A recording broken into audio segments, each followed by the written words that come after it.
ಶ್ರದ್ಧಾವಾನ್ ಲಭತೆ, ಇದನ್ನು ನಾವು ಸರಿಯಾಗಿ ಮೊದಲು ಕೇಳ್ತೇವೆ.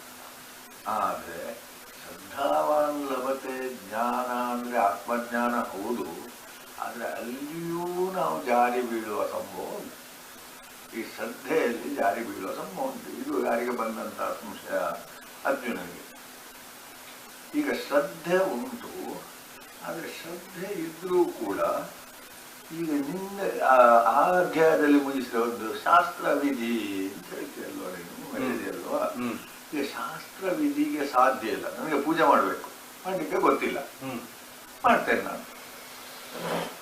ಅದು ಗೊತ್ತಿಲ್ಲದೆಯೋ ಅಥವಾ ಉಪೇಕ್ಷೆಯೋ ಬೇರೆ ಕಾರಣ, ಶಾಸ್ತ್ರ ವಿಧಿ ಮುಟ್ಟಿಸಿದ್ದ ಅದರ ಶ್ರದ್ಧೆ ಉಂಟು. ಅದು ಏನಾಗ್ತದೆ? ಇದು ನಮಗೆ ಪಕ್ಕ ಒಳ್ಳೆಯದಿದ್ರು ಇದು ದೊಡ್ಡ ಪ್ರಶ್ನೆ. ಈಗ ನಮ್ಮಲ್ಲಿ ಎಲ್ಲ ಪ್ರಶ್ನೆಗಳೆಲ್ಲ ಬೆರಳುದು ಹೇಗೆ ಅಂತ ಹೇಳಿದ್ರೆ ಎಲ್ಲೋ ಒಂದು ಕಡೆ ಅದನ್ನು ಒಪ್ಲಿಕ್ಕಾಗಲಿಲ್ಲ. ಅಂದ್ರೆ ಹಾಗಾದ್ರೆ ಅವರದ್ದು ಏನು ಅಂತ ಹೇಳಿದಾಗ ಇಲ್ಲಿ ಪುರಾಣಿನೇನು ಹೇಳಿದ್ದೀವಿ, ಸತ್ವ ರಜ ತಮ ಅಂತ ಹೇಳಿದ್ವಿ. ಹಾಗಾದ್ರೆ ಶ್ರದ್ಧೆ ಉಂಟು, ಅದು ಏನು ಅಂತ ಹೇಳಿದಾಗ ಈ ಅಧ್ಯಾಯ ಹೊಸ ಪುಟ ತೆರೆಯುವುದೇನು ಅಂತ ಹೇಳಿದ್ರೆ ಶ್ರದ್ಧಾ ತ್ರಯ. ಶ್ರದ್ಧೆಯಲ್ಲಿ ಕೂಡ ಮೂರು. ಈಗ ನಮ್ಗೆ ಎಲ್ಲ ವಿಭಾಗ ಮಾಡಬಹುದು, ಮಾಡಬೇಕು. ಈಗ ಒಂದೇ ವಿಭಾಗ ಆಗುವುದು. ನೀವು ವರ್ಣಾಶ್ರಮಗಳಲ್ಲಿ 4 ವರ್ಣಗಳ ವಿಭಾಗ ಮಾಡಿದೆವು, ಗುಣ ಕರ್ಮ. ಆಶ್ರಮದಲ್ಲಿ ಅವನ ಆ ಕರ್ಮ, ಅವನದಾದಂತಹ ಕರ್ಮದ ಮೇಲೆ ಬ್ರಹ್ಮಚರ್ಯ, ಗೃಹಸ್ಥ, ವಾನಪ್ರಸ್ಥ, ಸನ್ಯಾಸ. ಇತ್ತೀಚೆಗೆ ವಾನಪ್ರಸ್ಥ ಸನ್ಯಾಸಗಳ ಬಗ್ಗೆ ನಮ್ಗೆ ಏನು ಅರಿವಿಲ್ಲದ ಸ್ಥಿತಿಗೆ ಬಂದಿದೆ, ಅಥವಾ ಇದ್ದದ್ರಲ್ಲಿ ಸರಿಯಾಗಿಲ್ಲ. ಆದರೆ ಅದು ಸರಿಯಾದದ್ದು ಸಾಕಷ್ಟು ನೋಡಿದ್ದೇವೆ. ಜವಾಬ್ದಾರಿಯಿಂದ ಇರುವುದು ಮಾಡುವುದು ಗೃಹಸ್ಥ, ಅದನ್ನು ಬಿಡ್ತಾ ಬರುವುದು ವಾನಪ್ರಸ್ಥ. ಸಂಪೂರ್ಣವಾಗಿ ಅದರ ಬಗ್ಗೆ ನಿರ್ಲಿಪ್ತರಾಗಿ ಕೇವಲವಾಗಿರುವಂತಹದ್ದು ಸನ್ಯಾಸ. ಇದನ್ನು ಬಿಟ್ಟು ನಾವು ಸನ್ಯಾಸಿಗಳು ಎಂಬಂತಾಗಲು ಇದ್ದೇವೆ ನಾವು. ಅದು ಈಗ ಸನ್ಯಾಸಿಗಳು ಅಂತ ಹೇಳಿಕೊಂಡು ಎಲ್ಲವನ್ನು ಅಂಟಿಸಿಕೊಂಡಿದ್ದವರೇ ಇದ್ದಾರೆ, ಅಥವಾ ಸನ್ಯಾಸಿಗಳಿಂದ ತೋರದೆ ಸನ್ಯಾಸ ಮಾಡಿದವರು ಇರಬಹುದು. ನಮ್ಗೆ ಅದರ ಬಗ್ಗೆ ಈಗ ಅಸ್ಪಷ್ಟತೆ ಬರ್ತದೆ. ಮೊದಲು ಆ ವರ್ಣಾಶ್ರಮದಲ್ಲಿ ಅಂತದ್ದು ಇರಲಿಲ್ಲ, ಸ್ಪಷ್ಟತೆ ಇಲ್ಲ. 4 ವರ್ಣ ಅಲ್ಲ, 4 ಆಶ್ರಮ ಅದು. ಹಾಗೆ ಈ ವರ್ಣಗಳು ಹಾಗೆ ಸರಿಯಾಗಿಯೇ ಇದ್ದವು. ಅದನ್ನೇನಾದರೂ ನಾವು ಇದು ಮಾಡಬೇಕಾಗಿ ಹಾಗೆ ಇದು ಮಾಡುವಾಗ ಗುಣತ್ರಯಗಳನ್ನು ನೋಡಿದೆವು ನಾವು. ಆ ತ್ರಯ ಎಂಬಲ್ಲಿಯೇ ಲೇದುಂಟು. ತ್ರಯ ಎಂದರೆ ತ್ರಯ ಅಲ್ಲ, ಅನಂತ.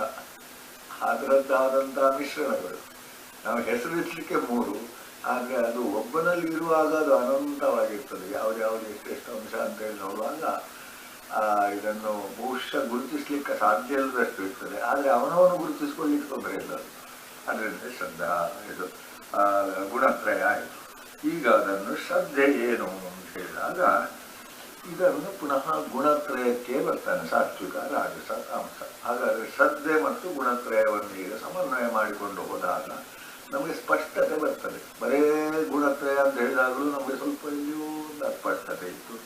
ಶ್ರದ್ಧೆ ಅಂತ ಹೇಳುವಾಗಲೂ ಅದು ಸ್ಪಷ್ಟ ಆಗಲಿಲ್ಲ. ಅದು ಅರ್ಜುನಿಗೆ ಕೇಳಿದ ಪ್ರಶ್ನೆಯಲ್ಲಿ ಅದೆರಡೂ ವ್ಯಕ್ತ ಆಗ್ತದೆ, ಇನ್ನೂ ಸ್ಪಷ್ಟ ಆಗಲಿಲ್ಲ. ಹಾಗಾದರೆ ತ್ರಿವಿಧ ಭವತಿ ಶ್ರದ್ಧಾ, ಸಾತ್ವಿಕ ಶ್ರದ್ಧೆ, ರಾಜಸ ಶ್ರದ್ಧೆ, ತಾಮಸ ಶ್ರದ್ಧೆ. ಈಗ ನಮಗೆ ಏನಾಗ್ತದೆ ಅಂದರೆ ಸಾಧಾರಣ ಅದನ್ನು ಗುರುತಿಸಲಿಕ್ಕೆ ಸುಲಭ ಆಗ್ತದೆ. ಈಗ ಸಾತ್ವಿಕ ಶ್ರದ್ಧೆ ಅಂತ ಹೇಳಿದ ಕೂಡಲೇ ಸತ್ವ, ಅದೇ ಸಾತ್ವಿಕ, ಅದರದ್ದು ಶ್ರದ್ಧೆ. ಈಗ ಹಾಗಾದರೆ ಮನುಷ್ಯ ಏನು ಅಂತ ಕೇಳಿದಾಗ ಅವನ ಶ್ರದ್ಧೆ ಹೇಗೋ ಹಾಗೆ. ಶ್ರದ್ಧಾಮಯೋಯಂ ಪುರುಷ, ಅವನ ಶ್ರದ್ಧೆ ಹೇಗುಂಟ ಅಂತ ಒಬ್ಬರನ್ನು ಏನು ಅಂತ ಗುರುತಿಸಲಿಕ್ಕೆ ಅವನ ಶ್ರದ್ಧೆ ಹೇಗೆ ಅಂತ ಹೇಳಿದ್ರೆ ಸರಿ. ಕರ್ಮ ಬೇಡ, ಪೂಜೆ ಮಾಡುವವನ ಬರುವವನ ಯಾರು ಅಂತ ಕೇಳೋದು ಬೇಡ, ಶ್ರದ್ಧೆ. ದೇವರ ನೋಡುವಂತಹದ್ದು ಕರ್ಮವನ್ನಲ್ಲ, ಅಲ್ಲಿ ಶ್ರದ್ಧೆ. ಶ್ರದ್ಧಾಮಯ ಪುರುಷ. ಹಾಗಿರುವಾಗ ಈ ಶ್ರದ್ಧಾಮಯ ಎನ್ನುವ ಅಂಥವನಲ್ಲಿ ಈಗ ಈ ಶ್ರದ್ಧೆ ಹೇಗಪ್ಪ ಅಂತ ಹೇಳಿದ್ರೆ ಈ ಸಾತ್ವಿಕ ರಾಜಸ ತಾಮಸ ಉಂಟು. ಅದು ಸ್ವಕರ್ಮದಲ್ಲಿ ಸ್ವಲ್ಪ ಸ್ಪಷ್ಟವಾಗಿ ಗೊತ್ತಾಗ್ತದೆ. ಶ್ರದ್ಧಾವಂತರು ದೇವತೆಗಳನ್ನು ಪೂಜಿಸ್ತಾರೆ. ದೇವತೆ ಅಂದರೆ ಪ್ರಕಾಶವನ್ನು ಕೊಡುವ, ಅದು ಒಂದೇ ಆಗಿರ್ಬೋದು, ಆಮೇಲೆ ತ್ರಿಮೂರ್ತಿಗಳಾಗಿರ್ಬೋದು, ಇನ್ನೆಷ್ಟವ ದೇವತೆಗಳು ಅಂತ ಹೇಳಿದ್ರೆ ಅನುಗ್ರಹ ಮಾಡುವುದು ಮಾತ್ರ ಪ್ರಧಾನ ವಿನ ಬೇರೆ ಅಲ್ಲ. ಅಂದ್ರೆ ಪುರಾಣಗಳು ಅಲ್ಲಿಗೆ ಬಿಡುವುದಿಲ್ಲ, ಶಿಕ್ಷೆ ರಕ್ಷೆ ಎರಡನ್ನೂ ಹೇಳಿರ್ತಾನೆ ವಿಷ್ಣು.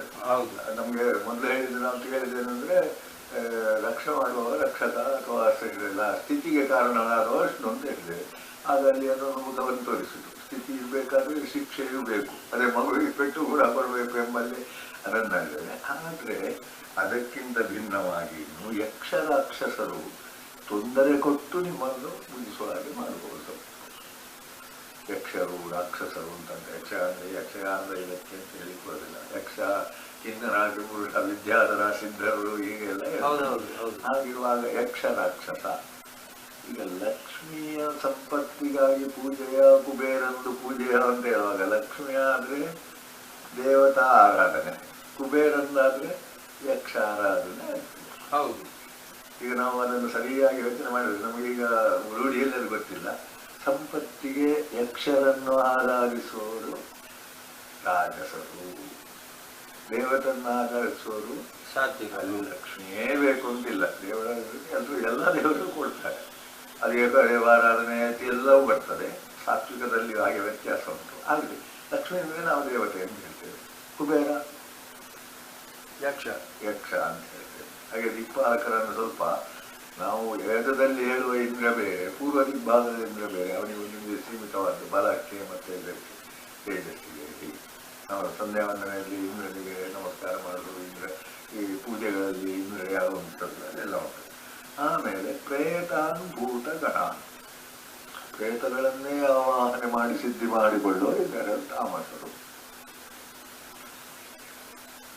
ಅದನ್ನು ನಾವು ಬಹಳ ತಿರಸ್ಕರಿಸುವುದು ನಮ್ಗೆ ಗೊತ್ತಿಲ್ಲ. ಅವನ ಸ್ವಭಾವಕ್ಕೆ ಪ್ರೇತಗಳ ಆಕರ್ಷಣೆ ಆಗ್ತದೆ, ಪ್ರೇತ ಮೈ ಮೇಲೆ ಬರ್ತದೆ ಅಂತ ಹೇಳ್ತದೆ. ನಾವು ಅಲ್ವೇ ಅಲ್ಲ ಅಂತ ಹೇಳ್ತೇವೆ. ಯಾಕೆ ಅಂದರೆ ನಮಗೆ ಅದರ ಅನುಭವ ಇಲ್ಲ. ಆದರೆ ಅವನಿಗೆ ಬರ್ತಾರೆ. ನಮ್ಮ ಗುಡ್ಡೆಯಲ್ಲಿ ಬರುವಾಗ ಯಾರೋ ಹೇಳ್ತಾ ಇದೆ, ಅಲ್ಲಿ ನಿಂತದ ಒಂದು ಇದುಂಟು, ಉತ್ಪಾದಭೂತ ಉಂಟು ಅಂತ ಹೇಳ್ತಿದ್ದ. ನಾನು ನೋಡಿದ್ದೇನೆ ಅಂತ ಹೇಳ್ತಿದ್ದ. ಅದಕ್ಕೆ ಪರಿಹಾರವು ಹೇಳ್ತಿದ್ದವ. ಅದಕ್ಕೆ ಏನು ಮಾಡಬೇಕಂತ ಎಲ್ಲ ಬಟ್ಟೆ ತೆಗೆದು ಬಿಚ್ಚಿ ಹಾಕಿ ಅದಕ್ಕೆ ಮಾಡಿ ಅದಕ್ಕೆ ರಾಶಿಯಾಗಿ ಹೋಗ್ತಾರಂತೆ. ಎಂಥದ್ದು ಅದು, ಎಂಥದ ಒಂದು. ನಾನು ಮಧ್ಯರಾತ್ರಿ ಇದ್ದೇ ಬಂದ, ನನಗೆ ಸಿಗಲಿಲ್ಲ. ಯಾಕೆ ಸಿಗಲಿಲ್ಲ? ಆ ತಾಮಸ ಗುಣದವರಿಗೆ ಅದು ಸಿಗ್ತದೆ. ಆದ್ರಿಂದಲೇ ನಾವು ಉಳಿದವರಿಗೆಲ್ಲ ಹುಚ್ಚು ಮೂಢನಂಬಿಕೆ ಅಂತ ಹೇಳುವಲ್ಲಿ ನಮ್ಮ ವ್ಯಾಪ್ತಿಯಿಂದ ಅದು ಒಂದ ಮೇಲೆ ಉಂಟು, ಒಂದ ಕೆಳಗೆ ಉಂಟು. ಅದು ನಮಗೆ ಸಿಗುವುದಿಲ್ಲ. ಈಗ ನಾವೆಲ್ಲ ಹೇಳುತ್ತದೆ, ನಾವು ಎಲ್ಲಿದ್ದೇವೆ ಅದರ ಮೇಲಿನ 4-5 ಮೆಟ್ಲು ಕಾಣಬಹುದು. ನಮಗೆ ಬಹಳ ಮೇಲಿದ್ದು ನಮಗೆ ಕಾಣುವುದಿಲ್ಲ. ಅದರಿಂದ ನಮಗೆ ನಿಜವಾದ ಜ್ಞಾನದ ಬಗ್ಗೆಯೂ ನಮಗೆ ತಿಳಿಯಲಿಕ್ಕೆ ಬರುವುದಿಲ್ಲ, ನಿಜವಾಗಿ ಅಜ್ಞಾನದ ಬಗ್ಗೆಯೂ ನಮಗೆ ತಿಳುವಳಿಕೆ ಆಗುವುದಿಲ್ಲ. ಆದ್ದರಿಂದ ನಮ್ಮ ತಿಳುವಳಿಕೆ ಸೀಮಿತ. ನಾವು ಸ್ವಲ್ಪ ಮುಂದೆ ಸ್ವಲ್ಪ ಆಚೆ, ಅಥವಾ ನಮ್ಮ ಕಣ್ಣು ಎಷ್ಟು ದೂರ ನೋಡ್ತೇವೆ ಅಂದರೆ ಅಷ್ಟೇ ದೂರ ಎಲ್ಲವನ್ನು ನೋಡುವುದಿಲ್ಲ. ಸೂರ್ಯನ ಹಾಗಲ್ಲ ಅಂತ ಹೇಳುವಂಥದ್ದನ್ನು ಅರ್ಥ ಮಾಡಿಕೊಂಡಾಗ ಇದಾಗ್ತದೆ. ಅದರಿಂದ ಭೂತ ಪ್ರೇತ ವಿಷಾದಗಳು ಇಲ್ಲ, ಅದೆಲ್ಲ ಸುಮ್ಮನೆ. ನನಗೆ ಕಾಣಲೇ ಇಲ್ಲ, ಕಾಣುವುದೇ ಇಲ್ಲ. ಯಾಕಂದ್ರೆ ನಮ್ಮ ಗುಣಕ್ಕೆ ಅದು ಹತ್ತಿರ ಬರಲಿಕ್ಕಿಲ್ಲ. ಅವನಿಗೆ ಅದೇ, ಅದು ಎಲ್ಲವನ್ನು ಮಾಡ್ತದೆ ಅವನಿಗೆ. ಹೌದು, ಅದು ಲೌಕಿಕವಾಗಿಯೂ ನಿಮ್ಗೆ ಅನುಭವಕ್ಕೆ ಬರ್ತದೆ. ಈಗ ಬೇಡ, ಆಮೇಲೆ ನಾನು ಅದಕ್ಕೆ ನಿಮ್ಗೆ ಉದಾಹರಣೆ ಕೊಡಬಹುದು. ಅಂತದ್ದು ನಾವು ಒಪ್ಪಿಕೊಂಡ್ರೆ ಸರಿ. ಹೌದು, ನಮ್ಗೆ ಅನುಭವಕ್ಕೆ ಬರುವಾಗಲೂ ಅದಕ್ಕೆ ಕಾರಣ ಅದೆಲ್ಲ ಉಂಟು. ಅಂದ್ರೆ ನಾನೊಮ್ಮೆ ನೋಡಿದ್ದೇನೆ. ಹೇಗೆ ಅಂತಂದ್ರೆ, ಕೆಲವರು ಒಬ್ಬರನ್ನು ಮೋಸ ಮಾಡುದು ಅಂತಂದ್ರೆ ಅದಕ್ಕೆ ಒಂದು ವರ್ಗದ ಜನರನ್ನೇ ಅವರು ಮೋಸಗೊಳಿಸುದು. ಈಗ ನನ್ನನ್ನು ಮೋಸಗೊಳಿಸ್ಲಿಕ್ಕೆ ಅವನಿಂದ ಆಗುದಿಲ್ಲ, ಅವನು ಮೋಸ ಮಾಡ್ಲಿಕ್ಕೆ ಬರುವುದೂ ಇಲ್ಲ. ಆದ್ರೆ ಆ ಒಂದು ವರ್ಗದ ಜನರನ್ನು ಮಾತ್ರ ಪ್ರತಿ ಬಾರಿ ಮೋಸ ಮಾಡ್ತಾನೆ. ಮೋಸ ಹೋಗ್ಲಿಕ್ಕೆ ಇರೋಬ್ರು. ಹೌದು, ಅದು ದೇವತೆಗಳು ಹಾಗೆ. ಆ ಅಕ್ಷರಾಕ್ಷರರು ಇವರು ಹಿಡಿಯುವುದು, ಅವರನ್ನು ಮಾತ್ರ ಹಿಡಿಯುವುದು, ಬೇರೆಯವರನ್ನು ಹಿಡಿಯುವುದಿಲ್ಲ. ಹಿಡಿಯೋದೇನು ಅವರಿಂದಲೂ ಕೂಡ ಸಿದ್ಧಿ ಆಗ್ತದೆ, ಕೆಲಸ ಆಗ್ತದೆ. ಅದೇ ಭೂತ ಬೇತಾಳ ಇನ್ನೆಂಥದ್ದು ಇಂಥದ್ದೆಲ್ಲ ಬೇಕಾದಷ್ಟು ನಾವು ಕತೆ ಹೇಳಿದ್ದೇವೆ. ಅದನ್ನೆಲ್ಲ ಮೂಢನಂಬಿಕೆ ಅಂತ ನಾವು ಬದಿಗೆ ಸರಿಸುವುದು ನಮ್ಮ ಮೂಢತನ. ಅದು ಇದೆ, ನನ್ನ ಇದು ಗಮನಕ್ಕೆ ಅದು ಬರಲಿಕ್ಕೆ ಸಾಧ್ಯ ಇಲ್ಲ. ನಾಯಿಗೆ ವಾಸನೆಯಿಂದ ಮನುಷ್ಯನನ್ನು ಬೆನ್ನಚ್ಚಲಿಕ್ಕೆ ಬರ್ತದೆ, ನಮ್ಗೆ ಆಗುದಿಲ್ಲ. ನನಗೆ ಆಗುದಿಲ್ಲ ಅಂತ ಒಪ್ಪಿಕೊಂಡಾಗ ನಾಯಿದು ಸುಳ್ಳು ಅಂತ ಹೇಳಿ ಬರ್ತದೆ. ಆ ವ್ಯತ್ಯಾಸವನ್ನು ಗುರುತಿಸಿಕೊಂಡು ಅಧ್ಯಯನ ಮಾಡಿದವನಿಗೆ, ನೋಡಿದವನಿಗೆ, ನಮಗೆ ಮರ ನೋಡಿ ಹುಳಿ ಮಾವಿನ ಹಣ್ಣು ಆಯ್ತು ಮಾಡ್ಲಿಕ್ಕೆ ಹೌದು, ಅದನ್ನು ನೋಡಿಯೇ ನಾವು ಗೊತ್ತಾಗಬೇಕು ಇದು ಉಪ್ಪಿನಕಾಯಿಗ ಅಥವಾ ರಸಾಯನಕ್ಕ ಅಂತ ನಾವು ಏನ್ ಮಾಡ್ಬೇಕು. ಹೌದು, ಅದು ಈಗ ಎಳನೀರು ಕೆತ್ತುವವನು ಅಷ್ಟೇ ಅಲ್ಲ, ನನಗೆ ಬಾವೆ ಇದ್ದದ್ದು ಕೊಡಿ ಅಂತ ಕೇಳಿದ್ರೆ ಅವ ಅದನ್ನೇ ತೆಗೆದು ಕೊಡ್ತಾನಲ್ಲ, ನಮ್ಗೆ ಆಗ್ತದ? ನಮ್ಗೆ ಆಗುದಿಲ್ಲ. ಹಾಗೆ ಗುರುತಿಸುವಲ್ಲಿ ಅವರವರ ಅನುಭವವೋ ಅವರು ಇರುವ ಸ್ಥಿತಿಯು ಅಥವಾ ಕರ್ಮವೋ, ಒಂದು ಕರ್ಮ ಮಾಡಿದ ಮೇಲೆ ಅದರಲ್ಲಿ ಕೌಶಲ ಬರ್ತದೆ, ಮಾಡದಿದ್ದವನಿಗೆ ಬರುತ್ತೆ. ಅದನ್ನು ಹೇಗೆ ನಾವು ಹೇಳಿದರೂ ಕೂಡ ನನಗೆ ಎಲ್ಲವೂ ಗೊತ್ತಿಲ್ಲ ಎಂಬುದನ್ನು ಒಪ್ಪಿಕೊಳ್ಬೇಕು, ನನಗೆ ಇದು ಆಗುತ್ತದೆ ಅಂತ ಒಪ್ಪಿಕೊಳ್ಬೇಕು. ಅಲ್ಲಿಯೇ ನಿನ್ನ ಪ್ರಯತ್ನ ಮಾಡಿದ್ರೆ ಸರಿ. ನಮಗೇನಾದ್ರೂ ಕೊರತೆ ಅಲ್ಲ ಅದು, ನಮ್ಗೇನಾದ್ರೂ ಅದೊಂದು ದೊಡ್ಡ ಸಂಗತಿ.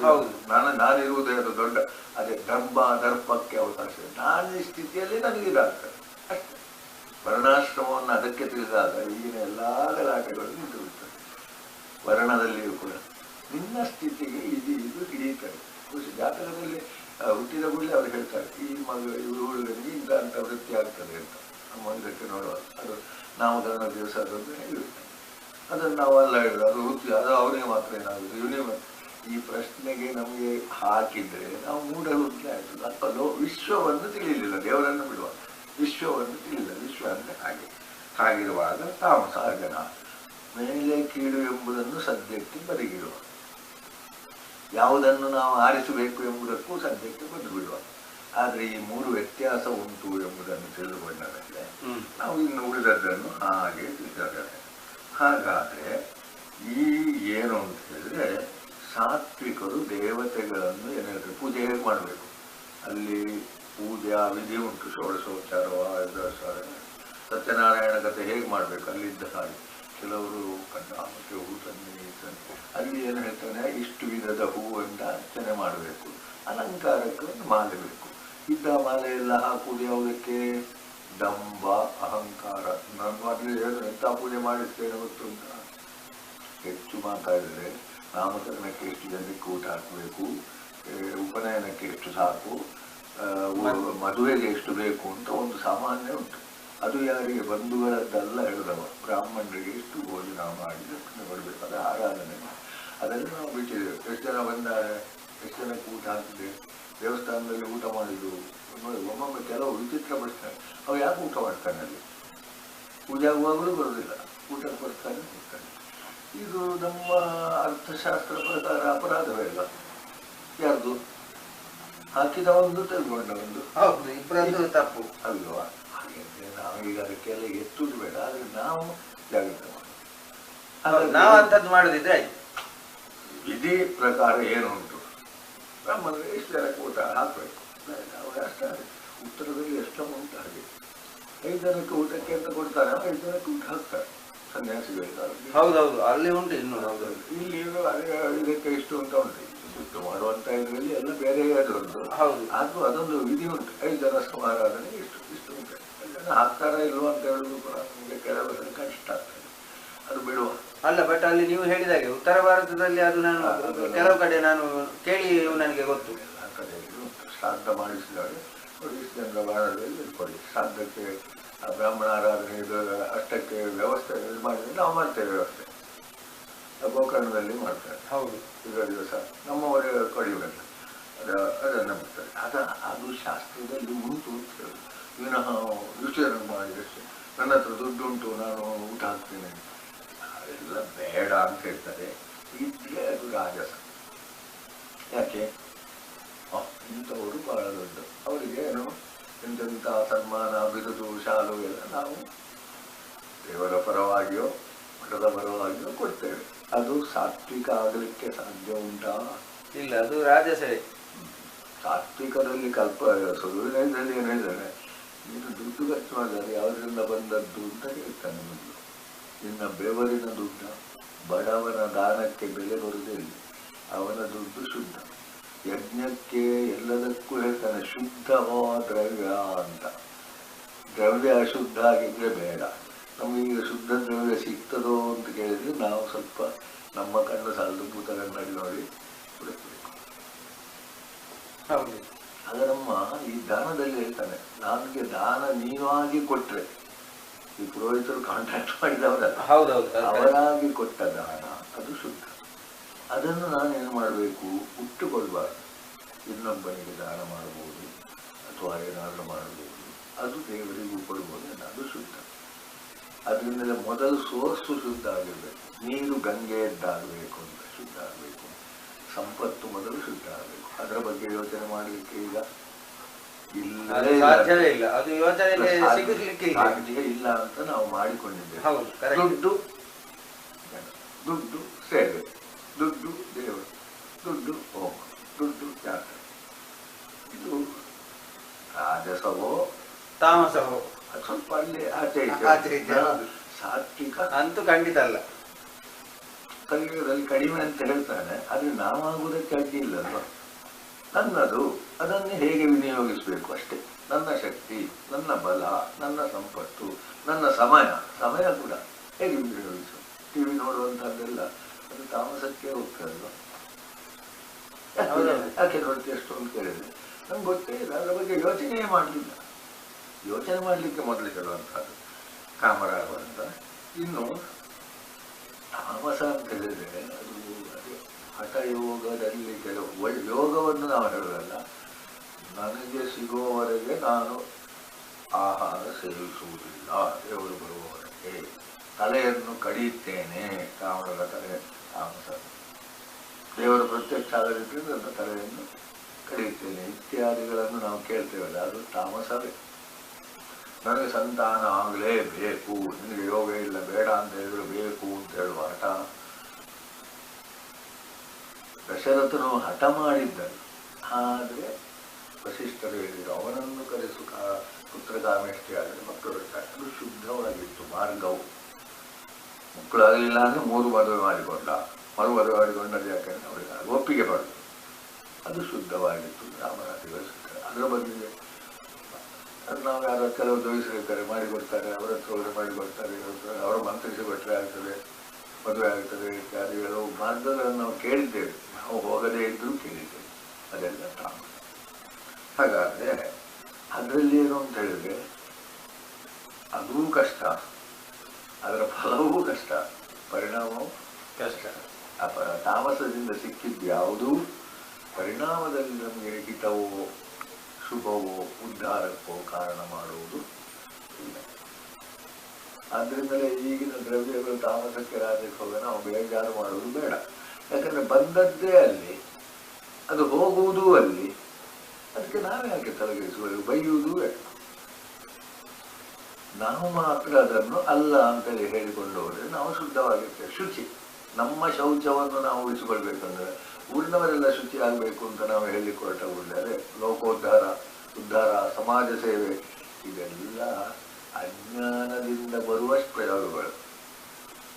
ಸೇವೆ ಎಂಬುದು ಸರಿ, ಸಮಾಜ ಸೇವೆ, ದಲಿತರ ಸೇವೆ, ದೀನರ ಸೇವೆ, ಬಡವರ ಸೇವೆ ಎಲ್ಲವೂ ಅಜ್ಞಾನದಿಂದ ಬಂದ ಶಬ್ದಗಳು. ಸೇವಾ ಶಬ್ದ ಉಂಟು, ಅದು ಶುದ್ಧ ವೃತ್ಯ. ಸೇವೆ, ದೇವರ ಸೇವೆ, ಸರಿ, ಅದೆಲ್ಲ ಉಂಟು. ಒಂದು ಶಬ್ದಕ್ಕೆ ಇದೆಲ್ಲ ಸೇರಿಸುವಲ್ಲಿಯೇ ನಾವು ಶಾಸ್ತ್ರವಧಿಯನ್ನು ಬಿಡ್ತಾ ಇದ್ದೇವೆ. ಬಿಟ್ಟಿದ್ದಾರೆ ಅಂತ ಹೇಳುವ, ನಾವು ಬಿಡುದು ಬೇಡ ಅಂತ ಹೇಳಿ ಅರ್ಥ ಮಾಡುವ. ಆಮೇಲೆ ಇನ್ನು ಇದಕ್ಕೆ ಕಾರಣದಲ್ಲಿ ಹಲವು ಕಾರಣ ಇರಬಹುದು. ಕರ್ಮ, ಆಹಾರವು ಅದನ್ನೇ ಬೆಳೆಸ್ತದೆ ಅಂತ ಹೇಳ್ತಾರೆ. ಆಹಾರ ಇಷ್ಟ ಯಾರಿಗೆ? ಸಾತ್ವಿಕರಿಗೆ. ಯಾವುದು ಅಂತ ಹೇಳಿದ್ರೆ ಆಹಾರ, ಯಜ್ಞ, ತಪ, ದಾನ, ಇದೆಲ್ಲ ದಾನ, ಧರ್ಮ, ದೇವಸ್ಥಾನ ಸೇವೆ, ಹೂವಿನ ಪೂಜೆ ಎಲ್ಲದೂ ಇದರಲ್ಲಿ ಬರ್ತದೆ. ಅದೇನು ಅಂತ ಹೇಳಿದ್ರೆ ಆಹಾರ ಯಾಕೆ ನಾಲ್ಗೆ ಅಲ್ಲ, ಆಯುಷ್ಯ ವೃದ್ಧಿಗೆ ಯಾವುದು ಬೇಕು? ಆಟಿಯಲ್ಲಿ ಒಂದೊಂದು ಮರದ ಕೆತ್ತರೆ ಕಷಾಯ ತೆಗಿಬೇಕು, ಕಷಾಯ ತೆಗೆದುಕೊಳ್ಬೇಕು, ಕೆಲವರಲ್ಲಿ ಇರ್ತದೆ ತೆಂಗಿನಕಾಯಿ ಹಾಕಿ ಗಂಜಿ ಊಟ ಮಾಡಬೇಕು. ಯಾಕೆ ಅದರಲ್ಲಿ ಆಯುಷ್ಯ ವೃದ್ಧಿ ಆಗ್ತದೆ, ರೋಗ ಬರುತ್ತೆ, ಅದೊಂದು ಇರ್ತದೆ. ಇನ್ನು ಕೆಲವೆಲ್ಲ ಮದ್ದುಗಳು ಇತ್ತು, ತುಂಬ ಇತ್ತು. ಆಗಾಗ ಕೆಲವೆಲ್ಲ ನಿಯಮ ಇತ್ತು. ಹೆಚ್ಚು ಮಾತಾಡಿದ್ರೆ ಕೆಲವು ವ್ರತಗಳಿವೆ, ಇಂಥ ತಿಂಗಳಲ್ಲಿ ಇಂಥ ತಿಮ್ಮ. ಮತ್ತು ಆಯುರ್ವೇದ ದಿನಚರಿಯಲ್ಲಿ ಸೆಕೆಯ ಕಾಲದಲ್ಲಿ ಯಾವ ತಿನ್ನಬಾರ್ದು, ಚಳಿಗಾಲದಲ್ಲಿ ಯಾವ ತಿನ್ನಬಾರ್ದು, ಯಾವುದು ತಿನ್ನಬೇಕು, ಮಳೆಗಾಲದಲ್ಲಿ ಯಾವ ತಿನ್ನಬಾರ್ದು, ಯಾವ ಅದನ್ನೆಲ್ಲ ನಾವೀಗ ನೋಡಬೇಕು.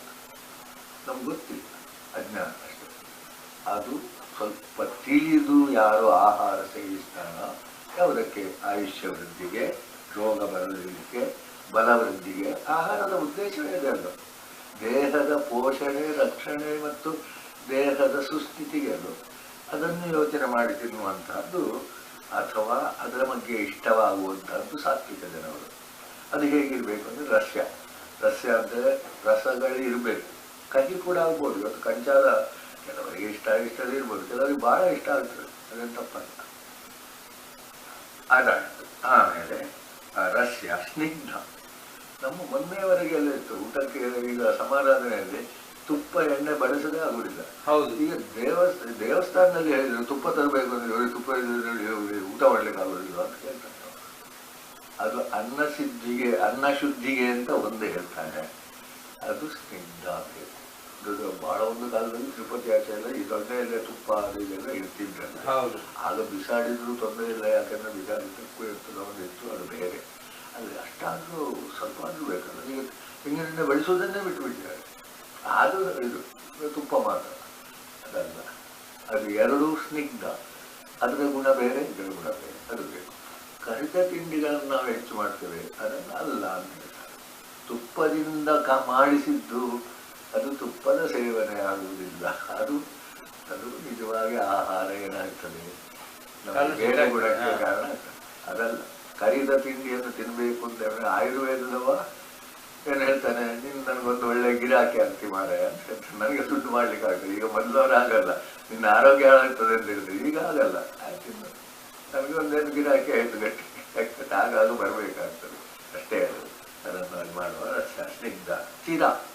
ಸ್ಥಿರ ಅಂದರೆ ಈಗ ಚಾ ಕುಡಿದ ಅರ್ಧ ಗಂಟೆಯಲ್ಲಿ ಪುನಃ ಕುಡಿಬೇಕು ಕಾಣೋದು, ಅದು ಒಂದು ಸ್ವಲ್ಪ ಇದು ಸನ್ಯಾಸಗಳು ಒಂದೇ ಸಲ ಅಂತ ಆದೀತು.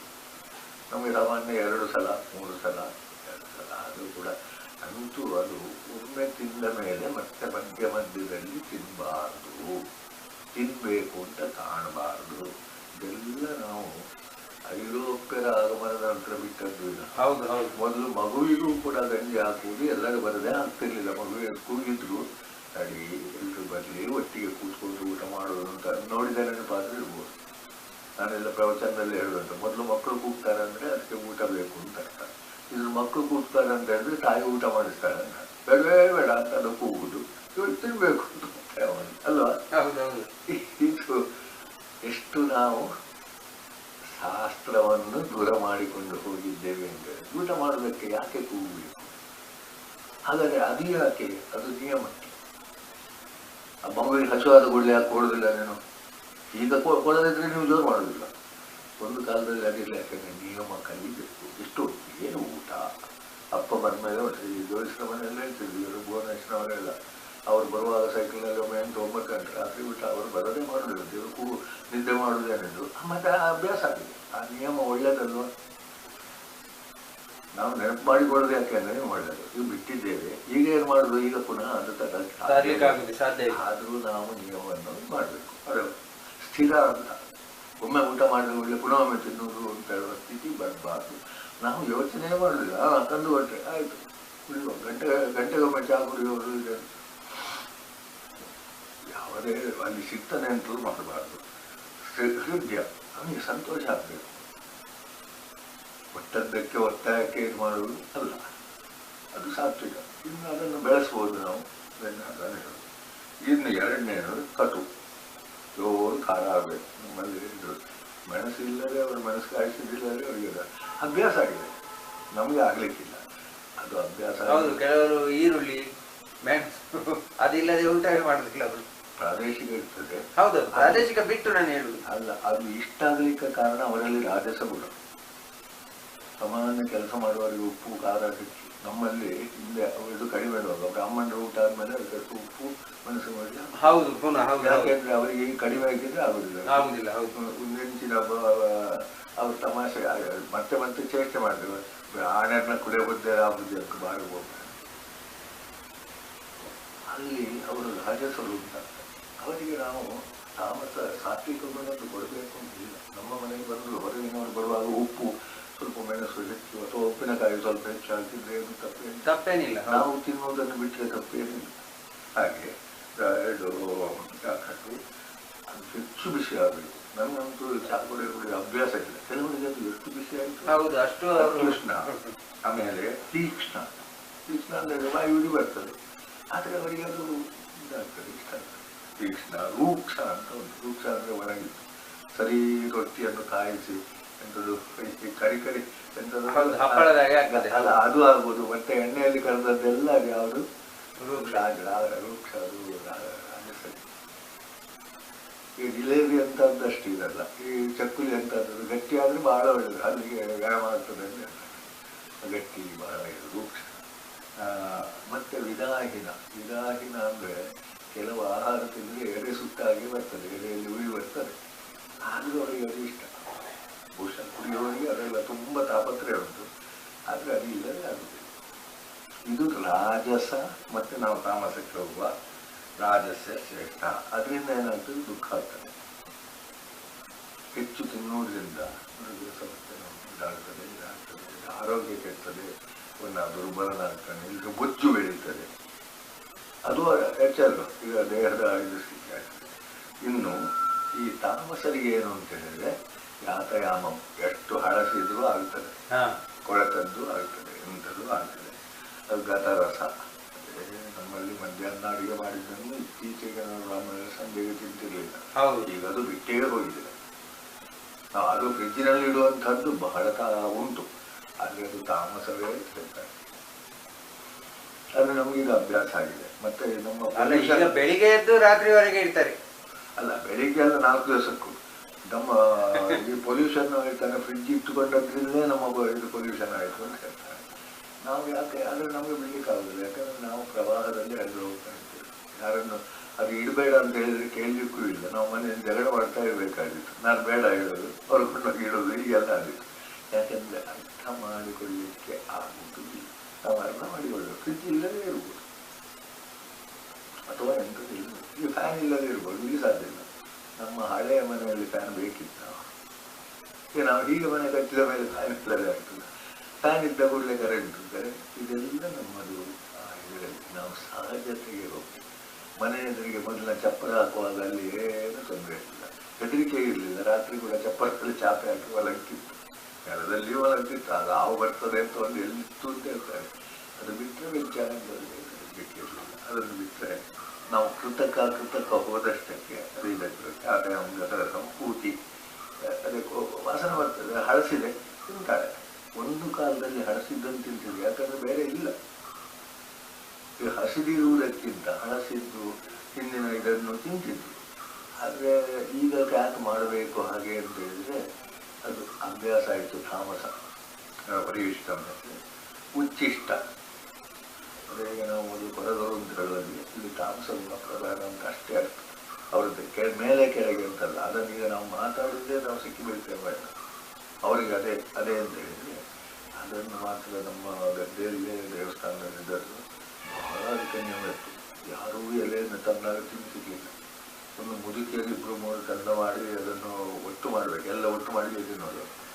ಆಮೇಲೆ ಒಂದು ಕೊರಗಜ್ಜನಿಗೆ ಅಂತ ಎಲೆ ಇಟ್ಟಲ್ಲಿ ಬಡಿಸಬೇಕು, ಅಥವಾ 1-2 ಎಲೆ. ಅಲ್ಲ, ಅದು ಹೇಗೆ ಹೊಸ ಅನ್ನವನ್ನೇ ಕೊಡ್ತಿದ್ದ ಅಥವಾ ಇಲ್ಲ? ಇಲ್ವೇ ಇಲ್ಲ, ಹೊಸ ಅನ್ನ ಯಾರು ಕೊಡೋದು?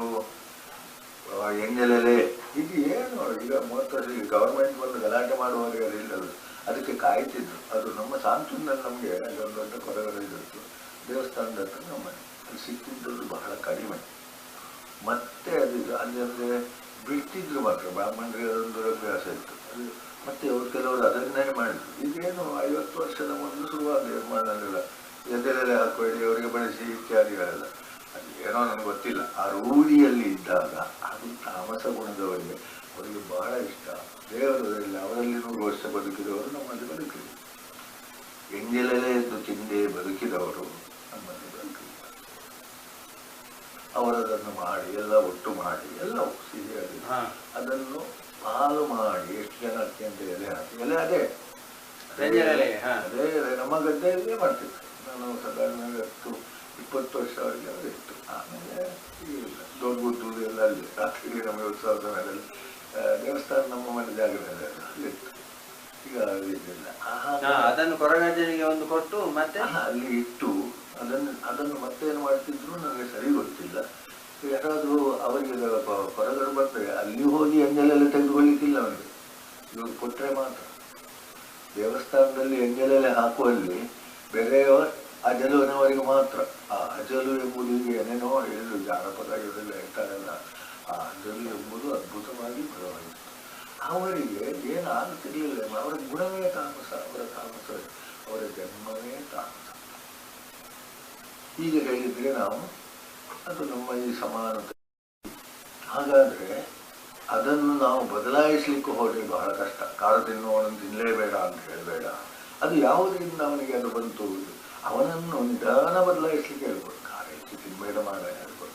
ಡಾಕ್ಟರ್ ಹೇಳೋದು ಕೂಡ ಪೂರ ಕೆಲವು ಸಲ ಆಗುವುದಿಲ್ಲ. ಮತ್ತೆ ಅವನಿಗೆ ಅದು ತಿನ್ನೋದಿದ್ರು ಬೇಗ ಸಾಯ್ತಾರೆ. ಡಾಕ್ಟ್ರಿಗೆ ದುಡ್ಡು ಮಾಡಿ ಸಾಯೋದು ಇರ್ತದೆ ಅಷ್ಟೇ. ಅದರಿಂದ ಅದು ಇಷ್ಟ ಅಂತ ಒಪ್ಪಿಕೊಂಡ್ರೆ ನಮಗೆ ಗಲಾಟೆ ಇಲ್ಲಲ್ಲ. ಹಾಗಾಗಿ ಇದನ್ನು ತಾಮಸ ಶ್ರೇಷ್ಠ. ಇನ್ನು ಅಮೇಧ್ಯ ಅಂದ್ರೆ ಇವತ್ತು ಬಿಟ್ಟದ್ದು, ಬಿಸಾಡಿದ್ದು ಎಲ್ಲ ತಿಂತಾರೆ. ಅದೇ ಬಿಸಾಡಿದ್ದು ತಿನ್ನುವಂಥದ್ದು ಇನ್ನೂ ಉಳಿದಿದೆ ಅಲ್ವ ಅಲ್ಲಿ. ಹೌದೌದು, ಇನ್ನೂ ಉಳಿದಿದೆ. ಅವರನ್ನು ನೀವು ತಿದ್ದುವುದು ಬೇಡ ಅಂತಲೇ ಹೇಳುದು. ಕೊಡಿ, ಕರುಣೆ ತೋರಿಸಿ, ತಿದ್ದಲಿಕ್ಕಾಗುವುದಿಲ್ಲ. ಅವರ ಸ್ವಭಾವ, ಅವರ ಕರ್ಮ ಅದನ್ನು ಮಾಡಿರ್ತಾರೆ. ಹಾಗಾದ್ರೆ ನಾನೇನು ಮಾಡಬೇಕು? ನೀನು ಮೊದಲು ಇನ್ನ ಧರ್ಮಾಚರಣೆ ಮಾಡು, ಇನ್ನು ದಾನ ಇತ್ಯಾದಿ ಮಾಡು. ಈ ಅಂಥವರಿಗೆ ದರಿದ್ರರಿಗೆ ದಾನ ಮಾಡೋದು ಉಂಟು. ನೀನು ಯಾವ ದಾನ ಮಾಡಬೇಕು? ಶಾಸ್ತ್ರ ಪ್ರಕಾರ ದಾನ ಮಾಡಬೇಕು. ದರಿದ್ರರಿಗೂ ಸ್ವಲ್ಪ ಮಾಡು. ಜಾತ್ರೆಯಲ್ಲಿ ಎಲ್ಲ ಹಾಗೆ, ವಿವಾಹದಲ್ಲಿ ಸ್ವಲ್ಪ ಆಗಬೇಕು, ಎಲ್ರಿಗೂ ಕೊಡಬೇಕು ಅಂತ. ಎಲ್ಲ ಬೇರೆ ಎಲ್ಲರಿಲ್ಲ, ಶ್ರಾದ್ದದಲ್ಲಿ ಖಂಡಿತ ಇಲ್ಲ. ಅದು 3 ಬ್ರಾಹ್ಮಣರಿಗೆ ಮಾತ್ರ. ಹೌದೌದು, ಶ್ರಾದ್ದದಲ್ಲಿ. ನಮ್ಮಲ್ಲಿ ಈಗ ಬಂಧುಗಳಿಗೆ ಅದು ಇವರಿಗೆ ಇದಾಗಿದೆ. ಬಹುವನ್ನಮ್ಮ ಅಂತ ಹೇಳಿದೆ. ಬಹುವನ್ನ ಅಂದರೆ ಬಹುಮಂದಿಗೆ ಅನ್ನ ಅಂತಲ್ಲ, ಚೆಂದ ಮಾಡಿ ಶುದ್ಧವಾದ್ದು 3 ಬ್ರಾಹ್ಮಣರಿಗೆ ಬಡಿಸಬೇಕು. ಮತ್ತೆ ಅದು ಹೆಚ್ಚಾದ್ದನ್ನು ನೀನು ಊಟ ಮಾಡಬೇಕು. ಶೇಷವಾದ್ದನ್ನು ಬಿಸಾಡುದಲ್ಲ, ನೀನು ಊಟ ಮಾಡಬೇಕು. ಚಂಡಾಲರಿಗೆ ಬಿಸಾಡಬೇಕು ಅಂತ ಹೇಳಿ ಯಾರ್ಯಾರಿಗೆ ಊಟ ಹಾಕ್ಲಿಕ್ಕೆ ಇಲ್ಲ ಕೆಲಸ. ಅಂಥದ್ದೆಲ್ಲ ಉಂಟು. ನಾವು ಸಾಧ್ಯವೇ ಮಾಡಬೇಕು ಅಂತ ಇಲ್ಲದ ಸ್ಥಿತಿ ಬಂದಿದೆ. ಅದಕ್ಕೆ ಅರ್ಧ ಕಾರಣ ಯಜಮಾನ ಇದ್ದಷ್ಟೇ ಪುರೋಹಿತರು ಕೂಡ. ಸಾಧ್ಯ ಇಲ್ಲಪ್ಪ, ಶಾರ್ದ ಹಾಕ್ಬೇಕಾದ್ರೆ ನನ್ನ ಅಕೌಂಟ್ನಲ್ಲಿ ದುಡ್ಡು ನೋಡ್ಬೇಕು ಅಂತ ಹೇಳುವ ಸ್ಥಿತಿ ಬಂದಿದ್ದೇವೆ ನಮಗೆ. ಇಲ್ವಾ? ಮೊದಲು 2 ರೂಪಾಯಿ 3 ರೂಪಾಯಲ್ಲಿ ಆಗ್ತಿದ್ದದ್ದು. ಅಲ್ಲಲ್ಲ, ನನಗೆ ಈಗಲೂ ನೆನಪುಂಟು. ನಮ್ಮ ಹಿರಿಯರ ಮನೆಯಲ್ಲಿ ವಾಸಭಟ್ರು ಈ ಜಾಲ ಕೊಡತ್ರಿ ಮಾರಾಯ, ಶಾರ್ದ ಪಾರ್ಥಗೋಪೆ ಅಂತ ಹೇಳಿ ವಾಸಭಟ್ರು. ಅದಕ್ಕೆ ಹಿಂದೆ ಒಬ್ಬರು ಇದ್ರು, ಆ ಕರ್ನಾಟಕದವರು ಭಟ್ರು, ಅವರು ತೀರಿಯೋದ್ರಲ್ಲ. ಅಲ್ಲಲ್ಲ, ಇನ್ನೊಬ್ರು ಆ ಅದ್ಯಪಾಡಿ ಹತ್ರ ಮನೆ ಇತ್ತಲ್ಲ, ಸೀತಾರಾಮ್ ಭಟ್ರು. ಹೌದು, ಸೀತಾರಾಮ್ ಭಟ್ರು ಅಲ್ಲಿ ಸಿಟ್ಲದಲ್ಲಿ ಹಾಗೆ ಹೇಳಿದ್ದಾರೆ. ನನ್ನ ತಂದೆ ನನಗೆ ಹಲವು ಸತಿ ಹೇಳಿದ್ದಾರೆ, ಈ ಜಾಲ ಕೊಡತ್ರಿ ಹೇಳಬೇಕು ಅಂತ, ಎಂಟು 1 ರೂಪಾಯಿ ಕೊಡು ಪಾಪು, ಏನು ಶ್ರಾರ್ಧ ಪಾರ್ಥಗೋಪೆ ಅಂತ ಸೀತಾರಾಮ್ ಭಟ್ರು ಮಾಡಿ ಹೋಗಿದ್ದಾರೆ. ಅದೇ ರೀತಿ ವಾಸಭಟ್ರು ಮಾಡಿ ಹೋಗಿದ್ದಾರೆ. ಮಾಡುವುದನ್ನು ಬಿಡಬೇಡಿ ಅಂತ ಹೇಳುದು ಅವರಿಗೆ ಪ್ರಧಾನವಾಗಿತ್ತು. ಅವರಿಗೆ ದುಡ್ಡು ಮಾಡುದು ಪ್ರಧಾನ ಅಲ್ಲ. ಹೌದು, ದುಡ್ಡು ಇಲ್ಲದಿದ್ರೆ ಶ್ರಾದ್ದ ಮಾಡೋದು ಬೇಡ. ನೀವು ನನಗೆ ಪುರುಸೋತಿಲ್ಲ. ಒಂದು ಸಲ ಕಡಿಮೆ ದಕ್ಷಿಣೆ ಕೊಟ್ರೆ ನಾನು ಶ್ರಾದ್ದಕ್ಕೆ ಅಂತ ನಮ್ಮಲ್ಲಿ ಬನ್ನಿ, ನನಗೆ ಪುರುಸೋತಿಲ್ಲ ಅಂತ ಹೇಳ್ತಾರೆ. ಅಂಥ ಮನೋಧರ್ಮ ಬೇಡದ್ದನ್ನು ನಾವು ಏನಂತ ಹೇಳುದು? ತಾಮಸವ ಅಥವಾ ಅಧರ್ಮವ? ಈಗ ಭಗವದ್ಗೀತೆಯಲ್ಲಿ ಅದಕ್ಕೆಲ್ಲ ಹೆಸರು. ಹೌದು, ಈಗ ಅದಕ್ಕೆ ಅದು ತಾಮಸವೂ ಅಲ್ಲ, ಅದನ್ನು ನಾವು ಅಧರ್ಮ ಅಂತಾನೆ ಹೇಳ್ಬೇಕು. ಧರ್ಮದ ಪರಮಾವಧಿ, ಧರ್ಮ ವಿರುದ್ಧವಾದ. ಅದನ್ನೆಲ್ಲ ಹೆಚ್ಚು ಅಧರ್ಮ ಮಾಡುವುದು ಈಗ ಪಬ್ಲಿಕ್ ನಲ್ಲಿ ಹೇಳಬೇಡ. ಬ್ರಾಹ್ಮಣರು ನನಗೆ ಅಚಲಾನಂದ್ರು ಹೇಳ್ತಿದ್ರು. ಇಲ್ಲ, ಅದನ್ನು ನಾನು ಅಲ್ಲ, ಪಬ್ಲಿಕ್ ಅಲ್ಲಿ ಅದನ್ನು ಒಪ್ಪಿಕೊಳ್ಳುವಂಥದ್ದು. ಮತ್ತೆ ಅವರು ಹೇಳ್ತಿದ್ರು, ನಾನು ಬೇರೆಯವರ ಎದುರಿಗೆ ಹೇಳುವುದಿಲ್ಲ, ಯಾಕಂದ್ರೆ ಅವರಲ್ಲಿ ಬುದ್ಧಿಭೇದ ಆಗ್ತದೆ, ಅವರು ಬ್ರಾಹ್ಮಣರನ್ನು ಗೌರವಿಸುವುದು ಹೇಳ್ತೀನಿ. ಆದರೆ ನಮಗೆ ಇದನ್ನು ನೋಡುವಾಗ, ಅದು ಶಾಸ್ತ್ರವನ್ನು ಹೇಳುವಾಗ ಹೆಚ್ಚು ಪಾಪಿಷ್ಟ ಯಾರು ಅಂದ್ರೆ ಬ್ರಾಹ್ಮಣ. ಹೌದು, ಅವನು ಶುರು ಮಾಡಿದ್ದಲ್ಲ ಶಾಸ್ತ್ರವನ್ನು ಬಿಡ್ಲಿಕ್ಕೆ. ಒಂದು ಭಗವದ್ಗೀತೆ ಹೇಳಿದರೆ ಹೆಚ್ಚು ಬದುಕಲಿಕ್ಕೆ ಕಷ್ಟ ಬ್ರಾಹ್ಮಣ. ಧರ್ಮದ ಚೌಕಟ್ಟು ಅವನಿಗೆ ಹೆಚ್ಚು ಸುತ್ತುಂಟು, ಅದನ್ನೆಲ್ಲ ಪಾಲಿಸಬೇಕು. ಈಗ ಒಂದನ್ನೂ ಪಾಲಿಸದೆ ಹಣದ ಮಾತ್ರ ನಾವು ಹಿಂದೆ ಹೋಗ್ತೇವಲ್ಲ, ಸೂರ್ಯ ಹಣದ ಮಾತ್ರ ಹಿಂದೆ ಹೋದ್ರೆ ಕೂಡ ಸ್ವಲ್ಪ ಪಾಪ. ಹೌದು, ಸ್ವಲ್ಪ ಮೋಸ ಮಾಡಿದ, ಅದು ಕೆಲಸ ಮಾಡಿದಾನಲ್ಲ, ಮಾಡಿದಾನೆ. ಇಷ್ಟು ಮಾಡ್ಬೋದಿತ್ತು, ಸ್ವಲ್ಪ ನಿದ್ದೆ ಮಾಡಿದ, ಅದು ಬಂದದ್ದು ಮತ್ತೆ ಮೊದಲು ಅವನಲ್ಲಿ ಇರಲಿಲ್ಲ. ಕೆಲಸ ಮಾಡಿದ ಆಯ್ತು. ಅವನಿಗೆ ಮತ್ತೆ ಪಾಪ ಪುಣ್ಯ ಕೇಳ್ತಿದೆ. ಸಸ್ಯಗಳಿಗೆ ಹೇಗೆ ಕಡಿಮೆಯೋ ಹಾಗೆಯೇ ಕೆಳಗಿನ ವರ್ಣ ಕಡಿಮೆ. ಇದನ್ನು ಒಪ್ಪಿಕೊಂಡು ನಾವು ವರ್ಣಾಶ್ರಮವನ್ನು ಅರ್ಥ ಮಾಡಿಕೊಳ್ಳಿ. ಈಗ ಯಾರು ಅಂತ ಹೇಳೋದು ಬೇಡ, ನಾನು ಬ್ರಾಹ್ಮಣ ಅಂತ ಹೇಳೋದು ಬೇಡ. ಅದು ಸೇವೆಗೆ ಸೇರಿದಾಗ ಶುದ್ಧ ವೃತ್ತಿ ಸರ್ವಿಸ್ ಹೇಗೆ ಮಾಡ್ತೀವಿ ಅಥವಾ ಎಂಥದಕ್ಕೆ ಹೇಳಿದೋ ಅದು ಹೇಳೋದು ಅಷ್ಟೇ.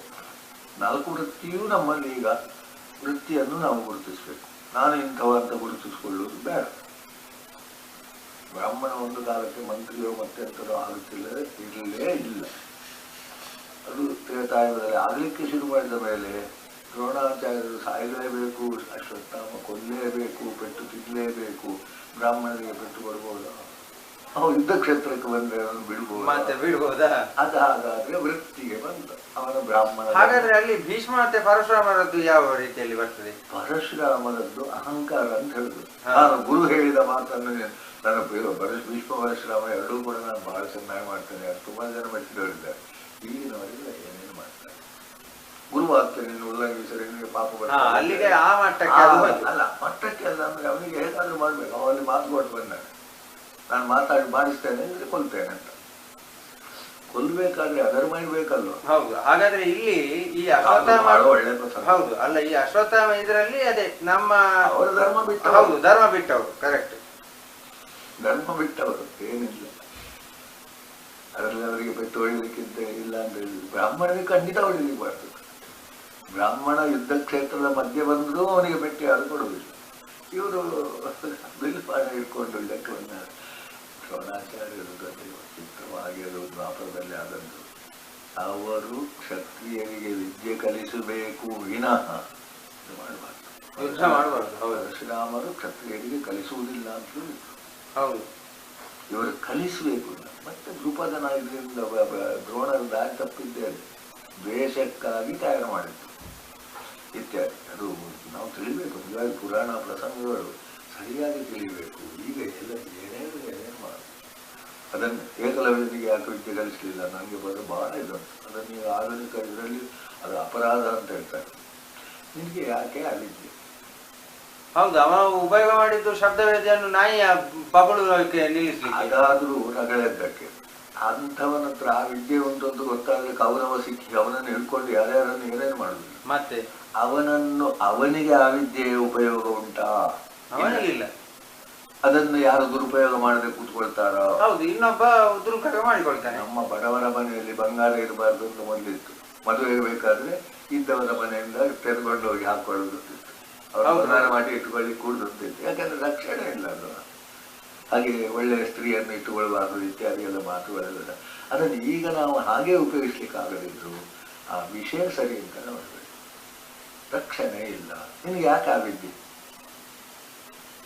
ಬ್ರಾಹ್ಮಣನಿಗೆ ಎಲ್ಲ ವಿದ್ಯೆ ಬೇಕು, ಮಾಡಿಸ್ಲಿಕ್ಕಲ್ಲ, ಮಾಡಲಿಕ್ಕೆ. ಮಾಡಿಸುವವನೇ ಸ್ವಲ್ಪ ಕೆಳಗಿನ ಬ್ರಾಹ್ಮಣ, ಪೌರೋಹಿತ್ಯಕ್ಕೆ ಹೋದವನು ಕೆಳಗಿನ ಬ್ರಾಹ್ಮಣ. ಧರ್ಮಶಾಸ್ತ್ರ ಕಲಿಸುವುದು ಮಾತ್ರ, ಅಧ್ಯಯನ ಮಾತ್ರ. ಅಧ್ಯಾಪನ ಮಾಡಿದ್ರೂ ಸ್ವಲ್ಪ ಕಷ್ಟ ಆಗ್ತಿರ್ತಾರೆ. ದಾನ ಮಾಡುವುದು ಮಾತ್ರ, ತೆಗೆದುಕೊಳ್ಳುವುದಿಲ್ಲ. ಪರಾನ್ನ ಊಟ ಮಾಡುವುದಿಲ್ಲ ಇತ್ತು, ಒಂದೆರಡು ಈಗ ಹುಡುಗಿರು. ಆಮೇಲೆ ಅಧ್ಯಯನ ಮಾಡುವುದು ಅಧ್ಯಾಪನ ಕೂಡ ಇಲ್ಲ, ಅದು ತ್ರಿಕರ್ಮಿ ಅಂತ.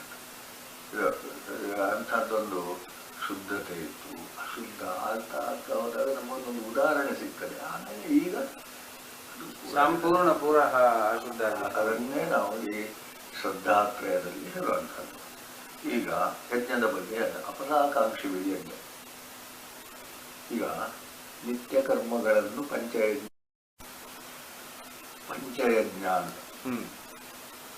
ಅಗ್ನಿ ಕಾರ್ಯದಿಂದ ದೇವರನ್ನು, ತರ್ಪಣದಿಂದ ಪಿತೃಗಳನ್ನು, ಅತಿಥಿ ಸತ್ಕಾರದಿಂದ ಅತಿಥಿಯನ್ನು, ಹೀಗೆ ಅಂದರೆ ಪಂಚಯಜ್ಞ ಉಂಟು. ಭೂತಯಜ್ಞದವರೆಗೂ ಉಂಟು. ವೈಶ್ವದೇವ ಭೂತಯಜ್ಞ ಉಂಟು.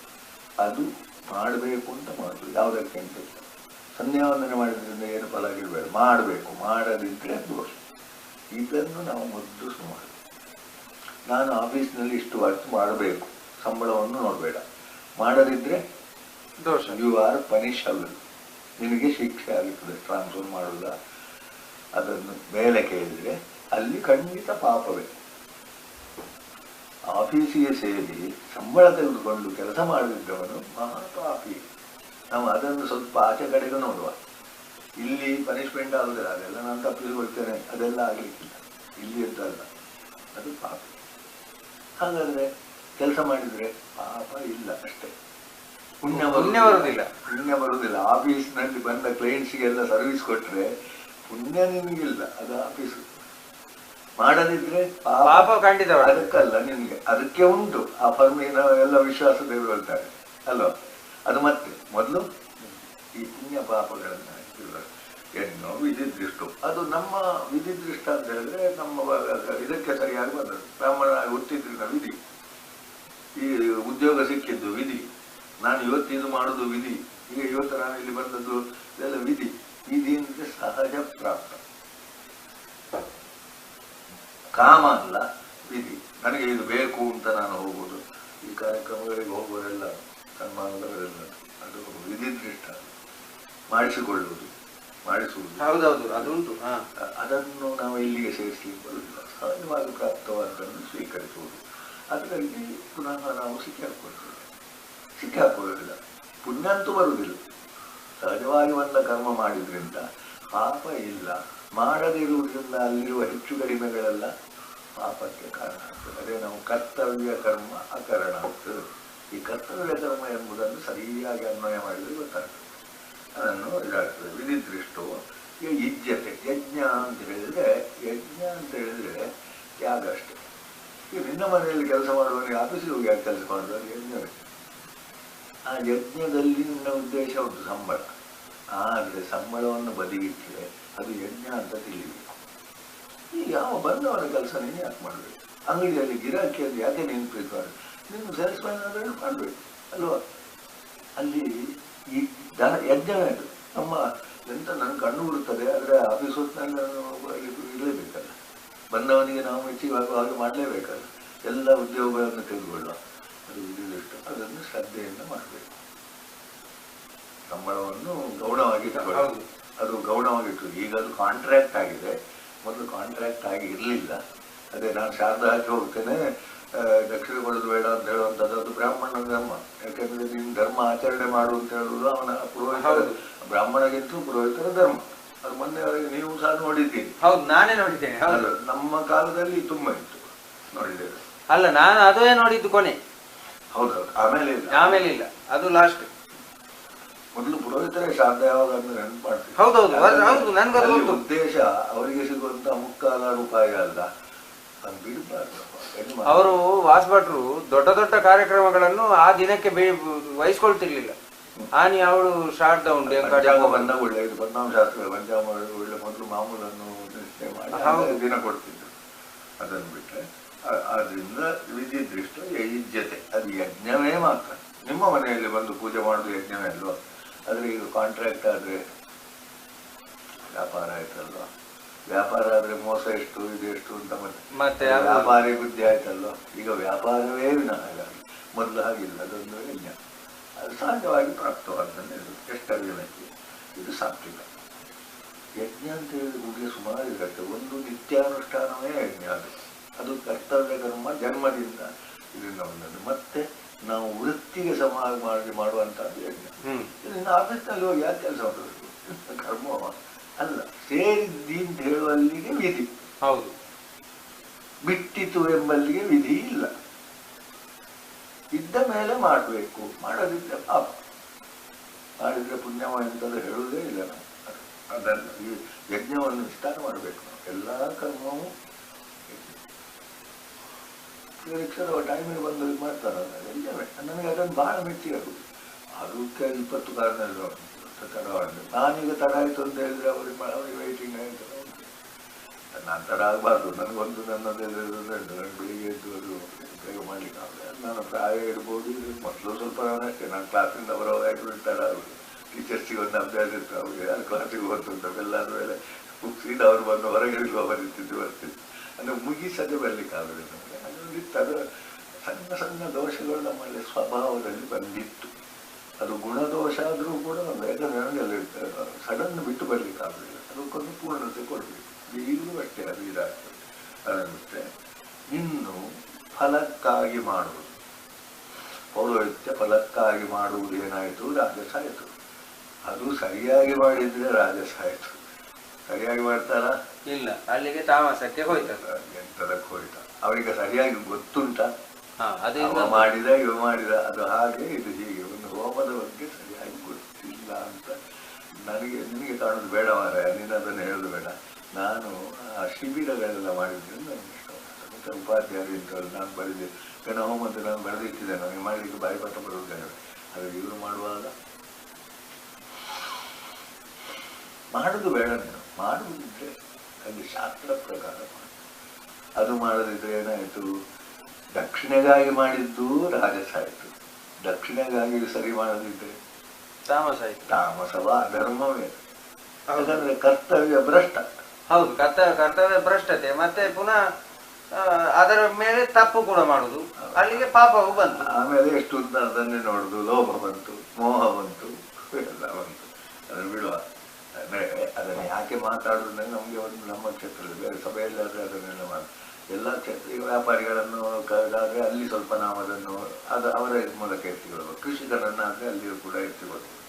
ಅದರಿಂದ ದಂಭ ಅರ್ಥ ಮಾಡುವುದು ತಾಮಸ ಅರ್ಥ. ದಂಭ ಅರ್ಥ ಅದು ರಾಜಸವೇ, ದಂಭ ರಾಜಸವೇ. ನಮ್ಮಲ್ಲಿ ಒಂದು ಶಾರ್ದಕ್ಕೆ ಎಷ್ಟು ಜನ ಆಗಿದೆ ಇವತ್ತು, ನನಗೆ ತಪ್ಪು ಚಿಕ್ಕನಾಗಬೇಕು. ಶಾರ್ದ ಹಾಕಿದ್ದೆ ಈಗ ಪಿತೃಗಳ ತೃಪ್ತಿ, ಅವರಿಗೆ ತೃಪ್ತಿ ಆಗಿದೆ ಇಲ್ಲೋ ಅಂತ ಯಾರು ಹೇಳುವವರಿಲ್ಲ, ಬೇಡ. ವಿಧಿಹೀನ ಸೃಷ್ಟಾನ್ನ, ಅದೇ ಇಲ್ಲಿ ಹೋಮ ಮಾಡುವಾಗ ನನಗೆ ಬಹಳ ಬೇಜಾರಾಗ್ತಿದ್ದಷ್ಟೆ. ನಮ್ಮ ಪುರೋಹಿತರಿಗೆ ದಕ್ಷಿಣ ಕೊಡಲಿಕ್ಕಿಲ್ಲ, ಅದು ಫಲ ಹೇಗೆ ಸಿಗುವುದು? ಅಲ್ಲಿ ಶಾಸ್ತ್ರದಲ್ಲಿ ಹೇಳಿರುವುದರಿಂದ ಯಜ್ಞಕ್ಕೆ ಪತ್ನಿ ದಕ್ಷಿಣ, ಫಲ ಯಜ್ಞದಲ್ಲಿ ಉತ್ತಮವಾದ. ಹೆಂಡತಿ ಬೇಕು ಇಲ್ಲ, ನನಗೆ ಮಕ್ಕಳಾಗಬೇಕು ಅಂದ್ರೆ ಹೇಗೆ ಆಗ್ತದೆ? ಹೌದು, ಶಾಸ್ತ್ರ ಅಷ್ಟು ಇವನಿಗೆ ಬೈತದೆ. ದಕ್ಷಿಣ ಕೊಡುವುದಿಲ್ಲ ಅಂದ್ರೆ ಕಡಿಮೆ ಹೆಚ್ಚು ಹೇಳುದಿಲ್ಲ, 1 ರೂಪಾಯಿ ಸಾಕು. ದಕ್ಷಿಣೆ ಕೊಡ್ಲಿಕ್ಕಿಲ್ಲ ಅಂತ ಹೇಳಿದ್ರೆ ಎಂತ, ಶಾಸ್ತ್ರವೇ ಗೊತ್ತಿಲ್ಲ. ಅದು ಯಾಕೆ ಆ ಹೋಮ ಮಾಡಿದ್ದು? ನಾವು ಹಿಂದಿನವರು ಮಾಡೋದು ನಾವೆಂಥದ್ದು, ಅದು ಅಂಥ ಹೋಮ ಇಂಥ ಹೋಮ ಮಾಡಿದ್ದೇವೆ, ಇದಾಗ್ತದೆ ಮತ್ತೆ ನಮಗೆ. ಅದು ಮಾಡಲಿಕ್ಕೆ ಯಜಮಾನ ಯಾರು ಅಂತ ಒಂದು ಪ್ರಶ್ನೆ ಇತ್ತು. ರಾಜರು ಮಾಡುವ ಹೋಮವನ್ನು ನಾವೀಗ ಯಾಕೆ ಮಾಡಬೇಕು? ಅಶ್ವಮೇಧ ಹೋಮ ಮತ್ತೊಂದು ಎಂಥದ್ದು ಇವರು ಈ ಹೋಮದ ಹೆಸರಿಟ್ಟು ಮಾಡಿ, ಅದು ಯಾರು ಯಜಮಾನ ಅಂತ ಹೇಳಿದ್ರೆ ಅದು ಲೋಕೋದ್ಧಾರ. ಯಾರು ನೀನು ಲೋಕ ಉದ್ಧಾರ ಮಾಡುವವ? ಯಾರು? ನನ್ನಲ್ಲಿ ಹಣ ಉಂಟು ಮಾಡ್ತೇವೆ, ನನ್ನಲ್ಲಿ ಹಣ ಉಂಟು. ಲೋಕೋದ್ಧಾರ ಮಾಡಲಿಕ್ಕೆ ಲೋಕದ ರಕ್ಷಕ ರಾಜ ಮಾತ್ರ. ರಾಜನ ಇಲ್ಲದಿದ್ದರೆ ಮಠಗಳಿಗೆ ವ್ಯಾಪ್ತಿ ಉಂಟು, ದೇವಸ್ಥಾನಕ್ಕೆ ವ್ಯಾಪ್ತಿ ಉಂಟು, ಅವರು ಮಾಡಬಹುದು. ಜಾತ್ರೆ ನಮ್ಮ ಊರಿನ ಜಾತ್ರೆ ನಿಮ್ಮ ಉದ್ಧಾರಕ್ಕಲ್ಲ. ನೀವು ಬನ್ನಿ, ಊಟ ಮಾಡಿ ಹೋಗಿ. ಆದರೆ ನಮ್ಮ ಊರಿನವರಿಗೆ ಜಾತ್ರೆ ಆಗದಿದ್ದರೆ ದೋಷ ಬರ್ತದೆ, ಜಾತ್ರೆ ಆಗ ಅಷ್ಟೇ. ವ್ಯಾಪ್ತಿ ನೋಡಿ. ಈಗ ಮಹಾಗಣೆ ಇತ್ಯಾದಿ ಎಲ್ಲ ಅದನ್ನು ಬಿಟ್ಟರೆ ಅದು ಇದನ್ನು ಇದು ವಿಧಿಹೀನ ಸೃಷ್ಟಾನ, ಮಂತ್ರಹೀನ ದಕ್ಷಿಣ, ಮಂತ್ರಹೀನವೇ ಸಾಕು. ಎಂಥದ್ದು ಸಾಕು? ಅದೆಲ್ಲ ಈಗ ಗೊತ್ತಿಲ್ಲದವರಿಗೆ ಹೇಳೋದು ಬೇಡ. ಶ್ರದ್ಧೆ ಇಲ್ಲ, ಯಜಮಾನಿ ಶ್ರದ್ಧೆ ಇಲ್ಲ, ಅವ ಸುಲಭ ಪವಿತ್ರ ಬೆಳೆ ಪೂರ್ಣಾವತಿಗ ಈ ಮಂಗಳಾರತಿಗೆ ಬರುವಂಥ ಪೂಜೆಗೆ ಬರುವವರು ಯಾರು? ನಮ್ಮಲ್ಲಿ ನಾನು ಸಣ್ಣ ನೋಡಿದ್ರು, ಭುಜಂಗರಾಯರು ಮುಕ್ತೇಶ್ವರರಾಗಿರುವಾಗ ಪಾಂಬೆಯಲ್ಲಿ ಪೂಜೆ ಆಗಬೇಕಾದ್ರೆ ಅಲ್ಲಿ ಸ್ವಲ್ಪ ಹೊತ್ತು ಶುರುವಿಗೆ ನಡೀತಿತ್ತು. ಪೂಜೆ ಶುರುವಾಗುವಾಗ ಬಂದು ನಿಂತವರು ಸ್ವಲ್ಪ ಹೋಗುದಿಲ್ಲ. ಆಗ ಎದುರಿಗೆ ಬಂದು ಯಾರು ಕುಚೇಷ್ಟೇ ಮಾಡಲಿಕ್ಕಿಲ್ಲ. ಅವರಿದ್ದಲ್ಲಿ ಅವ್ರು ಮಾತಾಡಬೇಡ ಅಂತ ಹೇಳೋದಿಲ್ಲ, ಅವರಿದ್ದಲ್ಲಿ ಮಾತಾಡ್ತಿದ್ದಿಲ್ಲ. ಯಜಮಾನ ಪೂಜೆ ಬಂದು ಇರಬೇಕು. ಈಗ ಮುಕ್ತೇಶ್ವರ ಬಲಿ ಹೊರಡುವ ಮೊದಲು ಇರಬೇಕು, ಬಲಿ ಒಳಗೆ ಆಗುವವರೆಗೂ ಇರಬೇಕು. ಅವರಿಗೆ ಅಷ್ಟು ಸುತ್ತು ಬರಲಿಕ್ಕೂ ಕೊಡಬೇಕು, ನಮ್ಮಿಂದ ಆಗಲಿಕ್ಕಿಲ್ಲ. ಇಲ್ಲವೇ ಬೇಡ. ಊರಿನವರು ಧ್ವಜಾರೋಹಣ ಮಾಡುವಾಗ ಇದ್ದವರು ಮಧ್ಯದಲ್ಲಿ ಹೋಗಬಾರ್ದು ಅಂತೆಲ್ಲ ಉಂಟು. ಈಗ ನಾವು ಅದನ್ನೇ ತಪ್ಪಿಸ್ಬಿಡ್ತೇವೆ. ಧ್ವಜಾರೋಹಣದಿಂದ ನಾಳೆ ನಿಲ್ಲಬೇಕು, ನಮ್ಮ ಆವತ್ತಿಗೆ ಇರುವುದಿಲ್ಲ, ಮತ್ತೆ ಬರ್ತೀನಿ ಅಂತ. ಇದೆಲ್ಲ ವಿಧಿ ಇರ್ತದೆ. ಅಂದರೆ ಜಾತ್ರೆಯು ಇವರಿಗೆ ಸಂಬಂಧಪಟ್ಟಂತೆ ಅಂದರೆ ಆಗಮಶಾಸ್ತ್ರದಲ್ಲಿ ಎಲ್ಲರಲ್ಲಿ ಉಂಟು. ಅದರಿಂದ ಉದಾಸೀನ ಶ್ರದ್ಧಾವಿರಹಿತ ಇದು. ಇನ್ನು ಈಗ ತಪಸ್ಸು ಅಂತ ಹೇಳ್ತಾರೆ. ಏನ ತಪಸ್ಸು? ಶಿವರಾತ್ರಿ ಬಂತು, ವ್ರತ ಮಾಡಬೇಕು, ಇದು ಮಾಡಬೇಕು. ದೇವ, ಆಮೇಲೆ ದ್ವಿಜ ಬ್ರಾಹ್ಮಣ ಬಂದ, ಅತಿಥಿ ಸರ್ಕಾರ ಮಾಡಬೇಕು. ಒಬ್ಬರು ತಿಳಿದವರು ಬಂದರು, ಅವರನ್ನು ಕರ್ಕೊಂಡು ಬಂದು ಹೊರಡಿಸಿ ಮಾಡಿ ಗುರುಗಳನ್ನು ಭೇದ ಮಾಡಬೇಕು ಅಂತ ಹೇಳೋ ಹಾಗ.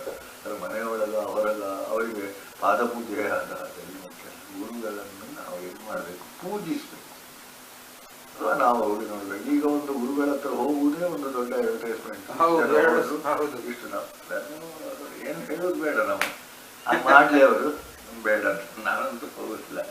ಶೌಚಂ ಆರ್ಜವಂ, ಶೌಚ ಶುಚಿಯಾಗಿರ್ಬೇಕು. ಅಪ್ಪ ದೇವಸ್ಥಾನಗಳು ಸ್ನಾನ ಮಾಡ್ತಾನ ಇಲ್ವೋ ಅಂತಲೂ ನೋಡ್ಬೇಕಾಗಿಲ್ಲ, ಶುಚಿ ಅಲ್ಲ, ಅವು ಇರುವುದೇ ಶುಚಿ. ಹೆಚ್ಚು ಮಾತಾಡಿದ್ರೆ ವಾಹನದಲ್ಲಿ ಬಂದು ಸೀದಾ ದೇವಸ್ಥಾನಕ್ಕೆ ಹೋಗ್ತಿಲ್ಲ, ಅಲ್ಲಿಯೇ ಒಂದು ಕೊರಪಾನ ಸ್ನಾನ ಮಾಡಿದ್ರೆ ಪೂಜೆಯನ್ನು ಮಾತ್ರ ಅಲ್ಲ. ಹಾಗಾಗಿ ಈಗ ನಾವು ಬೆಳೆದಿದ್ರು ಕೂಡ ಶೌಚ ಅಂತ ಒಂದು ಸ್ವಲ್ಪ ಬೇಕು. ಇನ್ನೊಂದು ಅದಕ್ಕಿಂತ ಹೆಚ್ಚಿನ ದೇವಸ್ಥಾನಗಳು ಹೋಗುವಾಗ ಬೇರೆ ಯಾವ ವಿಷಯ ನಮ್ಮ ನೆನಪಿಗೆ ಬರಬಾರ್ದು, ದೇವರು ಮಾತ್ರ ಬರಬೇಕು ಅಂತ ಭಾವುಕತನ ಇಲ್ಲದೆ ಇದ್ದು ನಾವು ಮಾಡಿದ್ರೆ ಅದೇನಿಲ್ಲ ಪ್ರಯೋಜನಕ್ಕೆ ಇಲ್ಲ. ಭಾವುಕತನ ದೇವಸ್ಥಾನದಲ್ಲಿ ದೇವರನ್ನು ನೋಡುವುದು, ನಾವು ಕಥೆಗಳನ್ನೆಲ್ಲ ಹೇಳ್ತೇವೆ, ಅದನ್ನು ಶೌಚ ಮಾರ್ಗ. ಬ್ರಹ್ಮಚರ್ಯ ದೇವಸ್ಥಾನದಲ್ಲಿ ದೇವರು ಮಾತ್ರ, ಅದು ಬ್ರಹ್ಮಚರ್ಯ. ಆಫೀಸಿಗೆ ಹೋದ್ರೆ ಆಫೀಸ್ ಮಾತ್ರ, ಅದು ಬ್ರಹ್ಮಚರ್ಯ. ಬ್ರಹ್ಮಚರ್ಯ ಅಂತ ಕೂಡಗೊಳ್ಳಿ ಏನೇನೋ ಗಲಾಟೆ ಮಾಡಿಕೊಂಡಿದ್ದಾರೆ, ಅಲ್ಲಿ ಅಂತದ್ದು ಗೊತ್ತಿಲ್ಲ. ಬ್ರಹ್ಮಚರ್ಯ ಅಂದರೆ ಅಲ್ಲಿ ಯಾವುದು? ಈಗ ಈ ಕೆಲಸ ಮಾಡುವಾಗ ನಮಗೆ ಇದು ಮಾತ್ರ. ಮೊದಲೇ ನಾವು ಶಿಕ್ಷೆ ಮಾಡಬೇಕು, ಎಷ್ಟು ಗಂಟೆ ಮುಗಿಬೇಕು ಅಂತ. ಇದು ಎಷ್ಟು ಮುಗೀತಾ ನೋಡುದು ಅದೆಲ್ಲ ಇಲ್ಲ. ಬ್ರಹ್ಮಚರ್ಯ ಅಂದರೆ ಅದರ ಬಗ್ಗೆ ನಮಗೆ ಇರುವಂತಹ ಬ್ರಹ್ಮ ಅಂದರೆ ಶ್ರೇಷ್ಠವಾದ್ದು, ಹೆಚ್ಚಿದ್ದು. ಹೌದು. ಅಹಿಂಸಾ, ಶಾರೀರಂ ತಪೋವಿಚ್ಯತೆ. ಇಲ್ಲಿ ಬರಬಾರ್ದಿತ್ತು ಇಲ್ಲ, ಬಂದ ಮೇಲೆ ಕೂತ್ಕೊಳ್ಬೇಕು. ಶುರುವಾದ ಕೂಡಲೇ ಎದ್ದು ಹೋಗುದು ತಪಸ್ಸಿಲ್ಲ ಅಂತಷ್ಟೇ. ಅಲ್ಲಿ ತಪಸ್ಸು ಇಲ್ಲ, ಬಂದ ಕೂಡಲೇ ಕೂತ್ಕೊಳ್ಳೋದು ಇಲ್ಲ. ಹಾಗೆಂದ್ರೆ ಬೇರೆ ಕೆಲಸಕ್ಕೆ ನಾವು ಸಂಕಲ್ಪ ಮಾಡಿದವರು ಕೂತ್ಕೊಳ್ಳೇಬೇಕು. ಪುರೋಹಿತರು ಸಂಕಲ್ಪ, ಯಜಮಾನ ಸಂಕಲ್ಪ ಮಾಡಿ ಎಲ್ಲಿ ಹೋಗ್ತಾರೆ? ಬಂದವರಿಗೆ ನಮಸ್ಕಾರ, ಹೋಮ ಮಾಡುವ ಪುರೋಹಿತರು ನಮಸ್ಕಾರ ಮಾಡ್ತಾರೆ, ದೇವಸ್ಥಾನದಲ್ಲಿ ಪೂಜೆ ಮಾಡುವಬೇಕಾದ್ರೆ ಬಂದವರಿಗೆ ನಮಸ್ಕಾರ. ಅವನಿಗ ದುಡ್ಡಿಗೆ ನಮಸ್ಕಾರ ಮಾಡಲೇಬಾರ್ದು.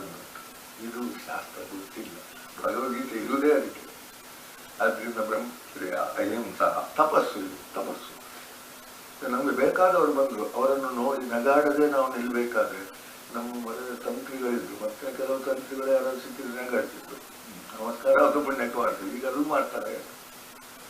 ದೊಡ್ಡವರು ಸಿಕ್ಕಿದ್ರೆ ನಮಸ್ಕಾರ ಮಾಡ್ತಾರೆ. ಇನ್ನು ವಾಕ್ಯ, ಅನುದ್ವೇಗಕರ ವಾಕ್ಯ. ನೋವಾಗಬಾರ್ದು, ಮಗುವಿಗೂ ನೋವಾಗಬಾರ್ದು. ಮಗುವಿಗೆ ಅದು ಕಲಿಸ್ಬೇಕು, ಬಣ್ಣವರಿಗೂ ನೋವಾಗಬಾರ್ದು ಕಲಿಸ್ಬೇಕು. ಗೊತ್ತಿರೋದಿಲ್ಲ ಅದಕ್ಕೆ ನೋವು. ಅನುದ್ವೇಗಕರ ವಾಕ್ಯ, ಇದು ಒಂದು ಶಬ್ದವನ್ನು ನಾವು ತಪಸ್ಸಾಗಿಟ್ಟುಕೊಂಡ್ರು ಸಾಕು. ಹೌದು, ಕರೆಕ್ಟ್. ನಾವು ಮಾತಾಡ್ಲಿಕ್ಕೆ ನಮಗೆ ಬರ್ತದೆ, ಅದು ಉದ್ವೇಗಕರ. ಅದೇ ಮಧುಮನಿಷ್ಯೆ, ಮಧುಜನಿಷ್ಯೆ, ಮಧುವಕ್ಷಾಮಿ ಅಂತ ಹೇಳ್ತಾನೆ. ಅದೇ ಮಾತಾಡು, ಮಧು ಅಂದರೆ ಮಧುರ, ಅಥವಾ ನಮಗೆ ಇಷ್ಟವಾಗುವ ಹಾಗೆ. ಅದೇ ವೇದ ಮಂತ್ರದಲ್ಲಿ ಅದೆಲ್ಲ ಸುಮಾರು ಬರ್ತದೆ. ಸ್ವಾದಿಷ್ಟಯ, ಮದಿಷ್ಟಯ, ರುಚಿಯಾಗಿರ್ಬೇಕು, ನಮಗೆ ಇಷ್ಟ ಆಗಬೇಕು ಇತ್ಯಾದಿ. ಸತ್ಯ ಒಂದು ಅದರ ಬಗ್ಗೆ ಯಾವ ಒಂದು ನಮ್ಮದು ಏನಿಲ್ಲ, ಅಡ್ಜಸ್ಟ್ಮೆಂಟ್ ಇಲ್ಲ. ಹಾಗಾದ್ರೆ ಸತ್ಯ ಎಂಥದ್ದು ಅಂತ ಹೇಳೋದು ನಿರ್ಣಯ ಮಾಡೋದು ನಾನು. ಸತ್ಯದ ಬಗ್ಗೆ ಎಷ್ಟು ಮಾತಾಡ್ತಾರೆ ಆದರೂ ಅದು ಪೂರ್ಣ ಆಗುದಿಲ್ಲ. ಸತ್ಯಂ ಪ್ರಿಯಂ ಶ್ಲೋಕ ಕೂಡ ಉಂಟು.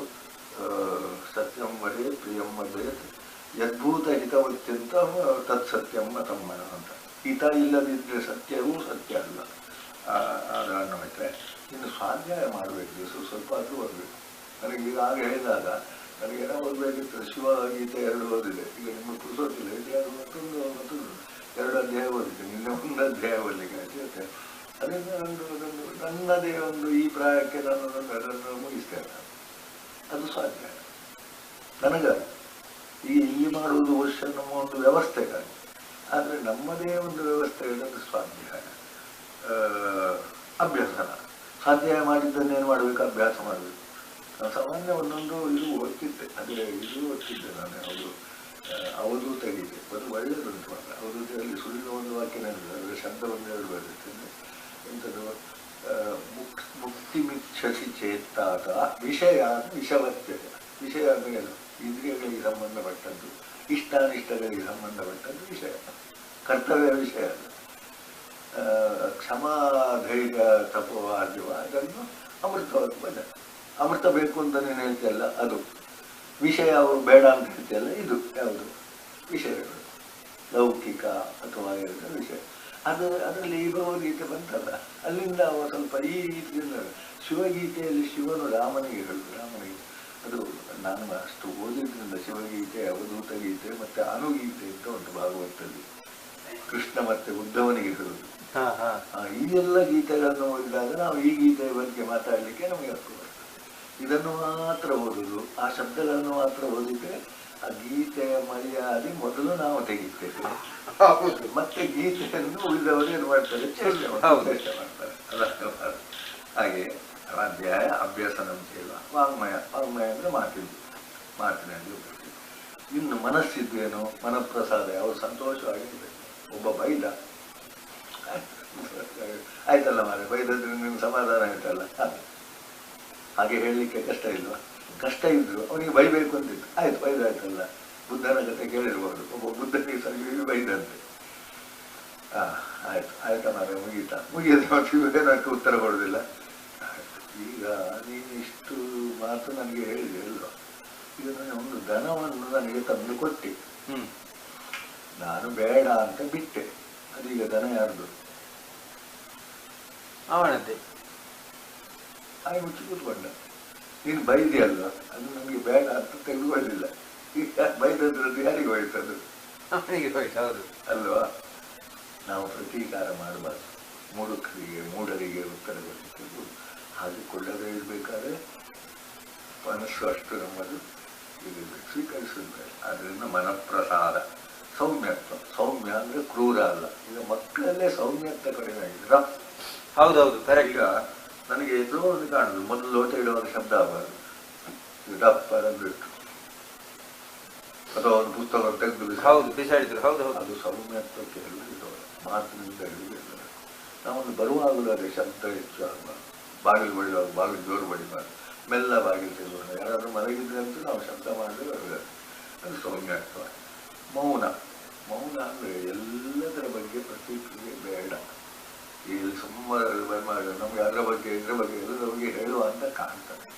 ಕಡಿಮೆ ಮಾಡೋದು ಹೇಳಿ ಹೇಳ್ಬಿಡೋದಿಲ್ಲ. ಒಂದು ಮತ್ತೆ ನಾವು ಹೇಳಿದ್ರಿಂದ ಅವತ್ತಿದ್ದಾನ ನಮ್ಗೆ ಮನಸ್ಸಿಗೆ ಸಾಯ್ತು. ಆದಷ್ಟು ಕಡಿಮೆ ಮಾಡಬೇಕು. ಮೌನ ಅಂತ ಹೇಳಿದ್ರೆ, ಮೌನ ಅಂತ ಹೇಳಿ ಸುಮ್ಮನೆ ಇರುವುದಲ್ಲ, ಸುಮ್ಮನೆ ಇರುವುದನ್ನು ಹೆಚ್ಚು ಮಾಡ್ತಾ ಹೋಗುದು. ಹಾಗಾದ್ರೆ ಒಳ್ಳೆಯ ವಿಷಯದ ಬಗ್ಗೆ ಸುಮ್ಮನೆ ಇರಬೇಡ. ಈ ಒಂದು ಸಣ್ಣ ಸಹಾಯ ಮಾಡಬೇಕು, ಕೂಡಲೇ ಎಚ್ಚರ ಮಾಡಿ. ಅದರಿಂದ ಇದು ಯಾವುದು ಮೌನ ಎಂಬುದು ವಿಚಿತ್ರವಾದಂತಹ ಶಬ್ದ. ಅದು ಅಗತ್ಯ ಇಲ್ಲದಲ್ಲಿ ಮಾಡಬೇಡ, ಅದು ಕೂರ್ಮ. ಆಮೇಲೆ ಏನು ರಗಳೆ ಇಲ್ಲ, ಕೈಕಾಲು ನೋವು ಹೋಗ್ತದೆ ಬರ್ತದೆ. ಏನಾದರೂ ಒಂದು ಶಬ್ದ ಆದಗಳೇ ಎಲ್ಲ ಬರ್ತದೆ. ಮೌನ ಅಂದರೆ ಅದು ಉಂಟು ಅಂತಲೇ ಗೊತ್ತಾಗ್ತದೆ. ಕೆಸರಿನಲ್ಲಿ ಅಂತೂ ಕಾಣೋದು ಇಲ್ಲ. ಅದರ ಬಹಳ ವೈರಿಗಳಿಗೂ ಕೂಡ ಅದು ಎಲ್ಲ ಒಳಗಾಗಿ ಕೂತ್ಕೊಂಡ್ರೆ ಗೊತ್ತೇ ಆಗುದಿಲ್ಲ. ಗೊತ್ತಾದ್ರೆ ಪಕ್ಕ ಅಡಿಮೇಲೆ ಮಾಡಲಿಕ್ಕೆ ಬರುದಿಲ್ಲ. ಮನುಷ್ಯ ಮಾತ್ರ ಅದನ್ನೆಲ್ಲ ಮೀರಿ ಹೋಗಿದ್ದಾನೆ. ಮೌನಂ ಆತ್ಮವಿನಿಗ್ರಹ, ಭಾವ ಸಂಶುದ್ಧಿ.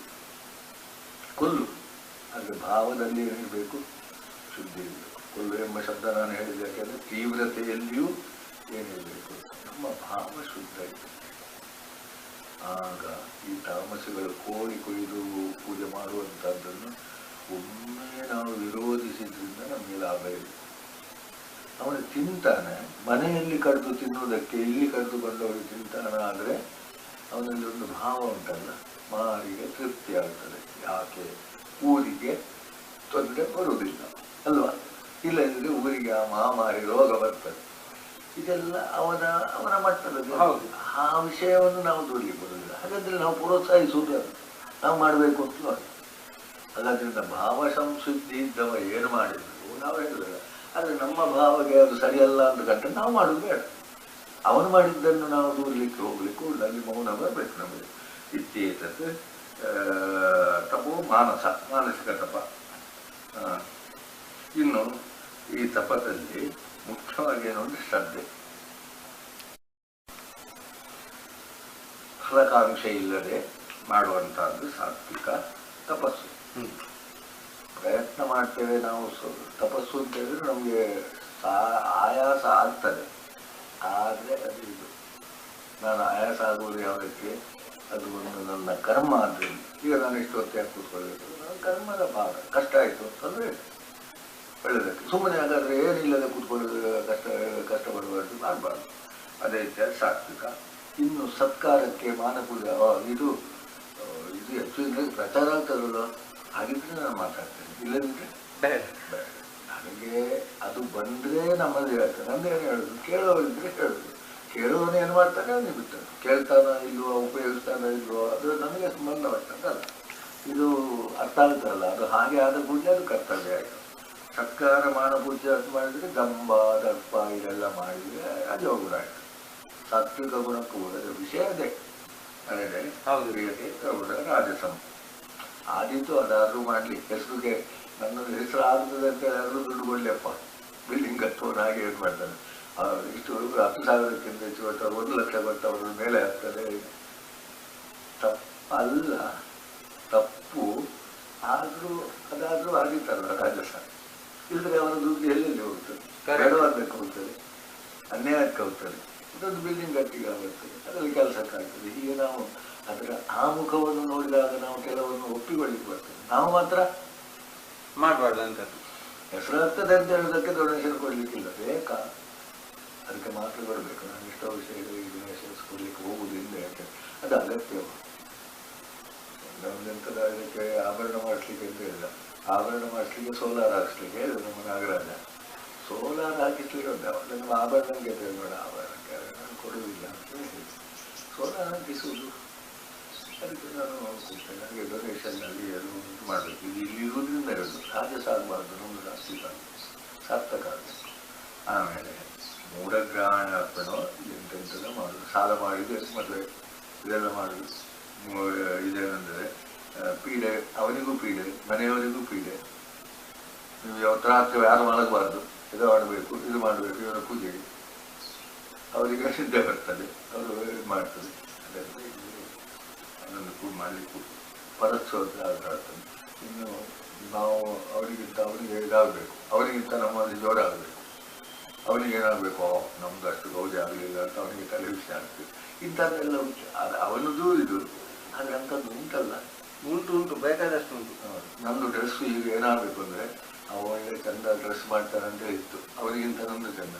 ಇದು ಎತ್ತಕ್ಕೆ ಒಂದು ಡ್ರೆಸ್ ಮಾಡೋದ್ರ ಮೇಲೆ ಆಸಕ್ತಿ ಇದ್ರೆ ಮಾಡಪ್ಪ, ಅದು ಒಂದು ನಮ್ಮನೆ ಇದ್ದು. ಮತ್ತೆ ಅದರಲ್ಲಿ ವೈರಾಗ್ಯ ಬರ್ತದೆ. ಮಾಡು ಉಂಟು, ನೀನು ಡ್ರೆಸ್ ಮಾಡಬೇಕು. ಅವನಿಗೆ ಕಣ್ಣು ಕುಕ್ಕಬೇಕು, ಸಭೆಯಲ್ಲಿ ಅವನಿಗಿಂತ ನಂದು ಜೋರ ಆಗಬೇಕು, ಅವನಿಗೆ ಇಷ್ಟ ಮಾಡಿದ ನಂದು ಇಷ್ಟ ಆಗಬೇಕು. ಸಾಮಾನ್ಯ ಏನಂದರೆ ಸಾಮಸಾಯ ಕೊಡಬೇಕಲ್ಲಿ ಕೊಡುವುದು, ಮಾಡಬೇಕಾದ್ದನ್ನು ಮಾಡುವುದು, ಅದು ಸಾತ್ವಿಕ. ಉಪಕಾರದ ಅದರಿಂದ ಲಾಭದ ಪ್ರಶ್ನೆ ಬರಲಿಕ್ಕೆ ಕೂಡುದು. ಅಂತ ಕೆಲಸ ಮಾಡುವವರು ಸಿಗ್ತಾರ ಕಷ್ಟ ಈಗ. ಹೌದು, ಇವತ್ತು ಸ್ವಲ್ಪ ಚಂದ ಮಾಡಿ ಮಾತಾಡಿ ತುಂಬ ಜನ ಕೇಳುವವರಿದ್ದಾರೆ. ಕೇಳುವವರಿದ್ರೆ ಒಂದು ಚಂದ. ಅದು ನಾನು ಮಾತಾಡುವವನಿಗೆ ಅದ್ಯಾಕೆ? ಅದು ನಾನೇನು ಮಾತಾಡಬೇಕು ಅದನ್ನು ಹೇಳುವುದಕ್ಕೆ ಜನ ಇದ್ದಾರೆ ಇಲ್ಲ ಅಂದರೆ ಮಾತಾಡುವ ಅವಕಾಶ ಉಂಟು, ಮಾತಾಡಬೇಕು. ಅಷ್ಟು ಅದು ಸಾತ್ವಿಕ. ಇದು ಯಾವುದೋ ಪದ, ಇದು ದೇಶ ಕಾಲೇಶ ಪಾತ್ರೇಶ, ದೇಶ ಕಾಲ. ಈಗ ಕಾಶಿಗೆ ಹೋದರೆ ಕೊಡಬೇಕು ಅಂತ ಉಂಟು, ಇದರಲ್ಲಿ ಕೊಡಬೇಕು ಅಂತ ಉಂಟು, ಸಂಕ್ರಮಣದಲ್ಲಿ ದಾನ ಅಂತ ಉಂಟು, ಶಿವರಾತ್ರಿಗೆ ಏನೋ ಅಂತ ಉಂಟು. ಅದೆಲ್ಲ ತಿಳಿದು ಶ್ರದ್ಧೆ ಇದ್ರೆ, ಅದರ ಬಗ್ಗೆ ಶ್ರದ್ಧೆ ಇಲ್ಲದ್ರೆ ಬೇಡ. ಅದು ಯಾವುದನ್ನು ಯಾರ ಮೇಲೂ ಹೇಳಲಿಕ್ಕೆ ಆ ವಿಷಯ ಶಿವರಾತ್ರಿ ಅಂತ ಹೇಳುವವರಿಗೆ ನನಗೆ ಶ್ರದ್ಧೆ ಬಂತು, ಇನ್ನೊಬ್ಬರಿಗೆ ಅಷ್ಟಮಿ ಮಾತ್ರ ಶ್ರದ್ಧೆ ಬಂತು, ಶಿವರಾತ್ರಿ ಬೇಡ ಅಂದರೆ ಅದೆಲ್ಲ ಅವರಿಗೆ ಬಿಟ್ಟ ವಿಷಯ. ಅಂತಹ ಶ್ರದ್ಧೆ ಬಂದಾಗ ಮಾಡುವುದು ಅದು ಸಾತ್ವಿಕವಾದಂಥದ್ದು ಹೇಳ್ತಾರೆ. ಶ್ರದ್ಧೆ ಬಂದು ಅಷ್ಟಮಿ ಆದ್ದರಿಂದ ಇವತ್ತು ಉಪವಾಸ ಮಾಡಲೇಬೇಕು, ಎಲ್ಲಿದ್ದರೂ ಮಾಡಬೇಕು, ಶ್ರಾದ್ದ ಮಾಡಲೇಬೇಕು, ಇದೆಲ್ಲ ಶ್ರದ್ಧೆ. ಇನ್ನು ಅವನು ಮಾಡಿದ್ದಾರೆ. ನಮ್ಮಲ್ಲಿ ಒಬ್ಬರಿದ್ದು ಊಟ ಕರೆದ್ರೆ ಅವರು ಊಟ ಹಾಕ್ತಾರೆ, ನಮ್ಮ ಊಟಕ್ಕೆ ಮಳೆ ಬಂದಾಗ ಅದರಿಂದ ಅಲ್ಲಿ ಹೋಗು, ಅಥವಾ ನಮ್ಮ ಮಾಡಿದ್ದಕ್ಕೆ ಅವರು ಮಾಡೋದು, ಅವರು ನಮ್ಮಲ್ಲಿ ಬರುವುದಿಲ್ಲ, ನಾವು ಅವರಲ್ಲಿ ಹೋಗುವುದಿಲ್ಲ, ಇತ್ಯಾದಿಗಳೆಲ್ಲ ಅದು ಲೆಕ್ಕಾಚಾರಗಳು. ಅದು ರಾಜಸ. ಇದು ಫಲ ಅಥವಾ ಇದು ಇವೆಲ್ಲ ಯಾವುದೇ ವ್ರತವು ಫಲವನ್ನು ಉದ್ದೇಶ ಮಾಡುವುದಲ್ಲ. ಅಲ್ಲಿ ಹೇಳ್ತಾರೆ ಆದರೆ ಕರ್ತವ್ಯ ಅಂತ ಮಾಡುವುದು ಒಳ್ಳೆಯದು, ರಾಜಸ. ಇನ್ನು ಯಾವಾಗ ಅಂತ ಇಲ್ಲ, ಎಲ್ಲಿ ಅಂತ ಇಲ್ಲ, ಇಂಥದ್ದು ಅಂತ ಇಲ್ಲ. ಅದೇ ಸ್ನಾನ ಮಾಡಲೂ ಇಲ್ಲ, ದೇವಸ್ಥಾನಕ್ಕೆ ಹೋಗುವುದು ಮಾಡುವುದು. ಆದೇಶ ಕಾಲೇ ಅಪಾತ್ರಗಳು ಯಾರಿಗೆ ಕೊಡುವುದು, ನಮ್ಮನ್ನು ಯಾರು ಹೋಗ್ತಾರೋ ಅವನಿಗೆ ದಾನ ದಕ್ಷಿಣೆ, ನಮಗೆ ಬೇಕಾದವರಿಗೆ ದಾನ ದಕ್ಷಿಣೆ. ಇದೆಲ್ಲ ಅಸಂಸ್ಕೃತ, ಅಸ್ಕೃತ ಇಲ್ಲ. ಅದು ಪುರೋಹಿತ ಅವ್ರಿಗೆ ಗೊತ್ತಿಲ್ಲ ಪಾಪ. ಈ ಜಲದಾನ ಕೊಡಬೇಕಿತ್ತು, ಅವರು ಅವರಿಗೆ ಬೇಕಾದವರು ನೀರು ಮಾಡಲ್ಲ, 4 ಆಣೆ ಅದು ಗಾಂಧಿ ಗೊತ್ತಿದ್ದು ಯಾಕೆ ಜಲದಾನಕ್ಕೆ ಅಲ್ಲಿರುವುದು ಪ್ರಾಣಿನ ಜೀವನ, ಅದನ್ನು ಪಾವನ ಹೋಮದಲ್ಲಿ ಕೊಡಬೇಕು ಅಂತ ಉಂಟು. ಜಲದಾನ ಕೊಡುವಾಗ ಮತ್ತೆ ಜಲ ಅಲ್ಲ ತಟ್ಟೆ ಅಂತ ಆಯಿತು. ಈಗ ಪಾತ್ರೆಗಳನ್ನು ಕೊಡ್ತಾರೆ ನಮಗೆ, ಅದು ಭಾಳ ವಿಚಿತ್ರ. ಎರಡು ದುಡ್ಡಿದ್ರೆ ಅದನ್ನು ತೋರಿಸುವುದೇ ಇಲ್ಲ. ಅಲ್ಲಿ ಜಲ, ಇದು ತುಪ್ಪ, ನೀರು, ಕ್ಷೀರ, ಜಲ ಮತ್ತು ಇದು ಹಾಲು, 4 ದಾನ. ಅಲ್ಲಿ ದೇವತೆಗಳ ತೃಪ್ತಿ, ಅಲ್ಲಿ ವಿಧಿ, ಅದನ್ನು ಮಾಡಬೇಕು. ಈಗ ಒಂದು ಸಣ್ಣ ಕೆಲವರಾಗ ಪಾತ್ರೆ ಪ್ರಧಾನವಾಗಿ ಅದು ಬೇಡ, ಹಾಗಾಗಿ ಇದಕ್ಕೆ ಕೂತು ಇನ್ನು ಇದನ್ನೀಗ ನಾವು ಮಂತ್ರಕ್ಕೆ ಬರ್ತೇವೆ. ಓಂ ತತ್ಸತ್ ಎಂಬ ಶಬ್ದವನ್ನು ಇಲ್ಲಿ ಅವರಿಗೆ ಮಾಡ್ತಾರೆ. ಓಂ ಎಂಬುದು ಏಕಾಕ್ಷರ ಬ್ರಹ್ಮ. ಆದರೆ ನಾವು ಒಂದು ಕೇಶವಾಯ ನಮಃ, ಓಂ ಕೇಶವಾಯ, ಓಂ ನಮಃ ಶಿವಾಯ. ಅದೇ ಇಲ್ಲಿ ಬೇರೆಯವರು ಹೇಳಬೇಕಾದ್ರೆ ನಮಃ ಶಿವಾಯ ಸಾಕು, ಪಂಚಾಕ್ಷರಿ. ಆದರೆ ಬ್ರಾಹ್ಮಣರಿಗೆ ಅಷ್ಟಾಕ್ಷರ. ವೇದದ ಅಧಿಕಾರದವರಿಗೆ ಓಂ ಏಕಾಕ್ಷರ ಬ್ರಹ್ಮ, ಅದನ್ನು ಸೇರಿಸಬೇಕು. ಓಂ ಈಗ ಒಂದು ಬ್ರಹ್ಮನಾಗಿ ಕೂತ್ಕೊಳ್ಬೇಕು ಅಂತ ಹೇಳಿದ್ರೆ ನೀವು ಬ್ರಹ್ಮನಾಗಿ ಬರೋ ಓಂ ಅಂತ ಹೇಳಿದ್ರೆ ಅಂತ. ಓಂ ಎಂಬುದರಿಂದ ಶುರು ಮಾಡುವುದೇ ಒಂದು ರೀತಿಯ ವೇದ ಸಮ್ಮತವಾದ ಮಾತು. ಅದು ಏನು ಅಂತ ಹೇಳಿದ್ರೆ ನೀವು ಸರ್ವೀಸಸ್ ಇರುವಾಗ ಏನೋ ಮಾಡ್ತೀರೋ ಏನೋ ಅಂತ. ನಮ್ಮ ಎಲ್ಲ ಈ ಧಾರ್ಮಿಕ ಕಾರ್ಯಗಳಲ್ಲಿ ಓಂ ಎಂದು ಹೇಳುವುದೇ ಅದನ್ನು ಒಪ್ಪುವ, ಸ್ವೀಕರಿಸುವ, ಮಾಡುವಂತ ಓಂ. ಆಮೇಲೆ ತತ್ಸತ್ನಲ್ಲಿ ಏನು ಹೇಳ್ತಾರೆ, ಬ್ರಹ್ಮ ತ್ರಿವಿಧ ವಿಲಾಸ. ಓಂ ತತ್ಸದಿತಿ ನಿರ್ದೇಶ ಬ್ರಹ್ಮಣ ತ್ರಿವಿಧ ಸ್ಮೃತಃ. ಈಗ ಓಂ ತತ್ಸತ್ ಬ್ರಹ್ಮನದು ನಿರ್ದೇಶ 3. ಓಂ ಎಂಬುದು ತತ್ ಎಂಬುದು ಸತ್ಯ ಎಂಬುದು. ಆದ್ದರಿಂದ ಇದರ ಪ್ರಯೋಗವನ್ನು ಮಾಡುವ ರೂಢಿ ಇತ್ತು. ಈಗ ನಾವು ಏನೋ ಮಾಡಿದರೆ ಸಾಧ್ಯ ಇಲ್ಲ. ಆ ಓಂ ತತ್ಸತ್ ಇಲ್ಲದೆ ನಾವು ಯಾವುದನ್ನು ಮಾಡಲಿಕ್ಕಿಲ್ಲ. ಯಾಕೆಂದರೆ ಬ್ರಹ್ಮನ ಅಥವಾ ಪರಮಾತ್ಮನ ಅಥವಾ ಯಾವುದೇ ಇರಲಿ ಅಪೂರ್ಣದ ಸ್ಮರಣೆ ಮಾಡಿ ಅಪೂರ್ಣವಾದ ನಮ್ಮ ಈ ಕಾರ್ಯಕ್ರಮಗಳನ್ನು ನಾವು ಶುರು ಮಾಡುದು. ತತ್ಸತ್ ಅಂದ್ರೆ ಎಂತದು? ತತ್ ಅಂದ್ರೆ ಅದು, ಸತ್ ಅಂದ್ರೆ ಸತ್, ಅಸತ್ ಅಲ್ಲ. ಓಂ ಎಂಬುದು ಅದು ಸಂಕೇತ ಯಾವುದಕ್ಕೆ? ಬ್ರಹ್ಮಕ್ಕೆ. ಓಂ ಇತ್ಯೇಕಾಕ್ಷರಂ ಬ್ರಹ್ಮ. ಅದರಿಂದ ಓಂ ತತ್ಸತ್ ಎಂಬುದು ನಮ್ಮ ರೂಢಿಯಲ್ಲಿ ಬಂದಿದೆ. ಬಿಟ್ಟಿದ್ದೇವೆ ಅಂತ ಹೇಳಿದ್ರೆ ಗೊತ್ತಿಲ್ಲ ಅಂತ ಅರ್ಥ. ಅದನ್ನು ಶುರು ಮಾಡುವುದು ರೂಢಿ ಅಂತ ಒಂದು ನೆನಪು ಮಾಡ್ತಾನೆ. ಬಹುಶಃ ದ್ವಾಪರಕ್ಕೆ ಕಡಿಮೆ ಆಗಿದೆ, ಅದಕ್ಕೆ ಕೃಷ್ಣ ಓಂ ತತ್ಪತ್. ಆ ಓಂ ಎಂಬುದರಿಂದ ಶುರು ಮಾಡಿದರೆ ನಮಗೆ ಬ್ರಹ್ಮನ ಸ್ಮರಣೆ ಮಾಡಿದ್ರಿಂದ ಅದರಲ್ಲಿರುವ ಲೋಪದೋಷಗಳು ನಮಗೆ ಕಾಗುವುದಿಲ್ಲ, ಇತ್ಯಾದಿ ಇತ್ಯಾದಿಗಳ ಮೇಲೆ ಅಂದರೆ ತತ್. ಹಾಗಾದರೆ ತಸ್ಮಾತ್ ಓಮಿತ್ತುದಾರತ್ಯ ಶುರು ಮಾಡಬೇಕು. ಹೋಮದಲ್ಲಿ ಓಂ ಇಲ್ಲದೆ ಮಂತ್ರ ಹೇಳಲಿಕ್ಕಿಲ್ಲ, ಪಾರಾಯಣ ಮಾಡುವಾಗ ಇಲ್ಲ ಹೇಳ್ಬೋದು. ಎಲ್ಲದಕ್ಕೂ ಓಂ ಹೇಳಬೇಕು. ನಾವು ಅರ್ಚನೆ ಮಾಡುವಾಗ ಓಂ ಹೇಳಬೇಕು. ಹೌದು. ಸ್ತೋತ್ರ ಓದುವಾಗ ಓಂ ಬರಬೇಕು, ಓಂ ಬರಬೇಕು ಅಂತಿಲ್ಲ. ಹೌದು. ಅರ್ಚನೆ ಮಾಡುವಾಗ ಓಂ ನಾರಾಯಣ, ಓಂ ಶಿವಾಯ ಇತ್ಯಾದಿಗಳು ಬರಬೇಕು. ಯಾಕೆ ಶಿವಸಾಲ್ದ ಅಲ್ಲ, ಅದು ಒಂದು ಪೂರ್ಣತೆಯ ಸಂಕೇತ. ಓಂ ಎಂಬುದನ್ನೇ ಶಿವ ಅಂತೇಳಿ ಹೇಳುವುದು ಎಂಬ ಅರ್ಥ ಮಾಡಬೇಕು. ಏನೇ ಇರಲಿ ಅದರ ಬಗ್ಗೆ ಓಂ ಎಂಬುದೇ ಶುರು ಮಾಡುವುದು ಶಾಸ್ತ್ರ ಸಮ್ಮತ. ಎಲ್ಲವನ್ನು ಪ್ರವರ್ತಂತೆ. ನಾವು ಕೂತ್ಕೊಳ್ಳುವಾಗಲೂ ಅದೇ ಒಂದು ವರ್ಣ ಆಗುವಾಗ ಓಂ ಅಂತ ಹೇಳುವಂಥ ವ್ರತವಸ್ತು. ಓಂ ಎಂಬುದು ಸಮ್ಮತಿಯನ್ನು, ಒಪ್ಪಿಗೆಯನ್ನು ಸೂಚಿಸ್ತದೆ. ಆಮೇಲೆ ಅವು ಸ್ವಲ್ಪ ಜಾಗೃತಿ ಮಾಡಬೇಕು. ಅದು ಮುಗಿಯುವವರೆಗೆ ಅವನೊಂದು ಯಾವುದೋ ಒಂದು ಡ್ಯೂಟಿ ಮೈಂಡೆಡ್ ಅಂತೇಳಿ ನೀವು ಹೇಳುವಲ್ಲಿಗೆ ಆ ಸರ್ವಿಸಿಗೆ ಸೇರಿ ಬಿಡುವವರೆಗೆ ನಿಮಗೊಂದು ಹೊಣೆಗಾರಿಕೆ ಉಂಟು ಎಂಬುದನ್ನು ತಿಳ್ಕೊಳ್ಳಿ. ಅದು ಅಲ್ಲಿಗೆ ಬರ್ತದೆ. ಅದನ್ನು ಯಜ್ಞಗಳಲ್ಲಿ ಏನು ಅಂತ ಹೇಳಿದ್ರೆ ವರ್ಣ ಮಾಡುವುದು ಅಂತ ಉಂಟು. ಇದೆಲ್ಲ ಕೊಡ್ತಾನೆ. ಆಮೇಲೆ ದಕ್ಷಿಣ ಕೊಡೋದು ಅಂತ ಅಲ್ಲಿಗೆ ಮುಗಿಯಿತು. ಇವನು ಅಲ್ಲಿಗೆ ಅವನ ಪಾಡಿಗೆ ಅವನು, ಇವನ ಪಾಡಿಗೆ ಇವನು ಅಲ್ಲಿ ಹೇಳಿ ಅಲ್ಲಿ ಮಾಡಿದ ಮೇಲೆ ಅವನ ಆಚಾರ್ಯನೋ ವೃತ್ತಿವೆನ್ನೋ ಬ್ರಹ್ಮನೋ ಎಂತಲೋ ಆ ಯಜ್ಞದ ಬಗ್ಗೆ ತಿಳಿದಷ್ಟಕ್ಕೆ ಅದು ಬಹಳ ಚೆನ್ನಾಗಿ ಉಂಟು. ಅದು ನಮ್ಮ ನಿತ್ಯ ಕರ್ಮದ ಅಷ್ಟೇ. ರಿಕ್ಷಾದವರನ್ನು ನಾವು ನೇಮಿಸಿದ ಕೂಡಲೇ ಅವನು ನಮ್ಮ ಸರ್ವಿಸ್ ಮಾಡೋದು. ಅವನಿಗೆ ಬೇಕಾದಿಲ್ಲ. ಇಲ್ಲ ಫೋನ್ನಲ್ಲಿ ಮಾತಾಡೋದು ನಾವು ಮಾತಾಡಲಿಕ್ಕಿಲ್ಲ, ಅದು ಬಿಡುವ ಅಲ್ವಾ. ಅವನು ವಹಿಸಿಕೊಳ್ಳದಿದ್ರೆ ಅವನಿಗೆ ನಮ್ಗೆ ಏನು ಸಂಬಂಧ? ಏನಿಲ್ಲ. ಹೌದು. ಹಾಗೆ ನಮ್ಮ ವೃತ್ತಿಗಳಲ್ಲಿ ಹಿಡಿದು ಎಲ್ಲದರಲ್ಲಿ ಅದು ಬರ್ತದೆ. ಬಂದ ಮೇಲೆ ನಮಗೆ ಆ ಪ್ರಜ್ಞೆ ಇರಬೇಕು. ಅದಕ್ಕೆ ಓಂ ಎಂಬ ಅಕ್ಷರ ಹೇಳ್ತಾನೆ. ಅದು ಹೇಳಿದ ಕೂಡಲೇ ಬ್ರಹ್ಮವಾದಿ ನಾಮ ಹಾಗಾದ್ರೆ ನಮ್ಮ ಲಕ್ಷ್ಯ ಇರೋದು ಎಲ್ಲಿ? ಇದರಲ್ಲೆಲ್ಲ. ಇದರಿಂದ ಮೂಲಕವಾಗಿ ನಮ್ಮ ದೇವರ ತೃಪ್ತ್ಯರ್ಥ. ಸ್ವಕರ್ಮಣ ತಮಭ್ಯರ್ಥ ಬರ್ತದೆ. ನಾವು ಮಾಡುವ ಕರ್ಮವು ದೇವರ ತೃಪ್ತಿಗಾಗಿ, ದುಡ್ಡಿಗಾಗಿ ಎಂಬುದು ಮತ್ತೆ ಬರ್ತದೆ. ದುಡ್ಡು ಅದು ಸಹಜ ಬರುತ್ತದೆ. ತತ್ತು ತತ್ತು ಎಂಬುದೇ ಅದೇನು? ನೇತಿ ಎಂಬ ಮಾರ್ಗದಲ್ಲಿ. ಇದು ಅಲ್ಲ, ಅದು ಎಲ್ಲಿ ಎಲ್ಲಿ ಹೋಗುದು? ಆತ್ಮ ಅಂತ ಹೇಳಿದಲ್ಲಿ ನಿಲ್ಲಬೇಕಷ್ಟೆ. ಅದು ನನಗೆ ಗೊತ್ತಿಲ್ಲ, ಆದರೂ ಅದು ಉಂಟು ಅಂತೇಳಿ ತಿಳಿಯುವುದು. ವಿಶ್ವ ಅಲ್ಲ, ವಿಷ್ಣು ತತ್ವ. ಅದರಿಂದಲೇ ಅದ್ವೈತ ತತ್ವ. ಹಾಗಾದ್ರೆ ಇದು ಹೇಳುವುದು ಸತ್ ಅಲ್ಲ, ಇದು ಎಂಬುದು ಬ್ರಹ್ಮ ಅಲ್ಲ, ದೇಹ ಬ್ರಹ್ಮ ಅಲ್ಲ, ಈ ವಿಶ್ವ ಬ್ರಹ್ಮ ಅಲ್ಲ. ಅಲ್ಲ ಅಂದ್ರೆ ಅವು ಎಲ್ಲಿಯೋ ಹೇಳಿದ ಹೌದು ಎಂಬುದು ನಮಗೆ ಹಾಗೆ ಕಾಣಲಿಕ್ಕೆ ಸಾಧ್ಯ ಇಲ್ಲ. ಹಾಗಾದ್ರೆ ಸತ್ ಎಂಬುದು ಅವ್ಯಕ್ತ, ಅದಕ್ಕೆ ಶಬ್ದ ಇಲ್ಲ, ಶಬ್ದವೇ ಓಂ. ಅದು ಏನು ಅಂತ ಹೇಳುದು? ಶಿವನ ಅಲ್ಲ, ಅದು ತತ್ವ. ಅದು ಉಪನಿಷತ್ತಿನಲ್ಲಿ ದೇವರಿಗೆ ಹೇಳುವುದು ಅದು.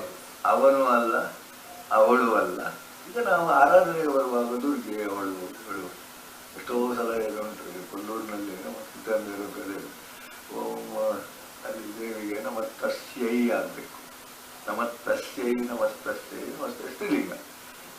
ವಿಷ್ಣುವಿಗಾದ್ರೆ ನಮಸ್ತಸ್ಮೈ ತಸ್ಮೈ ತಸ್ಮೈ ಆಗಬೇಕು. ಅಲ್ಲಿ ಇವನು ಏನು ಹೇಳ್ತಾನೆ? ತಸ್ಮೈ ತಸ್ಮೈ ಹೇಳ್ತಿದ್ರಂತೆ.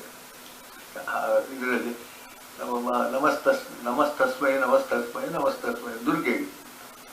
ಆಗ ಒಬ್ಬ ಪಂಡಿತನಿಗೆ ಎಂಥ ಮೂರ್ಖ ನೀನು, ತಸ್ಮೈಯ ತಸ್ಮೈ. ಅವನಿಗೆ ಮತ್ತು ಅರ್ಥ ಆಗಿಲ್ಲ, ಅವನಿಗೆ ವ್ಯಾಕರಣ ಗೊತ್ತಿಲ್ಲ. ಅದು ಬೇರೆ ಕಥೆ ಉಂಟು. ಆ ರಾತ್ರಿ ಕನಸಿನಲ್ಲಿ ಆ ಪಂಡಿತನಿಗೆ ಅವರು ಬಂದು ಹೇಳಿದಂತೆ, ನಾನು ಗಂಡ ಹೆಣ್ಣ ನಿಮಗೆ ಗೊತ್ತುಂಟಲ್ವಾ? ಏನು ಹೇಳುದು? ಅವನಿಗೆ ಗಂಡು ಹೆಣ್ಣು ಅಂತ ಗೊತ್ತಿಲ್ಲ, ಅವನಿಗೆ ದುರ್ಗೆ ಅಂತ ಮಾತ್ರ. ಅವನು ತಸ್ಮೈ ತಸ್ಮೈ ಅವನಿಗೆ ಗೊತ್ತಿಲ್ಲ. ನಾನು ವ್ಯಾಕರಣ ನೋಡುವವ ಅಲ್ಲ, ನಾನು ಶ್ರದ್ಧೆಯನ್ನು ನೋಡುವವ. ಅದರ ತಪ್ಪು ಬಂದ್ರೆ ಅಪರಾಧ, ಗೊತ್ತಿದ್ದು ಬಂದ್ರೆ ಅಪರಾಧವೇ. ನಾವು ಗೊತ್ತಿಲ್ಲದೆ ತಪ್ಪಾದ್ರೆ ಪ್ರಮಾದ. ಪ್ರಮಾದವೂ ಆ ಆಲಸ್ಯದಿಂದ ಬರುವುದು. ಗೊತ್ತೇ ಇಲ್ಲ ಅವನಿಗೆ, ದೇವರಿಗೆ ನಮ್ಮ ಹೇಳ್ಬೇಕು. ತಸ್ಮೈ ತತ್ವ ಇಲ್ಲ, ವ್ಯತ್ಯಾಸವು ಗೊತ್ತೇ ಇಲ್ಲ ಅವನಿಗೆ. ಆದ್ರೆ ದೇವರಿಗೆ ಗೊತ್ತುಂಟು, ದೇವರಿಗೆ ಗೊತ್ತು, ಅವನಿಗೆ ಪ್ರೀತಿ ಆಗ್ತದೆ. ಭಾವದಲ್ಲಿ ದೇವರಿಗೆ ಮಾಡುದು. ಹಾಗಂತೇಳಿ ಭಾವ ಅಂತ ಹೇಳಿಕೊಂಡು ನಮ್ಮ ವ್ಯವಹಾರಕ್ಕೆ ಅಷ್ಟು ಸುಲಭ ಇಲ್ಲ. ಸ್ವಲ್ಪ ಜಾಗೃತ ಮಾಡಬೇಕು ನಾವು. ಮತ್ತೆ ಅರ್ಧ ಕಲಿತು ನೀನು ಯಾಕೆ ಬಂದು ಸೇರಿದ್ದು? ಸರ್ವಿಸ್ ತಪ್ಪು ಮಾಡಿದ್ರೆ ದೇವರು ಬರ್ತದೆ. ನೀನು ಕಲಿಯೋದು ಕ್ವಾಲಿಫಿಕೇಶನ್ ಇಲ್ಲದೆ ಯಾಕೆ ಸೇರಿದ್ದು? ಈ ಸುಳ್ಳು ಸರ್ಟಿಫಿಕೇಟ್ ಬಂದು ಸೇರಿ ಏನೇನೋ ಮಾಡುವುದು, ಇದೆಲ್ಲ ದೇವರಿಗೆ ಮಾತ್ರ ಬರುವಾಗ ಅವನು ಹೇಳೋದು ಇದು ಯಾವುದು ಬೇಡ, ನನಗೆ ವ್ಯಾಕರಣ ಬೇಡ, ಶಬ್ದ ಬೇಡ. ಆದ್ರಿಂದ ಅದು ತತ್ವ. ಅದು ಹೆಣ್ಣು ಅಲ್ಲ, ಗಂಡು ಅಲ್ಲ. ದೇವಿ ಎಂಬುದು ತತ್ವ. ದೇವಿಗಾದ್ರೆ ಅದು ದೀರ್ಘ ಆಗಬೇಕು, ಇದಕ್ಕಾದ್ರೆ ವಿಸರ್ಗ ಆಗಬೇಕು, ಪುಲ್ಲಿಂಗಕ್ಕಾದ್ರೆ. ಅದು ಪುರಾಣಕ್ಕೆ ಬಂದಾಗ, ನಮ್ಮ ಸ್ವರೂಪಕ್ಕೆ ಬಂದಾಗ ಮತ್ತೆ ಇಲ್ಲ. ಆದ್ರಿಂದ ತತ್ವ ಎಂದು ಶುರು ಮಾಡಬೇಕು. ತತ್ವ ಅಂದ್ರೆ ಅದು ಅಂತ ಹೇಳಿ ಇದಲ್ಲ, ಇದಕ್ಕೆ ನೇತಿ ಮಾರ್ಗ ಅಂತ ಹೇಳಿ ಇದಲ್ಲ ಇದಲ್ಲ ಇದಲ್ಲ ಅಂತ ಹೇಳಿದಾಗ ನಮಗೆ ಸಿಗುವಂತದ್ದೇ ಅದು. ಶಬ್ದ ಎಂತದ್ದು ಗೊತ್ತಿಲ್ಲ. ಇದು ಅಂದ್ರೆ ನಮ್ಗೆ ಗೊತ್ತಾಗ್ತದೆ. ಈ ಕುರ್ಚಿ ದೇವರಲ್ಲ, ಅದು ಸತ್ಯನಾರಾಯಣ ಪೂಜೆ ಇಟ್ಟಾಗ ಅದು ದೇವರು, ಅದನ್ನು ತುಳಿಬಾರ್ದು. ಅದರ ಕಾಲು ಕೂಡ ತುಳಿಬಾರ್ದು. ದೇವರನ್ನಲ್ಲಿ ಪ್ರತಿಷ್ಠೆ ಮಾಡಿದೇವಲ್ಲ, ಆ ಕುರ್ಚಿಗೆ ನಮ್ಮ ಕಾಲು ತಾಗಬಾರ್ದು. ಕುರ್ಚಿ ಪೀಠಕ್ಕೂ ಕಾಲು ತಾಗಬಾರ್ದಲ್ಲ. ಹಾಗೆ ನಮ್ಮ ವ್ಯವಹಾರಕ್ಕೂ ಇದಕ್ಕೂ ತುಂಬ ಭಾವನೆ ಪ್ರಧಾನವಾಗಿ ಬರ್ತದೆ. ಅದರಿಂದ ನಾವು ಪೂಜೆ ಮಾಡಲಿಕ್ಕೆ ಶುರು ಮಾಡುವಾಗ ಮತ್ತೆ ಈ ಕಲ್ಲು, ಅದೇ ಪಂಚದಲ್ಲಿ ಕಲ್ಲುಗಳೆಲ್ಲ ಊಟ ಅಂತೇಳಿ ಭಾವಿಸಿದ ಮೇಲೆ ಅದು ಅದು ಅದನ್ನು ವಿಷಯ. ಇನ್ನು ಸತ್ತು ಅಂತ ಉಂಟು. ಇನ್ನೇನು ಸತ್ತು ಪೂರ್ಣ ಅರ್ಥ ಆಗೋದಿಲ್ಲ. ಹಾಗೆ ಅಸತ್ತಲ್ಲದೆಲ್ಲ ಸತ್ತು. ಯಾವಾಗಲೂ ಒಂದೇ ರೀತಿ ಇರುವಂತಹದ್ದು ಸತ್ತು. ಸ್ವಲ್ಪ ಕೆಳಗೆ ಬರುವ ಸತ್ತು ಭಾವ, ಅದು ಸತ್ತು. ಅವಸಜ್ಜನ ನಮ್ಮಲ್ಲಿಗೆ ಗೌರವ ಬರ್ತದೆ. ಸಜ್ಜನ ಸತ್ಕರ್ಮ. ಸತ್ಯ ಎಂಬುದು ಯಾವುದರಲ್ಲಿರುವುದು? ಭಾವದಲ್ಲಿ. ಮನೆಯ ಹೊತ್ತಿಲಿಗೆ ತುಳಿಬಾರ್ದು, ದೀಪ ಇಡಬೇಕು. ಅದು ಸತ್ಭಾವ. ಅದೇನು ಆ ಮರ ಈ ಮರ ವ್ಯತ್ಯಾಸ ಅಂತ ತುಳಸಿ ಕಟ್ಟೆ. ಸತ್ ಭಾವ. ಆ ಭಾವ ಇದ್ದಲ್ಲಿ ಸತ್ತು. ಹಿರಿಯರನ್ನು ಕಾಲು ತಾಗಬಾರ್ದು, ಯಾರಿಗೂ ತಾಗಬಾರ್ದು, ಬೇರೆ ಹಿರಿಯರಿಗೆ ತಾಗಿಸಬಾರ್ದು, ಅದು ಸದ್ಭಾವ. ಇನ್ನು ಕರ್ಮ, ಇವತ್ತು ಶ್ರಾದ್ದ ಉಂಟು, ಅದು ಸತ್ಕರ್ಮ. ಪೂಜೆ ಉಂಟು, ಸತ್ಕರ್ಮ. ಜಾತ್ರೆ ಉಂಟು, ಸುನಿತ್ಯ ದೇವಸ್ಥಾನಕ್ಕೆ ಹೋಗಿ ಜಾತ್ರೆ ದಿವಸ ಒಂದು ಹೋಗಿ ಅನುಭವ ಮಾಡಿಕೊಂಡು, ಅದು ಸದ್ಭಾವ. ಜಾತ್ರೆ ಎಂಬುದು ಸತ್ಕರ್ಮ ಅಂತ ಭಾವ ಬಂದರೆ ಜಾತ್ರೆಯ ಸಮಯದಲ್ಲಿ ದೇವರ ದರ್ಶನ ಮಾಡಬೇಕು. ಇವತ್ತು ಪೂಜೆ ಎಂಬುದು ಸತ್ಕರ್ಮ ಭಾವ ಬಂದಾಗ ಆ ಪೂಜೆಯ ದಿವಸ ಶ್ರದ್ಧೆಯಲ್ಲಿ ಇವತ್ತು ನಿದ್ದೆ ಮಾಡದೆ ಕೂತ್ಕೊಳ್ಬೇಕು, ಮಂದಿರ ಮಾಡಬೇಕು, ಯಾವುದು ಅದು ಸದ್ಭಾವ. ಅದನ್ನು ಸದಾ ಸಚ್ಚಬ್ದ ಬೇಕು. ಹಾಗಾದ್ರೆ ನಮಗೆ ಓಂ ನೆನಪಾಗಬೇಕು, ಅದು ಬ್ರಹ್ಮ ತತ್ತು ನೆನಪಾಗಬೇಕು, ಇದು ಅಲ್ಲ. ಫೋಟೋ ಅಲ್ಲ, ಹಾಗೆ ಕಲಶ ಚೊಂಬು ಅಲ್ಲ, ಅದು ಸತ್ಯನಾರಾಯಣರೇ ಅಥವಾ ಮತ್ತೊಂದೇ, ಅದೇ ಅಕ್ಕಿ ತೆಂಗಿನಕಾಯಿ ಅಲ್ಲ, ಅದು ಇದು ಭಾವ ಬರಬೇಕು. ತತ್ತು ಭಾವ, ಇದಮ್ಮಲ್ಲ, ತೆಂಗಿನಕಾಯಿ ಅಲ್ಲ, ಅದು ದೇವರು. ಅಥವಾ ಮಂಡಲ ಅಲ್ಲ, ಬಣ್ಣ ಅಲ್ಲ, ಅದು ಗಣಪತಿ. ಹಾಗೆ ಸದ್ಭಾವೇಶ, ಇದು ಭಾವದಲ್ಲಿ ಬರ್ತದೆ. ಸತ್, ಅದು ಸತ್. ಹಾಗಾದ್ರೆ ಗಣಪತಿ ಆಗ ಇರಲಿಲ್ಲ, ಈಗ ಉಂಟು, ಅದು ನಾವು ಆವಾಹನೆ ಮಾಡುದು, ವಿಸರ್ಜನೆ ಮಾಡುದು. ಈಗ ಹಾಗಾದ್ರೆ ಅಲ್ಲಿ ಗಣಪತಿ ಎಷ್ಟಿರ್ತಾನೆ, ಆವಾಹನೆ ಮಾಡಿ ವಿಸರ್ಜನೆ ಮಾಡುವವರೆಗೆ. ನಮ್ಮ ಸಾಮಾನ್ಯ ದೇವತೆಗಳೆಲ್ಲ ಹಾಗೆ, ಅದ್ರ ಪ್ರತಿಷ್ಠೆಯಾದಲ್ಲಿ ಯಾವಾಗಲೂ ಇದ್ದಾನೆ. ಅದೊಂದು ಆಗಮಶಾಸ್ತ್ರದಲ್ಲಿ ದೇವರು ಯಾವಾಗಲೂ ಇದ್ದಾನೆ ಅಂತ. ಅದರ ಬಗ್ಗೆ ನಾವು ದೊಡ್ಡ ಚರ್ಚೆ ಇದ್ದಾಗ ಏನೂ ಇರುವುದಿಲ್ಲ. ಆದ್ದರಿಂದ ಯಜ್ಞೆ ತಪಸ್ಸಿ ಸತ್ ಎಂಬುದು ಯಜ್ಞ ಆಗಬೇಕು. ರಾಜಸ ತಾಮಸ ಕೇಳಿದವಲ್ಲ, ಅದು ಅಸತ್ಯ. ನಂಬಕ್ಕೆ ಮಾಡಿದ್ರೆಲ್ಲ ಯಜ್ಞ ದಾನ ತಪಸ್ಸಿಲ್ಲ, ಅದು ತಪಸ್ಸಿ ದಾನ ಸ್ಥಿತಿ ಸದ್ಗೀತ, ಅದು ಸತ್. ಆದರೆ ಸತ್ಕರ್ಮವನ್ನು ನಾವೇನು ಮಾಡುವುದು, ದುರುಪಯೋಗ ಮಾಡುವುದು. ದಕ್ಷಿಣಗಾಗಿ ಪೌರೋಹಿತ್ಯ ಮಾಡುವುದು ಸತ್ಕರ್ಮ ಆಗ್ತದ? ಪೌರೋಹಿತ್ಯ ಖಂಡಿತ ಅಲ್ಲ. ಪೌರೋಹಿತ್ಯ ಶಬ್ದವೇ ಅದಲ್ವ, ಪುರೋಹಿತ. ಅವರನ್ನು ನೀವು ಬಂದರೆ ಅವರು ನಮಸ್ಕಾರ ಮಾಡಿದರೆ ನಿಮಗೆ ಮುಂದೆ ಹಿತ ಆಗಿಯೇ ಆಗ್ತದೆ ಅಂತ ಅರ್ಥ.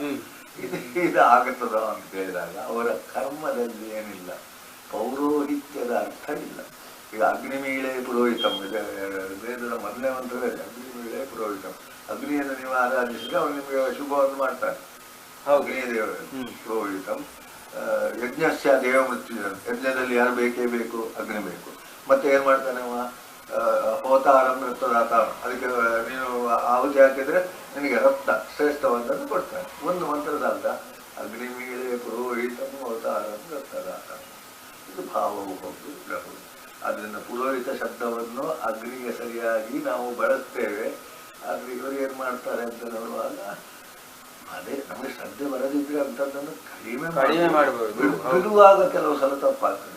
ಅಥವಾ ಅದರಲ್ಲಿ ಒಳ್ಳೆಯವರನ್ನು ಹುಡುಕಿ ಇದ್ದದ್ರಲ್ಲಿ, ಈಗ ನೋಟ ಮಾಡುವುದಕ್ಕಿಂತ ಇದ್ದದ್ರಲ್ಲಿ ಆಗ್ಬಹುದು ಅಂತ ಒಂದು ಓಟ್ ಕೊಡ್ಬಹುದಷ್ಟೇ, ಆಗ್ಲಿಕ್ಕಿಲ್ಲ, ಪ್ರಯತ್ನ ಮಾಡಬಹುದು. ಅದು ಇದ್ದದ್ರಲ್ಲಿ ಒಳ್ಳೆದು ಹುಡುಕುವುದಷ್ಟೇ. ಮತ್ತೆ ಈಗ ನಮ್ಮ ಅಂಗಡಿಯಲ್ಲೇ ಒಳ್ಳೆ ಸಾಮಾನು ಸಿಗುವುದಿಲ್ಲ, ಒಳ್ಳೆ ಅಕ್ಕಿ ಸಿಗ್ತದೆ ಇಲ್ಲ, ಇದ್ದದ್ರಲ್ಲಿ ಒಳ್ಳೆಯದು ತರುವುದು ಅಷ್ಟೇ. ಎಣ್ಣೆ ತವರಿಸಾನೆ ಸರೀತಿ ಕೊಡ್ತದೆ. ಕರ್ಮ ಚೈವ ತದರ್ಥಿ ಇಲ್ಲ ಅಂತ ಹೇಳ್ತಾರೆ ನಮ್ಮ. ಇದೆಲ್ಲ ತದರ್ಥಿ ಸತ್. ಅದರಿಂದ ಸತ್ಕರ್ಮ, ಸದ್ಭಾವ, ಸತ್ ದಾನ, ಸತ್ ಎಲ್ಲದರಲ್ಲಿ ಸತ್ತು ಸೇರಿಸಬೇಕು. ಅಯೋಗ್ಯನೋ ಏನೋ ಅದು ನಮಗೆ ಆಯ್ತು. ನಾನು ಹೇಳ್ತೀನಿ, ಅವ್ರು ಶ್ರಾದ್ದ ಮಾಡುವಾಗ ಅವ್ರದ್ದೇ ಅಷ್ಟೇ ಇದ್ದಂತೆ. ಸ್ವಲ್ಪ ವರ್ಷ ಒಳ್ಳೇದಲ್ಲ, ಅಡಿಗೆ ಎಲ್ಲ ಒಟ್ಟು ಮಾಡಿದ್ರೆ ಅದು ಅವರೇ ಅಡಿಗೆ ಮಾಡಿ ಮತ್ತೆ ಇದು ಮಾಡಿ ಅವನು ಬ್ರಾಹ್ಮಣಾರ್ಥಕ್ಕೆ ಕುಳ್ಳಿಸಿ ಸ್ವರ್ಗಂ ಗಚ್ಚಂತು ಪಿತರ ಅಂತೇಳಿ ಅವನು ಹೇಳಿಕೊಂಡ. ಆಗ ಅವರಿಗೆ ಪಿತೃಗಳೇ ಕಾಣ್ತಿದ್ರು. ರಾಮಾಯಣದಲ್ಲಿ ಒಂದು ಬರ್ತಾರೆ, ಸೀತೆ ಅಲ್ಲಿ ಶ್ರಾದ್ದ ಮಾಡುವಾಗ ರಾಮ ಎದುರುಗಲ್ಲ, ಅಲ್ಲಿ ನನಗೆ ಮಾವ ಕಾಣ್ತಾರೆ, ಅವರಿಗೆ ನನ್ನನ್ನು ಈ ವೇಷದಲ್ಲಿ ನೋಡಿ ಅವರಿಗೆ ದುಃಖ ಆಗಿತ್ತು. ಶ್ರಾದ್ದದಲ್ಲಿ ಅವರು ಊಟ ಮಾಡಲಿಕ್ಕೆ ಅಥವಾ ಅಲ್ಲಿ ಇದಂತೆ ಇಲ್ಲಿಗೆ ಅವರು ಬರ್ತಾರೆ ಅಂತೇಳಿ. ಅದು ಭಾವ. ಅಚಲಾನಂದ್ರ ಅಂದ್ರೆ ಯಾರು? ಅದು ಉದ್ಯಾವರ ಭಾವಂಜೆ, ಉದ್ಯಾವರಲ್ಲ, ಮುಲ್ಕಿ ಪಾವಂಜೆದು ಕಟ್ಟಿದವರು, ಇಲ್ಲಿ ಇದು ಹಾಕಿದವರು ಹಿಂದಿನವರಾಗಿದ್ದರು. ಶ್ರೌತಿ ಅಂತ ಸಾಮಾನ್ಯಗಳು. ಅವರು ಮತ್ತೆ ಇದಕ್ಕೆ ಸನ್ಯಾಸಕ್ಕೆ ಹೋಗುವುದು ಅಂತ ಹೇಳಿದರು. ಈ ಯಾವ ಮಠದವರು ಬ್ರಾಹ್ಮಣ ಮನೆಗೆ ಮಾತ್ರ ಹೋಗಬೇಕು ಅಂತ ಹೇಳಿದ್ರು. ಶಿವಾನಂದ ಸರಸ್ವತಿಗಳಲ್ಲಿ ಅವರ ಶಿಷ್ಯರಲ್ಲಿ ಮಾಡಿದರು. ಅವರು ರಾಮಕೃಷ್ಣಾಶ್ರಮದಲ್ಲಿ ಮೈಸೂರು. ಆಗ ನಾನು ಒಂದು ಕೋರ್ಸಿಗೆ ಹೋದಾಗ ನಾನು ಅವರ ರೂಮಿಗೆ ಹೋಗಿ ಅದೆಲ್ಲ ಪಾಠ ಮಾಡಿದೆ. ಅದು ಅದೇ ಅವರದ್ದು ಅದೇ ಇತ್ತು. ಸನ್ಯಾಸ ಅಂದ್ರೆ ಅವರು ತರ ಆಗಿದ್ರು. ಹಾಗಾದ್ರೆ ಅವರು ತರ ಅವ್ರ ಸನ್ಯಾಸ ಅಂದ್ರೆ ಸನ್ಯಾಸ. ಸನ್ಯಾಸಿಗೆ ನೀವು ಶೂದ್ರರ ಮನೆಗೆ ಹೋಗಬಾರ್ದು ಅಂತ ಹೇಳಲಿಕ್ಕೆ ಏನು? ಈ ಮಠದ ಸನ್ಯಾಸಿಗಳನ್ನು ಪ್ರಶ್ನಿಸ್ತಾರೆ. ಅವರು ಶ್ರೀನಿವಾಸನಿಗೆಲ್ಲ ಗೊತ್ತಿತ್ತು, ಅವರಿಗೆ ಗೌರವಿಸ್ತಿದ್ದು. ಆದರೆ ಅದನ್ನು ಒಪ್ಪುವುದಿಲ್ಲ ಅವರು. ಮತ್ತೆ ಹಾಗೆ ಹೇಳ್ತಿದ್ರು, ಬ್ರಾಹ್ಮಣರನ್ನು ನಾನು ಒಪ್ಪುವುದಿಲ್ಲ, ಆದರೆ ಬೇರೆಯವರಿಗೆ ಹೇಳುವುದಿಲ್ಲ. ಹೀಗೆ ಅಂದರೆ ನಾವು ಮಾತಾಡುವಾಗ ಅದು ಹೇಳಬೇಕಲ್ಲ, ಎಲ್ಲರೂ ಎದುರಿಗೆ ಕೇಳಿಸಿದಾಗಬೇಕು. ಹಾಗಾಗಿ ಸದ್ಭಾವ ಸದ್ಭಾವ ಇದನ್ನು ಅಶ್ರದ್ಧೆ ಔತಮ್ ದತ್ತಂ ಇದೆಲ್ಲ ಏನಾಗುವುದಿಲ್ಲ, ಫಲ ಕೊಡುವುದಿಲ್ಲ. ಅದರಿಂದ ಸತ್ತು ಎಂಬುದು ಶ್ರದ್ಧೆ. ಈಗ ಎಲ್ಲವನ್ನು ಹೇಳಿದ್ದನ್ನೇ ಪುನಃ ಹೇಳುವಾಗ ಎಲ್ಲವನ್ನೂ ಬೆರೆಸಿಕೊಳ್ಬೇಕು. ಶ್ರದ್ಧೆ, ಸತ್, ತತ್, ಬ್ರಹ್ಮ, ಮತ್ತು ನಮ್ಮ ಈಗ ಶಿವನ ವಿಷ್ಣುವ ಅದು ಎಲ್ಲವನ್ನು ನಾವು ಅರ್ಥ ಮಾಡಿಕೊಂಡು ಮಾಡಬೇಕು. ದಾನಕ್ಕೆ ಅರ್ಥವನ್ನು ಮಾಡಬೇಕು, ತಪಸ್ಸಿಗೆ ಅರ್ಥ ಮಾಡಬೇಕು, ಕರ್ತವ್ಯಕ್ಕೆ ಅರ್ಥ ಮಾಡಿ ನಮ್ಮ ಡ್ಯೂಟಿಯನ್ನು ಅರ್ಥ ಮಾಡಬೇಕು. ಅರ್ಥ ಮಾಡಿಕೊಂಡು ಡ್ಯೂಟಿ ಮಾಡಿದರೆ ಸರಿ ಆಗ್ತದೆ, ಇಲ್ಲದೇ ಇದ್ದರೆ ಏನೇನೋ ಆಗ್ತದೆ. ಅದು ಇದು ಎಲ್ಲದಕ್ಕೂ ಅನ್ವಯ ಮಾಡಿ ಎಲ್ಲಿಗೂ ಹೋಗ್ಬೋದು ನಾವು. ಹಾಗೆ ಈ ಶ್ರದ್ಧಾತ್ರಯದೊಂದಿಗೆ ಸಾಕಷ್ಟು ಈ ಉಪದೇಶಗಳಾಗಿ ಮುಗಿತದೆ. ಇದು ಒಂದು ರೀತಿಯಲ್ಲಿ ಸಮಾರೋಪ. ಹಾಗೆ ಅಂತೇಳಿ ಸಮಾರೋಪದಲ್ಲಿ ಏನುಂಟು, ಅಧ್ಯಕ್ಷ ಭಾಷಣದಲ್ಲಿ ಏನು ಬರ್ತದೆ, ಎಲ್ಲವನ್ನು ಪುನಃ ಎಲ್ಲವನ್ನು ಅದನ್ನು ಸಮನ್ವಯ ಮಾಡಿ ಹೇಳುವುದು ಬರ್ತದೆ. ಒಂದೊಂದನ್ನು ಹೆಚ್ಚು ಮಾಡಿ ಒಬ್ಬೊಬ್ರು ಒಂದೊಂದು ವಿಷಯ ಮಾತಾಡಿದ್ರು, ಅದನ್ನೆಲ್ಲವನ್ನು ಸಮನ್ವಯ ಮಾಡಿ ಮಾತಾಡುವಂತ. ಅದರಿಂದ ಆ ದೃಷ್ಟಿಯಲ್ಲಿ ಅದು ಪ್ರಧಾನವಾಗಿದೆ. ಅಲ್ಲಿಗೆ ನಮ್ಮ ಸಂಕಲ್ಪ ಸಿದ್ಧಿ ಆಗ್ತದೆ. ಸರಿ, ಸಿದ್ಧಿ ಅಸಿದ್ಧಿ ಇದು ಎಷ್ಟು ನಾವು ಹೇಳಿದ್ರೂ ಕಡಿಮೆ, ಯೋಚನೆ ಮಾಡಿದಷ್ಟು ನಮಗೆ ಹೆಚ್ಚು ಅದು ಸಿದ್ಧಿ ಆಗ್ತದೆ. ಸಮಾಭೂತ ನಾವು ಯಾವುದಕ್ಕೂ ನಾವು ಪ್ರತಿಕ್ರಿಯೆ ಅಂದರೆ ಇಷ್ಟ ಅನಿಷ್ಟದ ಒಂದು ಪ್ರತಿಕ್ರಿಯೆ, ಮುಖ ವಿಕಾರ ಆಗಬಾರ್ದು, ಬೇಕು ಬೇಡ ಅಂತ ಹೇಳಬಾರ್ದು. ಅದರಿಂದ ಮೀರಿ ನಿಲ್ಲುವುದೇ ನಿಜವಾದಂಥ ಪ್ರಾಪ್ತಂ ಪ್ರಾಪ್ತಂ ಉಪಾಸಿತ. ಸುಖ ದುಃಖ ಎಂಬುದು ಮೇಲಿಂದ ಮೇಲೆ, ನೀರಿನ ಮೇಲೆ ಇರುವ ಅಲೆವಿನಃ ನೀರಿನಲ್ಲಿಯೇ ನಿಲ್ಲದು. ತೆರೆ ಇದೆಲ್ಲ ಇರುವಾಗ ತುಫಾನು ವಿಫಾನು ಎಲ್ಲ ಇರುವುದೆಂಥದ್ದು, ದುಃಖ ಸಾಯಬೇಕು ಅಂತ ಹೇಳುವಂಥ ದುಃಖವು ಎಂಥದ್ದು, ತುಫಾನು ವಿನಃ ನಿಜವಾಗಿ ಸಮುದ್ರದ ನಿಜವಾದ ಲಕ್ಷಣದಲ್ಲಿ ಅದು ಇಲ್ಲವೇ ಇಲ್ಲ. ಅದನ್ನು ನಾವು ಅಲ್ಲಿಗೆ ಇಳಿದಾಗ ಈ ಮೇಲಿನ ತುಫಾನು ಇಲ್ಲ, ತೆರೆಗಳೂ ಇಲ್ಲ, ಯಾವುದೂ ಇಲ್ಲ ನಮಗೆ. ನಾವು ಅಲ್ಲಿಗೆ ಇಳಿಯಬೇಕು. ಅದೇ ಜಿಜ್ಞಾಸೆ, ಅದೇ ಜ್ಞಾನ. ಅದನ್ನು ಸಾತ್ವಿಕ ಅಂತ ಹೇಳುದು. ಇನ್ನು ಕರ್ಮಫಲದಲ್ಲಿ ಅದರಲ್ಲಿ ಸುಖವನ್ನು ಲಾಭವನ್ನು ಯೋಚಿಸುವ ರಾಜಸ. ಅವನನ್ನು ನೀವು ಕೂಡ ಬೇಡ ಅಂತ ಹೇಳಬೇಡಿ. ನಮ್ಮ ಉದ್ವೇಗದಂತ ಆಯ್ತು ಮಾರೆ, ಲಾಭಕ್ಕಾದ್ರೂ ಒಂದು ಒಳ್ಳೆ ಕೆಲಸ ಮಾಡು, ಇಷ್ಟು ಕೆಲಸ ಮಾಡಿದ್ರೆ ನಿಮಗೆ ಹೆಚ್ಚು ಸಂಬಳ ಕೊಡ್ತೇನೆ, ಬೋನಸ್ ಕೊಡ್ತೇನೆ, ಆಯ್ತು. ಅವರು ರಾಜಸರನ್ನು ಹಾಗೆಯೇ ಕೆಲಸ ಮಾಡಿಸ್ಬೇಕು. ಅವರಿಗೆ ಬೋನಸ್ ಕೊಡಬೇಕು, ಇದು ಕೊಡಬೇಕು, ಮಾಡಬೇಕು ಅಂತ ಎಂತದಿದ್ರು. ಹೌದು, ಹಕ್ಕು ಆಗಬಾರ್ದು. ಹಕ್ಕು ಮಾತ್ರ ಸ್ಥಾಪನೆ ಮಾಡುದಲ್ಲ, ಜವಾಬ್ದಾರಿಯನ್ನು ನಿರ್ವಹಿಸಿ. ಮಾತಾಡುವುದು ಹಕ್ಕಲ್ಲ, ಸಂಬಳವೂ ಹಕ್ಕಲ್ಲ, ಯಾವುದೂ ಹಕ್ಕಾಗಬಾರ್ದು. ಅದು ಕರ್ತವ್ಯದಿಂದ ಪಡೆಯುವುದು ರಾಜಸ ಗುಣ. ಸಾತ್ವಿಕನಿಗೆ ಬೇಡ, ಅದು ರಾಜಸ ಗುಣ ಆಗುವುದು. ಲೋಕ ರಾಜಸದಲ್ಲಿಯೇ ನಡೆಯುವುದು. ಮೋಕ್ಷಕ್ಕೆ ತಾಮಸ ಬೇಕು. ಮೋಕ್ಷಕ್ಕೆ ತಾಮಸ ಬೇಕು. ಹೌದು, ಅಲ್ಲ ತಾಮಸ ಅಲ್ಲ, ಸಾತ್ವಿಕ ಬೇಕು. ಹೌದು. ಮತ್ತೆ ರಾಜಸದಲ್ಲಿಯೂ ಸಾತ್ವಿಕ ಹೆಚ್ಚಾದ್ರೆ ಒಳ್ಳೆಯದು. ಬರೇ ರಾಜಸ ಆದ್ರೂ ಬೇಕು, ಸಾತ್ವಿಕದ ಅಂಶ ಹೆಚ್ಚಾದ್ರೆ ಒಳ್ಳೆಯದು, ತಾಮಸದ ಅಂಶ ಹೆಚ್ಚಾದ್ರೆ ಸ್ವಲ್ಪ ಕೆಟ್ಟದ್ದು. ಬರೇ ತಾಮಸ ಆದ್ರೆ ನಿಷಿದ್ಧ. ನಿಷಿದ್ಧವನ್ನು ನಾವೇನಾದ್ರು ನಿಷಿದ್ಧ ಅಂದ್ರೆ ನಾವು ಅಲ್ಲಿ ಹತ್ರ ಹೋಗಬೇಡ, ಅಲ್ಲಿ ವಾಸನೆ ಬರ್ತದೆ ಅಂತ ಈಚೆಯಿಂದ ಹೋಗ್ಬೋದು. ಅಂದ್ರೆ ರಾಜಸದ ಜೊತೆ ಸ್ವಲ್ಪ ತಾಮಸ ಇದ್ರೆ ಅದು ಬಹಳ ಒಳ್ಳೇದು. ಅದೇ ಅದು ಡಿಗ್ರಿಯಲ್ಲಿರೋದು. ರಾಜಸದಲ್ಲಿ ಸಾತ್ವಿಕ ಇದ್ರೆ ಮೇಲೆ ಉದ್ಧಾರ, ತಾಮಸ ಬಂದ್ರೆ ಪತನ ಅಷ್ಟೇ. ನಾವು ಉದ್ಧಾರದ ಅಂಶ ಹೆಚ್ಚಾದಷ್ಟಕ್ಕೆ ನಮಗೆ ಇಷ್ಟ ಅದು, ಅಥವಾ ಲೋಕ ಭಗವಂತನಿಗೆ ಪ್ರೀತಿ ನಮಗೆ ಇಷ್ಟವಿಲ್ಲ.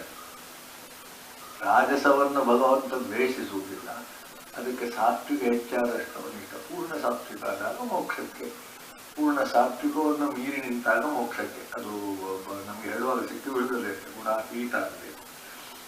ಈ ಆಯುಕ್ತ ಬೇಡವಾದ್ದನ್ನೇ ಮಾಡುವುದು. ಅಂಥವ್ರನ್ನು ನೀವು ಸುಮ್ಮನೆ ಮನೆಯೊಳಗೆ ಬಿಟ್ಟಲ್ಲಿ ಇದು ಮಾಡಿ ಕೆಲಸ ಮಾಡಿಸಿ, ಆದರೆ ಅವ್ರು ಎಂಥದ್ದು ಮಾಡ್ತಾನೆ ಹೇಳಿಕ್ಕೆ ಬರುವುದಿಲ್ಲ. ಎಂಥದ್ದು ಮಾಡ್ತಾನೆ. ಸಸಿ ನೆಟ್ಟು ಅಂತ ಹೇಳಿದ್ರೆ ಬುಡ ಕೆಳಕ್ಕೆ ಮರಕ್ಕೆ ಹೇಳುವಾಗ ಆಯುಕ್ತ ಅವನಿಗೆ ಗೊತ್ತಿಲ್ಲ ಅಂತ ಹೇಳುದ, ಅಥವಾ ಮಾಡುದ, ಎಂಥದ್ದು ಅಂತ ಗೊತ್ತಿಲ್ಲ. ಈಗ ತಾಯಿಗೆ ಎಣ್ಣೆ ಮಿಕ್ಸ್ ಮಾಡಿ ಇದು ಮಾಡುದು, ಅದು ತಾಮಸವೇ, ರಾಜಸವಲ್ಲ. ಲಾಭ ಆಗಬೇಕು ಅಂತ ಮಾಡೋದಲ್ಲ. ಅಂದರೆ ಇದು ಈ ರೋಡು ಒಂದು ವರ್ಷದಲ್ಲಿ ಹೋಗಿಬಿಡ್ತದೆ. ಅದು ಮುಂದೆ ಪೇಪರ್ನಲ್ಲಿ ಸೆಟ್ಟನ್ನು ಇವರು ಹೇಳಿದ ಮೇಲೆ ಮಾಡಿದಂತೆ. ಅಂದರೆ ಹರ್ಷ ಶೋಕಾನ್ವಿತ, ಅವನಿಗೆ ದಿನನಿತ್ಯ ಅಂತ ತಲೆ, ನೀವು ಸುಮ್ಮನೆ ಹೋಗ್ತೀರಾ ಇಲ್ಲ ನನ್ನ ತಲೆ ಬಿಸಿ ನಿಮಗೆ ಗೊತ್ತಿಲ್ಲ ಅಂತ ಸ್ಥಿತಿಗೆ ಬಂದಿರ್ತಾನೆ. ನಿಜವಾಗಿ ಮಿತ್ರ ನೋಡಿ, ಇವತ್ತು ಹೋಗ್ತೀರಾ ಇಲ್ಲ ನನಗೆ ನನ್ನ ತಲೆ ಬಿಸಿ, ಅದು ತಾಮಸಿಗಲ್ಲ. ಅದರಿಂದಲೇ ನಾನು ತಮಾಷೆಗಾಗಿ ಹೇಳಿಬಿಟ್ಟು ಯಾರದ ಬಗ್ಗೆ ಹೇಳುವಾಗ ಏನಂತ ಹೇಳಿದ್ರೆ, ಕ್ಷಣಂ ಮೃಷ್ಟ ಕ್ಷಣಂ ತುಷ್ಟ, ಅದು ಸ್ವಲ್ಪ ತಾಮಸ ಗುಣದ ಮಿಶ್ರ ಹೆಚ್ಚು. ದೃಷ್ಟಸ್ತುಷ್ಟ ಕ್ಷಣೇ ಕ್ಷಣೆ ಅವ್ಯವಸ್ಥಿತ ಚಿತ್ತಾನಾಂ ಎಂಥದ್ದು ಅವರ ಅನುಗ್ರಹ, ಅವರ ಮೈತ್ರಿಯೂ ಬಹಳ ಅಪಾಯ. ನಮ್ಮನ್ನು ಸುಮ್ಮನೆ ಕೂತ್ಕೊಳ್ಳಿ, ನಾವು ಚಂದದಲ್ಲಿ ಹೋಗ್ತೇವೆ, ಅವನಿಗೆ ಆ ದಿವಸ ಹೇಳಿದೆ ನಮ್ಮ ತಲೆಯಿಂದ ಹಾಳು ಮಾಡ್ತಾರೆ. ಅದು ತಾಮಸ ಗುಣ ಮಿಶ್ರ ಹೆಚ್ಚಾಗಿ ಬಂದ ಒಳ್ಳೆಯವರೇ, ಆದರೆ ಅದು ಹೆಚ್ಚು ಪ್ರಕಟರಾದ ಅಂಥವ್ರು ಇರ್ತಾರೆ. ಅದನ್ನು ಆ ಶ್ಲೋಕಗಳೆಲ್ಲ ಸರಿಯಾದನ್ನು ಹೇಳ್ತದೆ. ಅನ್ವಯ ಮಾಡುವುದಕ್ಕೆ ನಮಗೆ ಗೊತ್ತಿಲ್ಲದ್ರೆ ನಾವು ಇದೆಲ್ಲ ಹುಚ್ಚು ಅಂತ ಹೇಳ್ತೇವೆ, ಯಾವುದನ್ನು ಬೇಡ ಅಂತ. ಸ್ತಬ್ಧ, ಮತ್ತೆ ಮಾಡಬೇಕಾದಲ್ಲಿ ಮಾಡುವುದಿಲ್ಲ, ಅವು ಬೇಡವಂತನ್ನು ಮಾಡ್ತಾನೆ. ಅಷ್ಟೇ ಸ್ತಬ್ಧ, ಮಾಡಬೇಕಾದಲ್ಲಿ ಸುಮ್ಮನೆ ಹೇಳ್ತಾನೆ. ಶಠ, ಅವನು ಹೇಳಿದ್ದೇ ಆಗಬೇಕು. ಮಾತಾಡಿ ನಾವು ಮಾತಾಡಬೇಕು, ಎಲ್ಲ ಅವರನ್ನು ದಾಟಿ ಬಿಡಬೇಕು. ಇಲ್ಲದ್ರೆ ಅವರ ಮಾತುಗಳನ್ನು ಕೇಳಿದ್ರೆ ನಮಗೆ ಶಠ. ಶಠ ಅಂದ್ರೆ ಏನು? ನಾನು ಹೇಳಿದ್ದೇ ಸರಿ, ಯಾನ್ ಬಣ್ಣ ಕೇಳಲಿಲ್ಲ, ಸ್ವಲ್ಪ ಅವನಲ್ಲಿ ಆಗ ಉಂಟು. ಅದು ನನಗೆ ಬಹಳ ಖುಷಿ ಆಗ್ತದೆ ಅವರನ್ನು ಮಾತಾಡಲಿಕ್ಕೆ. ಎಂಥದ್ದು ಈಗ ಇದನ್ನು ಕೇಳಲಿಕ್ಕೆ ಅವನು ಖಂಡಿತ ತಯಾರಿರ್ಲಿಕ್ಕಿಲ್ಲ, ಆದರೆ ಅವನದ್ದು ಕೆಲವು ಅನುಭವಗಳುಂಟು. ಅದನ್ನು ಹೇಳಬೇಕು. ಅವನಿಗೆ ಹೇಳಲಿಕ್ಕೆ ಜನ ಸಿಗುವುದಿಲ್ಲ, ಕೇಳುವವರಿದ್ರೆ ಅವನು ಹೇಳ್ತಾನೆ.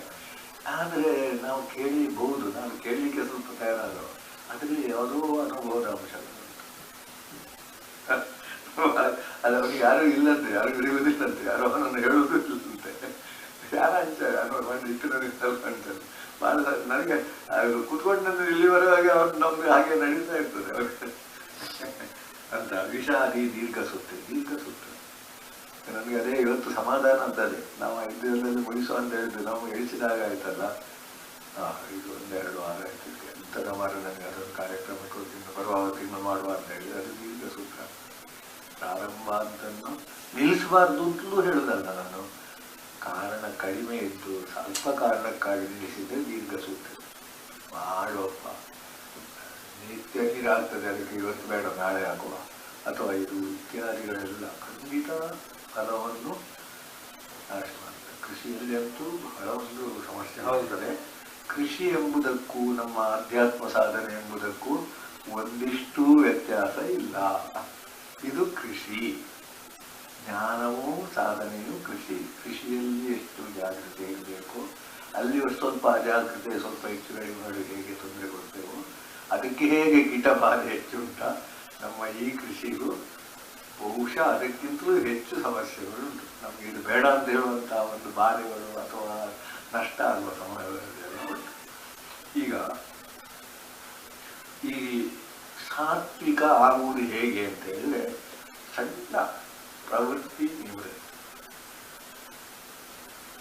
ಒಂದು ಬಹಳ ಏಕಾಗ್ರತೆ ಇರುವಾಗ ಜಪ ಮಾಡುವಾಗ ಇಲ್ಲಿ ತಿಳಿಸಬಾರ್ದು ಅಂತ ಹೇಳಿದ್ದು ಅಲ್ಲ. ಅದು ಈ ಜಪ ಮಾಡುವ ಅಲ್ಲಾಡಬಾರ್ದು, ಇಲ್ಲಿ ಒಂದು ಕಚ್ಚಿತು ಗೊತ್ತಾಗಬಾರ್ದು. ಅದೇ ಹಾವನ್ನು ಹಾಕಿದ್ರು ಅವನಿಗೆ ಯಾರು ಬಂದು ಒಬ್ಬ ಹೇಳಿದ್ರು ಗೊತ್ತಾಗಲಿಲ್ಲ. ಈಗ ವಿಶ್ವಾಮಿತ್ರನು ಮೇನಕೆಯ ಸಂದರ್ಭದಲ್ಲಿ ಅವನಿಗೆ ಹಾಗ ಈಶ್ವರ ಅವನನ್ನು ಸುಟ್ಟು ಹಾಕಿದ. ಇದೆಲ್ಲ ಇದ್ದದ್ದಕ್ಕಿಂತ ಹೆಚ್ಚು ಯಾರು ಬಂದು ಧ್ರುವನಿಗೆ ಏನಾದರೂ ಗೊತ್ತಾಗಲಿಲ್ಲ ಅಂತ ಅದಕ್ಕೆ ಕಾರಣ. ಹಾಗಾದ್ರೆ ಶಬ್ದಗಳಿಂದ ಗುಳ್ಳೆ ಏನಾದರೂ ಆಗಬಾರ್ದ? ಅದು ಅಲ್ಲವೇ ಅಲ್ಲ. ಅದು ನಮ್ಮ ವಿಷಯದ ಮೇಲೆ ಬಂದು ಪೂಜೆ ಮಾಡುವಾಗ ಎಷ್ಟು, ಜಪ ಮಾಡುವಾಗ ಎಷ್ಟು, ಧ್ಯಾನದ ಅಭ್ಯಾಸ ಆದರೆ ನಿಮಗೆ ಧ್ಯಾನ ಮಾಡುವಾಗ ಎಷ್ಟು, ಸಮಾಧಿ ಮಾಡುವಾಗ ಎಷ್ಟು ಅಂತ ನಿಮ್ಮ ಕೈ ಬಿಟ್ಟೇ ಹೋಗಿದೆ. ಏನು ಗೊತ್ತಾಗುವುದಿಲ್ಲ. ಇದು ಹಂತಗಳು. ಹಾಗಾದರೆ ಕೆಲವರಲ್ಲಿ ನಾವು ಕೈಕಾಲ ಅಲ್ಲಾಡಿಸಿ ಕುತ್ಕೊಳ್ಳಿಕ್ಕೆ ಇದು ಮಾಡಬೇಕು. ಆಸನ ಸಿದ್ಧಿ ಅಂತ ಕರ್ಮಾಂಗದಲ್ಲಿ ಹೇಳ್ತಾರೆ. ಅಂದರೆ ನನ್ನ ಹತ್ರ ಹೇಳಿದ್ರೆ ನನಗೆ ಸ್ವಲ್ಪ ಕಾಲು ಇದು ಮಾಡಬೇಕು, ಅದು ವೃದ್ಧಾಪ್ಯಕ್ಕೆ ಬೇರೆ. ಆದರೆ ಬ್ರಹ್ಮಚರ್ಯದಲ್ಲಿ ಕಾಲು ನೋವಾಗ್ತದೆ ಅಂತ ತೆಗಿಬಾರ್ದು ಅಂತ ಹೇಳ್ತಾರೆ. ಆಸನ ಸಿದ್ಧಿ ಕೂತ್ಕೊಂಡ ಮೇಲೆ ಇದು ಯಮ ನಿಯಮ. ಯಮ ಅಂತ ಹೇಳಿದ್ರೆ ತಡೆದಿಟ್ಟುಕೊಳ್ಳೋದು. ಇಲ್ಲಿ ತುರಿಸ್ತದೆ, ಈಗ ಆಗೋದಿಲ್ಲ. ಆದರೆ ಉಳಿದ ಸಮಯದಲ್ಲಿ ಆಗ್ತದೆ. ಹುಚ್ಚು ಕಟ್ಟುದಲ್ಲ, ತುರಿಸಿದಾಗ ನಮ್ಮ ಕೈ ತನ್ನಷ್ಟೇ ಹೋಗ್ತು ಹೌದು. ಆದರೆ ಅಲ್ಲಿ ಕೈ ತನ್ನಷ್ಟಕ್ಕೂ ಹೋಗದ ಸ್ಥಿತಿ ಬರ್ತದೆ. ಇದು ಬಹಳ ಅದ್ಭುತವಾದಂಥ ಪ್ರವೃತ್ತಿ ನಿವೃತ್ತಿ ಎಲ್ಲ ಕಡೆ ಒಂದೇ ರೀತಿ ಅಲ್ಲ. ಮನೆಯಲ್ಲಿರುವ ಹಾಗೆ, ಆಫೀಸಲ್ಲಿ, ಬಸ್ನಲ್ಲೆಲ್ಲ, ಎಲ್ಲರಲ್ಲಿ ಎಲ್ಲಿ ಯಾರು ನಾನು ಹೇಗೆ, what you are where you are, ಇದು ತಿಳಿಯುವವನು ಸಾತ್ವಿಕ. ಸರಿಯಾಗಿ ತಿಳಿಯುವವನು ಸಾತ್ವಿಕ. ಸ್ವಲ್ಪ ಅಜಸ ತಾಮಸ ಕಾರ್ಯ ಕಾರ್ಯ. ಈಗ ಏನು ಮಾಡಬೇಕು, ಏನು ಮಾಡಬಾರ್ದು. ಈಗ ನನಗೆ ಹಸಿವಾಗ್ತದೆ, ಊಟ ಮಾಡಬೇಕಾ, ಮಾಡು, ಬೇಡ. ಒಂದಕ್ಕೊಂದು ವಿರುದ್ಧವಾದಂತಹ ನಿರ್ಣಯ ಮಾಡಲಿಕ್ಕೆ ನಾವು ತಯಾರಿರಬೇಕು. ಈಗ ಊಟ ಬೇಡ, ಇವತ್ತು ಊಟ ಬೇಡ, ಶಿವರಾತ್ರಿ ಊಟ ಬೇಡ, ಶಿವರಾತ್ರಿ ಊಟ ಮಾಡಬಾರ್ದು ಅಂತ ಹೇಳಿದ್ರೆ ಅದಕ್ಕೆ ಅರ್ಥವೇ ಇಲ್ಲ. ಬೇಕು ಬೇಡ ನಿರ್ಣಯ ಮಾಡುವುದು ಯಾರು? ನಾವು. ಅದು ಯಮ ಅಂದ್ರೆ ಅದನ್ನು ನಿಯಂತ್ರಿಸಿಕೊಳ್ಳುವಂತ. ಅದು ಅಭ್ಯಾಸ ಆಗಿ ಸಹಜವಾಗಿ ಬರಬೇಕು. ಸಹಜವಾಗಿ ಬರಬೇಕು. ಕಾರ್ಯ ಭಯ ಅಭಯ. ಭಯ ಯಾವುದು ಭಯ ಅಲ್ಲ. ಈಗ ನೋವಾಗುವುದು ಭಯ ಅಲ್ಲ. ನಾವು ಅದನ್ನು ನಿಯಂತ್ರಿಸದಿರುವುದೇ ಭಯ. ಆಸನ ಸಿದ್ಧಿ ಇಲ್ಲದ್ರೆ ನಮ್ಮ ಇದು ಹೋಗ್ತದೆ. ಅಲ್ಲಿ ನೋವಾದರೆ ಹಾಗೆಂದರೆ ನೋವಾದಾಗ ಕೂತ್ಕೊಳ್ಬೇಕಾದ್ರೆ ಭಯ ಯಾವುದರಿಂದ ಅಭಯ ಯಾವುದರಿಂದ ಅದು ನಿರ್ಣಯ ಮಾಡಬೇಕಾದ್ದು. ಬಂಧ ಮೋಕ್ಷ. ಈ ಸಾಧನೆ ಮಾಡಿ ಎಷ್ಟು ಕಲ್ತರೂ ಫಲಸಾಗುವುದಿಲ್ಲ ಒಂದು ಕಾಲಕ್ಕೆ ಇತ್ತಲ್ಲ. ಕಾರಣ ಏನು? ಅಲ್ಲಿ ಪ್ರವೃತ್ತಿ ನಿವೃತ್ತಿಯಲ್ಲಿ ಅಲ್ಲಿರುವ ದೋಷ ಬಿಡ್ಲಿಲ್ಲ. ನಿನ್ನೆ ಒಂದು ಚಂದನ ಪೇಪರ್ 79 ವರ್ಷದವ ಅವ SLC ಪರೀಕ್ಷೆ ಕೂತ್ಕೊಳ್ಳುವಂತೆ ಪೇಪರ್ನಲ್ಲಿತ್ತು. ಅವನು ನಾನು SLC ಪರೀಕ್ಷೆ ಆಗಬೇಕು, ಮದುವೆ ಆಗಲಿಲ್ಲ ಅಂತ ಈಗ ಮುದುಕಾಗಿದ್ದಾನೆ. ಈ ವರ್ಷ ಅವನಿಗೆ ಆಸೆ ಇತ್ತು, ಈ ಸಲ ಪರೀಕ್ಷೆಯಲ್ಲಿ ಪಾಸ್ ಆದರೆ ಮದುವೆ ಆಗ್ಬೋದು. ಅರ್ಥ ಯಾರಾಗ್ತಾರೆ ಗೊತ್ತಿಲ್ಲ. ತಮಾಷೆ ಆದರೂ ಆ ಒಂದು ದೃಢತೆ ಉಂಟಲ್ಲ, ಧೃತಿ ಇದು ಪೇಪರ್ನಲ್ಲಿ ಸುಳ್ಳು ಏನಾಗಿರ್ಲಿಲ್ಲ. ಎಷ್ಟು ವರ್ಷ? 79 ವರ್ಷ. ಅದು ಪೇಪರ್ ನೋಡಿದ್ದೇನೆ ನಮ್ಮ ವಿಜಯಕರ್ನಾಟಕ. ನಿನ್ನೆ ನನಗೆ ಅದನ್ನು ಓದುವ ಖುಷಿ ಆಯ್ತು. ಆಗ್ಬೋದವ SLC ಪಾಸ್ ಆಗ್ಬೇಕು. ಯಾಕೆ ಅಂತ ಗೊತ್ತಿಲ್ಲ. ಅವರಿಗೆ ಉದ್ಯೋಗದ ಉದ್ದೇಶ. ಮುದುಕಾಗಿದ್ದಾರೆ, ಒಬ್ಬನೇ ಇದ್ದಾನೆ. ಅದು ಇವನು ಮದುವೆ ಆಗಲಿಲ್ಲ. ಅಂತ ವಿಷಯಗಳಲ್ಲೆಲ್ಲ ಯಾಕೆ ಆಗಲಿಲ್ಲ ಎಂಬುದನ್ನು ನಾವು ನಿರ್ಣಯಿಸ್ಲಿಕ್ಕೆ ಬರುವುದಿಲ್ಲ. ಆಗಿರುವುದು ತಪ್ಪು, ಆಗಿದ್ದದ್ದು ಸರಿ ಎಂದು ಅದನ್ನು ನಾವು ಹೇಳುವುದಿಲ್ಲ. ಅವನವನಿಗೆ ಅದು ಇರುವುದು. ಬಂಧ ಮೋಕ್ಷ ಅವನವನೇ ಅದಕ್ಕೆ ಇರುವಂತಹ ಬುದ್ಧಿ. ಅದು ಸಾತ್ವಿಕ ಪ್ರವೃತ್ತಿ. ಅದು ಸಾತ್ವಿಕ ಉದ್ದೇಶ ಅಲ್ಲದಿರಬಹುದಿತ್ತು, ಆದರೆ ನಿರ್ಣಯ ಧೃತಿ ಎಂಬುದು ಸಾತ್ವಿಕ. ಪುನಃ ನಾನು ಅಲ್ಲಿಗೆ ಹೋದರೆ ಭಯೋತ್ಪಾದಕರ ಆ ಒಂದು ಧೃತಿ ಸಾಧನೆಗಳು ಎಪ್ರಿಷಿಯೇಟ್. ಅವನ ಆ ಉದ್ದೇಶದಲ್ಲಿ ತಪ್ಪಿರುವುದಕ್ಕೆ ಕಾರಣ ಬೇಡ. ಅವನನ್ನು ತಯಾರು ಮಾಡಿದ್ದು ಅದಕ್ಕೆ. ಚಿನ್ನದ್ದು ಕತ್ತಿ ಆಯ್ತು, ಹೊಟ್ಟೆ ಹಾಕೋಲ್ಲ, ಚಿನ್ನದ್ದಲ್ಲ. ಚಿನ್ನದ್ದು ಕತ್ತಿಯನ್ನು ತಲೆಗಳಲ್ಲಿ ಉಪಯೋಗಿಸುದ. ಆದರೆ ಚಿನ್ನದ ಕತ್ತಿ ಆದೀತಲ್ಲ, ಒಳಗೆ ತೆಗೆದು ಇಟ್ಟುಕೊಳ್ಳುವ, ಬೇಕಾದ್ರೆ ಉಪಯೋಗಿಸುವ. ಇಲ್ಲದ್ರೆ ನಮ್ಮ ಹತ್ರ ಚಿನ್ನ ಉಂಟು, ನಾವು ಶ್ರೀಮಂತರವುದಲ್ಲ. ನಮ್ಮ ಹತ್ರ ಇರುವ ಆಭರಣದ ಚಿನ್ನದ್ದು ಕತ್ತಿ, ಶ್ರೀಮಂತರವುದ ಅಲ್ವಾ? ಚಿನ್ನದ ಬೆಲೆ ಉಂಟಲ್ಲ. ಅದರಿಂದ ಸಾತ್ವಿಕವೂ ರಾಜಸ ತಾಮಸದಲ್ಲಿ ಕಂಡರೂ ಆ ಧೃತಿ ಎಂಬುದು ಸಾತ್ವಿಕ. ಅದನ್ನು ಶಿಫ್ಟ್ ಮಾಡಬೇಕಿತ್ತು. ಕತ್ತಿಯನ್ನು ನಾನು ನಾಳೆ ಏನು ಮಾಡ್ಬೋದು, ಕಿರೀಟ ಮಾಡ್ಬೋದಲ್ಲ, ಬಹಳ ಕಷ್ಟ ಇಲ್ಲ. ಅದು ಚಿನ್ನವು ಯಾವುದು ಅಂತ ಹೇಳೋದು ಮಾತ್ರ. ಆ ರೀತಿಯಲ್ಲಿ ಇನ್ನು ಅಧರ್ಮ ಧರ್ಮ ಕಾರ್ಯ ಗೊತ್ತಾಗುವುದು. ಅದೆಂಥದಿಲ್ಲ, ಅದು ಸರಿಯಾ ತಪ್ಪ, ನಾನು ಮಾಡಿಯೇ ಮಾಡ್ತೇನೆ ಎಂಬುದು ಹಠ ಉಂಟಲ್ಲ. ರಾಜಸವನ್ನು ಆಗ್ಬೋದು ಹೇಳಿದ್ದ ಹೇಳಿದ್ದಾನೆ. ಒಂದು ಸಾಧನೆ ಆಗ್ಬೋದು, ಮಾಡಿದ್ದು ತಪ್ಪು, ಸಾಧನೆ ಆಗ್ಬೋದು ಅಂತ ಹೇಳಲಿಕ್ಕೆ ನಿಮ್ಗೆ ಏನಾದ್ರು ಸಂಶಯ ಉಂಟ? ಆಗ ಕೆಲವರಿಗೆ ಅರ್ಥ ಆಗುದಿಲ್ಲ. ಅವನನ್ನು ನೀವು ಸಪೋರ್ಟ್ ಮಾಡುದು, ಅವನನ್ನು ಅಲ್ಲೇ ಅಲ್ಲ. ಸಾಧನೆಯ ಭಾಗದಲ್ಲಿ ಅದು ರಾಜಸ. ರಾಜಸವು ದುಃಖವನ್ನು ತರಬಹುದು, ಕಷ್ಟ ತರಬಹುದು. ಆದರೆ ತಾಮಸಕ್ಕಿಂತ ರಾಜಸ ಆಗಬಹುದು. ಹೌದು ಹೌದು. ಅವ ಒಂದು ಹಿಡಿದ ಕೆಲಸ ಮಾಡ್ತಾ ಇದ್ದಾನೆ, ಅಭ್ಯಷ್ಟನೇ ಮಾಡುದಿಲ್ಲ. ತಾಮಸವ ಹಿಡಿತಾನೆ, ಶುರು ಮಾಡ್ತಾನೆ, ಮತ್ತೊಂದು ಮಾಡ್ತಾನೆ, ಇನ್ನೊಂದು ಮಾಡ್ತಾನೆ, ಮಾಡಿದ್ದನ್ನು ಯದ್ವಾ ಮಾಡ್ತಾನೆ. ತಮಾಷೆಯ ಉದಾಹರಣೆ ಹೇಳಿದ್ರೆ, ಸಸಿ ನಡ್ಲಿಕ್ಕೆ ಹೇಳಿದ್ದಾನೆ, ನೆಡ್ಲಿಕ್ಕೆ ಅಲ್ವಾ, ಸ್ವಲ್ಪ ಮಣ್ಣಿನಲ್ಲಿ ಸ್ವಲ್ಪ ಮೇಲೆ ಉಡೋದ್ರ ಮೇಲೆ ಹೊಡಿತಾನೆ. ಇಂಥದ್ದೆಲ್ಲ ತಾಮಸಕ್ಕೆ ಆ ತಾಮಸ ಆಗಿದೆ. ಅಧರ್ಮಂ ಅರ್ಧ ಧರ್ಮ ಎಂದು ತಿಳಿಯುವುದು, ಇದೆಲ್ಲ ವಿಪರೀತವಾಗಿರುವುದು ಬುದ್ಧಿ ತಾಮಸೆ. ಇಷ್ಟನ್ನು ಹೇಳಿ ನಾವು ಇನ್ನೊಂದು ಹೇಳಬೇಕು. ಸಾಧನೆ ಮಾರ್ಗಕ್ಕೆ ಅದು ನಿಮ್ಮ ಬುದ್ಧಿಯನ್ನು ತರುವ ಸಾಧನೆ ಹೇಗೆ ಮಾಡ್ತಾನೆ ಎಂಬುವಂತಹದ್ದು ಸಾತ್ವಿಕ ರಾಜಸ ತಾಮಸದಲ್ಲಿ ಒಳ್ಳೆಯ ಕೆಲಸ. ದೇವರ ಪೂಜೆ ಮಾಡುವ ತಾಮಸೆ ಆಗ್ಬೋದು, ಈ ಒಂದು ಭಯೋತ್ಪಾದನೆ ಮಾಡುವವ ಅವನ ಮಾರ್ಗ ಸಾತ್ವಿಕ ಆಗ್ಬೋದು. ದೇವರ ಪೂಜೆ ಮಾಡುವ ಎಂತ ಮಾಡೋದು, ಎಲ್ಲ ನೋಡುದು, ಅದನ್ನು ತಮಾಷೆ ಮಾಡ್ತೇವೆ. ದೇವರ ಪೂಜೆ ಹೀಗೆ ಮಾಡೋದು, ಅಲ್ಲಿ ಯಾರು ಬಂದಾಗ ನೋಡುದು, ಅಥವಾ ಅವನಲ್ಲಿ ಬಹಳ ನಿಕೃಷ್ಟಕ್ಕೂ ಹೋದದ್ದು ಕರ್ಮವೂ ಅಲ್ಲ, ಅವನ ಬುದ್ಧಿ ಹೇಗೆ ಅಂತ ಬುದ್ಧಿಯನ್ನು ಹೇಗೆ ತೊಡಗಿಸಿದ್ದಾನೆ. ನಮ್ಮ ಕುಶಲ ಕರ್ಮಗಳೆಲ್ಲ ಆ ದೃಷ್ಟಿಯಲ್ಲಿ ಅವರದ್ದು ಸಾತ್ವಿಕ ಎಂಥ ಒಂದು ಸೃಷ್ಟಿ ಮಾಡ್ತಾನೆ. ಆದರೆ ಆ ಕರ್ಮವು ಸಾತ್ವಿಕ ಅಂತ ಹೇಳಲಿಕ್ಕೆ ಬರುವುದಿಲ್ಲ. ಹೌದು, ಅವನು ದುಡ್ಡಿಗಾಗಿ ಮಾಡುವುದ, ದುಡ್ಡಿಗಾಗಿ ಮಾಡಿದ್ರೆ ರಾಜಸ ಆಯ್ತು. ಅದೇ ಈಗಿನ ಅಡ್ವರ್ಟೈಸ್ಮೆಂಟ್ ಕಾಲಗಳುಂಟಲ್ವಾ, ನಮ್ಮ ಈ ಧರ್ಮಶಾಸ್ತ್ರಗಳು ಬರೆಯುವಾಗ ಇರಲಿಲ್ಲ, ಇಲ್ಲದ್ರೆ ಅದೇ ಹೇಳ್ಕೊಡ್ತೀವಿ. ನನಗೆ ಟಿವಿ ನೋಡುವಾಗ ನನಗೆ ಅಡ್ವರ್ಟೈಸ್ಮೆಂಟ್ ಅದ್ಭುತವಾಗಿ ನಮ್ಮನ್ನು ಗುಲಾಮರನ್ನಾಗಿ ಮಾಡ್ತದೆ. ಅದು ಯಾಕೆ ಮಾಡ್ತದೆ, ನಾವು ಆಗ್ಬಾರ್ದು.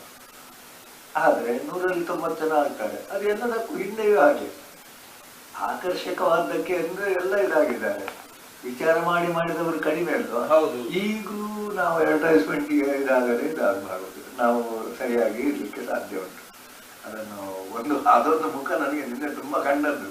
ಅಡ್ವರ್ಟೈಸ್ಮೆಂಟ್ ಎಂಬುದು ನಮ್ಮನ್ನು ಹೇಗೆ ದಾಸರನ್ನಾಗಿ ಗುಲಾಮರನ್ನಾಗಿ ಮಾಡ್ತದೆ ಅಂತ. ಅಲ್ವಾ, 190 ಜನ ಅದಕ್ಕೆ ಗುಲಾಮರೇ ಅಲ್ವಾ. ನೋಡಿಯೇ ತಗೊಳ್ಳುದು, ಅಡ್ವರ್ಟೈಸ್ಮೆಂಟ್ ನೋಡ್ತಿರ್ಬೋದು, ಅದರಲ್ಲಿ ಬಂದದ್ದನ್ನು ನೋಡಿ ಅನುಸರಿಸುವುದು, ಅದರಲ್ಲಿ ಬಂದದ್ದೇ. ಈಗ ನನಗೆ ಸಂಗೀತ ಹೇಳುವವರಿಗೆ ಇವಳು ಕೈಕಾಲು ಅಲ್ಲಾಡ್ಸೋರಲ್ಲ. ಸಂಗೀತ ಹೇಳುವವರಿಗೆ ಹಿಂದೆ ನಿಯಮ ಅಂತ ಹೇಳಿದ್ರೆ ಕೈಕಾಲು ಅಲ್ಲಾಡಬಾರ್ದು ಎಲ್ಲ. ಆ ಸಂಗೀತ ಅಂದ್ರೆ ಶಬ್ದ ಮಾತ್ರ, ಇವರ ಕೈ ಹೊರತು ಇದೆಲ್ಲ ನೋಡುವ ಅಂತ ಆಗ್ತದೆ. ಆದರೆ ಈಗಿನ ಮಕ್ಕಳಿಗೆ ಅದು ಖಂಡಿತ ಸಿಗ್ಲಿಕ್ಕಿಲ್ಲ. ಅದನ್ನೇ ಪ್ರಮಾಣ ಅಂತ ತಿಳ್ಕೊಳ್ತಾರೆ. ಶ್ರೇಷ್ಠರಾದವರು ಏನು ಆಚರಿಸ್ತಾರೆ ಅವರನ್ನು ಶ್ರೇಷ್ಠರು ಅಂತ ಅಲ್ಲಿ ಬಿಂಬಿಸ್ತಾರೆ, ಅವರನ್ನು ಪ್ರಮಾಣ ಅಂತಾರೆ. ಅದರಿಂದ ಶುದ್ಧವಾದಂಥ ನಮ್ಮ ಪ್ರಯೋಗಗಳೆಲ್ಲ ಏನಾಗಿವೆ, ಹಾಳಾಗಿವೆ. ಬಿಲ್ಡಿಂಗ್ ಕಟ್ಟುವುದರಿಂದ ಹಿಡಿದು ಎಲ್ಲ ಅದನ್ನು ಬಿಡುವ ನಾವು ಅಲ್ಲಿಗೆ. ಅದನ್ನು ಮಾಡಬೇಕು. ಧೃತ್ಯಾಧಾರಕ್ಕೆ ಧೃತಿ ಎಂಬಂತಹದ್ದನ್ನು ಧೃತಿ ಧೀರ ಅಲ್ಲಿ ನಾವು ಸ್ವಲ್ಪ ಸೂಕ್ಷ್ಮಕ್ಕೆ ಹೋಗಿ ಬುದ್ಧಿಗಿಂತಲೂ ಹೆಚ್ಚು ಸೂಕ್ಷ್ಮವಾದ ಧೃತಿ. ತಪ್ಪು ಸರಿ ಮಾಡ್ತೇವೆ, ಮಾಡಿಯೇ ಮಾಡ್ತೇವೆ, ಕಷ್ಟ ಸುಖ ಮಾಡ್ತೇವೆ. ತಂದೆ ತಾಯಿ ಬದುಕಿರುವವರೆಗೆ ಅವರ ಸೇವೆ ಮಾಡ್ತಾನೆ. ಯಾವ ರಾಮಾಯಣದಲ್ಲಿ ಒಂದು ಬರ್ತಾನೆ, ಹೊತ್ತುಕೊಂಡು ಹೋಗುವುದು ಶ್ರವಣ ಕುಮಾರ ಬರ್ತದೆ. ಬೇರೆ ನನ್ನ ಸುಖ ಬೇಡ, ತಂದೆ ತಾಯಿ ಇದ್ದಾರೆ, ಅವರ ಸೇವೆ ಮಾಡುವುದಂತೆ ನನ್ನ ಕರ್ಮ. ಅದೇ ಇಲ್ಲಿ ಪಾಂಡುರಂಗನ ಕಥೆಯಲ್ಲಿ ಬರ್ತದೆ. ನನಗೆ ತಂದೆ ತಾಯಿ ಸೇವೆ ಮಾಡ್ತೇನೆ, ನಾನು ಬಂದಿದ್ದೇನೆ ಬಿಟ್ಟಲ್ಲ, ನೋಡು ಕೂತ್ಕೊ ನಿಲ್ಲಲ್ಲಿ, ನೋಡು ಇಟ್ಲಿಗೆ ಮೇಲೆ ನಿಲ್ಲು ಅಂತ ಹೇಳಿದ ಕಥೆ ಉಂಟಲ್ಲ, ಚಂದ. ಆದರೆ ದೇವರು ಬಂದಾಗ ನೋಡದೆ ತಂದೆ ತಾಯಿಯ ಸೇವೆ ಮಾಡುವುದು ಅಂತ ಹೇಳಿದ್ರೆ ಹುಚ್ಚ ಅದು ಅವ. ಹಾಗೆಲ್ಲ ನಮಗೆ ಪಕ್ಕನೆ ಅನಿಸೋದು, ಅದು ಧೃತಿ. ನನಗೆ ನೀನು ದೇವರು, ಅವರು ದೇವರು, ಅವರಿಗೆ ಎಣ್ಣೆ ಹಚ್ಚಿದ್ದೇನೆ, ಸ್ನಾನ ಮಾಡಿಸದೆ ಬರುವುದು ಇಲ್ಲ. ಆ ಧೃತಿ ಎಂಬುದು ಬಂದಾಗ ನಮ್ಗೆ ಈಗ ಮೇಲಿನ ಧರ್ಮ ಶ್ರೇಷ್ಠ ಕನಿಷ್ಠ ಅನಿಸ್ತದೆ. ನಿಲ್ಲಲ್ಲಿ ಇಲ್ಲ, ನಾನು ಹೋಗ್ತೇನೆ, ಹೋಗು ಅಂತ ಹೇಳುವವರಿಗೆ ಪ್ರಶ್ನೆ. ಅವ್ನು ಇಷ್ಟ ದೇವರು ಭಕ್ತಿ ತುಂಬಾ ಉಂಟು ಅವನಿಗೆ. ಇಷ್ಟ ದೇವರಾದರೂ ನಿಲ್ಲಿಕ್ಕೆ ಬಡಿಸೋದಿಲ್ಲ, ನನಗೆ ಅದು ಧೃತಿ ಎಂಬುದನ್ನು ಅದು ಆ ಕಥೆಗಳನ್ನು ನಾವು ಆಗಾಗಲೇ ಪಾಡಿಬರಬೇಕು. ಇಲ್ಲದಿದ್ರೆ ನಮಗೆ ಈ ದಾರಿ ಸಿಗುವುದಿಲ್ಲ, ತಪ್ಪು ದಾರಿಯಲ್ಲೇ ನಾವು ಹೋಗುವಾಗ ಆಗ್ತದೆ. ಧಾರಯತೆ ಮನಃಪ್ರಾಣ ಯೋಗೇನಾಗುತ್ತೆ, ಅದು ಸಾತ್ವಿಕ. ಅದರಿಂದ ದೇವರನ್ನು ಒಂದು ಇಟ್ಟಿಗೆಯ ಮೇಲೆ ನಿಲ್ಲು ಅಂತ ಹೇಳಿದವನ ಧೃತಿ ಉಂಟಲ್ಲ, ಅದು ದೇವರ ಭಜನೆಯಷ್ಟೇ ಅವರಿಗೆ ತಾಯಿ ತಂದೆಗಳ ಸೇವೆ. ನಮ್ಮ ಕರ್ತವ್ಯದ ಬಗ್ಗೆ ನಿಲ್ಲು ಸ್ವಲ್ಪ ಆ ದೇವರ ಬಗ್ಗೆ. ಇನ್ನು ಕಾಮಾರ್ಥ, ಲಾಭಾರ್ಥ, ಪ್ರಸಿದ್ಧಿಗೆ, ಇದಕ್ಕೆ ಅದು ಆದೇಶ. ಅದು ಏನು ಮಾಡ್ತೀವೋ. ಈಗ ಎಷ್ಟು ಸಾಧನ ಈಗ ನೋಡಿ ಅವರಿಗೆ ಹಾರ್ಟ್ ಫೇಲ್ ಆಗೋದ್ರೆ ಪುಣ್ಯ ನಮ್ಗೆ ಯಾಕೆ ಕಾಣ್ತದೆ, ನಮ್ಗೆ ಹಾಗೆ ಕಾಣ್ತದೆ. ಆಗ ಆಗುದಿಲ್ಲ ಬಹುಶಃ ಒಟ್ಟಿಗೆ, ಯಾಕಂದ್ರೆ ಅವರಿಗೆ ಅಷ್ಟಿದೆ ಇರ್ತದೆ. ಹಾಗೆ ಇವರೆಲ್ಲ ಮಾಡುವುದು ನೋಡುವಾಗ ನಮಗೆ ಕಾಣ್ತದೆ. ಸಂಗೀತದವರನ್ನು ನೋಡುವಾಗಲೂ ನಮ್ಗೆ ಹೆದರಿಕೆ ಆಗ್ತದೆ, ಅವರ ಆಲಾಪನೆ ಇದೆಲ್ಲ ನೋಡುವಾಗ. ಅಂದ್ರೆ ಅದೇ ಗಂಟಲ್ಲ ಎಲ್ಲ ನರ ಎಲ್ಲ ಮೇಲೆ ಬಂದು ಅಷ್ಟು ಕಷ್ಟಪಟ್ಟು ಆಲಾಪನೆ ಮಾಡ್ತಾರೆ. ಇಲ್ಲದಿದ್ರೆ ಅವನಿಗೆ ದುಡ್ಡು ಸಿಗುದಿಲ್ಲ, ಅವನಿಗೆ ಕೈ ಚಪ್ಪಾಳೆ ಹಾಕುದಿಲ್ಲ. ನೀವು ಕೈ ಚಪ್ಪಾಳೆ ಹಾಕ್ಬೇಕಾದ್ರೆ ಇನ್ನೊಂದು 4 ದೇಗುಲ ಹೆಚ್ಚು ಹಾಕೊಳ್ಬೇಕು. ಅಲ್ಲಿ ಬಿದ್ದರೆ ಎತ್ತಲಿಕ್ಕೆ ನಾವು ಹೋಗ್ಲಿಕ್ಕೆ ಆಗ್ಲಿಕ್ಕೆ ಅಷ್ಟು ನಮ್ಗೆ ಕಾಣ್ತದೆ. ಆದ್ರೆ ಅದು ರಾಜಸ. ಫಲಮುದ್ದೇಶ ಹೆಚ್ಚಿನ ನಮಗೆ ಅದೇ ಅಡ್ವರ್ಟೈಸ್ಮೆಂಟು ಟಿ ವಿ ಎಲ್ಲ. ಆಮೇಲೆ ಇನ್ನು ಎಂತೆಂಥದಕ್ಕೋ ಏನೇನೋ ಮಾಡ್ತಾರೆ. ಈ ಕುಡಿಯುವ ಮಧ್ಯರಾತ್ರಿ ಎದ್ದುಕೊಂಡು ಎಷ್ಟು ದೂರ ಬೇಕಾದ್ರೂ ಹೋಗ್ತಾನೆ. ಹೌದು, ಕರೆಕ್ಟ್. ಎಂಥದೆಂಥದ ಮಾಡ್ತಾರೆ. ತುಳಸಿದಾಸನ ಜೊತೆಯಲ್ಲಿ ಹೆಂಡತಿ ಇಲ್ಲ ಅಂತ ಮಧ್ಯರಾತ್ರಿಯಲ್ಲಿ ಎಲ್ಲೆಲ್ಲೋ ಹೋಗಿ ಅಷ್ಟು ದೂರ ನೀರಲ್ಲಿ ಅದು ಒಬ್ಬನೇ ಮಾತ್ರ ಏನಾಗಿಬಿಟ್ಟ. ಆದ್ರೆ ಅಲ್ಲಿವರೆಗೆ ಅದು ತಾಮಸದಿಂದ ಒಮ್ಮೆ ಶುದ್ಧವಾದಂತ ಸಾತ್ವಿಕಕ್ಕೆ ಹೋಗ್ತಾನೆ. ಅದು ಗೂಡು, ಅದು ಕಣ್ಣು ತೆರೆದದ್ದು. ಅದು ಅಜಾಮಿಳನ ಕಥೆ ಅಂತ ಒಂದು ಕಥೆ. ಸಾಧಕನು ಪತನ ಆದಾಗ ಅತ್ಯಂತ ಕೆಳಗೆ ಹೋಗ್ತಾನೆ.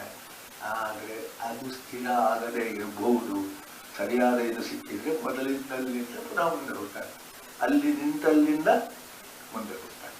ವಾಲ್ಮೀಕಿ ಆಗಲಿ, ತುಳಸಿದಾಸನಾಗಲಿ, ಇಂಥವರೆಲ್ಲ. ಕಾಳಿದಾಸನ ಕಥೆಯು ಹಾಗೆ. ಈಗ ಇಲ್ಲಿಗೆ ಚಿತ್ರ ಕಥೆಯಲ್ಲಿ ಹೇಗೆ ಹೇಳ್ತಾರೆ ಗೊತ್ತಿಲ್ಲ. ಕುರುಬ ಅಲ್ಲ, ಕುರುಬರೊಟ್ಟಿಗೆ ಸೇರಿದವನ ಏನೋ ಅಥವಾ ಅವನ ಅಧ್ಯಯನ ಹಿಂದಿನ ಜನ್ಮದಲ್ಲಿಯೋ ಇದರಲ್ಲಿಯೋ ಏನೋ ಆಗಿತ್ತು. ಆದ್ದರಿಂದ ಉಳಿತಾನೆ. ಕಾಳಿ ಬರೆದು ಅದು ಎಲ್ಲ ದೈವ ಎಂಬುದನ್ನು ನಾವು ವೈಭವೀಕರಣ ಮಾಡಿ. ಹೌದು, ಕರೆಕ್ಟ್. ಕಾಳಿ ಖಂಡಿತ ಬರೆಯುವುದೂ ಇಲ್ಲ, ಅವನಲ್ಲಿ ಅರ್ಹತೆ ಇದ್ದದ್ರಿಂದ ಬರೆಯುವುದು. ಕಾಳಿ ಆ ವೈಭವೀಕರಣವನ್ನು ನಾವು ಸರಿ ಅರ್ಥ ಮಾಡಿಕೊಂಡ್ರೆ ದೇವರ ಅನುಗ್ರಹ ಯಾರಿಗಾಗುವುದು? ಅವನ ಅರ್ಹತೆಗೆ ಸರಿಯಾಗಿ ದೇವರು ಕೊಡುವುದಿಲ್ಲ. ಮತ್ತೆ ಇಲ್ಲವೇ ಇಲ್ಲ. ಈ ವೈಭವೀಕರಣದಿಂದ ನಾವೆಲ್ಲ ತಲೆ ಹಾಳು ಮಾಡಿ ನಮ್ಮ ಧರ್ಮ, ಅದು ಒಂದು ಧರ್ಮ ಭ್ರಷ್ಟ, ಎಲ್ಲ ಧರ್ಮ ಅದು ಭ್ರಷ್ಟ ಆಗುವುದು ವೈಭವೀಕರಣ. ಶಿವರಾತ್ರಿಯ ವೈಭವೀಕರಣ ಅಲ್ಲ, ಶಿವರಾತ್ರಿಯ ಬಗ್ಗೆ ನಮಗೆ ಸಹಜವಾದದ್ದೇ. ಆದರೆ ಈಗ ನಾವು ಮಾಡಲಿಲ್ಲ ಎಂಬುದಕ್ಕೆ ಯಾವುದೂ ಏನೋ ಇದಲ್ಲ. ಮಾಡುವವರು ಸರಿಯಾಗಿ ಮಾಡಿ. ಅದು ಒಂದು ಪ್ರದರ್ಶನ, ರಾಜಸ, ತಾಮಸ ಎಲ್ಲ ಬರ್ತಲ್ಲ ಅಲ್ಲಿ. ಶಿವರಾತ್ರಿಯ ಆಚರಣೆಯಲ್ಲಿ ಸಾತ್ವಿಕ ಉಂಟೋ ಏನೋ ಇರ್ಬೋದು, ಅದು ಕಾಣುವುದು ಇಲ್ಲ. ರಾಜಸ ತಾಮಸ ನಮ್ಗೆ ಎಷ್ಟು ಮಾಡ್ತಾರೆ. ಹೌದು. ಮೈಗೆ ಇಟ್ಕೊಂಡು ಅಲ್ಲಿ ಹೇಳ್ತಾ ಇದ್ರು ನಮ್ಮ ಅವನಿಗೇನು ಅರ್ಥ ಆಗಿಲ್ಲ. ನಾನೀಗ ಇವತ್ತು ಇಲ್ಲಿ ಬರೋದಿದ್ರೆ ಅದು 11 ಆಗುವವರೆಗೆ ನಾನು ಕೇಳುವುದು ಅರ್ಧ ಕೇಳಲಿಕ್ಕೆ ಬರ್ತಾ ಅವ್ರದ್ದು ಏಕರೋಗ್ತಿದ್ದು ಹೋಗ್ತದೆ, ನಮ್ಗೆ ಬರ್ತದೆ ಅದು ಅಂತೂ ಅದೆಲ್ಲ ಇರ್ತದೆ. ಇನ್ನು ಇಲ್ಲಿ ಸ್ವಲ್ಪ ನಮ್ಮ ವರ್ಣಾಶ್ರಮ ಧರ್ಮವನ್ನು ಹೇಳ್ತಾರೆ. ಅದಕ್ಕಿಂತ ಮೊದಲು ಇನ್ನು ಸುಖದ ಬಗ್ಗೆ ಭಯಾಶೋಕ. ಸುಖವು ಕೂಡ 3 ವಿಧ. ಸುಖ ದುಃಖದ ನಂತರ ಬರುವ ಸುಖವೇ ಸುಖ. ಅಭ್ಯಾಸದಿಂದ ಬರುವ ಸಿದ್ಧಿಯೇ ಸುಖ. ಅಭ್ಯಾಸ ಮಧ್ಯದಲ್ಲಿ ಬಿಟ್ಟರೆ ಅದು ದುಃಖ. ಅನಭ್ಯಾಸೇ ವಿದ್ಯಾವೈರಿ. ಈಗ ಭಾಷಲಿಕ್ಕೆಲ್ಲ ಬರ್ತದೆ ಎಲ್ಲೋ ಗೊತ್ತಿಲ್ಲ ನಮಗೆ. ಬರ್ತದೆ. ಅಭ್ಯಾಸ ಬಿಟ್ಕೊಂಡಿದ್ದಾರ ಏನು? ನಾನು ಯಾರಿಗಾದ್ರೂ ಬೈಯುವುದು ಅಷ್ಟೇ. ಅನಭ್ಯಾಸದಿಂದ ನಿಮಗೆ ಪಕ್ಕನ ಯಾರಾದ್ರೂ ನೀವು ಅಷ್ಟು ನಿಮ್ಮನ್ನು ಆಗ ನೋಡಿದವ ನೀವು ಹಾಗೆ ಮಾಡಿ ಮತ್ತೆ ಬರ್ತಾನೆ. ಆ ಜನ ಹಾಳಾಗಿದೆ ಮಾಡ್ತಾರೆ. ಯಾರು ಆ ಜನ ಹಾಳಾಗಿಲ್ಲ. ಅನಭ್ಯಾಸೇ ವಿದ್ಯಾವೈರಿ. ಈಗ ನಾನು ಮಾತಾಡ್ಲಿಕ್ಕೆ ಎಲ್ಲ ಕಲಿತಾ ಇರಲಿಲ್ಲ, ನಾನು ಬಿಡಲೇ ಇಲ್ಲ. 56ರವರೆಗೆ ನಾನು ಹೆಚ್ಚು ಸ್ಟೇಜ್ ಹೋಗ್ತಾ. 56ನೇ ಇಸ್ವಿಯಿಂದ ನಾನು ವರ್ಷಕ್ಕೆ 100-150 ಕಾರ್ಯಕ್ರಮಗಳಲ್ಲಿ ಯಕ್ಷಗಾನದಲ್ಲಿ ಭಾಗವಹಿಸ್ತಿದ್ದೆ. ಪ್ರಚಾರಕ್ಕೆ ಅಲ್ಲ, ಮಾಡ್ತಿದ್ದೆ. ಹಾಗೆ ಈ ಪ್ರವಚನ ಎಷ್ಟೋ ವರ್ಷಕ್ಕೆ ದಿವಸಕ್ಕೇನು ಈಗ ಸ್ವಲ್ಪ ಕಡಿಮೆ ಆಗಿರ್ಬೋದು. ಕಡಿಮೆ ಆದರೆ ಈ ತೀವ್ರವಾದ ಕಾರ್ಯಕ್ರಮಗಳು ಇದಕ್ಕೆ 4-5 ಪಾಲು ಕೊಡ್ಬೋದಲ್ಲ. 3-4-5 ಗಂಟೆ ಮಾಡೋದು, ಅದು ಆ ಅಭ್ಯಾಸ ಇದ್ದದ್ರಿಂದ ಬಂತು. ನಾವು ಒಳ್ಳೆಯವರಿಗಾಗಲಿ ಅದಕ್ಕೆ ಅಭ್ಯಾಸ ಆದರೆ ಮತ್ತೆ ಉದಾಹರಣೆ ಕೊಟ್ಟದ್ದು ಅರ್ಥ ಆಗಲಿಕ್ಕೆ ವಿಧಾನ ಎಲ್ಲದರಲ್ಲಿಯೂ ಅದೇ. ನಮ್ಮಲ್ಲಿ ಅಭ್ಯಾಸ ಅಂದರೆ ಮತ್ತೆ ಅದೇನಾಗ್ತದೆ ಅಂತ ಹೇಳಿದ್ರೆ ಅದು ದುಃಖ. ಅಭ್ಯಾಸ ಬಿಟ್ಟದ್ರಿಂದ ದುಃಖ. ಅಭ್ಯಾಸ ಮಾಡಿ ಸುಖಕ್ಕೆ ತಯಾರಾಗುವಾಗ ಬಿಟ್ಟದ್ದು ಅಜಾಮಿಳನ ಕಥೆ. ಈಗ ದುಃಖ ಯಾಕೆಂದ್ರೆ ಇವರು ವಿದ್ಯಾಧರ ಎಂಥದಿದ್ದು ಮಾರ ಈಗ ಹಾಳಾಗಿ ಹೋಗಿದ್ದಾರೆ. ಅಲ್ಲಿ ಶ್ರುತಿ ತಲಾಯವು ಬಿಡ್ತದೆ, ಇದು ಬಿಡ್ತದೆ ಅಲ್ವಾ? ಅದು ಅವರಿಗೆ ಗೊತ್ತಿಲ್ಲ. ನನಗೆ ಅವರಿಗೆ ಅಭ್ಯಾಸ ಮಾಡ್ಲಿಕ್ಕೆ ಬಿಡಿಸೋದಿಲ್ಲ ಅಂತ ಅವ್ರು ಹಾಳಾಗಿದ್ದಾರೆ ಅಂತ ನಾವು ತೀರ್ಮಾನ ಮಾಡಿ ಆಗ್ತದೆ. ಅದು ದುಃಖ.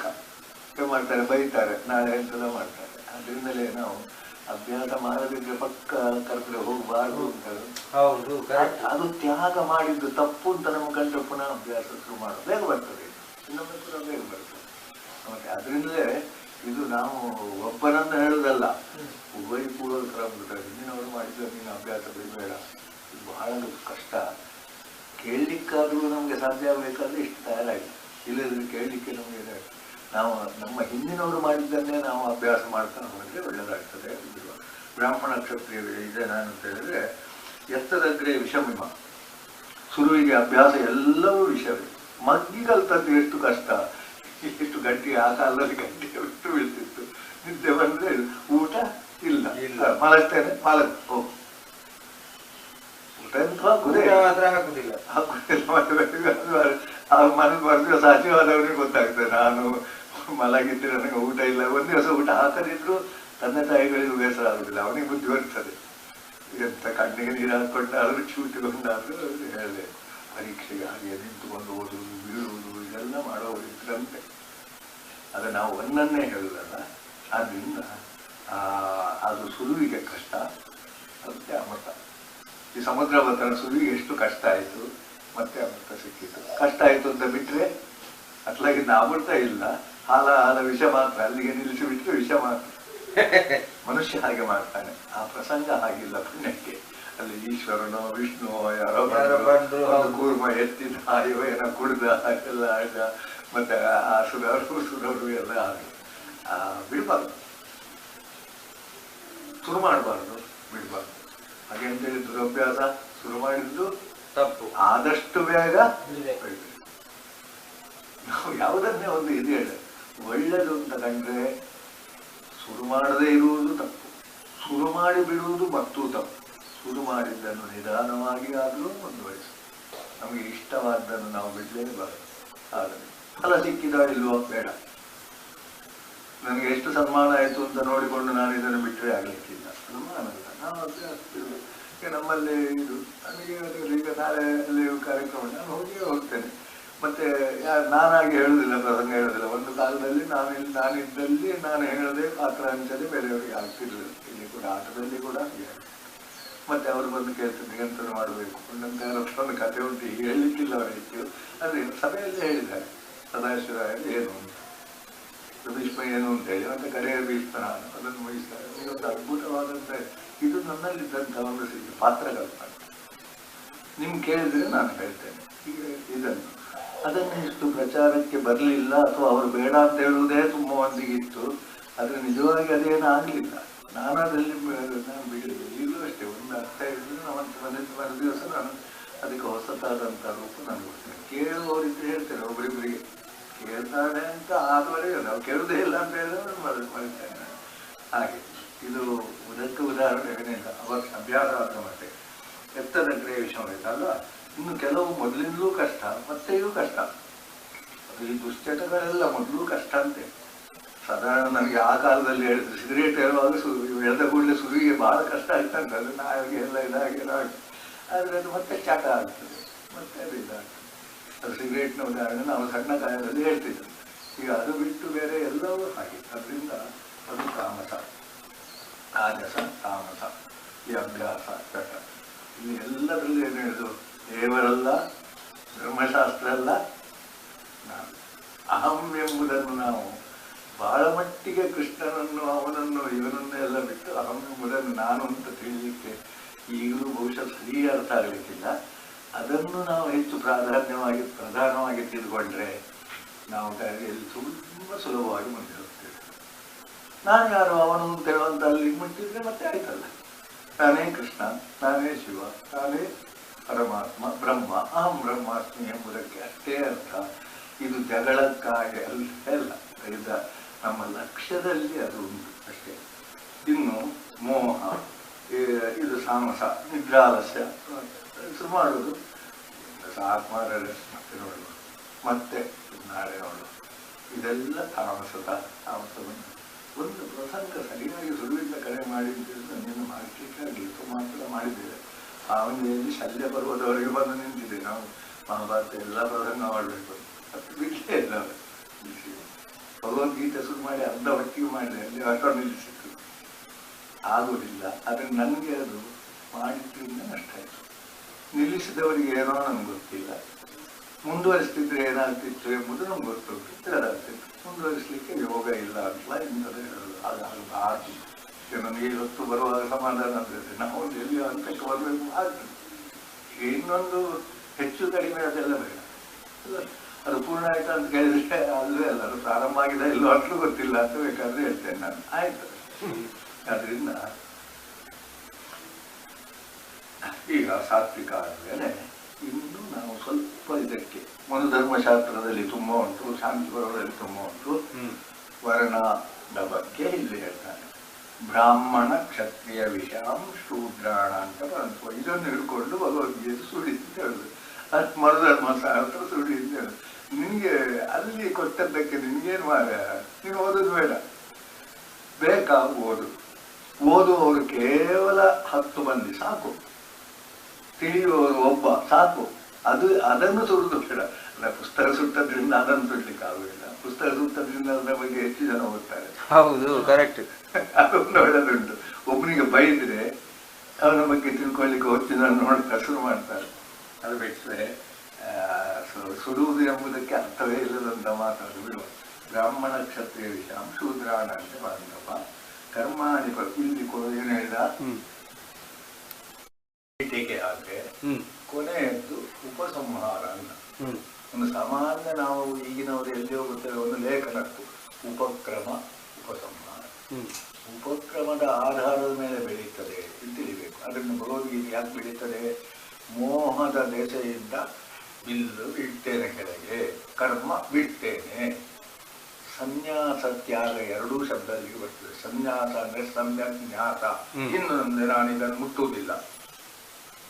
ಯಾರೋ ಒಂದು ಇದು ಮಾಡಿದ್ರೆ ಒಂದು ಇದಕ್ಕೆ ಇನ್ನು ಮುಂದೆ ನಾನು ಮುಟ್ಟುವುದಿಲ್ಲ ಅಂತ ಹೇಳಿದ್ರೆ ಅದು ಸನ್ಯಾಸ. ತ್ಯಾಗ ಅಂದ್ರೆ ಬಿಟ್ಟು ಬಿಡು. ಮತ್ತೊಬ್ಬ ದೊಡ್ಡವ ಇರುವಾಗ ನಾನು ಮಾತಾಡೋದನ್ನು ನಿಲ್ಲಿಸುತ್ತಾರೆ. ಅದು ಹೇಗೆ ಇರಲಿ, ಅದನ್ನು ಎಷ್ಟೇ ಹೇಳಿ, ಈ ತ್ಯಾಗ ಮತ್ತು ಸನ್ಯಾಸದ ಈ ಅರ್ಥದಲ್ಲಿ ಉಪಕ್ರಮ ಅದದ್ದು. ಯುದ್ಧ ಮಾಡುವುದಿಲ್ಲ, ಬಿಲ್ಲು ಕೆಳಗಿಟ್ಟಿದ್ದೇನೆ, ಮಾಡುವುದೇ ಇಲ್ಲ, ನಾನು ಸಾಹಿತ್ಯಕ್ಕೆ ತೊಂದರೆ ಇಲ್ಲ, ಸತ್ಯ ತೊಂದರೆ ಇಲ್ಲ, ಎಲ್ಲ ಬರುವುದು ಇಷ್ಟೇ ಸಮಸ್ಯೆ. ಸಮಸ್ಯೆಗೆ ಕಾರಣ ಬೇರೆ, ಅವರ ತೊಂದರೆ ಇಲ್ಲ. ಇನ್ನು ನನ್ನದು ಇದು ಹೋದ ಮೇಲೆ ನಾನು ಸಾಯ್ತೇನೆ. ನಮ್ಮ ಈ ಆತ್ಮಹತ್ಯೆ ಅಂತ ಹೇಳುವಂಥ ಪ್ರಕರಣಗಳಲ್ಲೆಲ್ಲ ಎಂಥದ್ದಿಲ್ಲ, ಮೋಹ ಅಂತ ಹೇಳುದು. ಇಲ್ಲಿ ಆದ್ರಿಂದ ನಾವು ಸನ್ಯಾಸ ಹೇಳಿದ ಬಗ್ಗೆ ಸನ್ಯಾಸಿಗಳು ಅಂತ ಇಲ್ಲಿ ದೊಡ್ಡದಾದ ಇದು ಮಾಡಿಲ್ಲ. ಅದು ಸನ್ಯಾಸಾಶ್ರಮದ ಬಗ್ಗೆ ನೋಡಬೇಕಾದ್ರೆ ಮನುಧರ್ಮಶಾಸ್ತ್ರ, ಶಾಂತಿ ಪರ್ವ ಇದರಲ್ಲಿ ನೋಡಬೇಕು. ಅದರಿಂದ ನಾವು ಒಂದು ಶಬ್ದ ಕೇಳಿದ ಕೂಡಲೇ ಗೊಂದಲ ಮಾಡಿಕೊಳ್ತೇವೆ. ಸಮ್ಯಕ್ ನ್ಯಾಸ ಬಿಟ್ಟು ಬಿಡುದು, ನಾನು ಮಾಡೋದಿಲ್ಲ. ಈಗ ಅಡಿಗೆ ಬಂದವ ನಾನು ಇವತ್ತು ಅಡಿಗೆ ಮಾಡುವುದಿಲ್ಲ ಕೂತ್ಕೊಂಡ್ರೆ ಎಂತ ಮಾಡಬೇಕು, ಏನೋ ಮಾಡಬೇಕು, ಮಾಡ್ತಾನೆ, ಎಲ್ಲ ಮಾಡ್ತಾನೆ. ಆದ್ರೆ ಇವಷ್ಟು ಗೊಂದಲ ಆಗ್ತದೆ ಅಷ್ಟೇ. ಇದು ಮತ್ತೇನಿಲ್ಲ, ವಯಸ್ಸು ಇದಾಗುವ. ಆಗ ಪುನಃ ಅರ್ಜುನ ಹೇಳ್ತಾನೆ, ಇಂಥದ್ದು ನನಗೆ ಇನ್ನೂ ಗೊಂದಲ ಆಗ್ತದೆ. ಇನ್ನೊಮ್ಮೆ ತ್ಯಾಗ ಅಂತ ಹೇಳ್ತೀವಿ, ತ್ಯಾಗ ಬೇಕು ಅಂತ ಹೇಳ್ತೀವಿ, ಬೇಡ ಅಂತ ಹೇಳ್ತೀವಿ. ತ್ಯಾಗ ಬೇಕಾ ಬೇಡ? ನೀನು ಯುದ್ಧ ಮಾಡುವುದನ್ನು ತ್ಯಾಗ ಮಾಡಬೇಡ ಅಂತ ಹೇಳ್ತೀವಿ, ಮತ್ತೆ ಎಲ್ಲ ತ್ಯಾಗ ಮಾಡಬೇಕು ಅಂತ ಹೇಳ್ತೀವಿ. ತುಂಬಾ ಕಡೆಯಲ್ಲಿ ಬಂದಲ್ಲ.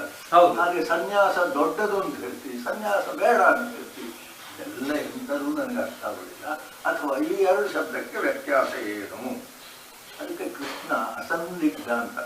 ಈ ಭಗವದ್ಗೀತೆ ಪ್ರಶ್ನೆ ಹಾಕಿದ ಕೂಡಲೇ ನಿಮ್ಗೆ ಸರಿ ಆಗ್ತದೆ. ಪ್ರಶ್ನೆ ಹಾಕದಿದ್ರೆ ಅದೇನು ಅಂತ ಅದು ಹೇಳ್ತಾ ಹೋಗ್ತಾರೆ.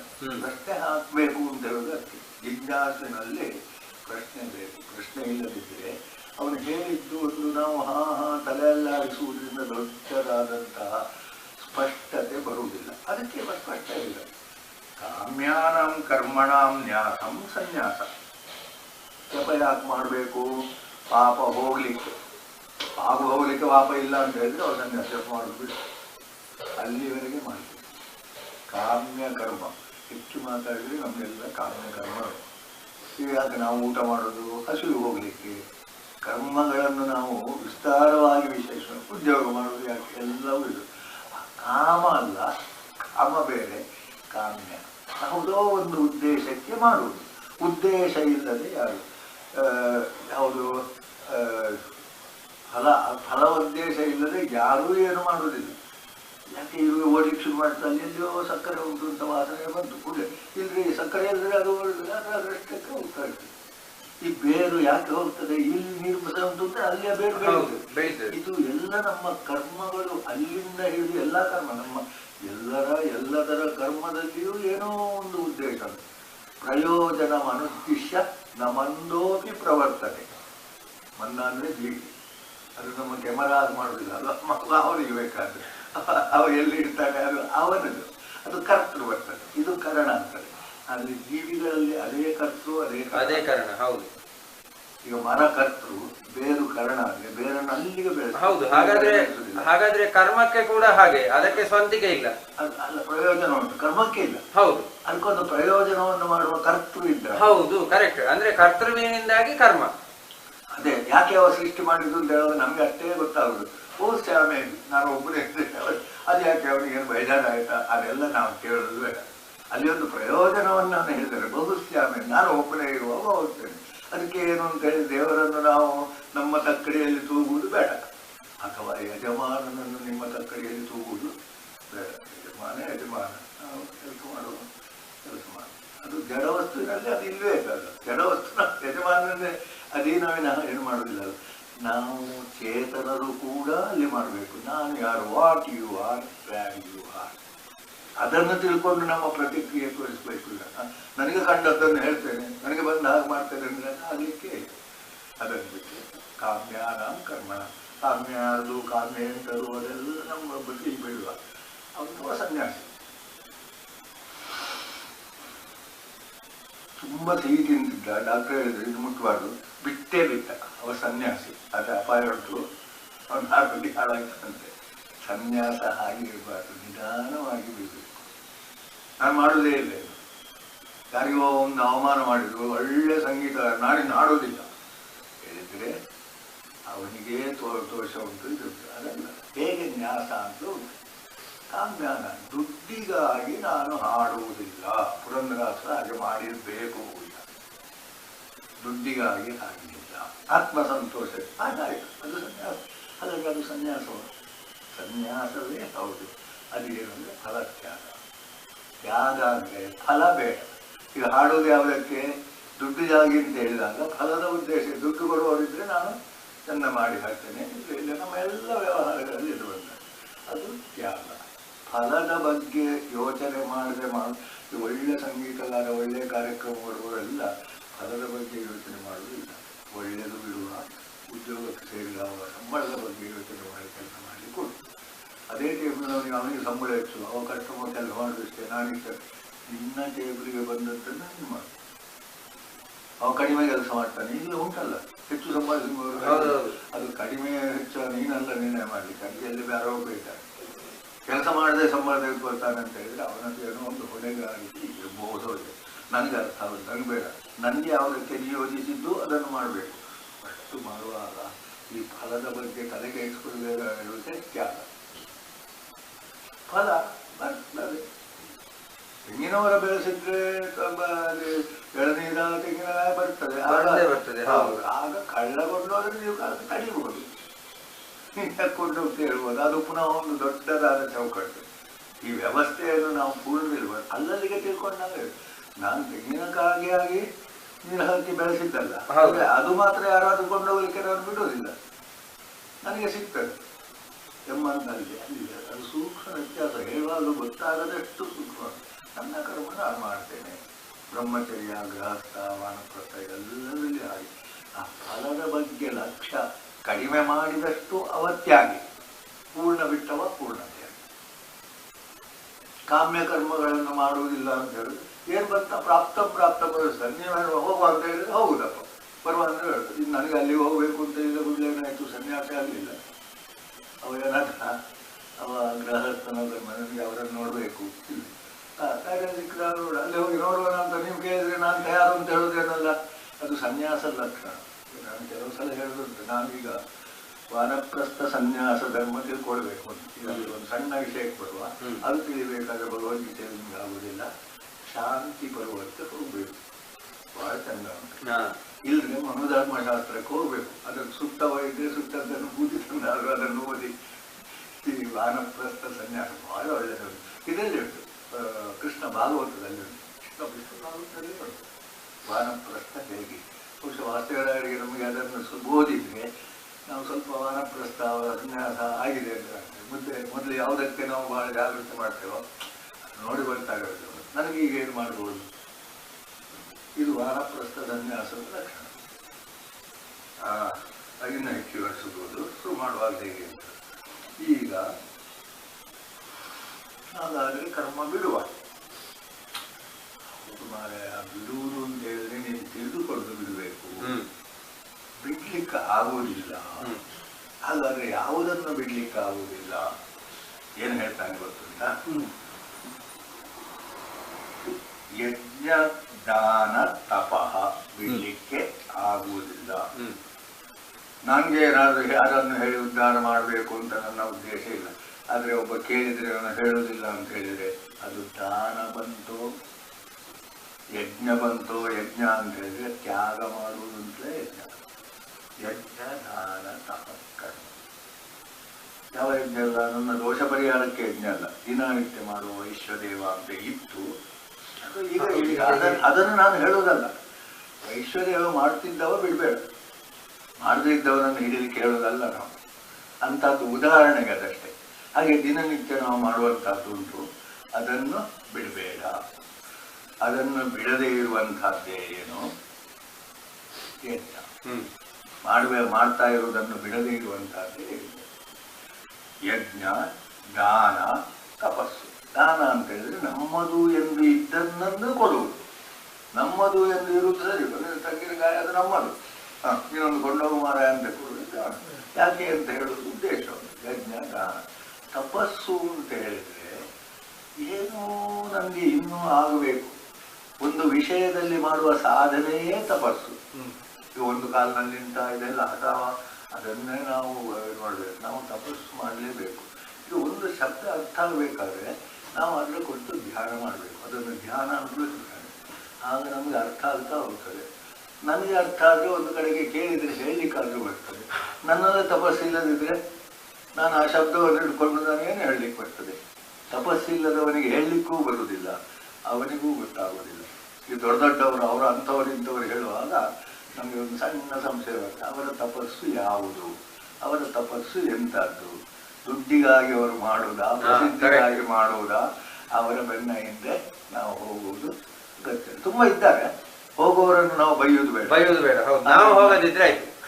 ಅವನಲ್ಲಿ ತಪಸ್ಸು ಉಂಟಾ? ತಪಸ್ಸು ಅಂದ್ರೆ ಏನು? ಅವನ ಆತ್ಮಸಾಕ್ಷಿಗೆ ಸರಿಯಾಗಿ ತಿಳಿಯುವ ಅಪೇಕ್ಷೆ, ಜಿಜ್ಞಾಸ, ಅದು ತಪಸ್ಸು. ಜ್ಞಾತು ಮಿಚ್ಚ ಜಿಜ್ಞಾಸ. ಮೂರ್ಖರು ಮಾಡಿದ್ರೆ ಬೇರೆ. ಅಂದ್ರೆ ಶಿವಲಿಂಗ ಉಂಟಲ್ಲಿ ಶಿವ ಇದ್ದಾನ ಇಲ್ವ ಅಂದ್ರೆ ಶಾಸ್ತ್ರ ಓದಿ ಮಾಡು. ಅದು ಆಗಮಶಾಸ್ತ್ರ, ತಂತ್ರಿಗಳು, ಅವರು ಕಲಾ ಸಾನ್ನಿಧ್ಯ ಉಂಟಾ ಅದನ್ನೆಲ್ಲ ತಿಳಿಯದೆ ಅದು ಶಿವಲಿಂಗ ಎಂಥದ್ದು ಉಂಟ, ಕಲ್ಲು ಹಿಡ್ಕೊಂಡು ಒಂದು ಸುತ್ತಿಗೆ ಹಿಡ್ಕೊಂಡು ಇದು ಹೊಡೆದ್ರೆ ಕಲ್ಲು ಹೊಡೀತದ ಅಂತ ಹೇಳಿದ್ರೆ ಹೊಡೀತದೆ. ಮೂರ್ಖರ ಸಂಘ ಬೇಡ ನಮಗೆ. ಓದಿದವನು ಕೂಡ ಎಂಥದೋ ಮಾಡ್ತಾನೆ, ಅದೂ ಬೇಡ ನಮಗೆ. ಹಾಗಾದ್ರೆ ಜ್ಞಾತು ಮಿಚ್ಚ ಎಂಬುದರಿಂದ ಮಾಡುವುದೇ ತಪಸ್ಸು. ತಿಳಿಬೇಕು ಅಂತ ಮಾಡುವುದೇ. ವಿಜ್ಞಾನಿಗಳು ತಪಸ್ಸಿವೆ. ನಮ್ಮದು ಇದು ಒಂದು ಸಣ್ಣ ಕೆಲಸವು ತಪಸ್ಸಿಲ್ಲದೆ ಆಗುವುದಿಲ್ಲ. ಯಜ್ಞ ದಾನ ತಪಸ್ಸು ಈ ಮೂರಕ್ಕೆ ನಾವು ಜೀವನದ ಉದ್ದ ನಾವು ಯೋಚನೆ ಮಾಡ್ತಾ ಹೋಗ್ಬೇಕು. ಅದರ ಕುರಿತು ಧ್ಯಾನಿಸಬೇಕು ಅಂತ. ಧ್ಯಾನ ಯೋಗ ಪರೋ ನಿತ್ಯಂ, ಇಲ್ಲಿ ಒಂದು ಶ್ಲೋಕ ಬರ್ತದೆ. ಧ್ಯಾನ ಯೋಗ ಪರೋ ನಿತ್ಯಂ. ಧ್ಯಾನ ಯೋಗ ಅಂದ್ರೆ ಏನು? ಅದು ನೋಡುವ, ಇದು ನೋಡುವ, ಪೇಪರ್ ಓದುವ. ಅದನ್ನು ಕೆಲವರು ಪೇಪರ್ ಓದಿದ್ರು, ಸ್ವಲ್ಪ ನೋಡಿದ್ರು ತೆಗೆದುಬಿಸಾಡಿದ್ರು, ಇದು ನೋಡಿದ್ರು, ಟಿವಿ ನೋಡಿದ್ರು. ಅದು ತಪಸ್ಸಲ್ಲ. ಒಂದು ಕ್ರಿಕೆಟ್ ನೋಡುವುದನ್ನು ನಾವು ಬಹಳ ವಿರೋಧಿಸುವುದಿಲ್ಲ. ಮತ್ತೆ ಬೇಡ ಅಂತ ಅವನಿಗೆ ಕಾಣಬೇಕು. ಅದು ನೋಡುವಾಗ ಅದರ ಬಗ್ಗೆ ಇದು ಮಾಡಿಕೊಳ್ಳಿ, ಆಳವಾಗಿ ತಿಳಿದು. ಮತ್ತೆ ನೋಡುವಾಗ ಇದು ನನಗೆ ಯಾಕೆ ಅಂತ ಒಂದು ದಿವಸ ಬೀಳಿ ಬರ್ತದೆ. ಒಂದು ವೇಳೆ ಕೆಲವು ಚಟಗಳನ್ನು ಕೂಡ ನಾವು ಬಿಡು ಅಂತ ಹೇಳುವುದನ್ನು ಅವನು ಕೇಳಿದರೆ ಬಿಡಬೇಕು ಅಂತ ಅವನಿಗೆ ಕಾಣಬೇಕು. ನಾನು ಹೇಳಿದ್ದಕ್ಕೆ ಬಿಟ್ಟರೆ ಅದು ಎಂಥದ್ದು?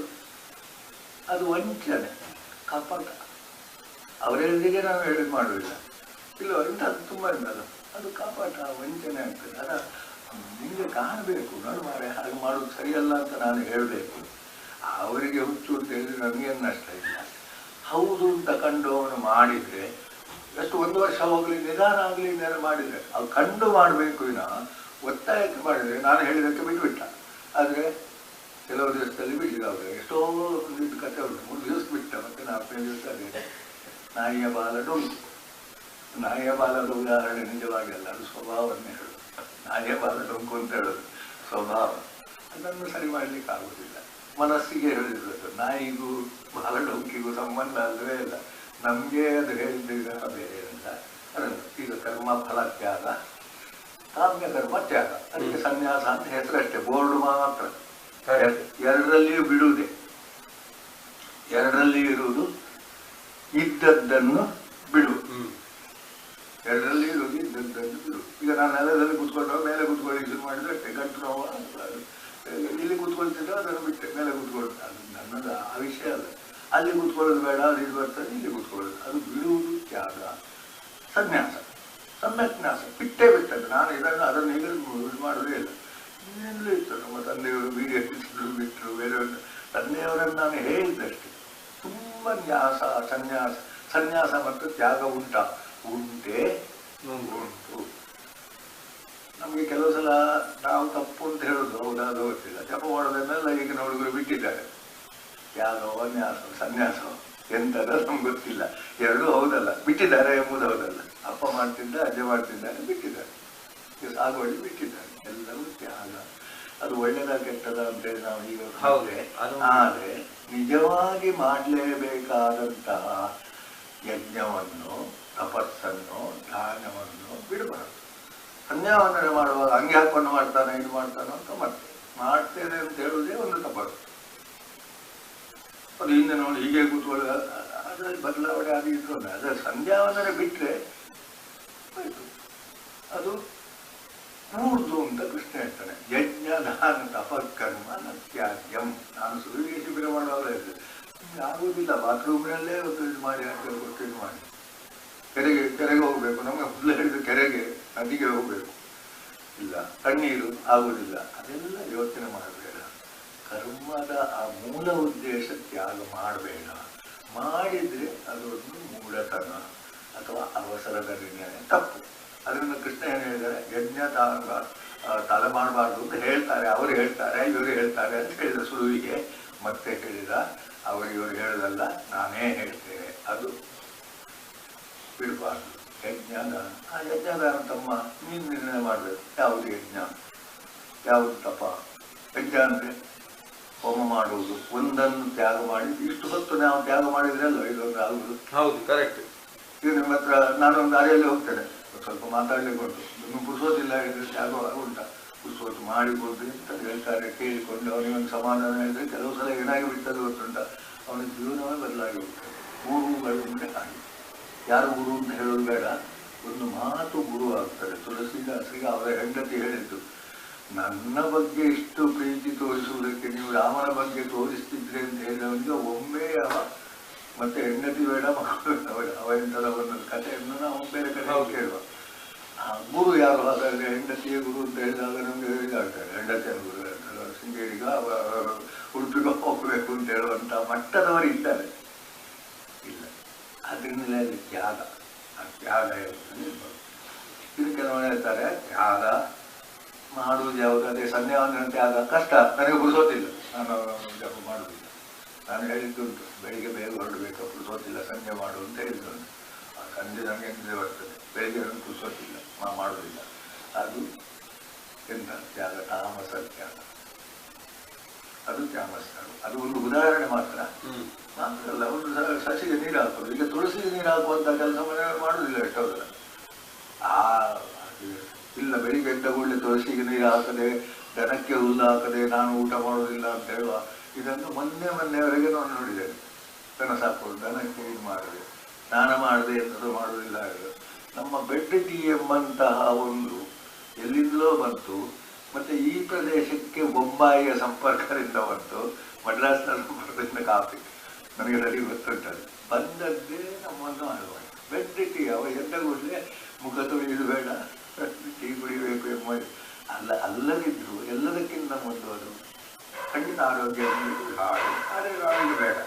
ಆದ್ದರಿಂದ ನಾನು ಖಂಡಿತ ಹೇಳ್ತೇನೆ, ಇದನ್ನು ಮಾಡುವುದು ಬೇಡ. ಯಜ್ಞ ದಾನ ತಪಕರ್ಮ ನತ್ಯಾಜ್ಯಂ ಕಾರ್ಯಮೇವಚ, ಮಾಡಲೇಬೇಕು. ಈಗ ನೀನು ಇದನ್ನೊಂದು ಯಜ್ಞ ಅಂತ ತೆಗೆದುಕೊಂಡ್ರೆ ಇನ್ನೇ ಮಾಡಬೇಕು, ಬೇರೆಯವ್ರು ಮಾಡ್ಲಿಕ್ಕೆ ಆಗ್ತದ? ಆಗುದಿಲ್ಲ. ಬೇರೆಯವ್ರು ಮಾಡಬೇಕು ಅಂತ ಹೇಳಲಿಕ್ಕೆ ಉಂಟ? ನಾನು ಮಾಡ್ತೇನೆ, ನೀನು ಸಹ ಮಾಡಬಾರ, ನೀನೆಂಥದ್ದು ಬೇಡ. ಆ ಯಜ್ಞ ಬ್ರಾಹ್ಮಣ ಮಾಡುವ ಜಪ ಇನ್ನೊಬ್ಬ ಮಾಡಬೇಕು ಅಂತ ಹೇಳಬೇಕಾಗಬೇಡ. ಆ ವರ್ಗವನ್ನು ನಾವು ಅಲಕ್ಷ್ಯ ಮಾಡುವುದು ಒಂದು ರೀತಿಯಲ್ಲಿ ದೋಷ. ಆದರೆ ನೀನು ಅದನ್ನು ಸರಿಯಾಗಿ ಮಾಡೋದೇ ಇಲ್ಲ ಅಂತ ಹೇಳಿದರೆ ನಾವೇನಾದರೂ ನಿನ್ನ ಮೇಲೆ ಇದು ಅದೇನು ಬಹಿಷ್ಕಾರ ಹಾಕುವ ಪ್ರಶ್ನೆ ಇಲ್ಲವೇ ಇಲ್ಲ. ಬಹಿಷ್ಕಾರ ಹಾಕುವುದು ಮನ್ನ ವ್ಯವಸ್ಥೆಯೇ ತಪ್ಪು. ಮನುಷ್ಯನಿಗೆ ಬಹಿಷ್ಕಾರ, ಅವ ಅದರ ಫಲ ಅನುಭವಿಸ್ತಾನೆ, ಬಿಟ್ಟದ್ರ ಫಲ ಅವ ಅನುಭವಿಸ್ತಾನೆ. ಏನು ಮಾಡೋದು? ಮಗನೇ ಆದರೂ ಅನುಭವಿಸ್ತಾನೆ ಅಂತ ಹೇಳಬೇಕು. ನಾವು ಮತ್ತೆ ಅದಕ್ಕಿಂತ ಹೆಚ್ಚು ಏನು ಮಾಡಲಿಕ್ಕೆ ಕೊಡುವುದಿಲ್ಲ. ಅದನ್ನು ಯಜ್ಞೋದಾನ ತಪಸ್ಸೇವ ಪಾವನಾನಿ ಮನುಷ್ಯನ. ಯಜ್ಞದಾನ ತಪಸ್ಸು ಮಾಡಿದರೆ ನೀನು ನಿನ್ನನ್ನು ಪವಿತ್ರ ಮಾಡ್ತದೆ. ಬಹಳ ಸರಳವಾಗಿ ಉಂಟು. ಯಾಕೆ ನೀನು ಅರ್ಘ್ಯ ಕೊಡುವುದಂದ್ರೆ ಯದನ್ನ ಕುರುದೇ ಬಾಬು ತದನ್ನ ಪ್ರತಿಮುಚ್ಯತೆ. ಸಂಜೆ ಅರ್ಘ್ಯ ಕೊಡುವಾಗ ಯದ್ರಾತ್ರಿಯ ಬಾಬು ತದ್ರಾತ್ರಿಯ ಪ್ರತಿಮುಚ್ಯತೆ. ಬೆಳಿಗ್ಗೆ ಸೂರ್ಯನಿಗೆ ಅರ್ಘ್ಯ ಕೊಡುವಾಗ ಆ ಕಲ್ಪನೆ ಮಾಡ್ತಾನೆ. ಆಗಲಿಲ್ಲ, ಉಳಿದವರದ್ದು ಪಾಪ ಅಂಟಿ ಬಿಡ್ತದೆ. ಹೌದು, ಇದು ಅರ್ಘ್ಯ ಕೊಟ್ಟಾಗ ಹೋಗ್ತದೆ. ಅದು ಹೌದಾ ಅಲ್ಲೋ ಅಂತ ಹೇಳೋದು ಸಂಶಯಾತ್ಮ ವಿನಶ್ಯತೆ. ಅದರ ಮೇಲೆ ಶ್ರದ್ಧೆ ಇದ್ರೆ ಶ್ರದ್ಧಾವಾನ್ ಲಭತೆ ಅಲ್ವ. ರಾತ್ರಿ ಅಂತ ಮಹಾ ನ್ಯಾಯ ಮಾಡಿದ್ದಾರೆ. ಅದನ್ನು ನೆನ್ಪಿಟ್ಟುಕೊಂಡು ಮತ್ತೆ ಬಿಡ್ಲಿಕ್ಕೆ ಆಗ್ತದೆ. ನನ್ನ ಅಡುಗೆ ಕೊಟ್ಟಾಗ ಹೋಯಿತು, ನಾನು ಶುದ್ಧ. ಸ್ನಾನ ಮಾಡಿದಾಗಷ್ಟೇ ಹೇಗೆ ಮೈ ಧೂಳು ಹೋಗಿ ಶುದ್ಧವೋ ಅದೇ ರೀತಿ ಅಡುಗೆ ಕೊಟ್ಟಾಗ ಪಾಪದಿಂದ ಶುದ್ಧ. ಇದು ಇಷ್ಟು ಚಂದದಲ್ಲಿ ನಮಗೆ ಯಜ್ಞವನ್ನು ಹೇಳಿದ್ದೇನೆ. ಅಲ್ಲಿ ಪುಣ್ಯ ಬರುವುದಲ್ಲ. ಅವರಿಗೆ ಕನ್ಯಾವಂದನೆ ಮಾಡಿದ್ರಿಂದ ಪುಣ್ಯ ಬರುತ್ತದೆ. ಅಲ್ಲಿ ಶುದ್ಧ ಆಯಿತು. ಶುದ್ಧ ಆದ ಮೇಲೆ ನಮಗೆ ಪುನಃ ಇದೆಲ್ಲ ಶುದ್ಧ ಆದಮೇಲೆ ಏನು ತೊಂದರೆ ಇಲ್ಲ. ಈಗ ಹಾಕಿದ ಬನ್ನಿಯನ್ನೇ ಹಾಕಿದ್ರೆ ಮತ್ತೆ ಆಗಲಿಕ್ಕೆ ಆಗ್ತದೆ. ಆಗುದು. ಅದರಿಂದ ಶುದ್ಧ ಆಗಬೇಕು ಎಂಬಂಥ ಮಾತೆ ಪರಮ ಸತ್ಯ. ಅದರಿಂದ ಯಜ್ಞ ದಾನ ತಪಕರ್ಮ ನತ್ಯಾಜ್ಞಂ. ತಪ ಯಾಕೆ? ನಿನ್ನ ಉದ್ಧಾರ ನೀನೇ ಮಾಡಿಕೊಳ್ಬೇಕು. ನಾನು ತಂದೆ ತಪಸ್ಸು ಮಾಡಿದರೆ ಮಗ ಉದ್ಧಾರ ಆಗುವುದು ಇಲ್ಲ. ಇಲ್ಲ, ಹೆಚ್ಚು ಮಾತಾಡಿದ್ರೆ ತಂದೆ ಮಾಡಿಟ್ಟ ಹಣದಿಂದ ಉದ್ಧಾರ ಆಗುವುದಿಲ್ಲ. ಈಗ ಪತ್ರ ಆಳವೇ ಆಗುದು. ಹೌದು, ನಿನಗೆ ಬೇಕಾದನ್ನು ನೀನೇ ಮಾಡಬೇಕು. ತಂದೆ ಮಾಡಿಟ್ಟಿದ್ರೆ ಅದು ಟ್ರಸ್ಟ್, ಅದನ್ನು ನೀನು ಬೆಳೆಸು. ನಮ್ಮ ಆಸ್ತಿಗಳೆಲ್ಲ ಕುಟುಂಬಗಳೆಲ್ಲ ಹೋದದ್ದು ಹಾಗೆ. ನನಗೆ ನನ್ನ ಹುಳ್ಳಿಯವರೆಗೂ ಮಾಡಿಟ್ಟದ್ದುಂಟು. ಈಗ ರಾಜಕೀಯದವರು ಮಾಡಿದ್ದಾರೆ. ನನ್ನ ಮೊಮ್ಮಗನವರೆಗೆ ನಾವು ಬೇಕಾದ್ರೆ ಮಾಡಿ. ಇದಕ್ಕಿಂತ ದೊಡ್ಡ ಮೌಢ್ಯ ಬೇರೆ ಇಲ್ಲ. ಪ್ರತಿಯೊಂದು ಜೀವಿ ಈಗ 5 ವರ್ಷದವರೆಗೆ ಮಗು ರಾಜವತ್ ಪಂಚವರ್ಷಾನೇ ಸಾಕು. ನೀನು 10 ವರ್ಷದವರಿಗೆ ಕೆಲಸ ಮಾಡಿಸು. ನೀನು ಮಾಡುವ ಕೆಲಸ ಅದರ ಹತ್ರ ಮಾಡಿಸು. ನಿನಗೆ ಸ್ವಲ್ಪ ರೆಸ್ಟ್ ಸಿಗಲಿ. 15 ವರ್ಷದ ಮೇಲೆ ಅವನೊಂದಿಗೆ ಹಿಡಿದು ಜೋರಾಗಿ ಮಾಡಿಸಲಿಲ್ಲ. ಇಲ್ಲ, ಮಾಡ್ತಾನ ಕೇಳು. ಇದ್ರೆ ನೀನು ಮಾಡು. ಇಲ್ಲದೆ ಇನ್ನೊಬ್ಬ ಮಗು ಬೆಳಿತಾನೆ ಅಂತಲೋ ಒಂದು ಮೊದಲು ವ್ಯವಸ್ಥೆ ಸರಿ ಇತ್ತು. ಹೌದು, ಈಗ ಸರಿ ಇಲ್ಲದಿದ್ರೆ ನೀನೇ ಮಾಡು. ಮಾಡದಿದ್ರೆ ಆ ಕರ್ಮ ಬಿಟ್ಟು ಬಿಡು. ಹೋಗಿ ನಾನು ಮಾಡ್ತಿದ್ದೆ, ನನ್ನ ಮಗ ಮಾಡ್ತಿದ್ದೆ, ಬಿಟ್ಟು ಬಿಡಿ. ಮೊನ್ನೆ ನಾನೊಂದು ಆಸ್ಪತ್ರೆ ಹೋಗೋದ್ರೆ ನಾನೇ ಪೂಜೆ ಮಾಡ್ತಾರೆ. 5 ಗಂಟೆವರೆಗೆ ಆಗ್ತಿದ್ದೆ. ಯಾರು ಪ್ರಶ್ನಿಸ್ಲಿಕ್ಕೆ ನಾನು ಬಿಡ್ತಿರ್ಲಿಲ್ಲ. ನನ್ನೊಂದು ಬೇಕು. ಈಗ 5 ಗಂಟೆವರೆಗೆ, ಸಂಜೆವರೆಗೆ.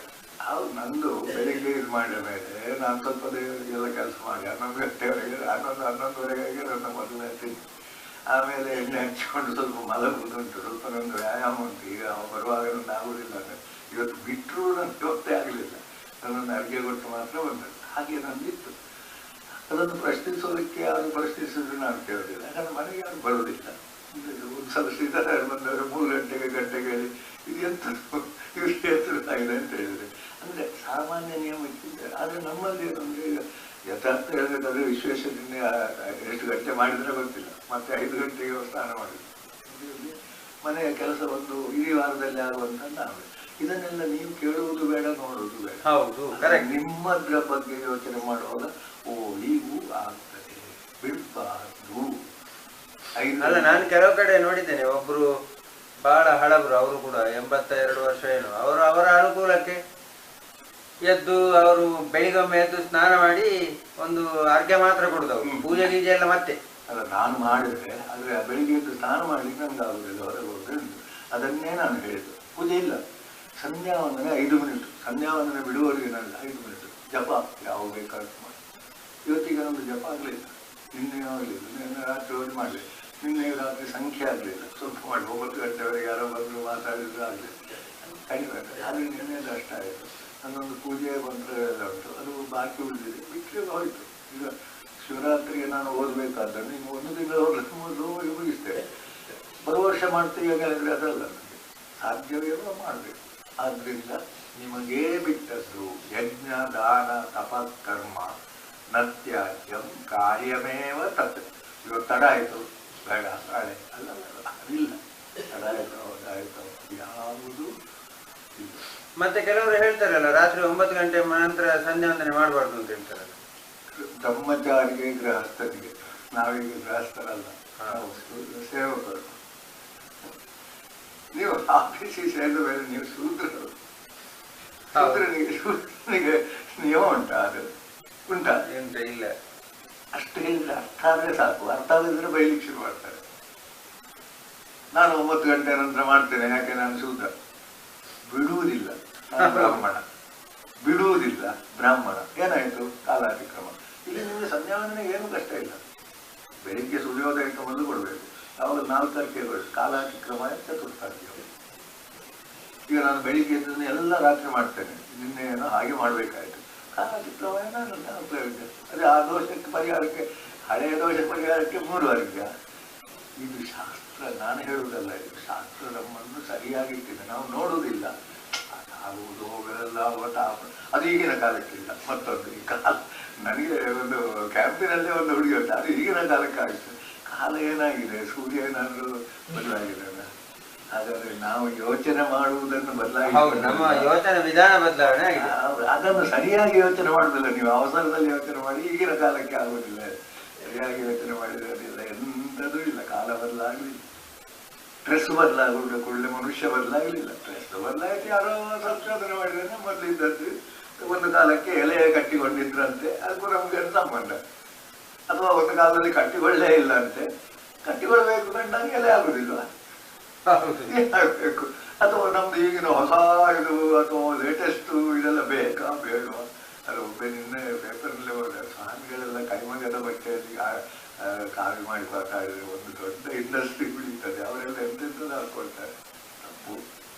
ಆದರೆ ಅದನ್ನೇ ದೊಡ್ಡ ತಪ್ಪು ಅಂತ ಹೇಳಿಕೊಂಡು ನಾವು ತಲೆಗೆಡಿಸಿಕೊಳ್ಳುವ ಅಗತ್ಯ ಇಲ್ಲ. ಈಗ ಇದು ಎಷ್ಟು ವಿಸ್ತಾರಕ್ಕೂ ಹೋಗ್ತದೆ, ಅದನ್ನು ಬಿಡಬಾರ್ದು. ಅದು ಏನು ಭಾವನ. ಯಾಕೆ ಮಾಡಬಾರ್ದು ಅಂದರೆ, ನೀನು ಅದರಿಂದ ಪಾವನ ಆಗ್ತಿ, ಬಿಟ್ಟರೆ ಪತಿತರ.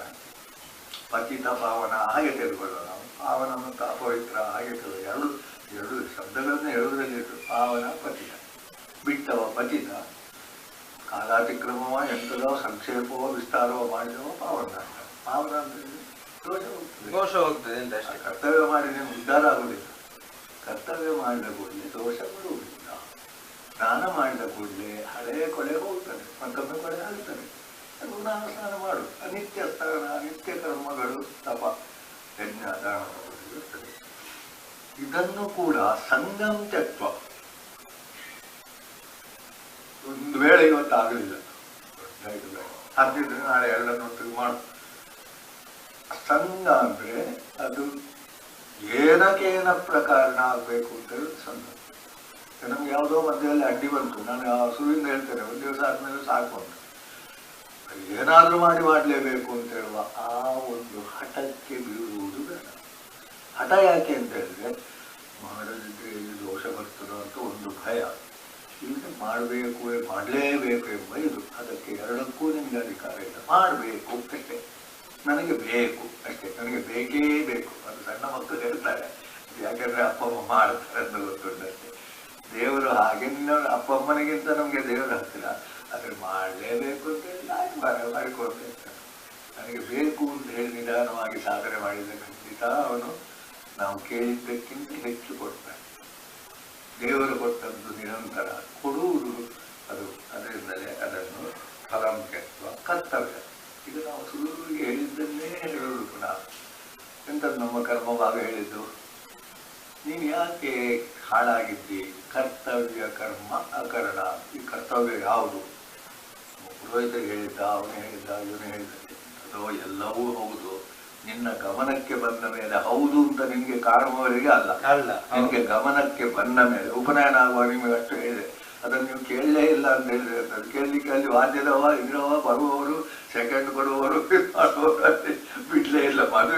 ಮದುವೆ ಏನು ಅಂತ ಕೇಳಿದ್ರೆ ಅಲ್ಲಿ ಎಂಥದ್ದು. ನಾನು ಎಷ್ಟೋ ಸಲ ಒಯ್ಯುವುದುಂಟು.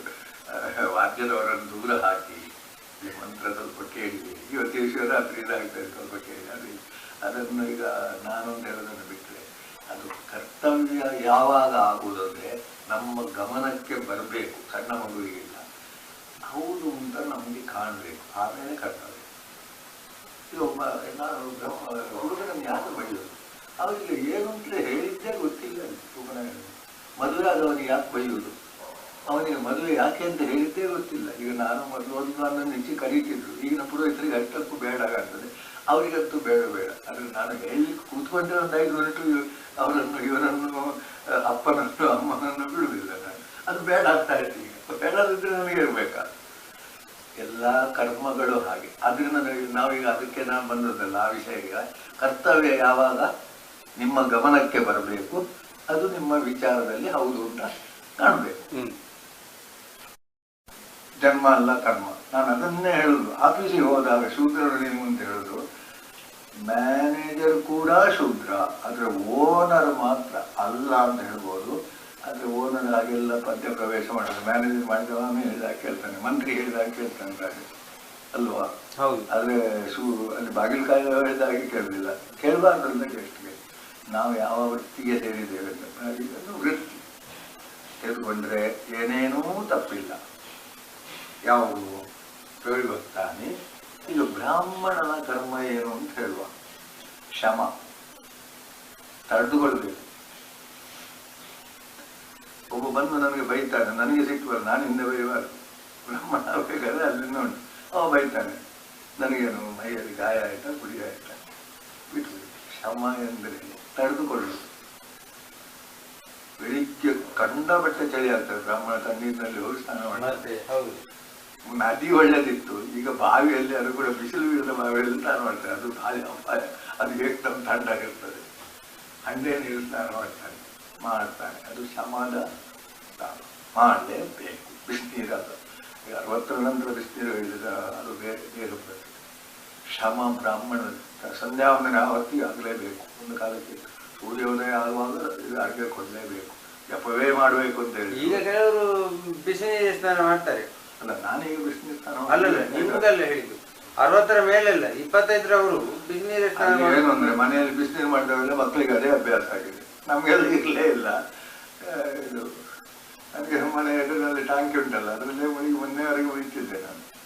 ಮತ್ತೆ ಇದಕ್ಕೆ ಶುರು ಮಾಡಿದ್ದೆ. ಆಮೇಲೆ ಇದು ಬಿಟ್ಟೇ ಬಿಟ್ಟಿದೆ. ಅದನ್ನು ಬಿಟ್ಟರೆ ಶಮ ಎಂಬಲ್ಲಿ ಇದೆಲ್ಲ ಬರ್ತದೆ.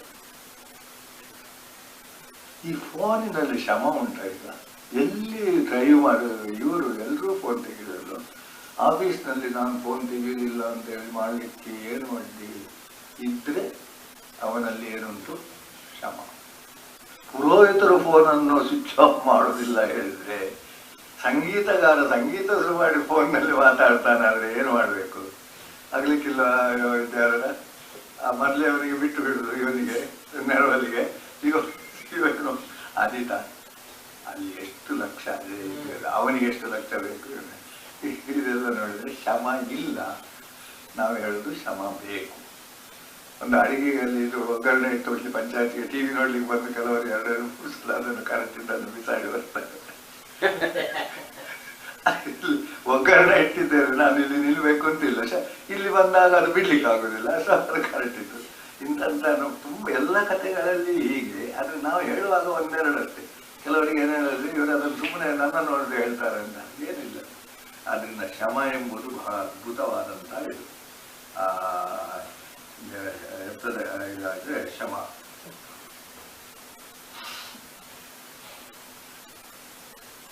ದಮ, ಶಮ ದಮ. ಹೌದು, ದಮ ಅಂತ ಹೇಳಿದ್ರೆ ನೋವು ಆಗ್ತದೆ. ದೊಡ್ಡ ವಿಷಯ ಅಲ್ಲ, ಮತ್ತೆ ಅದು ಸರಿ ಮಾಡಿರ್ತದೆ.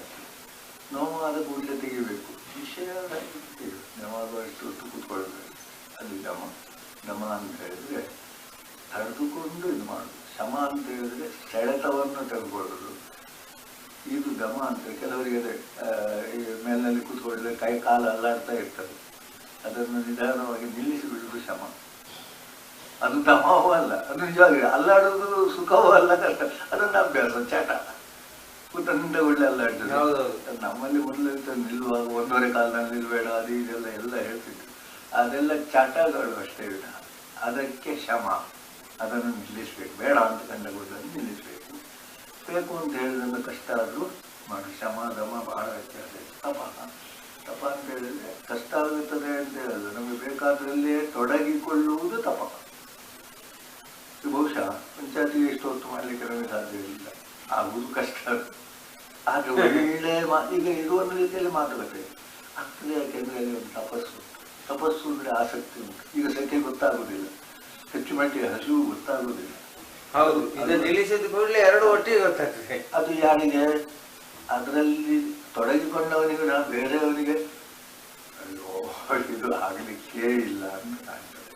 ಹಾಗೆ ಆಡುವವರಿಗೆ ಜೂಜಾಟದಲ್ಲೆಲ್ಲ ಹಗಲು ರಾತ್ರಿ ಗೊತ್ತೇ ಆಗುವುದಿಲ್ಲ. ತಪದ ವಿಕೃತಿಯನ್ನು, ತಪಸ್ಸಿನ ವಿಕೃತಿ. ತಪಃ ಶೌಚಂ ಶುಚಿ. ಶುಚಿ ಅಂದರೆ ನಾವು ಉದಾಹರಣೆ ಕೊಟ್ಟರೂ ನಮ್ಮ ಮನಸ್ಸು ಆ ಅಶುಚಿಯಾದ ದುಷ್ಟವಾದ ವಿಷಯಕ್ಕೆ ಹೋಗಲಿಕ್ಕಿಲ್ಲ. ಅದನ್ನು ಕೇಳಿಯೂ ನಾವು ಅದನ್ನು ಬೇಡ ಅಂತ ಹೇಳುವಂಥದ್ದು ಶುಚಿ. ಮಣ್ಣುಂಟು ಅಂತ ಗೊತ್ತಾಗಿ ತೊಳೆಯುವುದು ಶುಚಿ. ಮಣ್ಣು ಇರುವುದು ಅಂತ ಗೊತ್ತಾಗದೇ ಇರುವುದು ತಾಮಸ. ಗೊತ್ತಾದ ಮೇಲೆ ಅದನ್ನೇನು ಮಾಡೋದು? ಕೆಟ್ಟದನ್ನು ಕಾಣಲೇಬೇಡ ಅಂತ ಹೇಳೋದು ಪ್ರವಚನ ಅಲ್ಲ. ಕೆಟ್ಟದು ಅಂತ ಹೇಳಿದ ಮೇಲೆ ಅದನ್ನು ಬಿಡುವಂತೆ ಹೇಳೋದು ಪ್ರವಚನ. ಅದು ಶುಚಿ ಬಹಳ ಕಷ್ಟ. ಅದು ಕ್ಷಾಂತಿ. ಕ್ಷಾಂತಿ ಅಂದರೆ ತಡೆದುಕೊಳ್ಳುವುದು ಅಂತ ಅರ್ಥ. ಉದ್ವೇಗಗೊಳ್ಳದಿರುವುದು ಅಂತ ಅರ್ಥ. ತಡೆದುಕೊಳ್ಳುವುದು ಶಮದಮದಲ್ಲಿ ಬಂದರೆ, ಕ್ಷಾಂತಿ ಅಂದರೆ ಉದ್ವೇಗಗೊಳ್ಳುವುದು. ಲೋಕ ಎಲ್ಲ ಹಾಳಾಗಿದೆ, ಅದಕ್ಕೆ ವಿರುದ್ಧ ಗುಣ ಕ್ಷೋಭೆ. ಕ್ಷಾಂತಿ. ಕ್ಷಾಂತಿ ಅಂತ ಹೇಳಿದ್ರೆ ಉದ್ವೇಗಗೊಳ್ಳದಿರುವುದು ಕ್ಷಾಂತಿ. ಬಹಳ ಅದಕ್ಕೆ ಅದರ ಬಗ್ಗೆ ಇಷ್ಟು ಸಾಲದು ಅಂತ ಕಾಣ್ತದೆ. ಅದು ಸಾಕು. ಅದೆಲ್ಲ ನಾವು ಇದರ ಕುರಿತು ನಿತ್ಯ ಯೋಚನೆ ಮಾಡಬೇಕು. ಶಾಂತಿ ಆರ್ಜವ ಅಂತ ಹೇಳಿದ್ರೆ ಸಹಜತೆಗೆ ಇರುವುದು. ಕರೆಕ್ಟ್. ಮನುಷ್ಯ ಹೇಗಿರ್ಬೇಕು ಹಾಗಿರ್ಬೇಕು.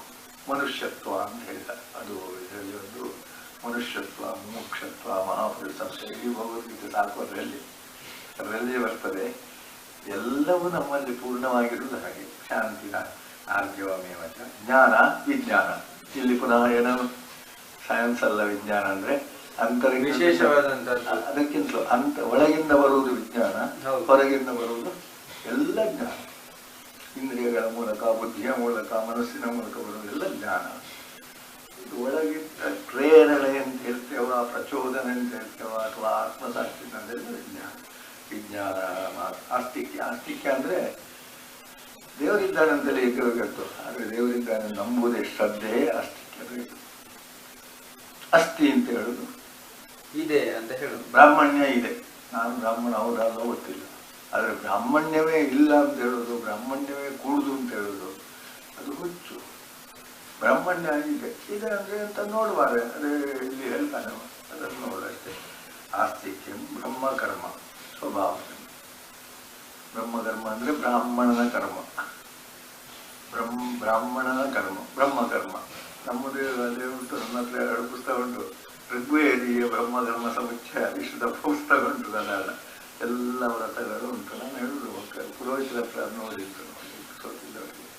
ಬ್ರಹ್ಮಕರ್ಮ ಸುರುವಿಗೆ ಹೇಳುವುದು, ಬೆಳಿಗ್ಗೆ ಕೂಡಲೇ ಸಂಧ್ಯಾ ಇದು ಅದು ನಿತ್ಯ ಕರ್ಮ ಇದು, ಮತ್ತೆ ಸಂಸ್ಕಾರಗಳು, ಆಮೇಲೆ ಪ್ರಾಯಶ್ಚಿತ್ತಗಳು, ಆಮೇಲೆ ವ್ರತಗಳು, ಆಮೇಲೆ ಔದ್ವದೇಕ. ಇದರಿಂದ ಕೂಡಲೇ ಸಾಮಾನ್ಯ 1,000 ಪುಸ್ತಕ ಅಂತ ಬ್ರಹ್ಮಕರ್ಮ. ಮತ್ತೆ ಯಾರ್ಯಾರು ಹೇಳಿದ್ದನ್ನು ಕೇಳಿಬಿಡ, ಅದನ್ನೇ ನೋಡಿ. ಋಗ್ವೇದಿಯ ಬ್ರಹ್ಮಕರ್ಮನೇ ಋಗ್ವೇದಿ ಬ್ರಹ್ಮ. ಅದು ನೋಡಿ ಬಿಡಿಸೋದಿಲ್ಲ. ಶ್ರಾದ್ದ ಏನು ಮಾಡಬೇಕಾದ್ರೆ ಅವರು ಹಾಗೆ ಮಾಡಿದಾಗ ಇವರಿಗೆ ಅಲ್ಲಿ ನೋಡಿ ಏನದು ಚಂದ ಮಾಡಿ ಕೊಟ್ಟಿದ್ದಾನೆ. ಎಲ್ಲವನ್ನೂ ಕೊಟ್ಟಿದ್ದಾನೆ, ಅರ್ಥ ಕೊಟ್ಟಿದ್ದಾನೆ ಸಾಕಷ್ಟು. ಅದನ್ನು ನೋಡಲಿಕ್ಕೆ ಬಿಡುವುದಿಲ್ಲ. ಅದನ್ನು ಓದುವುದೂ ಇಲ್ಲ. ಬ್ರಹ್ಮಕರ್ಮ ಮತ್ತು ಈ ವೇದಗಳನ್ನು ಅಷ್ಟೇ ಹಾಗೆ ನೋಡಬೇಕು. ಇದನ್ನು ಬ್ರಹ್ಮಕರ್ಮ. ಇದನ್ನು ನೋಡಬೇಕಾದ್ರೆ 1000 ಪುಸ್ತಕ ಓದ್ಬೋದು. ಇಷ್ಟು ಸಾಕು. ಯಾವುದು? ಬ್ರಹ್ಮಕರ್ಮ, ಶಮ, ದಮ, ತಪ, ಶೌಚ, ಶಾಂತಿ, ಆರ್ಜವ, ಜ್ಞಾನ, ವಿಜ್ಞಾನ, ಆಸ್ತಿಕ್ಯ. ಜ್ಞಾನ ಅಂದ್ರೆ ಏನು? ಬ್ರಹ್ಮಕರ್ಮ ಪುಸ್ತಕದಲ್ಲಿ ಓದಿದ್ದನ್ನು ನೀವು ಮಾಡೋದು ಜ್ಞಾನ. ಅದರಲ್ಲಿ ಬೇಕು ಬೇಕಂತ ಬೇಡ ಅಂತ ಕಾಣುವುದು ಜ್ಞಾನ. ಅಲ್ಲಿ ಒಂದು 100 ವ್ರತ ಹೇಳಿದ್ದಾನೆ. ಏಕಾದಶಿ ಮಾಡಬೇಕಾ, ಪ್ರದೋಷ ಮಾಡಬೇಕಾ, ಶುಕ್ರವಾರ ಗುರುವಾರ, ಅದು ನಿಮ್ಮದು ವಿಜ್ಞಾನ. ಏಕಾದಶಿ ನೀನು ಏಕಾದಶಿ ಮಾಡೋದು ಫಿಟ್ಟಿಂಗ್ ಅಂತ ಹೇಳೋದು ಬೇಡ. ಅದು ನಮ್ಮಲ್ಲಿ ಅಭ್ಯಾಸವೇ ಅದಲ್ಲ. ಏಕಾದಶಿ ಊಟ ಮಾಡಿದ್ರೆ ಇಂಥ ದನ ಕಟ್ಕೊಂಡು ಆಯಿತು. ಹೌದೌದು, ನನಗೇನಾಗೋದಿಲ್ಲ. ನನಗೆ ವ್ರತ ಮಾತ್ರ ಬೇಕು. ಮತ್ತೆ ಅಲ್ಲೇ ಒಂದು ಪ್ರಯೋಗ ಚಂದ ಹೇಳಿದ್ದಾನೆ. ವ್ರತ, ನಿಯಮ, ಸ್ವಾಧ್ಯಾಯ, ಕ್ರತು, ದಮ, ದಾನ, ತಪ, ವಿಶಿಷ್ಟಾನಾಂ ಬ್ರಾಹ್ಮಣಾನಾಂ ಸಮರಸಮ. ಅದನ್ನು ಕೆಲವು ಪುರೋಹಿತರಿಗೆ ಹೇಳುವುದನ್ನು ಬಿಟ್ಟಿದ್ದಾರೆ. ಬ್ರಾಹ್ಮಣ ರಮಣ ಸರ್ವ ಸಮಾಧಾಯಿತ ಅಂತ ಹೇಳ್ತಾರೆ. ಇಲ್ಲ, ಬ್ರಾಹ್ಮಣ ಲಕ್ಷಣವನ್ನಲ್ಲಿ ಹೇಳ್ತಾ ಹೋಗ್ತಾರೆ. ಅದನ್ನು ಯಾಕೆ ಹೇಳಬೇಕು ಅಂದರೆ ನಮಗೆ ನೆನಪಾಗಬೇಕಲ್ಲ. ವ್ರತ, ನಿಯಮ, ಕ್ರತು, ದಮ, ದಾನ, ತಪ, ಶೌಚ ಒಂದು ಶಬ್ದ ಬಿಟ್ಟಲ್ಲ, ಇದು ಸ್ವಾಧ್ಯಾಯ, ತಪ, ಇದು ಅಂತ ಬ್ರಾಹ್ಮಣ ಆಗಬೇಕು. ಅದಾದ್ರೆ ನೀವು ನಂಗೆ ತೆಗಿರುವಾಗ ಬ್ರಾಹ್ಮಣ ಎಲ್ಲ ಕೂತ್ಕೊಳ್ಳಿ ಅಂತ ಹೇಳಿದಾಗ ಸ್ವಲ್ಪ ಹಿಂದೆ ಮುಂದೆ ನೋಡ್ಬೇಕು, ಇದ್ರಲ್ಲಿ ಯಾವ್ದಾದ್ರು ಉಂಟ ಅಂತ ನೋಡ್ಬೇಕು. ನೋಡ್ಲಿಕ್ಕೆ ಹೋದಾಗ ನಮಗೆ ಯಾರು ಸಿಗುದಿಲ್ಲ, ನಮ್ಮ ಪುರೋಹಿತರ ಹತ್ರ ಇಲ್ಲ. ಅದೇ ಆ ಶಬ್ದವನ್ನಾದ್ರೂ ಹೇಳಬೇಕು. ಇಲ್ಲಿ ಉಂಟು, ಅಲ್ಲಿ ಉಂಟು ಬ್ರಾಹ್ಮಣ ಅಂದ್ರೆ ಬ್ರಾಹ್ಮಣ ಏನು ತಿಳಿಬೇಕಾದ್ರೆ ಇಡೀ ಬ್ರಹ್ಮಸ್ಕರ್ಮ ಸಮಸ್ಯೆ ಓದು. ಸಾಧ್ಯದ್ದನ್ನು ನಿತ್ಯಾನುಷ್ಠಾನದಲ್ಲಿ ನಿನ್ನ ಹತ್ರ ಇದಿಲ್ಲ, ಚರ್ಚೆ ಇಲ್ಲ, ಅಷ್ಟು ಮಾಡಬೇಕಾದ್ರೆ. ಈ ಸಂಸ್ಕಾರದ ಬಗ್ಗೆ ಯಥಾಸಾಧ್ಯ ವ್ರತ ನಿಯಮಗಳು ಗೊತ್ತಿರಬೇಕು, ಮಾಡಬೇಕು, ಮಾಡಿಸ್ಬೇಕು. ಅವ್ರದ್ದು ಹೇಳ್ಕಂತೀವಿ ಮಾಡಿಸ್ಬೇಕು. 4 ಭಾಗ ಇರುವುದು ಅದರಲ್ಲಿ. ಆಮೇಲೆ ಕ್ಷತ್ರಿಯ, ಈಗ ನಾವೆಲ್ಲ ಸ್ವಲ್ಪ ಕ್ಷತ್ರಿಯರಾಗಬೇಕು. ಶೌರ್ಯ, ಶೌರ್ಯ ಅಂದರೆ ಸಾಯುವುದ ಕೊಲ್ಲುವುದ ಎಂಬ ಪ್ರಶ್ನೆ ಇಲ್ಲ, ಲಾಭವ ನಷ್ಟವ ಎಂಬ ಪ್ರಶ್ನೆ ಸರಿ ಮಾಡಬೇಕು. ಶೂರತನ ಅದು ಸಹಜವಾಗಿ ಬರುವುದನ್ನೇ. ಯಾವುದು ಶೌರ್ಯ, ಧಾತೃತ್ವ ಇದೆಲ್ಲ ಅದು ಅಭ್ಯಾಸ ಮಾಡಿ ಬರುವುದಿಲ್ಲ. ಅದರಿಂದ ಸೈನಿಕರಿಗೆ ಶೌರ್ಯ ಉಂಟಾ ಇಲ್ಲೋ ಗೊತ್ತಿಲ್ಲ. ಅವನನ್ನು ಈ ಭಯೋತ್ಪಾದಕರು ಕ್ಷತ್ರಿಯರು ತಿಳಿಯುವುದಿಲ್ಲ, ಅವರು ಪ್ರಚೋದಿಸಲ್ಪಟ್ಟವರು.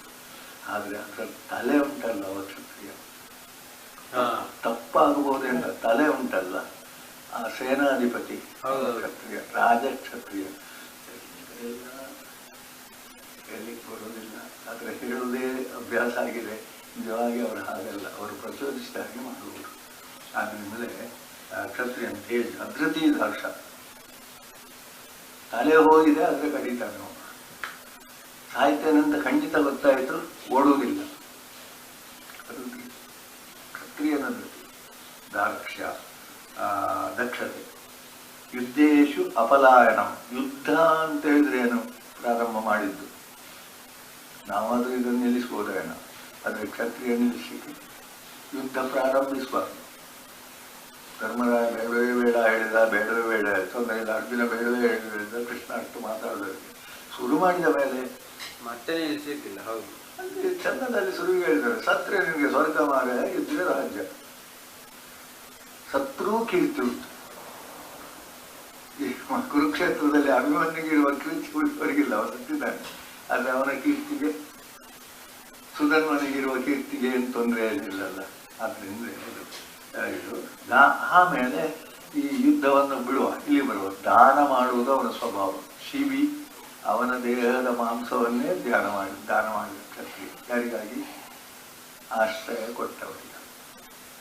ರಾಮ ಏನು ಹೇಳಿದಂತೆ, ರಾವಣ ಒಂದು ವೇಳೆ ನನಗೆ ಸೀತೆಯನ್ನು ಕೊಟ್ಟು ಶರಣಾಗತನಾದರೆ ವಿಭೀಷಣನಿಗೆ ಪಟ್ಟ ಮಾಡಿಸಿರ್ತೇನೆ ಅಂತ ಹೇಳಿ, ನಾನು ಅಯೋಧ್ಯೆಯಲ್ಲಿ ವಿಭೀಷಣ ರಾಜನನ್ನಾಗಿ ನೋಡ್ತೇನೆ ಅಂತ ಹೇಳಿ. ದಾನ, ದಾನ ಎಂಬುದು ನಮ್ಮದಾಗಿರುವಂಥದ್ದನ್ನು ಕೊಡುವುದು, ನಿಸ್ಪೃಹನಾಗಿ ಕೊಡುವುದು, ಆಸೆ ಇಲ್ಲದೆ ಕೊಡುವುದು, ನಮಮ ಅಂತ ಕೊಡುವುದು, ನಮಮ ಅಂತ ಕೊಡುವುದು. ಆಮೇಲೆ ನಾನು ಅವನಿಗೆ ಇಷ್ಟು ಕೊಟ್ಟಿದ್ದೇನೆ ಅಂತ ಹೇಳಿದ್ರೆ ದಾನ ಅಲ್ಲವೇ ಅಲ್ಲ. ಇದು ಮೂರ್ಖ. ಬೋರ್ಡಿನಲ್ಲಿ ಬಂದವರದ್ದು ದಾನ ಅಲ್ಲ. ದೇವಸ್ಥಾನಕ್ಕೆ ಇಷ್ಟು ಕೊಟ್ಟಿದ್ದಾರೆ ಎಂಬುದು ದಾನ ನಮ್ಮ ಪ್ರಕಾರ ಅಲ್ಲವೇ ಅಲ್ಲ. ಅದೊಂದು ವ್ಯಾಪಾರ, ಕೀರ್ತಿಗಾಗಿ ಕೊಟ್ಟದ್ದು. ಅವನ ಹೆಸರು ಎಲ್ಲರೂ ನೋಡ್ಬೇಕು. ಸಾಧ್ಯ ಇದ್ರೆ ಅವನಿಗೆ ಕೆಲವರು ಬರ್ತಾರೆ, ಇಷ್ಟು ಕೊಟ್ಟಿದ್ದಾರಲ್ಲ ನಾವು ಸಹ ಹೋಗುವ ಅಂತ ಹೋಗ್ತಾರೆ, ನಾವು ಕೊಡುವ ಅಂತ ಕೊಡುವಂತ ಹೇಳುವವರು ಕೆಲವರು. ಇನ್ನು ಕೆಲವರು ನಾವು ಯಾರನ್ನು ಹಿಡಿಯುವ, ಇವರನ್ನೇ ಹಿಡಿಯುವ ಅಂತ ಬರುವವರು ಇರಬಹುದು. ಅದೆಂತದ ನಮಗೆ ಬೇಡ. ಅಂತೂ ಅದು ದಾನಕ್ಕೆ ಬರುವುದಿಲ್ಲ, ಅದು ದಾನದಲ್ಲಿ ಬರುವುದಿಲ್ಲ. ಹೀಗೆ ಹೇಳಿದ್ರೆ ನಾವು ಸಭೆಯಲ್ಲಿ ಜನರಲ್ಲಿ ಎಲ್ಲ ಹೇಳಬಾರ್ದು, ಆಗಲಿ ಅವರು. ಆದರೆ ಅರ್ಥ ಮಾಡಿಕೊಳ್ಳಿಕ್ಕೆ ಹೇಳಲೇಬೇಕಲ್ಲ, ಅದನ್ನು. ಅದು ದಾನ. ಇದು ಈಶ್ವರ ಭಾವ. ಈಶ್ವರ ಭಾವ ಅಂತ ಹೇಳಿದ್ರೆ ಲೀಡರ್ಶಿಪ್. ನಾವು ಎಲ್ಲಿ ಹೋದ್ರೂ ನಾವು ಪ್ರಮುಖರಾಗಬೇಕು. ಕ್ಷತ್ರಿಯ ಹಾಗೆ, ಕ್ಷತ್ರಿಯದಿಂದ ಸೇನೆ ಎಲ್ಲ ಕ್ಷತ್ರಿಯ ಅಂತ ಹೇಳಲಿಕ್ಕೆ ನನಗೆ ಬರುವುದಿಲ್ಲ. ಆದರೆ ಎಲ್ಲಿಯೂ ಹಾಗೆ ವಿಶ್ಲೇಷಣೆ ಮಾಡಲಿಲ್ಲ. ಸೇನಾಧಿಪತಿ, ರಾಜ, ಇವರು ಮಾತ್ರ ಕ್ಷತ್ರಿಯರು. ಕ್ಷಾತ್ರ ಕರ್ಮ ಸ್ವಭಾವ. ಕ್ಷಾತ್ರ ಅಂದ್ರೆ ಏನು? ನೀವು ಪುನಃ ಬ್ರಹ್ಮ ಅಂದ್ರೆ ಬೃಹತ್ತಿನ ಮುಂದೆ ಹೋಗುವ ಬ್ರಹ್ಮ. ಬ್ರಹ್ಮ ಅಂತ ಹೇಳಿದ್ರೆ ಅದೇ. ಈಗ ಗಾಯತ್ರಿ ಬ್ರಹ್ಮ, ಬ್ರಹ್ಮೋಪದೇಶ. ಗಾಯತ್ರಿ ಉಪಾಸನೆ ಮಾಡುವ ಬ್ರಹ್ಮ, ಬ್ರಹ್ಮಕರ್ಮ ಬ್ರಾಹ್ಮಣ. ಇದನ್ನು ಹಾಗೆ ಅರ್ಥ ಮಾಡಿಕೊಳ್ಳಿ. ಮತ್ತೆ ಕಡೆಗೆ ಜ್ಞಾನ ಅಥವಾ ಮೋಕ್ಷ. ಇಲ್ಲಿ ಕ್ಷತ್ರ ಅಂದ್ರೆ ಕ್ಷತಾತ ತಾಯತೇತಿ ಕ್ಷತ್ರ. ಎಂಥದ್ದು? ನಿನಗೆ ಸೊಳ್ಳೆ ಗೊತ್ತಿಲ್ಲ, ಕೈ ಗೊತ್ತದೆ, ಇದು ಕ್ಷತ್ರಿಯವ? ಅದು ಸಹಜ. ಅವನಿಗೆ ನೋವಾಗ್ತಾ ಇದ್ರೆ ನಾನು ಪ್ರಾಣ ಬಿಡ್ಲಿಕ್ಕೆ ತಯಾರು. ಅವನನ್ನು ಉಳಿಸ್ಲಿಕ್ಕೆ, ಅವನಿಗಾಗುವ ನೋವಿಗೆ ನಾನು ತಡೆಯುವವನು ಕ್ಷತ್ರ. ಬ್ರಾಹ್ಮಣ ಮಾಡ್ತಾನೋ ಇಲ್ಲೋ ಗೊತ್ತಿಲ್ಲ, ಅದು ಅವನ ಕರ್ಮ ಅಂತ ಹೋಗ್ಲಿಕ್ಕೂ ಸಾಕು. ನಾವೆಲ್ಲಿ ಕೆಲವು ಕಡೆ ಹೋಗುದಿಲ್ಲ ಅಂತ ಹೇಳಿದ್ರೆ ಕ್ಷಾತ್ರ ಸ್ವಭಾವ ನಮ್ಮಲ್ಲಿ ಇಲ್ಲ. ಆದರೆ ಭಾರತದಲ್ಲಿದ್ದ ಕ್ಷಾತ್ರ ಸ್ವಭಾವವನ್ನು ನಾವು ಎಲ್ಲೆಲ್ಲೋ ಹೋಗ್ತೇವೆ ಅಂತ ಕಾಣ್ತದೆ. ಇಲ್ಲ, ಅಶೋಕ ಬುದ್ಧ ತೆಗೆದು ಬಿಟ್ರು ಅಂತ ನಮ್ಮ ಶಾಸ್ತ್ರಿಗಳು ಹೇಳ್ತಿದ್ರು. ಅಹಿಂಸಾ ಪರಮೋ ಧರ್ಮ ಎಂತದ್ದು ಮಾಡಿ. ಅಶೋಕನು ಒಳ್ಳೆಯ ರಾಜ, ಶ್ರೇಷ್ಠ. ಈಗ ಹೇಳಿದ್ರೆ ಅದು ಪಬ್ಲಿಕ್ಕಿಗೆ ಬೇಡ. ಅಹಿಂಸಾ ಪರಮೋ ಧರ್ಮ ಎಂಬುದನ್ನು ಅರ್ಥ ಮಾಡದೆ ಅದಕ್ಕೆ ಪ್ರಾಧಾನ್ಯ ಅತಿವೈಭವೀಕರಣ ಮಾಡಿದ್ರಿಂದ ಕ್ಷಾತ್ರ ಧರ್ಮ ನಾಶ ಆಯಿತು. ಅಲ್ಲಿವರೆಗೆ ಕ್ಷತ್ರಿಯನಾದವರು ಕ್ಷಾತ್ರ ಧರ್ಮ ಬೇಕು. ಹಾಗೆ ಅಂತೇಳಿ ನಾವು ಎಲ್ಲರ ಮೇಲೆ ಬೀಳುವುದಲ್ಲ. ರಕ್ಷಣೆಗಾಗಿ ಕ್ಷತಾತ್ ತ್ರಾಯತೆ ಇತಿ ಕ್ಷತ್ರ. ನಮ್ಮ ಧರ್ಮದ ಕ್ಷತೆ, ಧರ್ಮಕ್ಕೆ ಯಾರಾದರೂ ನಾಶ ಮಾಡ್ತಾನ, ನಾವು ಮೊದಲಿಂದಲೂ ಕೊಲ್ಲಿಕ್ಕೆ ಶುರು ಮಾಡಬೇಕಿತ್ತು. ಧರ್ಮದ ನಿಂದೆ ಮಾಡುವವನನ್ನು, ಇಲ್ಲಿ ಹೋಮದಲ್ಲಿ ಕೂತ್ಕೊಂಡ ನಮ್ಮ ಮಗನನ್ನೇ ಹೊರಗೆ ದೂಡಬೇಕಿತ್ತು. ಯಾಕಂದ್ರೆ ಹೋಮಕ್ಕೆ ಅಡ್ಡಿ ಮಾಡ್ತಾನೆ. ಪೂಜೆ ಮಾಡುವ ದೇವಸ್ಥಾನದಲ್ಲಿ ಒಳಗೆ ಮಾತಾಡುವವರನ್ನು ದೂಡಬೇಕಿತ್ತು. ನಮಗೆಲ್ಲಿ ಬೈತಾ ಇರ್ತೇವೆ, ಗುರಿಬೆಟ್ಟಿಗೆ ಹೋದ್ರೆ ನಾವು ಇಲ್ಲಿ ಮಾತಾಡುವಲ್ಲಿ ಹೊರಗೆ ಹಾಗೆಲ್ಲ ನೀವು ಸುಮ್ಮನೆ ಕೂತ್ಕೊಳ್ಳಿ ಅಂತ ಹೇಳಿ ದೇವಸ್ಥಾನಕ್ಕೆ ಜನ ಬರಲಿ. ಯಾಕೆ ಹೊರಗೆ ಜಾಗ ಉಂಟು, ಹೊರಗೆ ಮಾತಾಡು. ಅದು ಕೊಲ್ಲುವುದಲ್ಲದಿದ್ರು ದೂಡುವುದು ಹೊರಗೆ ಅಲ್ವೋ, ಅವರನ್ನು ಕಳಿಸುವುದು ಸರಿ ಅಲ್ವೋ? ಅದನ್ನು ಮಾಡೋದು ಬೇಡ ಹೇಳ್ತಾರೆ ಮ್ಯಾನೇಜರ್. ಹೀಗೆಲ್ಲ ಮಾಡಿದ್ರೆ ನಮ್ಮಲ್ಲಿ ದೇವಸ್ಥಾನಕ್ಕೆ ಇನ್ಕಮ್ ಕಡಿಮೆ ಆಗ್ತದೆ. ಕ್ಷತ್ರ ಗುಣ ಉಂಟು, ಬ್ರಾಹ್ಮಣದಲ್ಲಿ ಉಂಟು. ಬ್ರಾಹ್ಮಣ ಇಷ್ಟೇ, ನೀನು ಅಲ್ಲಿ ಹೋಗು, ಹೋಮದ ಕಣ್ಣಲ್ಲಿ ಮಾತಾಡಬೇಡ. ಅಲ್ಲಿ ಬ್ರಹ್ಮ ಕೂತ್ಕೊಂಡವ ಹಾಗೆ ಹೇಳ್ತಾನೆ, ಅವರು ಎಷ್ಟು ಮಾಡ್ತಾರೆ ಅಲ್ಲಿ, ಅವರ ಇಲ್ಲಿ ಸಭೆಯಲ್ಲಿ ಇರಬಾರ್ದು. ಬ್ರಹ್ಮ ಸಭೆ ಅಂತ ಅದಕ್ಕೆ ಹೆಸರು. ಬ್ರಾಹ್ಮಣನ ಶಬ್ದ ಅಲ್ಲಿ ಬ್ರಹ್ಮ ಸಭೆ ಅಂತ ಹೆಸರು. ಈ ಶ್ರಾದ್ದ ಹಾಕುವವನು, ಪೂಜೆ ಮಾಡುವವನು ಯಾರಾದರೂ ಬಂದರೆ ಎದ್ದು ನಮಸ್ಕಾರ ಮಾಡಿ ಇದೆಲ್ಲ ಮಾಡ್ತಾರೆ. ಗೊತ್ತಿಲ್ಲ, ತಪ್ಪಲ್ಲ, ಗೊತ್ತಾಗಬೇಕು. ಗೊತ್ತಾದ ಮೇಲೆ ಮಾಡಲಿಕ್ಕೆ ಪ್ರಯತ್ನ ಮಾಡಬೇಕು ಅಂತ ಹೇಳಲಿಕ್ಕೂ ನಮ್ಗೆ ಕಷ್ಟ. ಯಾಕಂದ್ರೆ ಲೋಕ ಅಷ್ಟು ಸುಲಭ ಇರಲಿಕ್ಕಿಲ್ಲ. ಆದರೆ ನಾವು ಮಾಡಲಿಕ್ಕೆ ಪ್ರಯತ್ನ ಮಾಡಿ. ಅದರಿಂದ ಶ್ರಾದ್ದಕ್ಕೆ ಇದಕ್ಕೆಲ್ಲ ಜನ ಹೇಳಬಾರ್ದು ಅಂತ ಅವರು ಬಂದು ಗಲಾಟೆ ಮಾಡಿಕೊಂಡಿರುವುದರಿಂದ ನಾನು ನಮ್ಮ ಮನೆಯಲ್ಲಿ ನಮ್ಮದು ಸ್ವಲ್ಪ ಕುಟುಂಬಗಳಿವೆ ಅಂತ ಅವರನ್ನು ಸುಮ್ಮನೆ ಕೂತ್ಕೊಳ್ತಿದ್ದೆ. ಮತ್ತೆ ಅಂತ ಅದೇ ಕೆಲವರಿಗೆ ಆಗ್ತಿರ್ಲಿಲ್ಲ, ಅದು ಬೇಡ, ಅದು ಧರ್ಮ. ಅದರಿಂದ ಕ್ಷಾತ್ರ ಕರ್ಮ, ಕ್ಷಾತ್ರ ಅಂತ ಹೇಳಿದ್ರೆ ಕ್ಷತಾತ್ರಾಯತೆ ಇತಿ ಕ್ಷತ್ರ. ಈಗ ನಾನು ಚೆನ್ನ ಮಾಡಿ ಬಟ್ಟೆ ಒಣಗ್ಲಿಕ್ಕೆ ಹಾಕ್ತೇನೆ. ನನ್ನ ಮಗುವೆ ಈ ಮಣ್ಣು ಹಾಕಿ ಇದು ಮಾಡಿದ್ರೆ ಒಂದೆರಡು ಪೆಟ್ಟು ಕೊಟ್ಟು ಅದನ್ನು ಬಟ್ಟೆಯನ್ನು ರಕ್ಷಿಸುವುದರಲ್ಲಿ ಒಂದು ಅಗತ್ಯ ನಮಗೆ ಬೇಕು. ನಮ್ಮ ಮಗುವಿಗಾದ್ರೂ ಪೆಟ್ಟು ಕೊಡೋದು. ನಮ್ಮ ಮಗು ಮಣ್ಣು ಮಾಡಿದ್ರೆ ತೊಂದರೆ ಇಲ್ಲ, ಬೇರೆಯವ್ರು ಮಾಡಿದ್ರೆ ಸ್ವಲ್ಪ ಅಲ್ಲಿಗೆ ಹೋಯ್ತು. ಕ್ಷತ್ರದಲ್ಲಿ ಇರುವುದಷ್ಟೇ. ಕ್ಷತಾತ್ರಾಯತೆ, ಕ್ಷತ ಅಂದ್ರೆ ಏನು? ನಾಶ, ತೊಂದರೆ ಎಲ್ಲ. ಮನೆಯೊಳಗೆ ಕೈಕಾಲು ತೊಳೆಯದೆ ಬರುವುದಕ್ಕನ್ನು ನಾವು ವಿರೋಧಿಸಿದೆ. ಕೈಕಾಲು ತೊಳ್ಕೊಂಡು ಬನ್ನಿ ಅಂತ ಹೇಳಿದ್ರೆ ಅವ ಎಷ್ಟು ದೊಡ್ಡ ಜನ ಆದರೂ ತಪ್ಪಲ್ಲ. ಅದೇ ಅಂಥದ್ರಿಂದ ಹಿಡಿದು ಕೊಲ್ಲುವವರೆಗೆ ಕ್ಷತಾತ್ರಾಯತೆ ಇತಿ ಕ್ಷತ್ರ ಸ್ವಭಾವ. ಇನ್ನು ಕೃಷಿ, ಗೋರಕ್ಷೆ, ವಾಣಿಜ್ಯ. ನಾವೆಲ್ಲ ವೈಶ್ಯರಲ್ವ, ವಾಣಿಜ್ಯ ಉಂಟು. ವಾಣಿಜ್ಯ ಅಂದರೆ ಲಾಭಕ್ಕಾಗಿ ಕೊಡುವುದು, ದಾನ ಅಲ್ಲ. ಅಂಗಡಿಯವ ದಾನ ಮಾಡುವುದಿಲ್ಲ, ಲಾಭಕ್ಕಾಗಿ ಕೊಡುವುದು. ಅಲ್ಲಿ ಸ್ವಲ್ಪ ಕನ್ಸೆಷನ್ ಕೊಡುವುದೆಲ್ಲ ಅದೆಲ್ಲ ಬೇರೆ. ಕನ್ಸೆಷನ್ ಕೊಟ್ಟರೆ ತಿಳ್ಕೊಂಡಿದ್ದೇವೆ, ತೊಂದರೆ ಇಲ್ಲ. ಲಾಭದ ಅಂಶದಲ್ಲಿ ಅವ ಸ್ವಲ್ಪ ನಿಮ್ಮನ್ನು ನೋಡಿ ಕೊಡ್ತಾನೆ, ಕೊಡಿ. ಅದು ಫಿಕ್ಸೆಡ್ ಅಂತಲೂ ಅಲ್ಲ. ಆಮೇಲೆ ಕೃಷಿ ಅಂತ ಹೇಳಿದ್ರೆ ಉತ್ಪಾದನೆ. ಬ್ರಾಹ್ಮಣನು ಜ್ಞಾನದ ಕೃಷಿ ಮಾಡಬೇಕು, ಇವನು ಧಾನ್ಯಾದಿಗಳ ಕೃಷಿ ಮಾಡಬೇಕು. ಆ ಕಳೆ ಗಿಡ ಕಿತ್ತು ಬಿಸಾಡಬೇಕು, ಬೇಡವಾದ ಮರಗಳನ್ನು ಕಡಿದು ಹಾಕಬೇಕು. ಅವನು ಯಾವುದೇ ತೋಪು ಮಾಡುದಿಲ್ಲ. ಈಗ ಒಂದೇ ತೋಪು ಮಾಡುವುದು ತಪ್ಪು ಹೇಳ್ತಾನೆ. ಪ್ರಕೃತಿಯಲ್ಲಿ ಅಗತ್ಯ ಇದ್ದಷ್ಟೇ ಮಾಡು ಅಂತ ಹೇಳ್ತಾನೆ, ಬಿಡುವ. ಗೋರಕ್ಷ, ಗೋ ಅಂತ ಹೇಳಿದ್ರೆ ಯಾವುದು? ಗೋ ಅಂದ್ರೇನು? ನಮಗೆ ಅನುಕೂಲವಾಗುವಂಥದ್ದು ಗೋ. ಇಂದ್ರಿಯಗಳು ಗೋವುಗಳು. ನಾನು ಗೋಪಾಲ. ನಾನು ಹೇಳಿದಾಗೆ ಇಂದ್ರಿಯಗಳು, ಕಣ್ಣು, ಕಿವಿ ಅದೆಲ್ಲ ಕೇಳಬೇಕು ಅಂತ, ಸರಿಯಲ್ವಾ? ದನ ಒಂದು ಗೋವು. ಕುದುರೆ, ನಿಮ್ಮ ಗಾಡಿಯನ್ನು ಬೆಳಿಗ್ಗೆ ಅಂತ ತೊಳಿತಾರೆ ಅವರು. ತೊಳೆಯುವಾಗ ತೊಳಿಬೇಕಾ ಬೇಡ? ಗೋರಕ್ಷೆ ಮಾಡಬೇಕಾ ಬೇಡ? ನಿಮ್ಗೆ ಹೋಗಲಿಕ್ಕೆ ಅದು ಸಹಾಯ ಮಾಡೋದ್ರಿಂದ ಅದು ಗೋವೇ. ಗೋವು ಎಂಬುದಕ್ಕೆ ವಿಶಾಲ ಅರ್ಥ ಇದೆ. ಆದರೆ ಅದಕ್ಕೆ ಸಾಂಕೇತಿಕ ಅರ್ಥ ತರಬೇಕು. ಯಾಕೆಂದ್ರೆ ಅದರದ್ದು ಒಂದಿಷ್ಟೂ ಅರ್ಥ ಇಲ್ಲ. ನಮ್ಮ ಚೆಂಡೆ ಮದ್ಲೆಯರು ಕೂಡ ದನದ ಎಮ್ಮೆಯದ್ದ ಇದೆಲ್ಲ ಅದರ ಚರ್ಮ ಎಲುಬಿನಿಂದ ಕೂಡ ಎಲ್ಲದಕ್ಕಿಂತ ಗೋವಿನಲ್ಲಿ ಇದನ್ನು ಗೋರೋಜನ ಅಂತ ಇರ್ತಾರೆ ಕೆಲವು ಜಾಗದಲ್ಲಿ. ಅದು ಅತ್ಯಂತ ಅದ್ಭುತವಾದ ಸುಗಂಧ ದ್ರವ್ಯ, ಔಷಧಿ ದ್ರವ್ಯ ಗೋರೋಜನ. ಅದರ ಹಾಲು ಪರಿಮಳ ಬರ್ತದೆ. ಈಗೆಲ್ಲ ಇರ್ತದೆ ನಮ್ಮ ಮನೆಯಲ್ಲಿ ಸುಮಾರು ಕೆಲವು ದನಗಳ ಹಾಲು ಹೆಚ್ಚು ಪರಿಮಳ, ಹೆಚ್ಚು ತುಪ್ಪ ಇದೆಲ್ಲ ಇತ್ತು. ಆ ಗೋವು ಎಂಬುದು ಗೋವು. ಆದರೆ ನಮಗೆ ಯಾವುದು ಗೋವು, ಯಾವುದು ನಮ್ಮ ಬದುಕಿಗೆ ಸಹಾಯ ಮಾಡ್ತದೆ? ಭೂಮಿ ಗೋವು. ಭೂಮಿ ಯಾವಾಗಲೂ ಹೋಗುವುದು ಯಾವಾಗ ನಮ್ಮ ಹತ್ರ ಹೋಗುವಾಗ ಗೋವಿನ ರೂಪದಲ್ಲಿ. ಯಾಕಂದ್ರೆ ಅದೇ ಅಲ್ವ ರಕ್ಷಣೆ ಮಾಡೋದು. ಜೀವಿಗಳ ರಕ್ಷಣೆಗೆ ಇರುವಂತಹದ್ದು ಭೂಮಿಯೇ ಗೋವು. ವಿಶಾಲ ಅರ್ಥದಲ್ಲಿ ಕೈಗೊಂಡ್ರೆ ಹಾಗೆ ಎಲ್ಲವನ್ನು. ಈಗ ಹಾಗಾದ್ರೆ ನಮ್ಮ ಈ ಮೆಕ್ಯಾನಿಕ್ಸ್, ಈ ರಿಪೇರ್ ಮಾಡೋ ಗ್ಯಾರೇಜಿನವರೆಲ್ಲ ಗೋರಕ್ಷಕರು ಹೌದು ಅಲ್ವಾ? ಸರಿಯಾದ ಅರ್ಥದಲ್ಲಿ ಅಲ್ಲ ಗೋರಕ್ಷಕರು. ಗಾಡಿ ಕೆಟ್ಟೋಯ್ತು, ಯಾರ ಗ್ಯಾರೇಜ್ನಲ್ಲಿ ಕೊಂಡೋಗಿ ಹಾಕಿದ್ರೆ ಗೋರಕ್ಷಣೆ ಅವನು ಮಾಡುವಾಗ ಲಾಭದ ದೃಷ್ಟಿ ಉಂಟು, ತಪ್ಪೇನಿಲ್ಲ. ಅವನಿಗೆ ನೀವು ಇದು ಕೊಡಬೇಕು. ಕೃಷಿ ಮಾಡಿದವನಿಗೆ ನೀವು ಕ್ರಯ ಕೊಟ್ಟು ತರಬೇಕು, ಧರ್ಮಕ್ಕೆ ತರಬೇಡಿ. ಬ್ರಾಹ್ಮಣ ಧರ್ಮ ಬೇರೆ, ಕೃಷಿ ಗೋರಕ್ಷ ವಾಣಿಜ್ಯವನ್ನು ವಿಸ್ತಾರ ಮಾಡಿದ್ರೆ ನಮ್ಮ ಇಡೀ ಪ್ರಪಂಚ ಬಂತಲ್ವ ಅಲ್ಲಿ. ನಾನು ಅದರಲ್ಲಿ ಸೇರಿಕೊಳ್ಳೇಬೇಕಾಯ್ತಲ್ಲ, ಬ್ರಾಹ್ಮಣರು ಸೇರಿಕೊಳ್ಬೇಕಾದ್ರೆ ಹೇಳಿದ್ರು. ಆಮೇಲೆ ಪರಿಚರ್ಯಾತ್ಮಕ ಹೆಲ್ಪರ್. ಇವನು ಇಬ್ಬರನ್ನು ಹೆಲ್ಪರ್ ಅಂತ ಹೇಳ್ತಾನೆ. ಅವನಿಗೆ ಸಂಬಳ ಕಡಿಮೆ, ಆದರೆ ಅವ ಇಲ್ಲದಿದ್ರೆ ಮೆಸ್ಗೆ ಮಾಡ್ತಾನ. ಈಗ ಹೆಲ್ಪರ್ ಎಂಬ ಶಬ್ದ ಹೇಳ್ತಾರಲ್ಲ, ಅದೇ ಶೂದ್ರ. ಕಾಲನಲ್ಲಿ ಶೂದ್ರ ಹುಟ್ಟಿದ ಅಂತ ಹೇಳುವುದಷ್ಟೇ. ಕಾಲು ನಿಮಗೆ ಬೇರೆ ಎಂಥದಕ್ಕೂ ಆಗಲಿಕ್ಕಿಲ್ಲ. ಈ ನಮ್ಮ ಕರ್ಮದಲ್ಲಿ ನಡೆಯುವುದು ಬಹಳ ಪ್ರಧಾನ. ಅದು ಯಾರ ಮೂಲಕ ಮಾತ್ರ? ಕಾಲಿನ ಮೂಲಕ ಮಾತ್ರ ಅಲ್ಲ. ಕಾಲಿನಿಂದ ಶೂದ್ರ ಹುಟ್ಟಿದ ಅಂತ ಹೇಳಿದ ಕೂಡಲೇ ಇಡೀ ನಮ್ಮಲ್ಲಿ ದೊಡ್ಡಲ ಮಾಡಲಿಕ್ಕೆ ಯಾರು ಅನಂತ ವೃತ್ತಿಯಿಂದ ಹಿಡಿದು ಯಾರು ಇದು. ಕಾಲು ಶೂದ್ರ ಸೇವಾ ವೃತ್ತಿ. ನಮ್ಮ ನಿಲ್ಲಿಕ್ಕಾಗುವುದೇ ಕಾಲಿನಿಂದ. ಯಾವ ಜೀವಿಗೆ ಈಗ 2 ಕಾಲಲ್ಲಿ ನಿಲ್ಲಿಕ್ಕಾಗ್ತದೆ?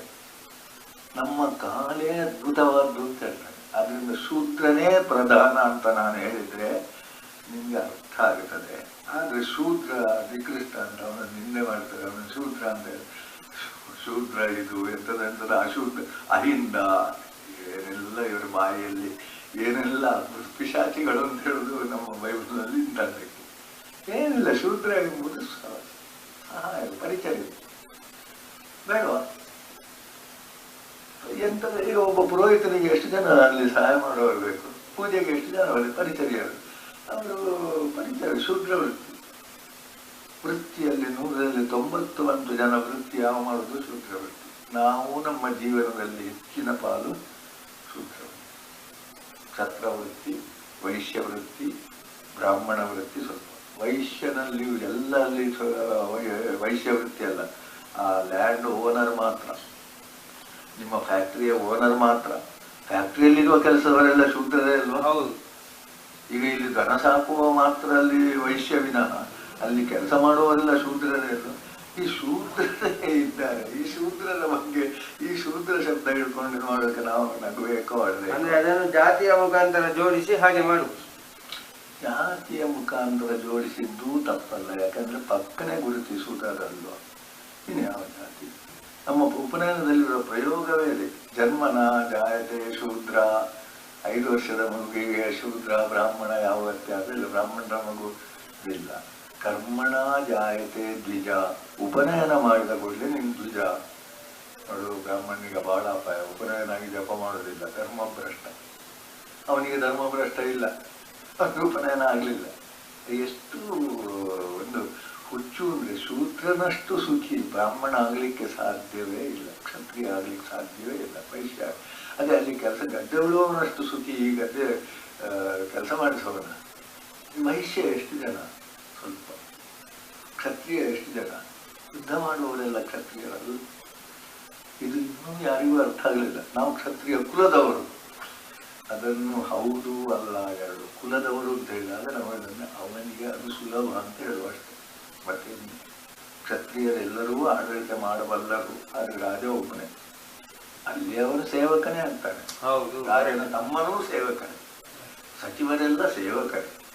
ರಾಜನ ಸಚಿವರು, ನಮ್ಮ ಮಿನಿಸ್ಟರ್ಗಳು ಎಂಥದ ಒಂದು ಅದು ಬಿಡುವ, ಅದೇನೇನು ಮಾಡ್ತಾರೆ. ಆದ್ರಿಂದಲೇ ಈ ಜಾತಿಯ ಬಗ್ಗೆ ನಾವು 1% ತಿಳಿದುಕೊಳ್ಳದೆ ಜಗಳ ಮಾಡ್ತೇವೆ. 100ರಲ್ಲಿ 1 ತಿಳ್ಕೊಂಡ್ರೂ ನಮಗೆ ಗೊಂದಲ ಏನೇ ಇಲ್ಲ. ಅದು ಹೇಗೆ ಬೇಕಿದ್ರು ಹಾಗೆ. ಆಮೇಲೆ ಇನ್ನು ನಿಮಗೆ ಖಂಡಿತ ಸ್ವಾತಂತ್ರ್ಯ ಇಲ್ಲ. ಅರ್ಥ ಆಯ್ತಾ? ಸ್ವೇ ಸ್ವೇ ಕರ್ಮಣಿ ಅಭಿವ್ರತ. ನಿಮ್ಮ ಆಫೀಸ್ನಲ್ಲಿ ನಿಮಗೆ ಸ್ವಾತಂತ್ರ್ಯ ಇಲ್ಲ. ನಿಮ್ಗೆ ಅಲಾಟ್ ಆದಂತ ಕೆಲಸವನ್ನು ಮಾಡಿ. ಹುಟ್ಟಿದಾಗಲೇ ನಿಮಗೆ ಸ್ವಾತಂತ್ರ್ಯ ಇಲ್ಲ. ನಿಮ್ಗೆ ಅಲಾಟ್ ಆದ್ದನ್ನು ನೀವು ಯಾವುದಕ್ಕೆ ಹುಟ್ಟಿದ್ದೀರಿ ಅದನ್ನು ಮಾಡಿ. ಸಂಗೀತ ಕಚೇರಿಯಲ್ಲಿ ನಿಮಗೆ ಸ್ವಾತಂತ್ರ್ಯ ಇಲ್ಲ. ಈ ಬಾರಿಸುವವನಿಗೆ ಬಹಳ ಉಮೇದು ಬಂತು ಅಂತ ಆಲಾಪನ ಶುರು ಮಾಡಿದ್ರೆ ಕಲ್ಲು ಬಿಸಾಕ್ತಾರೆ. ಇಡೀ ಕಚೇರಿ ಯಾವಾಗ ಯಶಸ್ವಿ ಆಗುವುದು? ಬಾರಿಸುವ ಬಾರಿಸಿ, ಹಾಡುವ ಹಾಡಿ, ತಾಳದವನು ಕೂಡ ಅಷ್ಟೇ. ಸ್ವೇ ಸ್ವೇ ಕರ್ಮಣ್ಯ ವಿರತ. ಇದು ಒಂದು ಒಳ್ಳೆ ಒಂದೊಂದು ಮಾತು ಸಾಕು ಅಂತ ಹೇಳುದು ನಾನು. ನಮ್ಮ ಕರ್ಮ ನಾವು ಮಾಡಬೇಕು. ಸ್ವಾತಂತ್ರ್ಯ ಇಲ್ಲ.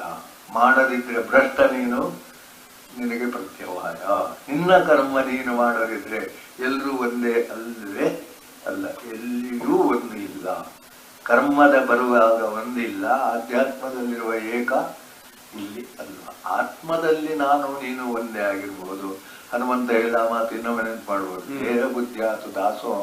ದೇಹದಲ್ಲಿ ಶೂದ್ರನೇ. ಶೂದ್ರ ಅಂತ ಹೇಳಿದ್ರೆ ಅವನ ಕರ್ಮಕ್ಕೆ ಅವನು ಬದ್ಧ. ಅದರಿಂದ ಆ ಬ್ರಾಹ್ಮಣ ಕ್ಷತ್ರಿಯ ಎಂಬುದು ಇಲ್ಲ. ಅಲ್ಲಿಯೂ ಆ ಶೂದ್ರ ಎಂಬ ಶಬ್ದವೇ ಇದು. ಅವನವನ ಕರ್ಮಕ್ಕೆ ಅವನು ಬದ್ಧ. ಅವನನ್ನು ಕಟ್ಟಿ ಹಾಕಿದೆ, ಮಾಡುವುದಿಲ್ಲ ಹೇಳಲಿಕ್ಕೆ ಇಲ್ಲ. ಆದ್ರಿಂದಲೇ ಅಲ್ಲಿ ಹನುಮಂತ ಹೇಳುದು, ದೇಹ ಬುದ್ಧಿ ಬಂದಾಗ ದಾಸ ನಾನು, ಜೀವ ಬುದ್ಧಿ ಬಂದಾಗ ನಿನ್ನ ಅಂಶ, ಆತ್ಮಬುದ್ಧಿ ಬಂದಾಗ ನೀನು ನಾನು ಒಂದೇ. ಎಷ್ಟು ಅದು ಪೂರ್ಣವೇ. ಅದನ್ನು ನಾವು ಅದರ ಆಧಾರದ ಮೇಲೆ ಎಲ್ಲವನ್ನು ನಾವು ಅಳವಡಿಸಿಕೊಂಡ್ರೆ ಸರಿಯಾಗ್ತದೆ. ಇದು ಆಧ್ಯಾತ್ಮ ರಾಮಾಯಣ. ಆದ್ದರಿಂದ ಸ್ವೇ ಸ್ವೇ ಕರ್ಮಣ್ಯ ಮತ ಸ್ವಕರ್ಮ ನಿರತಂ ಸಿದ್ಧಿ ಯಥಾವಿಂದಂತಿ ತಕ್ಷಣು. ಸ್ವಕರ್ಮ ನಿಯತ, ಸ್ವಕರ್ಮದಿಂದ ಸಿದ್ಧಿ ಏನು ಅಂತ. ನಿನಗೆ ಏನೂ ಕಷ್ಟ ಇಲ್ಲ ಮಹಾರಾಯ ಅಂತ ಹೇಳ್ತಾನೆ ಜೀವಿಗೆ. ಏನು ಗೊತ್ತುಂಟ? ಸ್ವೇ ಸ್ವೇ ಭೂತಾನಂ ಸರ್ವಮಿದಂ. ಹಾಗಾದ್ರೆ ಜಾತಿಯಿಂದ ಬ್ರಾಹ್ಮಣನೋ ಹೌದು. ಯಾಕೆಂದ್ರೆ ಹುಟ್ಟಿನಲ್ಲೇ ನಿನಗೆ ಇದು ಅಂತ ನಿರ್ಣಯ ಆಗಿದೆ. ಜ್ಯೋತಿಷ್ಯ ಮತ್ತೊಂದು ಹೇಳ್ತಾರೆ. ಅದರಲ್ಲಿ ನೀನು ನಿರತನಾಗು. ಬ್ರಾಹ್ಮಣ ಶೂದ್ರರ ಹಾಗೆ ಇದ್ರೆ ಸ್ವಲ್ಪವೋ ಮತ್ತೊಂದು ಹೆದರಿಕೆ ಬೇಕು. ಕರ್ತವ್ಯ ಅಂತ ಕಂಡ ಮೇಲೆ ಮಾಡದಿದ್ರೆ ಪ್ರತ್ಯವಾಯ. ನಿಮ್ಗೆ ಮುಂದೆ ಬೆಳವಣಿಗೆಗೆ ದಾರಿ ಇಲ್ಲ. ದಾರಿ ಕ್ಲೋಸ್. ಪ್ರತ್ಯವಾಯ. ಕರ್ತವ್ಯ ಮಾಡಿದ್ರೆ ಪುಣ್ಯ ಇಲ್ಲ. ದಾರಿ ತೆರೆದಿದೆ, ನಡಿಬೇಕು ನಾವೇ. ಅಲ್ಲ, ಕರ್ತವ್ಯಗಳನ್ನು ಅಲ್ಲಿ ಏನಂತಂದ್ರೆ ಕರ್ತವ್ಯ ಮಾಡ್ಲೇಬೇಕು. ಅದು ನಮ್ಮ ಕರ್ತವ್ಯ. ಕರ್ತವ್ಯ ಅಂದ್ರೆ ಅರ್ಥವೇ ಅದಲ್ಲ. ಹೌದು. ಮಾಡದಿದ್ರೆ ಪಾಪ. ಹೌದು. ಮಾಡದೇ ಇದ್ರೆ ದೋಷ ಬರ್ತದೆ. ಮಾಡುವುದನ್ನು ನಿಲ್ಲಿಸಿದ್ರೆ ನಿಂತಿತ್ತು, ಮುಂದೆ ಬೆಳವಣಿಗೆ ಇಲ್ಲ. ಆದ್ರಿಂದ ಸ್ವಲ್ಪ ಮಕ್ಕಳು ಅಷ್ಟು ಮಾಡಿದ್ರಲ್ಲ, ಅಷ್ಟು ಮುಂದೆ ಹೋದವ್ರು ಆಮೇಲೆ ಹಿಂದೆ ಬರ್ಲಿಕ್ಕೆ ಆಗೋದಿಲ್ಲ ಅವರಿಗೆ. ಅದು ನಮ್ಮ ವೆಹಿಕಲ್ ಅಲ್ಲಿ ಹಿಂದೆ ಬರ್ಲಿಕ್ಕೆ ಆಗೋದಿಲ್ಲ, ಮುಂದೆ ಬರ್ಲಿಕ್ಕೆ, ಅದು ಬೇರೆ. ಆದ್ರೆ ಸ್ವಲ್ಪ ಮಕ್ಕಳ ಧರ್ಮಸ್ಯ ಪ್ರಾಯಕ್ಕೆ ಕರ್ತವ್ಯ ಸ್ವಲ್ಪ ಮಾಡಿ ಮತ್ತೆ ಬಿಟ್ಟು. ಇದು ಖಂಡಿತ ತಪ್ಪು ತಿಳ್ಕೊಳ್ಬಾರ್ದು. ಬಿಡ್ಲಿಕ್ಕೆ ನಮ್ಗೆ ಪರ್ಮಿಷನ್ ಕೊಟ್ಟದ್ದಲ್ವೇ ಅಲ್ಲ. ಬಿಟ್ರೆ ಏನು, ಮತ್ತೆ ನೀನು ಮುಂದೆ ಹೋಗ್ಲಿಲ್ಲ, ಅಲ್ಲೇ ಇದ್ದಿ. ಪುನಃ ಅಲ್ಲಿಂದ ಶುರು ಮಾಡಬೇಕು. ಬಹುಶಃ ಅಜಬೇನ ಕಥೆ. ಅವನು ದೇವರನ್ನು ಕಾಣುವುದಕ್ಕೆ ಹತ್ತಿರ ಆಗುವಷ್ಟು ಮಾಡಿದ, ಪತಿತನಾದ. ಆ ಕಡೆಗೆ ನಾರ ಹೇಳುವಾಗ ಅಲ್ಲಿಂದ ಶುರು ಮಾಡಿದ. ಅಲ್ಲಿಂದ ಶುರು ಮಾಡಿದಾಗ ಅವನಿಗೆ ದೇವರ ದರ್ಶನ. ಬಹಳ ಚಂದದ ಕಥೆ. ಅವ್ರು ಶುರು ಮಾಡಿದ್ದೆಲ್ಲಿಂದ ಬಿಟ್ಟಲ್ಲಿಂದ. ಆ ಬಿಟ್ಟದ್ದು ನೆನಪಾಯಿತು ಅಲ್ವಾ? ಹೌದು. ಎಚ್ಚರ ಆದಾಗ ನೆನಪಾದರೆ ಇವತ್ತದ್ದು ಕೆಲಸ ಮಾಡಲಿಕ್ಕೆ ಶುರು ಮಾಡಿದ್ರು. ಅದೆಲ್ಲ ಏನಾಯ್ತು, ಅವನ ಪತಿತನಾದದ್ದು ಕನಸಾಯ್ತು. ಕನಸಿನಲ್ಲಿ ಏನೇನು ಕಂಡಿದ್ವಿ, ಆದ್ರೆ ಎಚ್ಚರ ಆದಾಗ ಅಲ್ಲಿಂದ ಮುಂದುವರಿಸುವುದಲ್ಲ, ಕನಸಿನಿಂದ ಅಲ್ಲ. ನಿನ್ನೆ ನಾವು ನಿಲ್ಲಿಸಿದ್ರೆ ಮುಂದುವರಿಸುವುದು ಯಾವುದೇ ಒಂದು ವಿಷಯ. ಹೌದು. ಅಷ್ಟು ಚೆಂದ ಉಂಟು ಅಜಾಮಿಳನ ಕಥೆಯು ಅಷ್ಟೇ ಚೆಂದ. ಕೆಲವು ಸಲ ಅದೇ ಅದನ್ನು ಕತೆ ಹೇಳುವವರು ಕೂಡ ಸರಿಯಾಗಿ ಹೇಳುವುದೇ ಇಲ್ಲ. ಅದನ್ನೇನ್ ಮಾಡಿದ್ರೆ ನಾರಾಯಣ ಅಂತ ಒಂದು ಶಬ್ದ ಹೇಳಿದ್ರೆ ಸಾಕು, ನೋಡಿ ಅಜಾಮಿಳನ ಉದ್ಧಾರ ಆಗಿದ್ದಾನೆ ಅಂತ ಹೇಳ್ತಾರೆ. ಅವನು ಹಿಂದೆ ಎಷ್ಟು ಪ್ರಯತ್ನ ಮಾಡಿದ್ದಾನೆ ಅದರ ಬಗ್ಗೆ ಯಾರು ಹೇಳುವುದಿಲ್ಲ. ಹಾಗೆ ತಿಳಿಲಿಕ್ಕೆ ಪ್ರಯತ್ನ ಮಾಡುದು ಎಲ್ಲ ಉಂಟು. ನಾನು ಅದನ್ನು ಹರಿದಾಸರಿಗೆ ಅದೆಲ್ಲ ಹೇಳುವಾಗ ಅದು ಅಷ್ಟು ಸರಿ. ಯಾಕೆಂತ ಹೇಳಿದ್ರೆ ರಾತ್ರಿ ಇಡೀ ಇವನು ಗೊತ್ತೇ ಇಲ್ಲ ಎಂತದ್ದು ಮಾಡಬೇಕು ಅಂತ, ಎಂತೆಂಥದ್ದು ಎಂಥದ್ದೋ ಎಂಥದ್ದೋ ಕನಸು ಎಲ್ಲ ಸಾಗಿದ್ದಾರೆ. ಅಂದರೆ ಬೆಳಿಗ್ಗೆ ಎದ್ದು ಕನಸು ಎದ್ದಾಗ ಅವನು ಗೋಣಿಯಲ್ಲಿ ಇದರಲ್ಲಿ ಮಲಗಿದ್ದಾರೆ. ತಿರುಕನ ಕನಸು ಅಲ್ಲ. ಆದರೆ ಅವನಿಗೆ ಅದರಿಂದ ಲಾಭ ಆಗಿರ್ಬೋದು. ಕನಸಿನ ಬೇರೆ ಎಷ್ಟು ಬೇರೆ. ಆದರೆ ಎಲ್ಲಿಂದ ಶುರು ಮಾಡಬೇಕು? ನಿಲ್ಲಿಸಿದ್ರಿಂದ. ಹೌದು, ಅವ ಅರಸನಾಗಿ ಅಲ್ಲಿ ಇದರಿಂದ ಶುರು ಮಾಡೋದಲ್ಲ.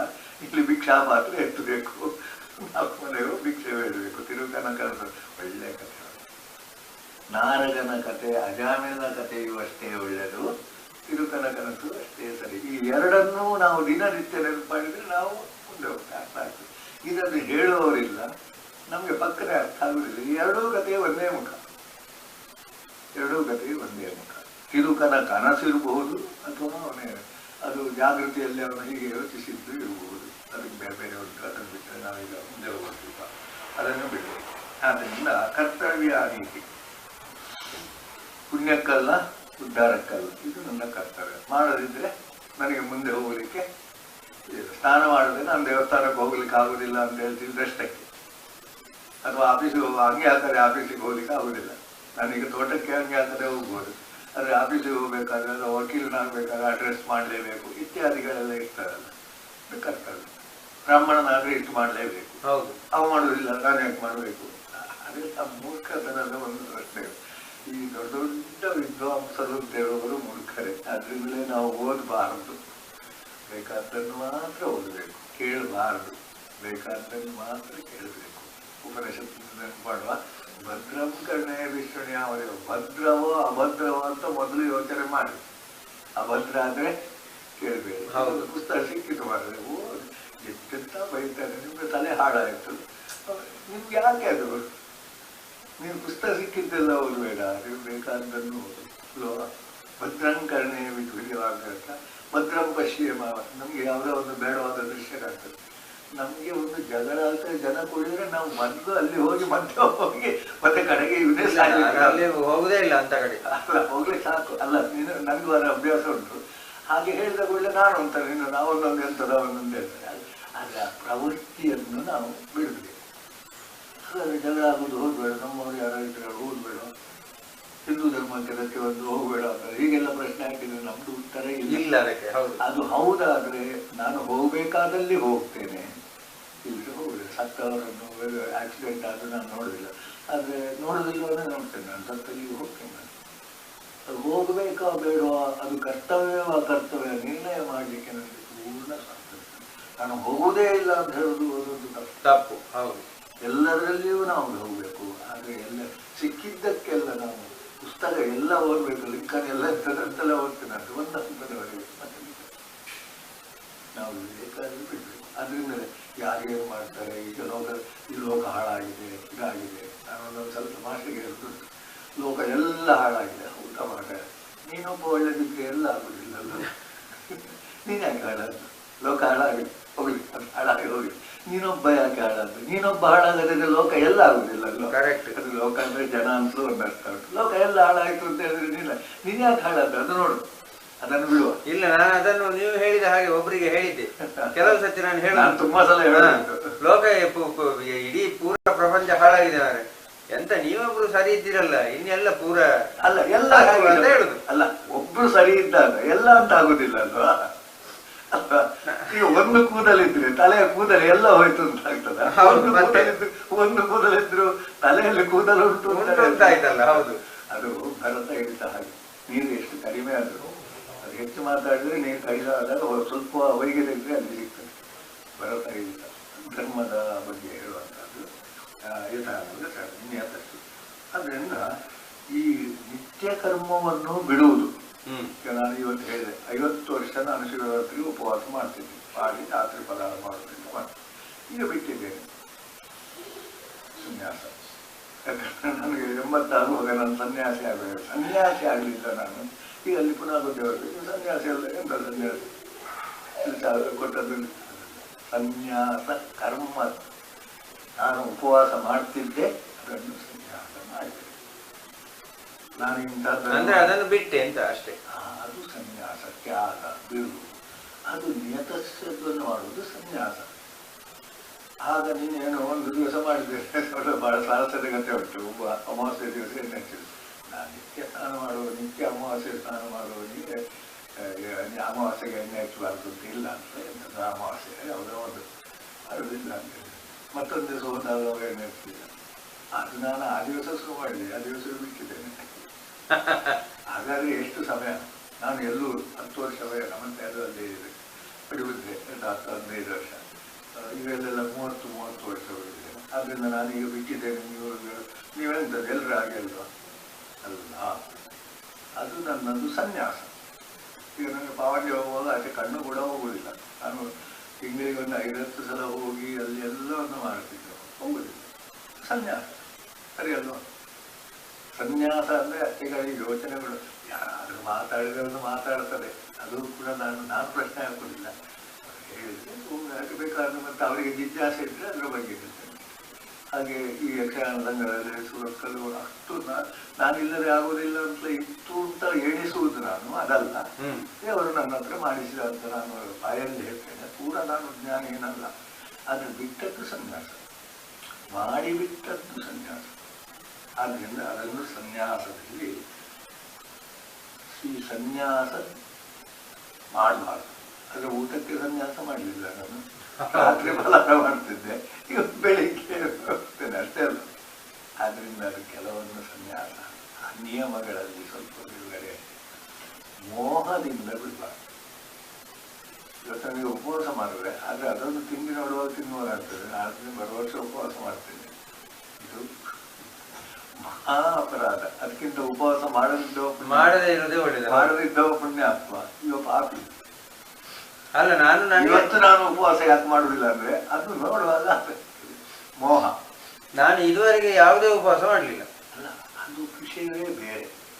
ಅದು ನಿನ್ನ ಕರ್ತವ್ಯಕ್ಕೆ ಬರಲಿಲ್ಲ, ಮಾಡಬೇಕು ಅಂತ ಕಾಣಲಿಲ್ಲ, ಮಾಡಲಿಲ್ಲ. ಇದು ಮಾಡಿದವರ ಸುದ್ದಿ ಮಾತಾಡೋದು ನಾವು. ಉಪವಾಸ ಎಲ್ಲಾ ಉದಾಹರಣೆಗಳು ಮಾಡಿದವರ ಸುದ್ದಿ. ಈಗ ಸಂಧ್ಯಾವಂದನೆ ಮಾಡಲೇ ಇಲ್ಲ, ನನ್ನ ಅಜ್ಜ ಮಾಡಿದ್ದಾರೆ, ನಾನು ಯಾಕೆ ಬಿಟ್ಟಿದ್ದೇನೆ ಅಂತ ಒಂದು ಸ್ವಲ್ಪ ಯೋಚನೆ ಮಾಡಬಹುದು. ಪೂರದ ಅಥವಾ ಒಂದು 4 ವರ್ಷ ಅಲ್ಲಿ ಮಾತ್ರ ಸನ್ಯಾಸವ ತ್ಯಾಗವೋ ಬರುವುದು. ಮಾಡದೇ ಇದ್ದವನಿಗೆ ಸನ್ಯಾಸ ತ್ಯಾಗ ಇಲ್ಲ ಅಲ್ವಾ? ನಾನು ಚರ್ಚಿಗೆ ಹೋಗೋದನ್ನು ಬಿಟ್ಟಿದ್ದೇನೆ ಅಂತ ಹೇಳಿ ಕೊಟ್ಟ, ನಾನು ಚರ್ಚೆಗೆ ಹೋಗ್ಲೇ ಇಲ್ಲ. ಯಾವಾಗಲೂ ಅಮ್ಮನ ಹೊಟ್ಟೆಗೆ ಹೋಗ್ತೇನೆ ಅಲ್ವಾ? ದೇವಸ್ಥಾನಕ್ಕೆ ಹೋಗೋದನ್ನು ಬಿಟ್ಟಿದ್ದೇನೆ, ದೇವಸ್ಥಾನಕ್ಕೆ ಹೋಗುವ ಬಿಟ್ಟ ಅಂತ ಮಾತ್ರ ಸನ್ಯಾಸ. ಅದರಿಂದಲೇ ಕರ್ತವ್ಯ ಆಗ ಸ್ವಲ್ಪ ಸರಿ ಅರ್ಥ ಆದರೆ ಮಾತ್ರ. ನಾನು ಮಾಡಿದ್ದೇನೆ ಮಾಡಲಿಲ್ಲ ಎಂಬ ಪ್ರಶ್ನೆ ಬರುವುದೇ. ಕರ್ತವ್ಯ ಎಂದು ಗಮನಿಸಿದ ಮೇಲೆ ಬಿಡುವುದು ತ್ಯಾಗವೋ ಸನ್ಯಾಸವೋ. ಅದು ತಪ್ಪು ಅಂತ ತಿಳಿದು ಬಿಡುವುದು ಸರಿಯೇ, ಅಥವಾ ಇನ್ಯಾವುದೋ ಕಾರಣಕ್ಕೆ ಬಿಡುವುದು? ಅದು ಕಾರಣ ಮುಖ್ಯ, ಕಾರ್ಯ ಮುಖ್ಯ, ನೇತೃತ್ವ. ಅದನ್ನು ಈ ಮೋಹದಿಂದ ಬಿಡುವುದು ತಾಮಸ. ಅದೀಗ ಸರಿ ಅರ್ಥ ಆಯಿತು. ಕರೆಕ್ಟ್, ಹೌದು. ಈಗ ನೋಡಿ ಸ್ವಲ್ಪ ನಿಲ್ಲಿಸಿ, ಅಂತ ಅದನ್ನು ಒಳ್ಳೆ ಪ್ರೋಗ್ರಾಮ್ ಬರ್ತದೆ, ನಾನು ಟಿವಿ ನೋಡಿ ಬರ್ತೇನೆ ಅಂತ ಹೇಳಿ ಒಂದು ಕಾರ್ಯಕ್ರಮದಲ್ಲಿ ಭಾಗವಹಿಸ್ತಾನೆ. ಯಾರೋ ಬಂದರು, ನಮಸ್ಕಾರ ಹೋಗ್ಲಿಕ್ಕೂ ಕೊಡುದು ಹಾಗೆ ಅಂತೇಳಿ ಒಂದು ಸಾವಿನ ಸುದ್ದಿ ಹೇಳ್ಕೊಂಡು ಬಂದು ಅಲ್ಲಿಂದ ಬಿಟ್ಟು. ಅದನ್ನ ಮೋಹದಿಂದ ಅವರನ್ನು ನೋಡಿದ ಕೂಡಲೇ ನಾನು ಇಲ್ಲಿ ಗಮನ ಬಿಟ್ಕೊಳ್ದೆ. ಕೊಡ್ಬಹುದು, ಕೊಡಬಾರ್ದು. ನಾನಲ್ಲಿ ಕೂತ್ಕೊಂಡ್ರೆ ಸ್ವಲ್ಪ ನೋಡಿ ಮುಖ ನೋಡಿ ಮಾತಾಡಿದೆ. ನಾನು ಇಡೀ ಒಬ್ಬ ಬಂದು ಹೋಗೋರೆ ಮಾತಾಡಿದ ಆತ್ಮೀಯವನ್ನು ಮಾತಾಡದೆ ಬಿಟ್ಟದ್ದು ಅಲ್ಲಿ ಕೂತ್ಕೊಂಡ್ರೆ ಆಮೇಲೆ ನಾನು ಎಂಬುದು ಉದಾಹರಣೆ. ಹೌದು, ವೇದಿಕೆಯಲ್ಲಿ ಕೂತ್ಕೊಂಡ ಮೇಲೆ ಅದು ತ್ಯಾಗ ಅಲ್ಲ, ಅದು ನಿಜವಾಗಿಯೂ ಕರ್ತವ್ಯ. ಅದು ಕರ್ತವ್ಯ, ತ್ಯಾಗ. ಅಲ್ಲಿಂದ ಎದ್ದುಕೊಂಡು ಬಂದು ಮಾತಾಡಿ ಬರುವುದು ಅದು ಮೋಹದಿಂದ ಈ ಕರ್ತವ್ಯದ ತ್ಯಾಗ ಆಯಿತು. ಇನ್ನು ದುಃಖ ಎಂದು ತ್ಯಾಗ ಮಾಡ್ತಾರೆ. ನಾನು ಆಗುದಿಲ್ಲ ಮಾಡಿದ್ರೆ ಅದು ಕಷ್ಟ ಆಗ್ತದೆ, ಕಣ್ಣು ಊರ್ತದೆ. ಅದು ಕಣ್ಣು ಊರಿದ್ರು ಸ್ವಲ್ಪ ಕಣ್ಣಲ್ಲಿ ಮಾಡಿಕೊಂಡ ನೀರು ಹಾಕೊಂಡ ಮಾಡುದು. ಯಾಕಂದ್ರೆ ಕರ್ತವ್ಯ ಎಂದು ತಿಳಿದಿದ್ರೆ. ಹೌದೌದು, ಕರ್ತವ್ಯ ಎಂದು ತಿಳಿದಿರುವವರಿಗೆ ಕಣ್ಣು ಊರ್ತದೆ ಅಂತ ಬಿಡಬೇಡ, ಅಥವಾ ಯಾರೋ ಕರೀತಾರೆ ಅಂತ ಬಿಡಬೇಡ. ಅದು ಕಾರ್ಯಕ್ಲೇಶ ಇನ್ನು ಕಷ್ಟ ಆಗ್ತದೆ. ನನಗೆ ಮೊದಲೇ ನಾನು ಸೋತು ಹೋಗಿದ್ದೇನೆ, ನನಗೆ ಅಲ್ಲಿ ಎಷ್ಟು ಕೆಲಸ ಗೊತ್ತದೆ, ಇದನ್ನು ಪುನಃ ಯಾರು ಮಾಡೋದು? ಅದೆಲ್ಲ ಅದು ಇದನ್ನು ಕಡಿಮೆ ಮಾಡೋ ಅದು ನಿಶ್ಚಯಿಸುವುದು ನೀನು. ಹೌದದೇ. ಈಗ ಕರ್ತವ್ಯ ಅಂತ ನಮ್ಗೆ ಮನವರಿಕೆ ಆದ್ಮೇಲೆ ಇದನ್ನೆಲ್ಲ ನಾವು ಅಡ್ಜಸ್ಟ್ಮೆಂಟ್ ಮಾಡ್ಕೊಳ್ಳಬೇಕಲ್ಲ. ಕರ್ತವ್ಯವೇ ನಮ್ಮದು, ಕರ್ತವ್ಯ ಅಲ್ಲದಿದ್ರೆ ನೀನು ಯಾಕೆ ಮಾಡ್ಬೇಕು ಇಲ್ಲಿ? ಅಲ್ಲ, ಅದೇ ಕರ್ತವ್ಯ ಅಲ್ಲ ಅಂತ ಆದ್ಮೇಲೆ ಮತ್ತೆ ಅವನು ಮಾಡುವುದೇ ಇಲ್ಲ. ಕರ್ತವ್ಯ ಅಂತ ಒಂದು ಮನಸ್ಸಿಗೆ ಬಂದ ಮೇಲೆ ಇದೆಲ್ಲವನ್ನು ಅವನು ಮೀರಿ ಅವನು ಮಾಡ್ಲೇಬೇಕು ಅಂತ. ಹಾಗೆಯೇ ಸಣ್ಣ ಉದಾಹರಣೆ ಕೊಡ್ತಾನೆ. ಮೊದಲು ಹೇಗಿರ್ತಿದ್ರು, ಚಾಪೆಯಲ್ಲಿ ಕೂತ್ಕೊಂಡ್ರೆ ಚಾಪೆ ಮಡಿಸಿ ಹೋಗ್ಬೇಕು ಅಂತಿತ್ತು. ಹಾಗೆ ತಿಳಿದವನು ಬಿಟ್ಟು ಹೋಗುವ, ತಿಳಿಯೋದಿದ್ದವ ಈಗ ಬೆಟ್ಟನ್ನು ಮಾಡಿಸುವುದೇ ಇಲ್ಲ. ಅವನು ಕರ್ತವ್ಯ ಅಂತ ಅದನ್ನು ತಿಳ್ಕೊಳ್ಳೇ ಇಲ್ಲ. ತಿಳ್ಕೊಂಡವ ಮಡಚಿ ಹೋಗ್ಲೇಬೇಕು, ಹೇಳ್ಬೇಕು, ಮನೆಯನ್ನು ಎತ್ತಿಟ್ಟು ಹೋಗ್ಲೇಬೇಕು. ಅದನ್ನ ಅದು ಯಾರ್ದು ಕರ್ತವ್ಯ? ಕರ್ತವ್ಯ ಎಂದು ಅವನು ಮೊದಲು ತಿಳಿದುಕೊಂಡವ, ಗುರುತಿಸಿದವ, ಮಾಡಿದವ. ಆಲಸ್ಯ, ಮೋಹ, ಹೌದು, ಅಂದ್ರೆ ಕಷ್ಟ ಆಗುತ್ತದೆ, ಅದು ಬಿಡಬಾರ್ದು. ಹೌದು, ಈಗ ಕೆಲವು ಕಡೆ ನಾನು ನೋಡಿದ್ದೇನೆ, ಅದು ನಿಜವಾಗಾದ್ರೆ ಅದನ್ನು ಚಾಪೆ ಮಡಚಿ ಹೋಗ್ಬೇಕು ಗೊತ್ತುಂಟ ಅಂತ ಅವನು ಹೇಳುದು, ಅವನು ಮಡಚದೆ ಅವನು ಮಡಚುವುದಿಲ್ಲ, ಇವನಿಗೂ ಗೊತ್ತಿದ್ದದನ್ನು ಹೇಳಿ ಅವನ ದೊಡ್ಡ ಜನ ಆಗ್ತದೆ ಅಂತ. ಅದು ತಪ್ಪು. ಹೌದು, ಎಲ್ಲ ತಪ್ಪು. ಅದರಿಂದ ದುಃಖ, ರಾಜಸತ್ಯಾಗ, ತಾಮಸತ್ಯಾಗ, ಮೋಹದಿಂದ ತಾಮಸ, ಕಷ್ಟ ಅಂದ್ರೆ ರಾಜಸ ಇತ್ಯಾದಿಲ್ಲ. ಕಾರ್ಯವಿತ್ಯೇವ ಮಾಡುವಂತಹದ್ದು ಇದು. ಅದು ಮತ್ತೆ ಅದನ್ನು ಸಂಗಂ ತೆಕ್ವ, ಸಂಘ ಬಿಟ್ಟು ಮಾಡಿ ಅದು ಸಾತ್ವಿಕ. ಸಂಘ ತ್ಯಾಗ ಮಾಡಿ ಅದನ್ನು ಮಡಚಿದ್ರಿಂದ ಲಾಭ ಏನುಂಟು? ಅವರಿಗೆ ಉಪಕಾರ ಮಾಡುವುದು ಅಲ್ಲ. ಮಡಚಿ ಹೋಗುವುದು ನನ್ನ ಕರ್ತವ್ಯ ಅಂತ ಮಡಚಿದ್ರು. ಈಗ ಅವರಿಗೆ ಮಡಚ್ತಾರೆ, ಮಡಚದೆ ಕೂತ್ಕೊಳ್ತಾರೆ. ಇಲ್ರಿ ನಾವು ಹೋದ್ಮೇಲೆ ಅದೆಲ್ಲ ಬಿಟ್ಟು ಹೋಗಿದ್ದಾರೆ, ಅವರ ಕರ್ಮ ಇದನ್ನು ತೆಗೆದು ಒಗಿಬೇಕು ಅಂತ ಹೇಳುವ ಸ್ಥಿತಿ ಬರಬಾರ್ದು ಅಂತ ಇಲ್ಲಲ್ಲ, ಇರಬಾರ್ದು ಅಂತ ಇಲ್ಲ.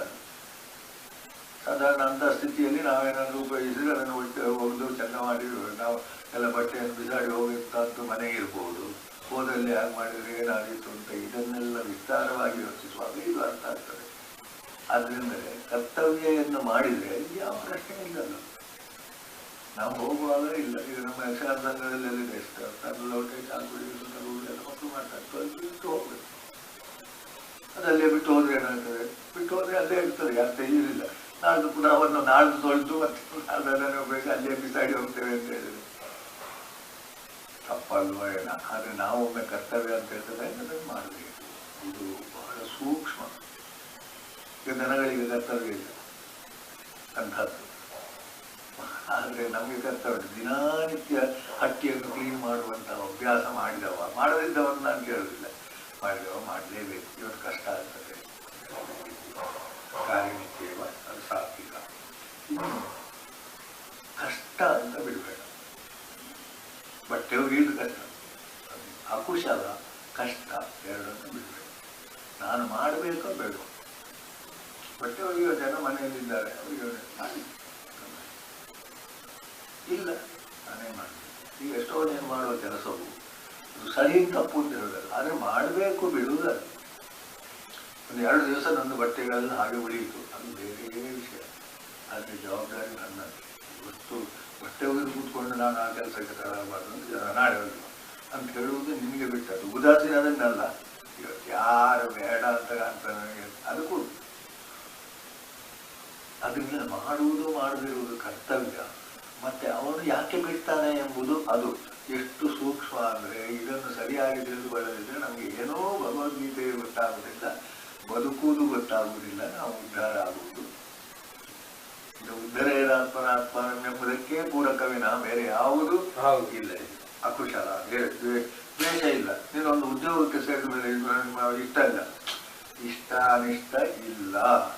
ಮಾಡಬೇಕೋ ಮಾಡಬೇಡೋ, ಇಷ್ಟ ಅನಿಷ್ಟ ಇಲ್ಲವೇ ಇಲ್ಲ. ಇದು ತುಂಬ ಕಥೆಗಳುಂಟು, ಅದನ್ನು ನಾನು ವಿಶ್ವಾಸ. ಎಲ್ಲ ಕರ್ಮ ಬಿಡಲಿಕ್ಕೆ ಸಾಧ್ಯ ಇಲ್ಲ, ಖಂಡಿತ ಅಲ್ವಾ? ಇವಳೊಂದು 20 ವರ್ಷದ ಬಂದ ನಂತರ ಬಂದು ಕೂತ್ಕೊಳ್ತೇವೆ ಅಂತ ಹೇಳಿ ಅವ್ರನ್ನು ಕೂತ್ಕೊಳಿಸುವುದಾ? ಈಗ ಕೂತ್ಕೊಳಿಸುವುದು ಅಲೆಗೆ ಒಂದು ವೇಳೆ ಕಡಿಮೆ ಮಾಡು.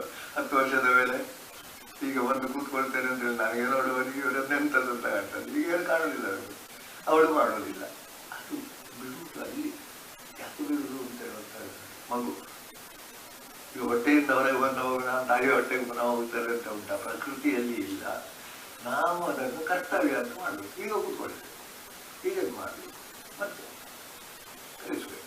ಮತ್ತೆ ಇದು ಹಾಗೇ ಮಾಡುವುದು, ಬಟ್ಲು ನಾವೇ ತೊಳೆಯುವುದು ಎಂಬಂತೆ ಅಪರಾಧ. ನಮ್ಮ ಹತ್ರ ಸ್ವಲ್ಪ ಬೇಗನೆ ತೊಳಿಸ್ತಿದ್ರೆ ಏನೋ ಅಲ್ವಾ? ಅದಕ್ಕೂ ಕಾರಣ ಇತ್ತು, ಅಲ್ಲ ಅವರಿಗೆ ಕುಡಿಸೋದಿಲ್ಲ. ಈಗಿನ ಮಕ್ಕಳಿಗೆ ನಾವು ಸ್ವಲ್ಪ ಸಣ್ಣ ಬಟ್ಟಲು ತೊಳೆಯೋಣ, ಮತ್ತೆ ಅವರಿಗೆ ಕಲಿಸ್ಬೇಕಲ್ಲ. ಇದನ್ನು ಕಲಿಸದೇ ಇದ್ರೆ ನಮ್ಮದು ಅಪರಾಧ ಆಗ್ತದೆ ಇದು. ಅದರಿಂದ ಕರ್ಮ ಬಿಡಬಾರ್ದು. ಯಾವುದು ಮಾಡಬೇಕು, ಯಾವುದು ಮಾಡಬಾರ್ದು, ಯಾವುದು ಕರ್ತವ್ಯ ಕರ್ತವ್ಯ 100ರಲ್ಲಿ 100 ನಿನ್ನೆ ಜವಾಬ್ದಾರಿ. ಹಾಗೆ ಮೂರ್ಖತನ ಬೇಡ. ನಿಮ್ಮ ಗಮನಕ್ಕೆ ಬಂದ ಮೇಲೆ ಅದು ನಿಮ್ಮ ಕರ್ತವ್ಯ ಒಪ್ಪಿ, ಕಷ್ಟ ಅಂತೇಳಿ ಬಿಡ್ಬೇಕು. ಗಮನಕ್ಕೆ ಬಂದ ಮೇಲೆ ಸಂಧ್ಯಾ ವಂದನೆ ಮಾಡೋದು ಒಳ್ಳೆಯದು ಅಂತ ನಿಮ್ಗೆ ಯಾರಾದ್ರೂ ವಿವರಿಸಿದ ಮೇಲೆ, ಅದು ಮನವರಿಕೆ ಆದ್ಮೇಲೆ ನಮ್ಗೆ ಮನವರಿಕೆ ಆಗದೇ ಇದ್ರೆ ಕರ್ತವ್ಯ ಬರುವುದೇ ಇಲ್ಲ. ನಮ್ಮ ಮನವರಿಕೆ ನಿಮಗೆ ಅಲ್ಲಿ ಅಪಾಯಿಂಟ್ಮೆಂಟ್ ಲೆಟರ್ನಲ್ಲಿ ನಿಮ್ಮ ಡ್ಯೂಟಿಯನ್ನು ನಮೂದನೆ ಮಾಡದಿದ್ರೆ, ನಿನ್ನನ್ನು ಅಪಾಯಿಂಟ್ ಮಾಡಿದ್ದೇವೆ, ಇಷ್ಟು ಸಂಬಳ ಕೊಡ್ತೇವೆ ಅಂತ ಹೇಳಿದ್ರೆ ನೀವು ಹೋಗಿ ಬನ್ನಿ, ಅಲ್ಲಿ ಕೂತ್ಕೊಳ್ಳಿ ಅಥವಾ ಮಲಗಿ ಅಲ್ವಾ. ಹೌದು, ನಿಮ್ಗೆ ಏನು ಕೆಲಸ ಅಂತ ಅಲ್ಲಿ ಕೊಡಬೇಕಿಲ್ಲ, ಅಲ್ಲಿ ಕರ್ತವ್ಯ ಬರುದು. ಕರ್ತವ್ಯ ಇಲ್ಲದೆ ನಿಮಗೆ ಅಲ್ಲಿ ಅಪಾಯಿಂಟ್ಮೆಂಟ್ ಖಂಡಿತ ಇಲ್ಲ ಅಲ್ವಾ, ನಿಮ್ಮ ಜನ್ಮವೂ ಇಲ್ಲ. ನಾವು ಹುಟ್ಟುವುದೂ ಇಲ್ಲ, ಕರ್ತವ್ಯ ಇಲ್ಲದೆ ಹುಟ್ಟುವುದಿಲ್ಲ. ಅದು ಗಮನಕ್ಕೆ ತರುವುದು ಯಾರು, ತಂದೆ ತಾಯಿ, ಅದೆಲ್ಲ ನಾವು ಮತ್ತೆ ಇಟ್ಟು ನಮ್ಮ ಗಮನಕ್ಕೆ ಬಂದ ಮೇಲೆ ಅದು ನಾವು ಗಮನಕ್ಕೆ ಬಂದ ಮೇಲೆ ಜವಾಬ್ದಾರ ಇದು ನಿನ್ನ ಡ್ಯೂಟಿ ಅಂತ ನಾವು ಹೇಳಿದ ಮೇಲೆ, ನಾವು ಒಪ್ಪಿದ ಮೇಲೆ ಬಿಟ್ಟು ಬರೋದಕ್ಕೆ ನಮಗೆ ಸ್ವಾತಂತ್ರ್ಯ ಉಂಟು. ನಾವು ಇಷ್ಟು ಏನಂದ್ರೆ ಅದರಿಂದ ಒಂದು ಕ್ಷಣವೂ ನಮಗೆ ಕರ್ತವ್ಯ ರಹಿತರಾಗಿರಲಿಕ್ಕೆ ಸಾಧ್ಯ ಇಲ್ಲ. ಈಗ ಕರ್ಮದ ಫಲ ಅನಿಷ್ಟ, ಇಷ್ಟ, ಮಿಷ್ಟ ಎಲ್ಲ ಮತ್ತು ಸೂಕ್ಷ್ಮ ನಾವು ಸರಿ ಕೇಳಿದ್ವಿ. ತ್ಯಾಗ ಯಾರಿಗೆ ಗೊತ್ತುಂಟ? ತ್ಯಾಗಿಗೆ ಮಾತ್ರ. ಆದ್ರೆ ಯಾಕೆ ತ್ಯಾಗ ಮಾಡಬಾರ್ದು ನೀನು? ಅನಿಷ್ಟ ಅಂತ ತ್ಯಾಗ ಮಾಡಬೇಡ, ಇಷ್ಟ ಅಂತ ನಾನು ಅದನ್ನು ಹೆಚ್ಚು ಮಾಡಬೇಡ, ಇಷ್ಟ ಅಂತ ಹೆಚ್ಚು ತಿನ್ಬೇಡ, ಅನಿಷ್ಟ ಅಂತ ಮಾಡಬೇಡ. ಮಿಶ್ರ, ಅನಿಷ್ಟ, ಇಷ್ಟ, ಮಿಶ್ರ, ಅದು ಎರಡು ಮೂರು ಫಲ ಸಿಗ್ತದೆ. ಸ್ವಲ್ಪ ಇಷ್ಟ, ಸ್ವಲ್ಪ ಅನಿಷ್ಟ, ಇದೆಲ್ಲ ಸಿಗ್ತದೆ. ಅದನ್ನು ತ್ಯಾಗಿಗೆ ಅಲ್ಲಿ ತ್ಯಾಗ ಮಾಡಲಿಕ್ಕೆ ಇಲ್ಲ. ಫಲವನ್ನು ನೋಡಿ ಕರ್ಮ ತ್ಯಾಗ ಮಾಡಲಿಕ್ಕೆ ತ್ಯಾಗಿಗೆ ಇಲ್ಲ. ಆದರೆ ಸನ್ಯಾಸಿಗೆ ಅವನು ಕರ್ಮವನ್ನೇ ತ್ಯಾಗ ಮಾಡಬೇಕು, ಅನಿಷ್ಟ ಇಷ್ಟ ಫಲ ಇಲ್ಲ. ಅವನಿಗೂ ಅದು ಲಕ್ಷ್ಯಕ್ಕಿಲ್ಲ. ಅವನು ಇಷ್ಟವೆಂದೂ ಮಾಡುವುದಿಲ್ಲ, ಅನಿಷ್ಟವೆಂದೂ ಬಿಡುವುದಿಲ್ಲ. ಕರ್ಮ ಬಿಟ್ಟಿದ್ದಾನೆ ಮಾಡ್ತಾನೆ, ಬೇಕಾದ್ರೆ ಮಾಡಿದರೆ ಮಾಡ್ತಾನೆ, ಬಿಡ್ತಾನೆ. ಸನ್ಯಾಸಿಗೆ ಸ್ವಾತಂತ್ರ್ಯ, ತ್ಯಾಗಿಗೆ ಸ್ವಾತಂತ್ರ್ಯ ಇಲ್ಲ. ತ್ಯಾಗ ಮಾಡುವ ಸ್ವಾತಂತ್ರ್ಯ ಉಂಟು. ತ್ಯಾಗ ಮಾಡುವವರೆಗೆ ಅದು ಕಷ್ಟ, ಅನಿಷ್ಟ, ನಮಗೆ ಇಷ್ಟ ಆಗುವುದಿಲ್ಲ. ನಿಮ್ಮ ಇಷ್ಟ ಅನಿಷ್ಟ ಕೇಳುವುದೇ ಇಲ್ಲ. ಸ್ವೀಟ್ ಒಂಚೂರು ತಿನ್ನದಿದ್ದವ ಸ್ವೀಟ್ ಮಾಡುವುದನ್ನು ಬಿಡಲಿಕ್ಕೆ ಆಗುವುದಿಲ್ಲ. ಅಡಿಗೆಗೆ ಬಂದರೆ ನಮ್ಮಲ್ಲಿ ಮುರಿದ್ರು, ಅವ್ರು ಬಹಳ ಒತ್ತಲ ಸ್ವೀಟ್, ಅವರಿಗೆ ತಿನ್ನಲಿಕ್ಕೆ ಇಲ್ಲ. ಆ ಕಾಲದಲ್ಲಿ ಬಹಳ ಡೈವರ್ಸ್ ಇದಿದ್ರು, 50 ವರ್ಷ. ಆದರೆ ಅವರು ಮಾಡ್ತಿದ್ರು. ಅವರು ತ್ಯಾಗಿ ಅಲ್ಲ, ಅವರು ಅಡಿಗೆಗೆ ಬರ್ತಿದ್ರು. ಸ್ವೀಟ್ ಅನಿಷ್ಟ ಆದರೆ ಮಾಡ್ತಿದ್ರು. ಇದು ಎಷ್ಟು ಚೆಂದ ಹೊಂದಿದ್ರು. ಅದರಿಂದ ತ್ಯಾಗ ಎಂಬುದು ಅದು ನಮ್ಮ ಇಷ್ಟ ಅನಿಷ್ಟ ಅಲ್ಲ. ಕರ್ಮದಲ್ಲಿ ಅದು ನನಗೆ ಆ ಕೆಲಸ ಹೊಡಿದ್ದಾರೆ, ನೀನು ಮನೆಯಲ್ಲಿ ಅದು ಮಾಡಬೇಕು, ಬೇರೆ ಕಡೆಯಲ್ಲಿ ಅದು ಮಾಡಬೇಕು, ಆಫೀಸಿಗೆ ಹೋದರೆ ಮಾಡಲೇಬೇಕು. ಅದನ್ನು ಹಾಗೆ ಮಾಡಿದ್ರೆ ಈಗ ಇನ್ನೂ ಈ ಕರ್ಮವನ್ನು ಇನ್ನು ಸ್ವಲ್ಪ ಬೇರೆ ದೃಷ್ಟಿಯಿಂದ ನೋಡುವ. ನಾನು ಮಾಡ್ತೇನೆ ಅಂತ ಹೇಳ್ತೇಲ್ವ, ನೀನೆಂಥದ್ದು ಮಾಡುವುದು? ಅದು ಕರ್ಮದಲ್ಲಿ ಯಾರಿದ್ದಾರೆ ಗೊತ್ತುಂಟ? ಕಾರಣ ಒಂದುಂಟು, ಮಹಾಭಾವ ಕಾರ್ಯ. ಅಲ್ಲಿ ಸಾಂಖ್ಯದಲ್ಲಿ ಏನು ಹೇಳಿದ್ರೆ, ಒಂದು ಕರ್ಮದಲ್ಲಿ ಯಾರಿದ್ದಾರೆ ಅಂತ ಹೇಳಿದ್ರೆ ಅಧಿಷ್ಠಾನ, ಮನೆ ಒಂದು ಅಧಿಷ್ಠಾನ, ಒರೆಸಬೇಕು, ಗುಡಿಸಬೇಕು, ಮಾಡಬೇಕು ಅಲ್ವಾ? ಆಮೇಲೆ ಕರ್ತ, ಯಾರು ಮಾಡಬೇಕು? ಕೆಲಸದವನಿಗೆ ಗೊತ್ತಿದ್ರೆ ಅವರೇ ಮಾಡಬೇಕು. ನಾನೀಗ ಗುಡಿಸ್ಬೇಕು ಅಂತ ಇಲ್ಲ ಅಲ್ಲ, ಅವನಿಗೆ ಸಂಬಳ ಕೊಡ್ತಾ ಇಲ್ಲ. ಆ ರೀತಿ ಜಗಳ ಮಾಡಿ ಅವರನ್ನು ದೇವರು ಮಾಡಿ ತೊಂದರೆ ಇಲ್ಲ. ಇಲ್ಲದಿದ್ರೆ ಯಾರು ಮಾಡಬೇಕು? ನಾನೇ ಮಾಡಬೇಕು. ಕರ್ತ ಯಾರು ಅಂತ ನಿರ್ಣಯಿಸಬೇಕು. ಅಪಾಯಿಂಟ್ಮೆಂಟ್ ಮಾಡಿದ ಮೇಲೆ ಕರ್ತ ಯಾರಾಗ್ತಾನೆ? ಹೌದು, ಅವನನ್ನು ನಾವೇನು ಮಾಡ್ಬೋದು? ತಪ್ಪಿದಷ್ಟನ್ನಾಗಿ ಮಾಡ್ಬೋದು. ಕರ್ತ ಕಾರಣ ಅದು ಒರೆಸ್ಬೇಕು. ಒಂದು ಇದೇ ಇಲ್ಲ, ವಸ್ತ್ರವೂ ಇಲ್ಲ, ಇದು ಇಲ್ಲ. ಈಗೆಲ್ಲ ವಸ್ತ್ರ ಸಾಕಾಗೋದಿಲ್ಲ, ಎಂಥದ್ದು ಅದು ಇಲ್ಲ, ಇದು ಇಲ್ಲ. ಅದೇ ಒಂದು ಬಟ್ಟೆ ಒಗಿಲಿಕ್ಕೆ ಬಂದವರು ಅದು ಬೇಕು, ಇದು ಬೇಕು, ಅದು ಬೇಕು, ಇದು ಬೇಕು. ಬಟ್ಟೆ ಒಗಿಲಿಕ್ಕೂ ಈಗ ಏನಾಗಬೇಕು, ವಾಷಿಂಗ್ ಮೆಷಿನ್ ಬೇಕು ಅಂತೇಳಿ ಹೇಳುವವರಿದ್ದಾರೆ. ತಪ್ಪು ಒಳ್ಳೆಯದೇ ಹೇಳಿದಲ್ಲ ನಾನು. ಕಾರಣ ಒಂದು ಬೇಕಲ್ಲ, ಇದರೊಂದು ಕಲ್ಲಾದರೂ ಬೇಕಲ್ಲ. ಸೋಫಾ ಏನಿಲ್ಲ ಬೇಕು, ಕಾರಣ ಕರ್ತ, ಕಾರಣ, ಅಧಿಷ್ಠಾನ ಅಂತ ಒಂದು ಅಧಿಷ್ಠಾನಗೆ ಮನೆ ಇತ್ಯಾದಿ. ತತ್ಚೇಷ್ಟ. ಬಟ್ಟೆ ಒಗಿಬೇಕಾದ್ರೆ ಏನು ಮಾಡಬೇಕು? ಈಗ ಸಾಬೂನಿಲ್ಲ ಅಂತ ಹೇಳಿ ನೀರಿನಲ್ಲಿ ಮುಳುಗಿಸ್ಬೇಕು, ಕಲ್ಲಿಗೆ ಬಡಿಬೇಕು, ಒಳಗೆ ಇದು ಮಾಡಬೇಕು, ಹಿಂಡಬೇಕು ಇತ್ಯಾದಿ. ಬಟ್ಟೆ ಒಗೆಯುವುದನ್ನು ಹಿಡಿದುಕೊಂಡು ಸಂಧ್ಯಾವಂದನೆ, ಯಜ್ಞ, ಯಾಗ ಎಲ್ಲದಕ್ಕೂ ಅದಕ್ಕೆ ಬೇರೆ ಬೇರೆ ಚೇಷ್ಟೆ ಉಂಟಲ್ಲ. ಹೋಮದಲ್ಲಿ ನಾವು ಹೇಳೋದು ಸ್ವಾಹ ಹೇಳಿದಾಗಲೇ ಬೀಳಬೇಕು. ಹೌದು, ಕರೆಗೆಲ್ಲ ಆ ಕಣ್ಣು ಮುಚ್ಚಿಕೊಂಡು ಯಾವಾಗಲೂ ಬಿಸಾಡೋದು, ಯಾವಾಗಲೂ ಎಲ್ಲಿಯೋ ನೋಡೋದು, ಗಾಳಿಗೆ ಬೀಳಬೇಕು ಇತ್ಯಾದಿ ಉಂಟು. ಅಲ್ಲಿ ಬೆಂಕಿ ನಂದಿದೆ, ಮಾಡಬಾರ್ದು ಅಂತ ಉಂಟು. ಬಹಳ ನಮಗೆ ಸೂಕ್ಷ್ಮ. ಅದನ್ನು ನಾವು ಮಾತಾಡೋದು ಕಡಿಮೆ, ಆದರೆ ಅಲ್ಲಿ ಸೇರಿದ್ರೆ ನಮ್ಗೆ ಗೊತ್ತಿಲ್ಲ. ಕೃತಜ್ಞೇಷ್ಟ. ಇಷ್ಟಾದರೂ ಫಲಕ್ಕೆ ದೈವಾರ್ಥವನ್ನು ಉಂಟು. ಅದು ನಮ್ಮ ತರ್ಕಕ್ಕೆ ನಿಲುಕದ ಒಂದು ಶಕ್ತಿ. ಅದು ಬೇಡ. ಇದು ನನ್ನ ತರ್ಕಕ್ಕೆ ತುಪ್ಪ ಹಾಕಿದ್ರೆ ತುಪ್ಪ ಹಾಕಿದ್ರೆ ಎಷ್ಟು ಉಪ್ಪು ಹಾಕಿದ್ರೆ ಎಷ್ಟು ಉಪ್ಪು ಹಾಕಿದ್ರೆ ಇದು ಹೇಗಾಗಲೇಬೇಕು. ನಮಗೆ ಸ್ವಲ್ಪ ಹೆಚ್ಚಾಗ್ತದೆ ಕಡಿಮೆ ಆಗ್ತದೆ ಸರಿ ಗೊತ್ತಿದ್ದವನಿಗೆ ಏನಿಲ್ಲ. ಮೊದಲು ದೊಡ್ಡ ದೊಡ್ಡ ಅಡಿಗೆಯವರಿಗೆ ಅಷ್ಟೇ ಎಷ್ಟು ರುಚಿಯಲ್ಲಿ ಉಪ್ಪು ಹಾಕಿದ್ರೆ ಸರಿ ಆಗ್ತದೆ. ಅಷ್ಟು ಸಾವಿರ ಗಟ್ಟಲೆ ಆಕಾರದಲ್ಲಿ ಈಗ ಅದೆಲ್ಲ ಅದು. ಆದರೆ ಅಷ್ಟು ಒಳ್ಳೆಯದಾಗ್ತದೆ ಇಲ್ಲೋ ಅಂತ ಹೇಳಿದಾಗ ಅಡಿಗೆಯವರಲ್ಲಿ ಒಂದುಂಟು, ಅದು ಯಜಮಾನ ಪುಣ್ಯ ಅಂತ ಹೇಳ್ತಾರೆ. ಅದು ಪುಣ್ಯ ಎಂಬುದು ದೈವ. ಅದು ಇವನನ್ನು ಬಿಟ್ಟವ. ನನ್ನ ಅಡಿಗೆ ಹಾಳಾಗಲಿಕ್ಕೆ ಸಾಧ್ಯ ಇಲ್ಲ, ಆದರೆ ಅಲ್ಲಿ ಯಾಕೆ ಹಾಳಾಯಿತು? ಈ ಮಾತು ಇದಕ್ಕೆ ಸಂಬಂಧ ಇಲ್ಲ ಕಾಣ್ತದೆ. ಇದು ಸಂಬಂಧ ಕಲ್ಪಿಸಿದ್ರೆ ನಮ್ಗೆ ಗೊತ್ತಾಗುತ್ತೆ. ಅದು ಒಂದು ದೈವ.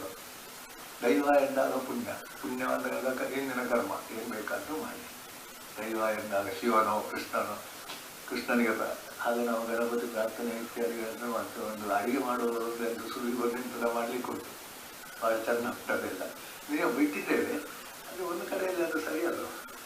ನಾವು ಹೊಣೆಗಾರಿಕೆಯನ್ನು ದೈವದ ಮೇಲೆ ಕೊಡದೇ ಇರ್ತೇವೆ.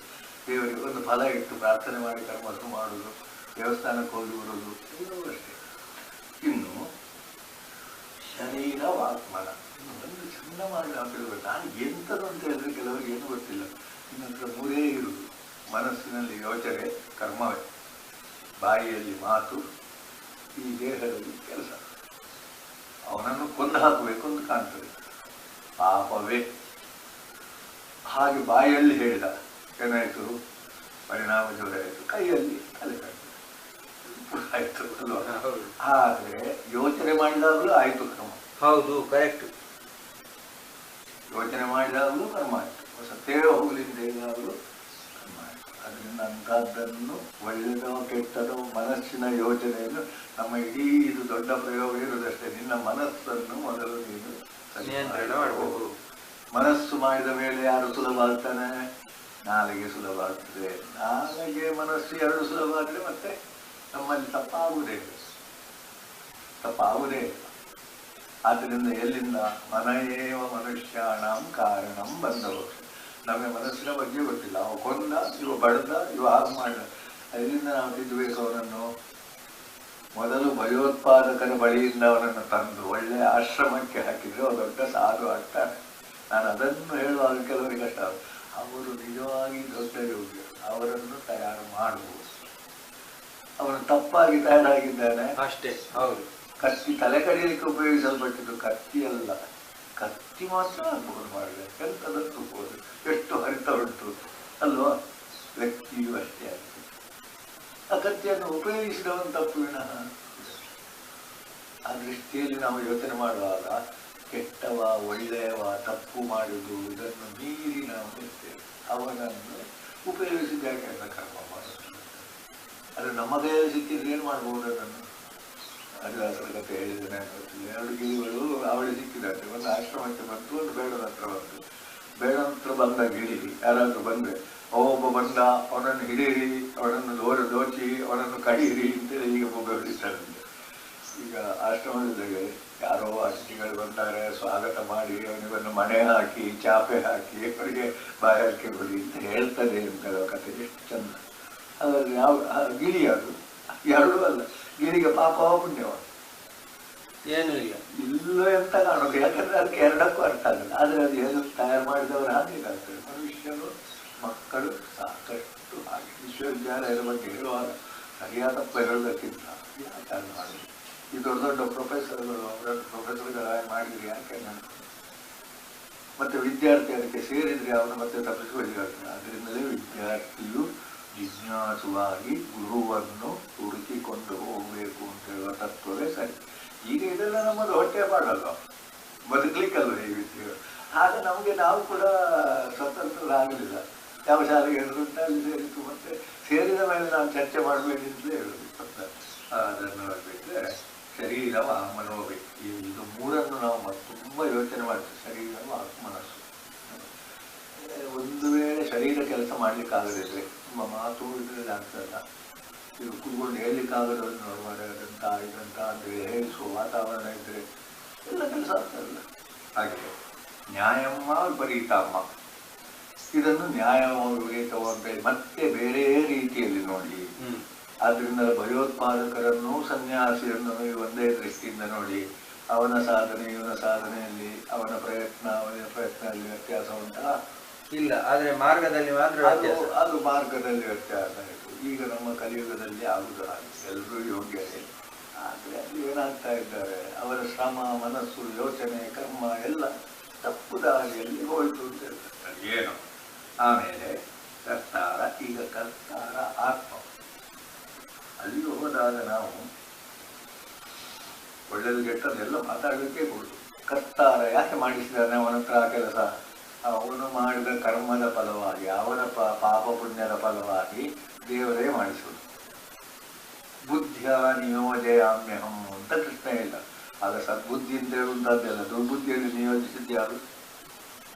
ರಾವಣನನ್ನು ಸಾಯುವುದಕ್ಕೆ ಬೇಕಾದ ಬುದ್ಧಿ ಕೊಟ್ಟದ್ದು ಯಾರು ಅಂತ ಕೇಳಿದಾಗ ನಾವು ಇಲ್ಲಿ ಸ್ವಲ್ಪ ಮೇಲೆ ಹೋಗ್ತೇವೆ. ನಮಗೆ ಹೀಗೆ ಮಾಡುದು, ಅದನ್ನು ನಮಗೆ ರಾವಣನನ್ನು ಆಗುವುದ, ನಮಗೆ ರಾವಣ ಎಂಬುದು ನೀವು ಮೊದಲು ಇದು ಮಾಡಿ.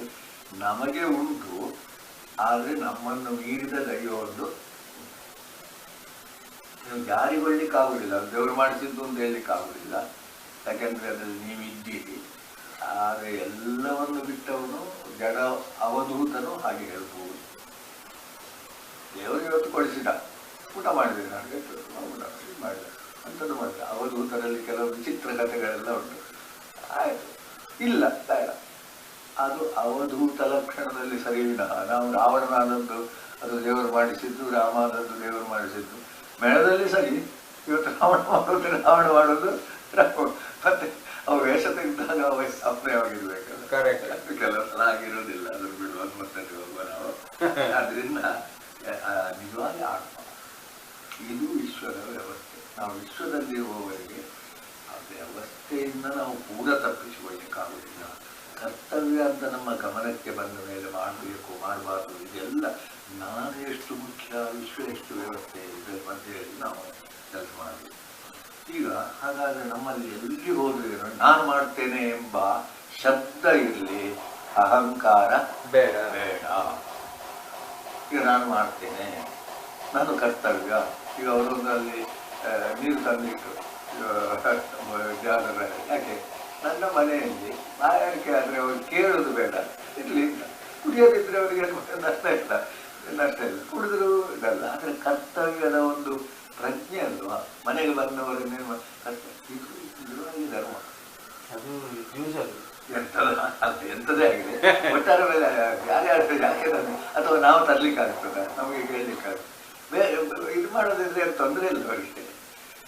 ಈಗ ಎಷ್ಟು ಸೂಕ್ಷ್ಮ. ಅದರಿಂದ ನಮಗೆ ಅಧರ್ಮ ಧರ್ಮ ಹೇಳುವಾಗ ನಮ್ಮ ಹತ್ರ ಉಂಟು, ಅದನ್ನು ನಾವು ತಿಳ್ಕೊಂಡ್ರೆ ಆಫೀಸ್ನಲ್ಲಿ ಕರ್ತವ್ಯ. ಅದನ್ನ ಕರ್ತವ್ಯ ತಿಳಿದ ಮೇಲೆ ಮಾಡದಿರುವುದು ಅಂತಲ್ಲ, ಅವನಿಗೆ ಯಾಕೆ ಕೊಡಬೇಕು ಕೇಳಿ.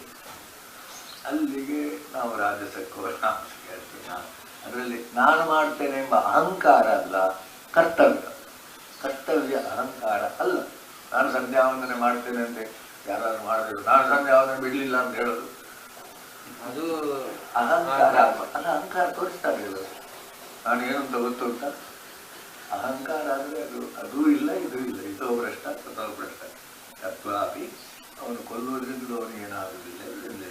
ಈಗ ಹಾಗಾದರೆ ಜ್ಞಾನಂ ಜ್ಞೇಯಂ ಪರಿಜ್ಞಾತ, ಕರ್ಮಚೋದನ, ಕರ್ಮಕ್ಕೆ ಜ್ಞಾನ ಜ್ಞೇಯ ಪರಿಜ್ಞಾತ ತಿಳ್ಕೊಳ್ಬೇಕಾದ್ರೆ. ಈಗ ಇದನ್ನು ನಾನು ಇಟ್ಕೊಳ್ಬೇಕಾದ್ರೆ ಒಂದು ವೇಳೆ ನನಗೆ ಈಗ ಇದನ್ನು ಮಾಡಬೇಕು ಅಂತ ಆಸೆ ಆಯಿತು, ನಾನು ಎಷ್ಟು ಕಷ್ಟಪಡಬೇಕು.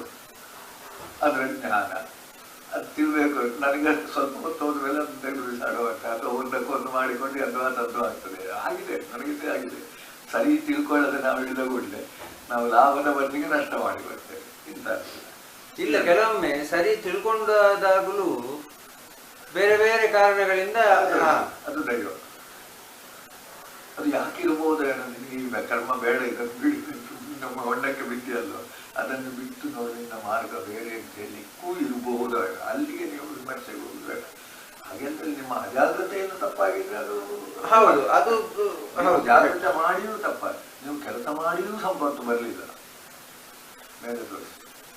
ಆಗ ತಲೆ ಕೆಡಿಸಿಕೊಳ್ಳೋದು ಬೇಡ, ಅವನು ನೀವನನ್ನು ಹೋಲಿಸುವುದು ಬೇಡ. ನಾವು ಕೆಲಸ ಮಾಡಿದ್ದೇವೆ ಸಂಪತ್ತು ಬರಲಿಲ್ಲ, ನಾವು ಕೆಲಸ ಮಾಡಿದ್ದೇವೆ ಪುಣ್ಯ ಬರಲಿಲ್ಲ, ಆಗ ಸುಮಾರು ಉಂಟಂತೆ, ಬೇಕಾದಷ್ಟು ಉಂಟು. ಅದನ್ನು ನಾವು ಮೇಲೆ ತೋರಿಸ್ಬೇಕು. ಅದು ಪಂಚಮ, ಐದನೇ. ಕಾರಣಂ ಕರ್ಮ ಕರ್ತೆ, ಇದೆಲ್ಲ ಸರಿ ಉಂಟು.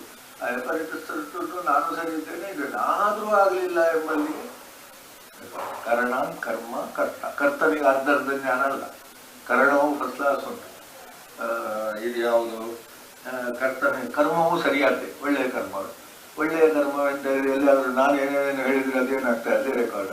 ಹಾಗೆ ಈ ಕರ್ತನಿಗೆ ನಾನು ಹೇಳೋದ್ರ ಮೇಲೆ ಏನು ನಿಯಂತ್ರಣ ಇಲ್ಲ. ಅದು ಇನ್ನು ಸಾಕು ಅಂತ ಹೇಳುವ ಅವಸ್ಥೆ ಉಂಟಷ್ಟೇ, ನಿಲ್ಲಿಸಿ ಸಾಕು ಅಂತ ಹೇಳುವುದು ಈ ವಿಷಯದಲ್ಲಿ ಇರೋದು. ಅದೆಲ್ಲ ಇಲ್ಲಿ ನಾವು ಹೇಳೋದಿಲ್ಲ. ಜ್ಞಾನಂ ಕರ್ಮಚ ಕರ್ತ, ಅದೇ ಜ್ಞಾನ ಬೇಕು. ಜ್ಞಾನ ಅಂದ್ರೆ ಏನು? ಬೇಕು ಬೇಡ ಎಂಬುದೇ ಜ್ಞಾನ. ಮಾಡಬೇಕು ಬೇಡ ಎಂಬುದೇ ಜ್ಞಾನ. ಬದುಕಿದ್ದಾಕೆ ಭೋಗಕ್ಕೆ ಅದು ಜ್ಞಾನವೇ. ಅದು ಸರಿಯಾದ ಬದುಕುವುದು ಯಾವತ್ತು? ಮೋಕ್ಷ. ಬದುಕಿನಿಂದ ನಾವು ಬಂಧನ ಬಿಡುಗಡೆ ಆಗಬೇಕು. ಪುಣ್ಯ ಸ್ವರ್ಗಕ್ಕೆ, ನರಕಕ್ಕೆ ತ್ರಿಕೃತ ಆಗ್ತದೆ. ಮೋಕ್ಷ ಎಂಬಂತಹದ್ದು ಅಥವಾ ದೇವರು ಎಂಬ ಭಕ್ತನಿಗೆ ದೇವರು, ನಮಗೆ ಮೋಕ್ಷ ಬಿಡುಗಡೆ, ಬಂಧ ಮೋಕ್ಷ. ಇಲ್ಲಿ ಎರಡು ಶಬ್ದ ಬರುವುದು, ಸನ್ಯಾಸ ಮೋಕ್ಷ. ಗುಣರಜ್ಞಾನೆ ಅದರಲ್ಲಿ ಇರ್ತದೆ. ಸರ್ವಭೂತೇಶು, ಎಲ್ಲ ಭೂತದಲ್ಲಿ ಒಂದೇ ಎಂಬಂತಹ ಭಾವ, ಅದೇ ಅದ್ವೈತ ಅಂತ ಹೇಳಿ ಸುಮ್ಮನೆ ಜಗಳ ಮಾಡಿ ಅದ್ವೈತ ಅಂತ ಹೇಳಿದ್ರೆ ಎಲ್ಲರೂ ಒಂದೇ. ಅವಿಭಕ್ತಂ ವಿಭಕ್ತೇಶು, ನನ್ನ ಲೋಟೆಯಲ್ಲಿರುವ ನೀವು ಆ ಶರ್ಬತ್ತು, ಆ ಮತ್ತೊಂದು ಅಲ್ಲಿ ಕೊಳಚೆ ನೀರು, ಅದರಲ್ಲಿ ನೀರು ಉಂಟು ಅಂತ ತಿಳಿಯುವುದು ಮಾಡುವುದು. ಯಾವುದೋ ಒಂದು ಟೆಕ್ನಿಕಲ್ಲಿ ಅದನ್ನು ಕುಡಿಯಲಿಕ್ಕೆ ಮಾಡ್ಬೋದು. ಯಾವುದೋ ಒಂದು ಟೆಕ್ನಿಕ್, ಯಾವುದೋ ಒಂದು ಸ್ಥಿತಿಯಲ್ಲಿ ಇದು ಕುಡಿಯಲಿಕ್ಕೆ ಆಗಲಿಕ್ಕಿಲ್ಲ. ಶುದ್ಧ ನೀರು ತಂದಿರ್ತದೆ, ಅದಕ್ಕೊಂದು ಎಂಥದಾದಿತ್ತು. ಬಹುಶಃ ಈ ಒಳ್ಳೆ ಪಾಯಸಕ್ಕೆ ಹಲ್ಲಿ ಅಂತ ಎಲ್ಲ ಸಾಯ್ತಾರೆ. ಹೇಳ್ತಾರೆ. ಅದು ಹೇಳ್ತಾರೆ, ಬಹುಶಃ ಹೆಚ್ಚು ಮಟ್ಟಿಗೆ ಸರಿ. ಅದು ಗೊತ್ತೇ ಆಗುದಿಲ್ಲ. ಗೊತ್ತಾದ್ರೆ ಆ ಪಾಯಸವನ್ನು ಚೆಲ್ತೇವೆ ನಾವು. ಇಂಥದ್ದೆಲ್ಲ ಬಹಳವಾದಂತಹ ವ್ಯತ್ಯಾಸ ಬರುತ್ತೆ. ಅದನ್ನು ಜ್ಞಾನ ಅಂತ ಹೇಳುದು. ಆ ಪಾಯಸ ತಿನ್ಬೇಕು ಬೇಕು. ಕೊಳಚೆ ನೀರು ಕುಡಿಬಹುದಾ ಕುಡಿಬಾರ್ದ ಎಂಬಲ್ಲಿಯೂ ಕೆಲವರನ್ನು ಶುದ್ಧ ಮಾಡುವುದು. ಇದನ್ನೆಲ್ಲ ಕೃತಜ್ಞ ಜ್ಞಾನ, ಇದನ್ನೆಲ್ಲ ತಿಳಿದ್ರೆ ಅದನ್ನು ಜ್ಞಾನ ಅಂತ ಹೇಳುದು. ಜ್ಞಾನ ಅಂದ್ರೆ ಜ್ಞಾನ ಗೊತ್ತಿರುವುದೇ. ನಮಗೆ ಆ ಸ್ಟೂಲಿನ ಉಪಯೋಗದ ಜ್ಞಾನ ಉಂಟು, ಪ್ರೊಡಕ್ಷನ್ ಜ್ಞಾನ ಉಂಟಾ? ಇಲ್ಲ. ಅಲ್ಲಿ ಪ್ರೊಡಕ್ಷನ್ ಮಾಡುವವನಿಗೆ ಉಪಯೋಗದ ಜ್ಞಾನ ಭಾಷೆ ಇಲ್ಲ. ಯಾವುದಕ್ಕೆಲ್ಲ ಉಪಯೋಗಿಸುವುದು ಅವನಿಗೆ ಗೊತ್ತಿಲ್ಲ. ಅದನ್ನು ಪ್ರೊಡಕ್ಷನ್ ಮಾಡಲಿಕ್ಕೆ ಗೊತ್ತುಂಟು.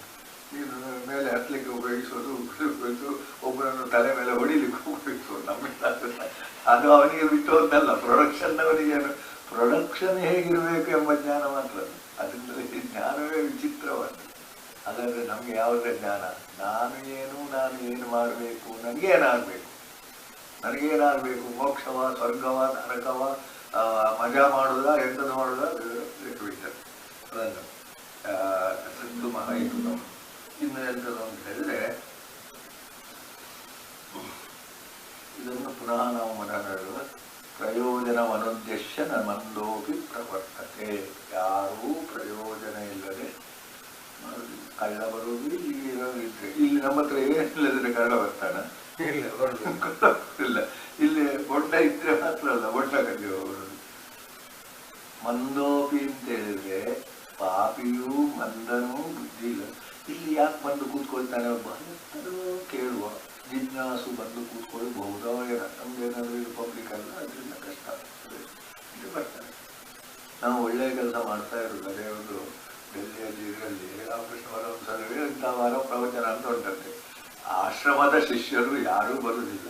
ನೀವು ಯಾಕೆ ಮಾಡ್ತೀರಿ ಹೇಳಿಲ್ಲ. ಅದು ನಮ್ಗೆ ನಾನು ಮಾಡಬೇಕು ಅಂತ ನಾನು ಪ್ರವಚನ ಮಾಡ್ತಾ ಇರ್ತೇನೆ. ಅಲ್ಲಿ ಖಾಲಿ ಇಟ್ಟು ಬಂದು ಅದು ಯಾರಿಗೋ ಕೇಳಬಹುದು, ಯಾರೋ ನೋಡ್ಬೋದು, ಯಾರೋ ಇಂಥದ್ದುಂಟು ಅಂತ ಮಾಡ್ಬೋದು. ಆದ್ದರಿಂದಲೇ ಕರ್ತವ್ಯ ಎಂದಾಗ ನಾವು ಪ್ರಯೋಜನದ ಬಗ್ಗೆ ಯೋಚನೆ ಮಾಡುವುದಿಲ್ಲ.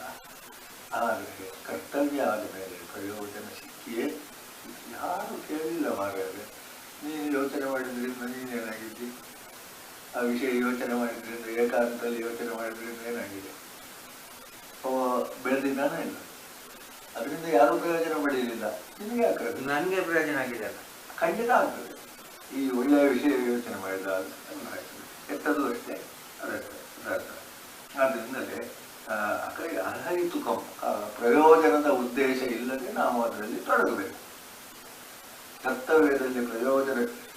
ನಮ್ಮ ಕಾರ್ಯಕ್ರಮ ಮತ್ತೆ ಏನಾಗಲಿಲ್ಲ, ಕ್ಲಿಕ್ ಆಗಲಿಲ್ಲ, ಬೇಡ. ಆದರೆ ನಷ್ಟ, ಹಣ ನಷ್ಟ ಆಯಿತು, ನಷ್ಟ ಅಲ್ಲ, ಉಂಟಾಯಿತು. ಅದರಿಂದ ಎಷ್ಟು ಏನು ಅಂತಲಿಲ್ಲ, ಹೆಚ್ಚು ಅದು ಕ್ಲಿಕ್ ಆಯಿತು, ಆಗಲಿ. ನನಗೆ ಅದು ಮುಖ್ಯ ಅಲ್ಲ. ಹೆಚ್ಚು ಜನ ಸೇರಿದ್ರು, ಹೆಚ್ಚು ಜನ ಕೇಳಿದ್ರು, ಅದು ಅದೇ ಜನ ಇಲ್ಲದಿದ್ದರೆ ಎಂಥದ್ದು ಮಾಡಲಿ, ಯಾರಿಗೆ ಮಾತಾಡೋದು, ಯಾರಿಗೆ ಮಾತಾಡೋದಿಲ್ಲ ಮಾತಾಡೋದು ನಿನ್ನ ಕರ್ತವ್ಯ ನೀನು ಮಾಡು. ಇದು ಹೇಳಲಿಕ್ಕೆ ಸಾಧ್ಯ ಇಲ್ಲದ ಸ್ಥಿತಿ ಇತ್ತು. ಈ ಸ್ಥಿತಿಯಲ್ಲಿ ನಮಗೆ ಹೇಳಿದ್ರೆ ಅರ್ಥ ಆಗಲಿಕ್ಕೆ ಪ್ರಾರಂಭ ಆಗಿದೆ. ಆದ್ದರಿಂದ ನಿಯತಂ ಕರ್ಮಂ ಸಂಗಂ ತ್ಯಕ್ತ್ವ ಫಲಂ ತ್ಯಕ್ತ್ವ, ಯಾರು ಕೇಳ್ತಾರೆ ಅಂತೇಳಿ ಕೇಳದಿದ್ರೂ ಹೇಳಬೇಕಾದಂಥ ಸ್ಥಿತಿ ಉಂಟು. ದೇವರು ಕೇಳುವುದಿಲ್ಲ ಅಂದರೆ ಹೇಳೋದು ಬೇಡ ಅಂತಲೂ ಉಂಟು. ಅಫಲ ಪ್ರಯೋಜನ, ಫಲದ ಬಗ್ಗೆ ಲಕ್ಷ್ಯ ಇಲ್ಲದೆ ಮಾಡುವ ಅದು ಸಾತ್ವಿಕ. ಇದನ್ನೇ ಒಂದು ನಾವು ಧ್ಯಾನ ಮಾಡಿದರೂ ಕೂಡ ನಾವು ಖಂಡಿತ ಉದ್ಧಾರ ಆಗ್ತದೆ. ನಾನೇನು ಮಾಡಬೇಕು, ಮಾಡದೇ ಇರಲಿಕ್ಕೆ ಆಗುವುದೇ ಇಲ್ಲ ನನಗೆ, ಏನು ಮಾಡೋದು, ನಿದ್ದೆ ಮಾಡಬೇಕಾ ಎಂಬುದನ್ನು ಯೋಚನೆ ಮಾಡಿ ಅಲ್ಲಿ ಆದರೂ ಏನು ಮಾಡಬೇಕು. ಅದರಿಂದಲೇ ಧ್ಯಾನ ಇದು ಕಾಮದ ಫಲದಿಂದ ಮಾಡುವುದು ರಾಜಸ. ಇದು ಮಾಡಿದ್ರಿಂದ ನನಗೆ ನಮ್ದು ಹಣ ಬರಬೇಕು. ಈಗ ನಿನ್ನೆ ಅನಂತನಾಗರ ಬಗ್ಗೆ ಅವರೆಲ್ಲ ನೋಡ್ತಾ ಇದ್ರು, ನನಗೆ ಆಸೆ ಇತ್ತು ಅಂತ ಹೇಳ್ತು. ದೊಡ್ಡ ಸಂಗತಿ ಆಗಿ ನೋಡಿ ನಾನು ಕಂಡಿದ್ದು ಒಂದು ಹೊತ್ತು. ಹಾಗೆ ಅವ್ರು ಬೇರೆ ಏನು ಮಾಡೋದಿರ್ಬೇಕು ಅದಾದ್ರು ಮಾಡಿ ಅವನ ಬಗ್ಗೆ ಮಾಡಲಿ. ನನಗೆ ಏನು ಕಂಡಿತು ಅಂತ ಹೇಳಿದ್ರೆ, ಏನು ಮಾಡಿದ್ದಾನೆ ಎಂಬುದರಿಂದ ಅವನಿಗೆ ಫಲ ಒಂದು ಲೆಕ್ಕದಲ್ಲಿ ಅಧಿಕ ಸಿಕ್ಕಿದೋ ಏನೋ ಅಲ್ಲೋ, ಆದರೆ ಮಾಡಿದ್ದಾನನ್ನು ಅದು ನನಗೆ ಪ್ರಚೋದನೆ ಆದರೆ ಸಾಕು. ಅದನ್ನು ನಾನು ಮಾಡಬೇಕು, ಇಮಿಟೇಷನ್ ಇಲ್ಲ. ಇದನ್ನೇ ಇನ್ನೊಬ್ಬ ಮಾಡಬೇಕು, ಅವನು ಮಾಡುವುದರಲ್ಲಿ ಇಷ್ಟು ಸಾಧನೆ ಮಾಡಿ. ಭಯೋತ್ಪಾದಕರು ಮಾಡಿದ ಸಾಧನೆಯನ್ನು ನಾವು ಸಾಧನೆಯ ಮುಖ ನಾವು ಗುರುತಿಸುವುದರಿಂದ ನಮಗೆ ಒಳ್ಳೆಯದು ವಿನಃ ಕೆಟ್ಟದು ಇಲ್ಲವೇ ಇಲ್ಲ, ಖಂಡಿತ ಕೆಟ್ಟದಿಲ್ಲ. ಅದನ್ನು ನಾವು ಗುರುತಿಸುವ ಮುಖ ಮಾತ್ರ, ಅದನ್ನು ಮಾಡುವುದಕ್ಕಲ್ಲ. ನಾವು ಮಾಡುವಾಗ ಅಷ್ಟು ಕಷ್ಟ ಬರಲಿಕ್ಕುಂಟು ಅಂತ ಗೊತ್ತಾಗುವುದೇ ಒಂದು ದೊಡ್ಡ. ಇದು ಆಯಾಸದಿಂದ ಅಹಂಕಾರ ಅದು ಸೋತು ಹೋಗಿದೆ, ಆದರೂ ದಿಗಿಣ ಹಾಕ್ತಾನೆ, ಯಾಕಂದ್ರೆ ರೆಕಾರ್ಡ್ ಆಗಬೇಕು. ಅದು ರಾಜಸ. ಇವರಷ್ಟು ದಿಗಿಣ ಹಾಕೋರಿಲ್ಲ, ರೆಕಾರ್ಡ್ ಆಗ್ತಾ ಇರುವಾಗ ಕೆಲವರು ಜಾಸ್ತಿ ಮಾಡ್ತಾರೆ. ಮತ್ತೊಂದು ಇದು ಅದು ರಾಜಸ, ಮಾಡಬಾರ್ದು ಅಂತಲೂ ಹೇಳ್ತಲ್ಲ ನಾವು. ರಾಜಸ ತಾಮಸ ಹಾಗೆ ಮಾತಾಡೋದು, ಇದು ಮಾಡೋದು. ಆದರೆ ಕೇಳುವವರಿದ್ದಾರೆ, ಒಂದು ಟೈಮ್ ಮೀರಿ ಮಾತಾಡಿದ್ರೆ ಅವರು ತಾಮಸ. ಇನ್ನೊಬ್ಬನಿಗೆ ಮಾತಾಡಲಿಕ್ಕೆ ಬರ್ತೋದಿಲ್ಲ. ಅದ್ಭುತವಾಗಿ ಆಗ್ತದೆ. ಸುಮಾರು ಸಮಯ ನೋಡಲಿಕ್ಕೆ ಗೊತ್ತಿಲ್ಲ. ಈಗ ಇವತ್ತು ಎಷ್ಟು ಗಂಟೆ ಪ್ರಸಂಗ ರಾತ್ರಿಯಿಂದ ಅಂದರೆ ಮಾಡುವ ಅಷ್ಟನ್ನು ಮಾಡಿದ್ರೆ ಅದು ತಾಮಸಕ್ಕೆ ಉಂಟು. ಮತ್ತು ಉಳಿದವರು ಮಾತಾಡಿದ್ದಾರೆ, ಶ್ರೇಣಿ ಸಾಮಂದ್ರ ಶ್ರೇಣಿ ಅಂತವ್ರು ಮಾಡಿದ್ದೇ ಆಗಿದೆ. ಅವರ ಮುಂದೆ ಮತ್ತೆ ಅಂಥದ್ದು. ನಾನು ನಿಮಗೆ ಆ ಕ್ಷೇತ್ರ ಇರೋದ್ರಿಂದ ನಾನು ಅವ್ರ ಹೆಸರು ಹೇಳಿದ್ದೆ, ಇದ್ರೆ ನಾನು ಹೇಳೋದಿಲ್ಲ. ಎಲ್ಲೋ ಕ್ಷೇತ್ರದಲ್ಲಿ ಅದನ್ನು ಅನುಬಂಧಂ ಕ್ಷಯಂ ಹಿಂಸ ಅನವೇಕ್ಷ ಚ ಪೌರುಷಂ ಮೋಹಾಧಾರಪ್ಯತೆ ಕರ್ಮ. ಮೋಹದಿಂದ, ಅದರಿಂದ ಏನು ಬಂಧನ. ಒಂದು ಈ ಕಾರ್ಯಕ್ರಮದಲ್ಲಿ ಬಂಧನ ಕಡಿಮೆ, ಯಕ್ಷಗಾನಂತ ಕಾರ್ಯದಲ್ಲಿ ಪುನಃ ಬಂಧನ ಶುರುವಾಗ್ತದೆ. ಕೆಲವು ಕರ್ಮಗಳಿಂದ ಬಂಧನ ನಮಗೆ ಶುರುವಾಗ್ತದೆ. ಅದು ಏನಾಗ್ತದೆ ಅಂತ ಹೇಳಿದ್ರೆ ಅನುಬಂಧ, ಕ್ಷಯ, ಹಿಂಸ. ನಮಗೆ ಗೊತ್ತಿಲ್ಲದ ಹಾಗೆ ಅಲ್ಲಿ ಯಾವ ಅಂಶ ಉಂಟು, ತಾಮಸ ಅಂಶ ಉಂಟು. ಹೌದು, ಕರೆಕ್ಟ್. ತಾಮಸ ಯಾಕೆ ಅಂದರೆ ಮನೆಯಲ್ಲಿ ಇಡೀ ದಿವಸ ಕೆಲಸ ಇಟ್ಟರೆ ಅದಕ್ಕೆಲ್ಲ ಹೋಗುವುದಿಲ್ಲಲ್ವ. ಇಲ್ಲಿ ಸ್ವಲ್ಪ ಕಡಿಮೆ ಆಯಿತು ಅಥವಾ ಮತ್ತೆಂಥದ್ದಾಯಿತು ಆಗ ಮಾಡಬೇಕು. ಆಗ ಅದನ್ನು ನಾವು ಆರಿಸಿಕೊಂಡಾಗ ಮತ್ತೆ ಗೊತ್ತಾಗ್ತದೆ, ಇದು ನನ್ನನ್ನು ಹಿಡಿದಾಕಿತು, ಮತ್ತೆ ಅದು ಬಿಡುವುದಿಲ್ಲ. ಈ ಚಟಗಳಿಂದ ಹಿಡಿದು ಎಲ್ಲ ಹಾಗೆ ಅದನ್ನು ನಾವು ಕುಳಿತಿದಾಗ ನನ್ನನ್ನು ಎಚ್ಚರಿಸಿದ್ದು ಗೊತ್ತಾಗದೆ ಬಿಡ್ತಾ ಹೋಗುದು. ಬಿಡಬೇಕು ಅಂತ ನಾನು ಉಳಿದವರು ಹಾಗೆ ಹೇಳಿದೆ, ಅದನ್ನು ಬಿಡಬೇಕು ನೀನು ಹಾಗೆ ಹೇಳಲಿಲ್ಲ. ಅದನ್ನು ಆಗ ಏನೇ ಕಾಣಬೇಕು, ಅದು ಅನುಬಂಧ ನನ್ನನ್ನು ಹಿಡಿದು ಇಡ್ತದೆ ಅಂತ ನನಗೆ ಇದಾಗಿ ನಾವು ಬಿಡಬೇಕು ಎಂಬುದು, ಬಿಡಬೇಕು ಅಂತ ನಾವು ಹೇಳುವುದಕ್ಕೂ ತುಂಬ ವ್ಯತ್ಯಾಸ. ಅದನ್ನು ಎಲ್ಲವೂ ಅಷ್ಟೇ. ಚಟಗಳು ತಿನ್ನುವುದನ್ನು ನಾನು ಮಾತ್ರ ಹೇಳಿದ್ದೇನೆ. ಈ ಎಲ್ಲ ಕೆಲವು ವಿಷಯ ನಾನು ವಿರೋಧಿಸುವುದಿಲ್ಲ. ಅದಕ್ಕೆ ಜೀವಿಗೆ ಏನಾದರೂ ಮಾಡುವುದಿಲ್ಲ ತಮ್ಮ, ಆಮೇಲೆ ಇದು ಬೇಕೋ ಬೇಡೋ ಅಂತ ನೀನೇ ಯೋಚನೆ ಮಾಡು. ಅಥವಾ ಯಾರಾದರೂ ನಿನಗೆ ಸ್ವಲ್ಪ ಬುದ್ಧಿ ಹೇಳಿದ್ದನ್ನು ಕೇಳು, ಅದನ್ನು ಬಿಡುವಾಗ ಇದನ್ನು ಮಾಡು, ಅದಕ್ಕೆ ಹಾಗೆ ಮಾಡ್ತೀನಿ ಹಾಗೆ ಬೇಕಾದಷ್ಟು ಇನ್ನು ಬೆಳೆಸ್ಬೋದು. ಮೋಹ ಒಂದು, ಈಗ ಮೋಹ, ಈಗ ಯಕ್ಷಗಾನದ ಬಗ್ಗೆ ಆಸಕ್ತಿ ಎಂಬುದು ಒಂದು ರೀತಿಯ ಮೋಹ ಬೇಕಲ್ಲ. ಕೆಲವರಿಗೆ ಸಂಗೀತ, ಕೆಲವು ಕಾರ್ಯಕ್ರಮಗಳನ್ನು ಕಾಣ್ತದೆ ಮೋಹ ಮಾಡಲಿ, ಆದರೆ ಅದರಲ್ಲಿ ಆಗುವುದಿಲ್ಲ. ಅದರಲ್ಲಿ ಉದ್ಧಾರ ಆಗುವುದು ಬೇರೆ, ಅದು ಹಿಂದಿನವರೆಲ್ಲ. ಸಂಗೀತ ಹೇಳಿದಾಗ ಎಲ್ಲವನ್ನು ಮರೆತುಬಿಟ್ಟಿಲ್ಲ. ಅದು ಯಾರು? ಈಶ್ವರನೇ ಪ್ರತ್ಯಕ್ಷ ಆಗ್ತಾರೆ ನಮ್ಮ ಪುರಾಣ ಪ್ರಕಾರ. ಯಾಕೆಂದರೆ ಎಲ್ಲ ವಿದ್ಯೆಗೂ ಈಶ್ವರ ಸರ್ವವಿದ್ಯಾನಾಂ ಅಂತ ಹೇಳಿ ನಾವು ಹಾಗೆ. ಆದ್ದರಿಂದ ನಾನು ಈಶ್ವರ ಹೇಳಿದ್ದು ಇಷ್ಟು ಮಾಡೋದು ದೇವರು ಬರ್ತಾನೆ. ಆ ತಲ್ಲೀನತೆ ತಾಧ್ಯಾತ್ಮದಿಂದ ಏನು ಬೇಕಾದ್ರೂ ಮಾಡಿ. ಹೌದು, ಕೃಷಿಯಲ್ಲಿಯೂ ತಲ್ಲೀನತೆ ಬರಲಿ ಅಂತ ಹೇಳೋದು. ಲಾಭದ ದೃಷ್ಟಿ, ದನ ಸಾಕುವುದರಲ್ಲಿ ಈಗ ಲಾಭದ ದೃಷ್ಟಿ ಆಯಿತು. ಮೊದಲು ಗೋ ಸಾಕುವುದರಲ್ಲಿ ಪ್ರೀತಿ, ದನ ಅಂತ ಹೇಳಿದ್ರೆ ಎಷ್ಟು ಪ್ರೀತಿ. ಆ ಕರುವನ್ನು ಒಟ್ಟಿಗೆ ಮಲಗಿಸುವುದು ಎಲ್ಲ ಇತ್ತು, ನಮ್ಮಲ್ಲಿ ಕೂಡ ಇತ್ತು. ಅದು ಮನೆ ಒಳಗಡೆ ಮಲಗಿಸ್ತಿದ್ರು, ನಾನು ನೋಡಿದೆ. ಅದು ಸ್ವಲ್ಪ ಇದು ಮಾಡಿದ್ರೆ ಇವನಿಗೆ ಬೇಸರ ಆಗ್ತಿಲ್ಲ, ಅದನ್ನು ತೊಳ್ಕೊಂಡು ಬರ್ತಿದ್ದ. ಅದು ಒಂದು ವೇಳೆ ಮಾಡುವುದಿಲ್ಲ ಅವುಗಳು, ಮಾಡಿದ್ರು ಇವನಿಗೆ ಬೇಸರ ಆಗ್ತಿಲ್ಲ, ಸಿಟ್ಟು ಬರ್ತಿಲ್ಲ, ಅದು ಅಂತಹದ್ದು ಮುಕ್ತ ಸಂಘ. ಅಹಂ ಮಾಡಿ, ಅಹಂ ಬಂದ ಕೂಡಲೇ ಎಲ್ಲವೂ ಹೋಯ್ತು. ಮಠಗಳನ್ನು ದೇವಸ್ಥಾನ ನೋಡಲಿಕ್ಕೆ ನಾನೇ, ಆದರೆ ಅಲ್ಲಿ ಏನು ಬಂದಾಗಿದೆ ಅಂತ ನನಗೆ ಕಾಣೋದ್ರಿಂದ ಬೇಡ ಇರೋದು. ಅಹಂ ಬಂದಾಗಿದೆ ದೇವಸ್ಥಾನದಲ್ಲಿ, ಅಹಂ ಬಂದಾಗಿದೆ, ಅಹಂ ಮಮ ಬಂದಾಗಿದೆ. ವಿದ್ಯುತ್ಸಾಹ ಬರದೇ, ನಾನು ಬರದೇ ಹೋಗಿ ಬರ್ತೇನೆ, ನಾನು ಹೋಗ್ತೇನೆ, ನಾನು ಅಹಂ ಇಲ್ಲದೆ ಹೋಗಿ ಬರ್ತೇನೆ. ಧೃತಿ ಉತ್ಸಾಹ ಧೃತಿ ಇನ್ನು ಬಿಡದಿರೋದು, ಇವತ್ತು ಶುರು ಮಾಡೋದು ನಾಳೆ ಬಿಡೋದು, ಚಂಚಲ ಅಥವಾ ಚಾಪಲ್ಯ, ಇದು ಅದು ನೋಡುವ, ಇದು ನೋಡುವ, ಅದು ಮಾಡುವ, ಇದು ಮಾಡೋದು. ಕೆಲವು ಸಲ ಏನು ಅಂದರೆ ಟಿವಿ ಚಾನಲ್ ತಿರುಗಿಸಲೇ ಇರೋದು, ಅದನ್ನು ನೋಡೋದಿಲ್ಲ. ಅದು ಸ್ವಲ್ಪ ಸಮಯ ಇರ್ಬೋದು. ನಾನು ಅವರಿಗೆ ಏನು ಮಾತಾಡೋದೇ ಇಲ್ಲ, ಅವರು ಸುದ್ದಿಗೆ ಹೋಗೋದಿಲ್ಲ, ಯಾಕಂದರೆ ಅವರೇ ತಿದ್ದಿ ಬರಬೇಕು ಇನ್ನ ಅಂತ ಚಾಪಲ್ಯ. ಇನ್ನು ಕೆಲವರು ಒಂದು ಸೀರಿಯಲ್ ನೋಡದಿದ್ರೆ ನನಗೆ ಇವತ್ತು ಸಾಧ್ಯವೇ ಇಲ್ಲ, ಅವ ಮತ್ತೆ ಸಾಯುತ್ತೆ ಎಂತಾದ್ರೂ ಸಾಯುವುದು ಎಂಬ ಭಾವ ಬರುವಲ್ಲಿವರೆಗೂ ಇದು ಬಂಧನ ಇರ್ತದೆ, ಅದು ಇರ್ತದೆ. ಎಲ್ಲವೂ ಸರಿಯಲ್ಲ. ಅದು ಮುಕ್ತ ಸಂಘ, ಅಹಮಾದಿ, ಧೃತ್ಯುದ್ಯಾನ ಸರ್ವರ್ಗ, ಸಿದ್ಧಿ ಅಸಿದ್ಧಿಯಲ್ಲಿ ನಿರ್ವಿಕಾರ.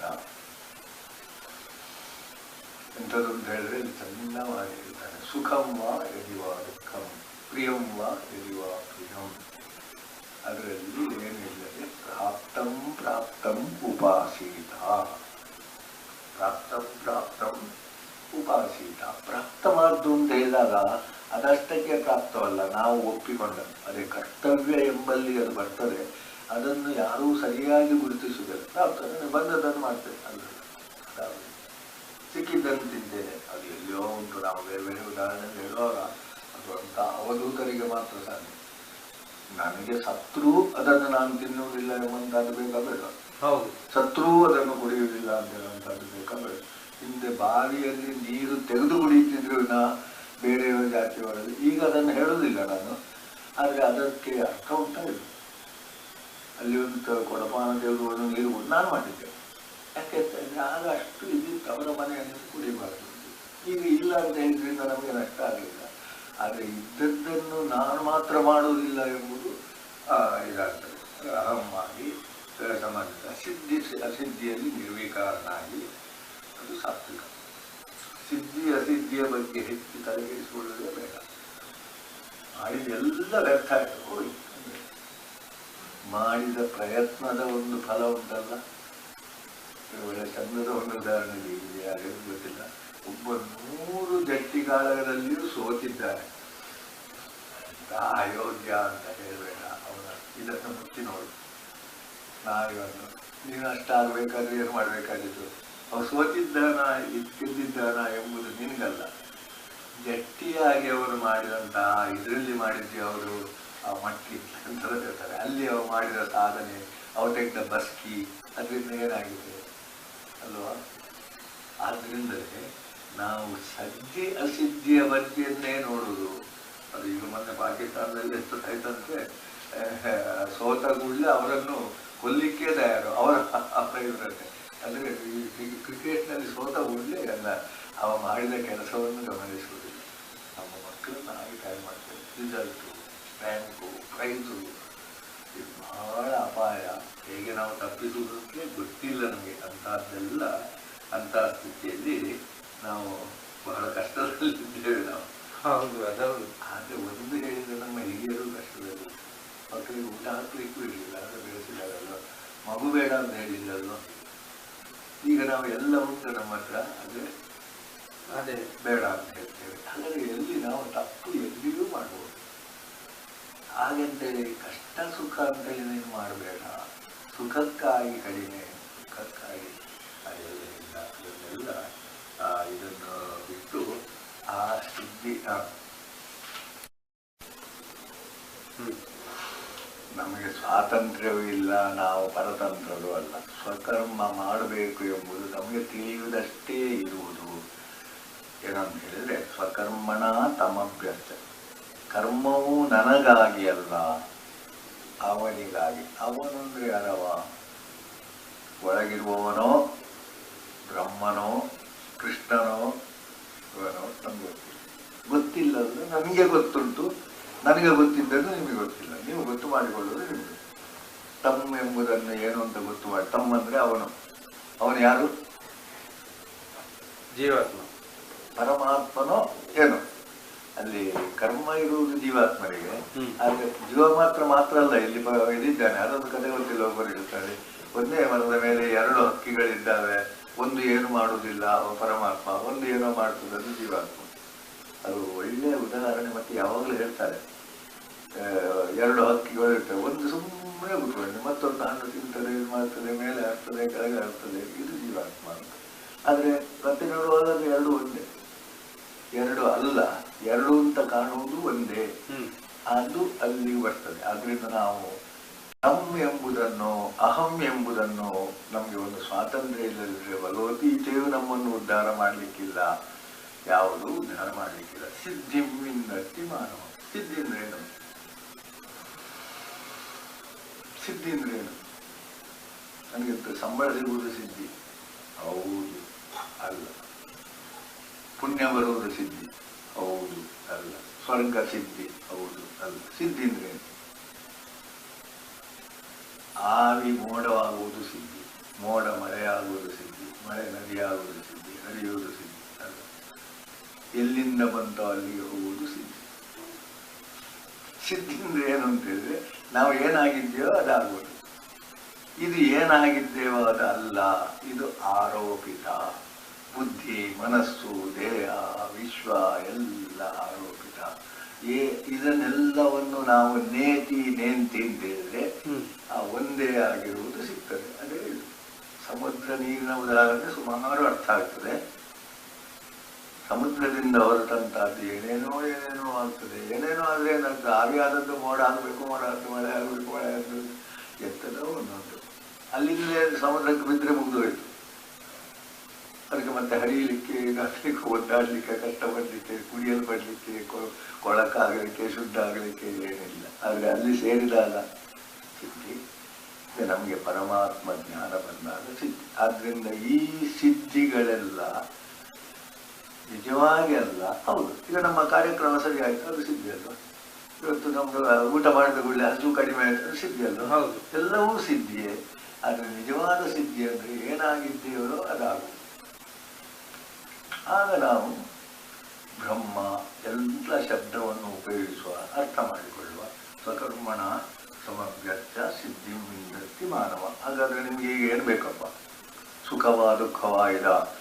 ಆಗ 2 ಶಬ್ದಗಳನ್ನು ಹೇಳ್ತಾರೆ, ಶ್ರೇಯಸ್ಸು ಮತ್ತು ಅಪಯಶಸ್ಸು. ಈ ಒಂದು ಕಾರ್ಯಕ್ರಮ ಮಾಡಿದ್ರೆ ಕೈ ಚಪ್ಪಾಳೆ ಹೊಡಿಬೇಕಾ, ಮೆಚ್ಚಬೇಕು ಅಲ್ವಾ? ಅದು ಶ್ರೇಯಸ್ಸು. ಅದು ಹೇಗೆ ಶ್ರೇಯಸ್ಸು ಬರ್ತದೆ? ಸ್ವಧರ್ಮ ಮಾಡುವುದರಿಂದ ಶ್ರೇಯಸ್ಸು ಬರ್ತದೆ. ಬಲಿಯುವವರು ಸರಿಯಾಗಿ ಬಳಸಿದ್ರೆ, ಸ್ಥಿತಿ ಸರಿಯಾಗಿದ್ರೆ ಒಂದು ಕಾರ್ಯಕ್ರಮ ಕಲಿತಾರೆ. ಕೃಷಿಯವನಿಗೆ ಅದು ಸರಿ ಇದ್ರೆ ಸರಿ ಇದ್ರೆ. ಆದ್ರಿಂದ ಸಿದ್ಧಿಂ ವಿಂದಂತಿ ಮಾನವ. ಸಿದ್ಧಿಂ ವಿಂದಂತಿ ಸ್ವಧರ್ಮೋ ಶ್ರೇಯ. ಶ್ರೇಯ ಅಂದ್ರೆ ಮೇಲೆ ಮೇಲೆ ಹೋಗುವುದು, ಉದ್ಧಾರ. ಇದು ಪತನ ಅಥವಾ ಏನು, ಆತ್ಮಾನವನ್ನು ಅವಸಾದನ. ಇದು 2 ಅಲ್ಲ, ಬೇರೆ ಏನಿಲ್ಲಲ್ಲ, ಎಲ್ಲದರಲ್ಲಿ. ಆದ್ರಿಂದ ಶ್ರೇಯಾನ್ ಸ್ವಧರ್ಮ. ಸ್ವಧರ್ಮ ಏನು ಅಂತ ಗೊತ್ತು ಮಾಡುವ. ಈಗ ಸ್ವಧರ್ಮ ನನಗೆ ಇಲ್ಲಿ ಬೇರೆ ಬೇರೆ ಆಗ್ತದೆ, ಅದು ನಿಜವಾಗಿ ಒಂದಾಗ್ತದೆ. ಸ್ವಧರ್ಮ, ಪರಧರ್ಮ. ಪರಧರ್ಮ ಅಂದ್ರೆ ಅದಕ್ಕೆ ನಾನು ಕೈ ಹಾಕುದು, ಇದಕ್ಕೆ ನಾನು ಕೈ ಹಾಕುದು, ಅದನ್ನು ಇದು ಮಾಡುದು, ಇದನ್ನು ಕ್ಷಣದಲ್ಲಿ ಭಾಳ ರಗಳೆ ಆಗ್ತದೆ, ಅವನವನ ಕೆಲಸ ಮಾಡೋದಿಲ್ಲ ಅಂತ. ಅವ ಸರಿ ಇಲ್ಲ, ಇವ ಸರಿ ಇಲ್ಲ, ಇಲ್ಲ ಲೋಕವೇ ಹಾಗೆ ಉಂಟು. ಆದ ಕಾರಣ ಸ್ವಭಾವ ನಿಯತಂ ಕರ್ಮ, ನಿನಗೂ ಅದರಲ್ಲಿ ಸ್ವಾತಂತ್ರ್ಯ ಇಲ್ಲ. ನಿನ್ನ ಸ್ವಭಾವಕ್ಕೆ ಸರಿಯಾದ ಕರ್ಮ ಅದು ಒಳ್ಳೆಯದು ಕೆಟ್ಟದು ಅಂತ ಹೇಳುವುದು ಒಂದು ರೀತಿಯಲ್ಲಿ ಮೂರ್ಖಕರ. ಒಳ್ಳೆಯದು ಕೆಟ್ಟದು ಯಾರು ನಿರ್ಣಯ ಮಾಡುದು? ಅವನ ಸ್ವಭಾವ ಅಲ್ವಾ? ಹೌದು, ಸ್ವಭಾವಕ್ಕೆ. ಹಾಗಾದ್ರೆ ನಾವು ಏನಾದ್ರು ಗುಲಾಮರಾದೇವಲ್ಲ. ಸ್ವಭಾವವನ್ನು ಒಳ್ಳೆಯದೋ ಕೆಟ್ಟದೋ ನಿಯಂತ್ರಿಸಿ ಕೆಟ್ಟದನ್ನು ಬಿಟ್ಟು ಒಳ್ಳೆಯದನ್ನು ಇಡುವಷ್ಟು ಅವನಿಗೇ ಇರುವುದು ಸ್ವಾತಂತ್ರ್ಯ. ದೇವರಿಗೂ ಇಲ್ಲ, ಗುರುಗಳಿಗೂ ಇಲ್ಲ, ತಂದೆ ತಾಯಿಗಳಿಗೂ ಇಲ್ಲ. ಇಷ್ಟಾಗುವಾಗ ನಾವು ಪರತಂತ್ರರು, ಸ್ವತಂತ್ರರು. ನಾನು ಎಂಬುದನ್ನು ಅಂದರೆ ಕರ್ಮ ಕುರುವನ್ನ ಆಪ್ನೋತಿ ಕಿಲ್ಬಿಷಂ. ಈಗ ನಮಗೆ ಮತ್ತೆ ಪುಣ್ಯ ಬೇಡ, ನಮಗೆ ಪಾಪ ಬೇಡ ಅಷ್ಟೇ. ಜಪ ಮಾಡುವವರಿಗೆ ಪುಣ್ಯ ಹೇಳಲೇ ಇಲ್ಲ, ಮಾಡದಿದ್ರೆ ಪಾಪ ಅಂತ ಹೇಳಿ. ನೀವು ಸಕರ್ಮ ಮಾಡದಿದ್ರೆ ಪಾಪ, ಮಾಡಿದ್ರೆ ಪುಣ್ಯ ಅಲ್ಲ, ಇಲ್ಲ. ಪುಣ್ಯ ಎಂಬುದು ಪ್ರತ್ಯೇಕವಾದದ್ದು, ಕಿಲ್ಬಿಷ ಬರುವುದಿಲ್ಲ. ಹಾಗಾದ್ರೆ ನಾವೇನು ಮಾಡಬಾರ್ದು? ನಮ್ಮ ಬಟ್ಟೆಗಳು ಕೊಳೆ ಆಗಬಾರ್ದು. ಕೊಳೆ ಆದರೆ ಮುಗಿಬೇಕು, ಆಯ್ತಲ್ಲ. ನಮ್ಮ ದೇಹ ಕೊಳೆ ಆಗಬಾರ್ದು. ಕೊಳೆ ಆದರೆ ಕೊಳೆ ಆಯಿತು ಅಂತ ದೇಹ ಬಿಟ್ಟು ಇದನ್ನು ತೆಗೆದುಕೊಳ್ಳಿ ಬರ್ತದ? ದಿನನಿತ್ಯ ಬಟ್ಟೆಯನ್ನು ಹರಿದು ಬಿಸಾಡಿ ಇದು ಮಾಡ್ಲಿಕ್ಕೆ ಬರ್ತದೆ? ಯಾರೋ ಕಥೆಯಲ್ಲಿ ಆಗುಂಟು, ಅದೆಲ್ಲ ಅಲ್ಲಲ್ವಾ? ಕೊಳೆ ಆಗದ ಹಾಗೆ ನೋಡ್ಬೇಕಲ್ವ? ಮೊದಲು ಅದೇ ಅಲ್ಲ. ಹೌದು. ಈ ಮೇಸ್ತ್ರಿ ಹಾಗೆ ನಾವು ಮಾಡ್ಲಿಕ್ಕೆ ಆಗ್ತದ? ಅವ ಹೋಗುವಾಗ ಎಷ್ಟು ಚೆಂದ ಮಾಡಿ ಆಡ್ರೆ ನಾನು ಅವನಿಗೆ ಬಂದ ಕೊಡ್ಲಿಕ್ಕೆ ಹೇಳಿದ್ರೆ ನಾನು ಕೆಲಸ ಮಾಡ್ಲಿಕ್ಕಿಲ್ಲ ಅಂತ ಹೇಳಿದೆ ಅಲ್ವಾ? ಬಟ್ಟೆ ತೆಗೆದು ಬೇರೆ ಹಾಕಿ ಅಂತ ನಾವು ಮಾಡ್ತಾ ಇಲ್ಲ. ಹಾಗೆ ಇಲ್ಲಿಗೆ ಒಂದು ರೀತಿಯಲ್ಲಿ ಪೂರ್ಣ ಆಯಿತು. ಅದನ್ನು ಇನ್ನು ಸ್ವಲ್ಪ ಉಪದೇಶ ಮತ್ತೆ ಉಪಸಂಹಾರ, ಇನ್ನೊಂದು ಇದಕ್ಕೆ ನಾವು ಸರಿ ಮಾಡಿಕೊಳ್ಳುವ. ಸ್ವಧರ್ಮೇ ನಿಧನಂ ಶ್ರೇಯ ಪರಧರ್ಮೋ ಭವ. ಶ್ರೇಯಾನ್ ಸ್ವಧರ್ಮ. ಇದು ಯಾವುದು? ಶ್ರೇಯ ಕರ್ಮಣಿ ಕರ್ಮ ಸ್ವಕರ್ಮಣ ತಮಭ್ಯರ್ಚ ಸಿದ್ಧಿಂ ವಿಂದಂತಿ. ಇದನ್ನು ಸರಿ ನಾವು ಬರೆದಿಟ್ಟುಕೊಂಡು ಬಾಯಿಪಾಠ ಮಾಡಿದ್ರೆ ಮಾನವಾಹ ಸಿದ್ಧಿಂ ವಿಂದಂತಿ ಮಾನವಾಹ. ನಾನು ಮಾತ್ರ ಅಲ್ಲ, ಪ್ರತಿಯೊಬ್ಬನೂ ಕೂಡ ಅವನವನ ಕರ್ಮವನ್ನು ಮಾಡಿದ್ರಿಂದ ಸಿದ್ಧಿ ಪಡೆಯುತ್ತಾನೆ. ಅವನವನ ಕರ್ಮ ಮಾಡಿದ್ರಿಂದ ಪುಣ್ಯ ಸುಖ ಲಾಭ ಇಲ್ಲ, ಪಾಪ ಬರುವುದಿಲ್ಲ. ಪಾಪ ಬರದಿರುವುದೇ ನಮ್ಮ ಮೂಲ ವಿಷಯ. ಪಾಪ ಬಂದದ್ರಿಂದ ಅಲ್ವ ಇದೆಲ್ಲ ಇಷ್ಟೆಲ್ಲ. ಹೌದು, ಎಷ್ಟೇ ಈ ಲೋಕ. ಪಾಪ ಬರದಿದ್ರೆ ಪುನರ್ಜನ್ಮ ಇಲ್ಲ, ಇಲ್ಲವೇ ಇಲ್ಲ. ಪುಣ್ಯ ಇದ್ರೂ ಪಾಪದ ಇನ್ನೊಂದು ಮುಖ ಪುಣ್ಯ. ಪುಣ್ಯ ಇದ್ರೂ ಪುನರ್ಜನ್ಮ ಅನುಭವಿಸ್ಬೇಕಲ್ಲ. ಹೌದು. ಅದರಿಂದ ಪಾಪ ಎಂದಾಗ ಯಾವುದು ಬಂತು? ಪುಣ್ಯವು ಬಂತು. ಅದರಿಂದ ನಮಗೆ ಪಾಪ ಇಲ್ಲ ಅಥವಾ ಬಂಧನ ಇಲ್ಲ. ಪಾಪ ಪುಣ್ಯಗಳನ್ನು ಬಿಟ್ಟರೆ ಬಂಧ ಮೋಕ್ಷ ಎಂಬುದೇ ಸರಿಯಾಗ್ತದೆ. ಇಲ್ಲಿಗೆ ಒಂದು ರೀತಿಯಲ್ಲಿ ಕೃಷ್ಣ ಇದನ್ನು ಮುಗಿಸ್ತಾ ಇದ್ದಾನೆ. ಆದ್ರಿಂದ ಅದನ್ನು ಇನ್ನು ಸ್ವಲ್ಪ ಪುನಃ ಕೃಷ್ಣನು ಅವನ ಮುಖ ನೋಡುದು ಸಾಕು ಅಂತ ಅವ ಹೇಳಿದ್ರೆ ಸಾಕಿಸ್ತಿದ್ದಾನೆ. ಆದರೆ ಇಲ್ಲಿ ಕೂಡ ನಾನು ಪುನಃ ಮಾಡದಿದ್ದನ್ನು ಹೇಳ್ತೇನೆ. ಇದು ಕೃಷ್ಣನೇ ಹೇಳಿಲ್ಲ, ದಾಸೇನ ಹೇಳಿದ. ಅದನ್ನು ಗ್ರಂಥವಾಗಿ ಬರೆದ. ರಾಮಾಯಣ ಹೇಗಾಯಿತು ನಮಗೆ ತಿಳಿಸಿ. ವಾಲ್ಮೀಕಿ ರಾಮಾಯಣ, ಪದ್ಮಪುರಾಣದಲ್ಲಿ ಅವನು ವ್ಯಾಸರೇ ಬರೆದ ರಾಮಾಯಣ, ವ್ಯಾಸರ ಜೋಡಿಸಿದ ರಾಮಾಯಣ. ಅದು ಗ್ರಥಿತಂ ತಿಳ್ಕೊಂಡಾಗ ನಮಗೆ ಹೆಚ್ಚು ಅರ್ಥ. ನಿಜವಾದನ್ನು ಗುರುತಿಸುವ ಗುರು ಅವನ ಕವಿ, ಅವನು ಹೇಳಿದ್ದೇ ನಮಗೆ ಪ್ರಮಾಣ.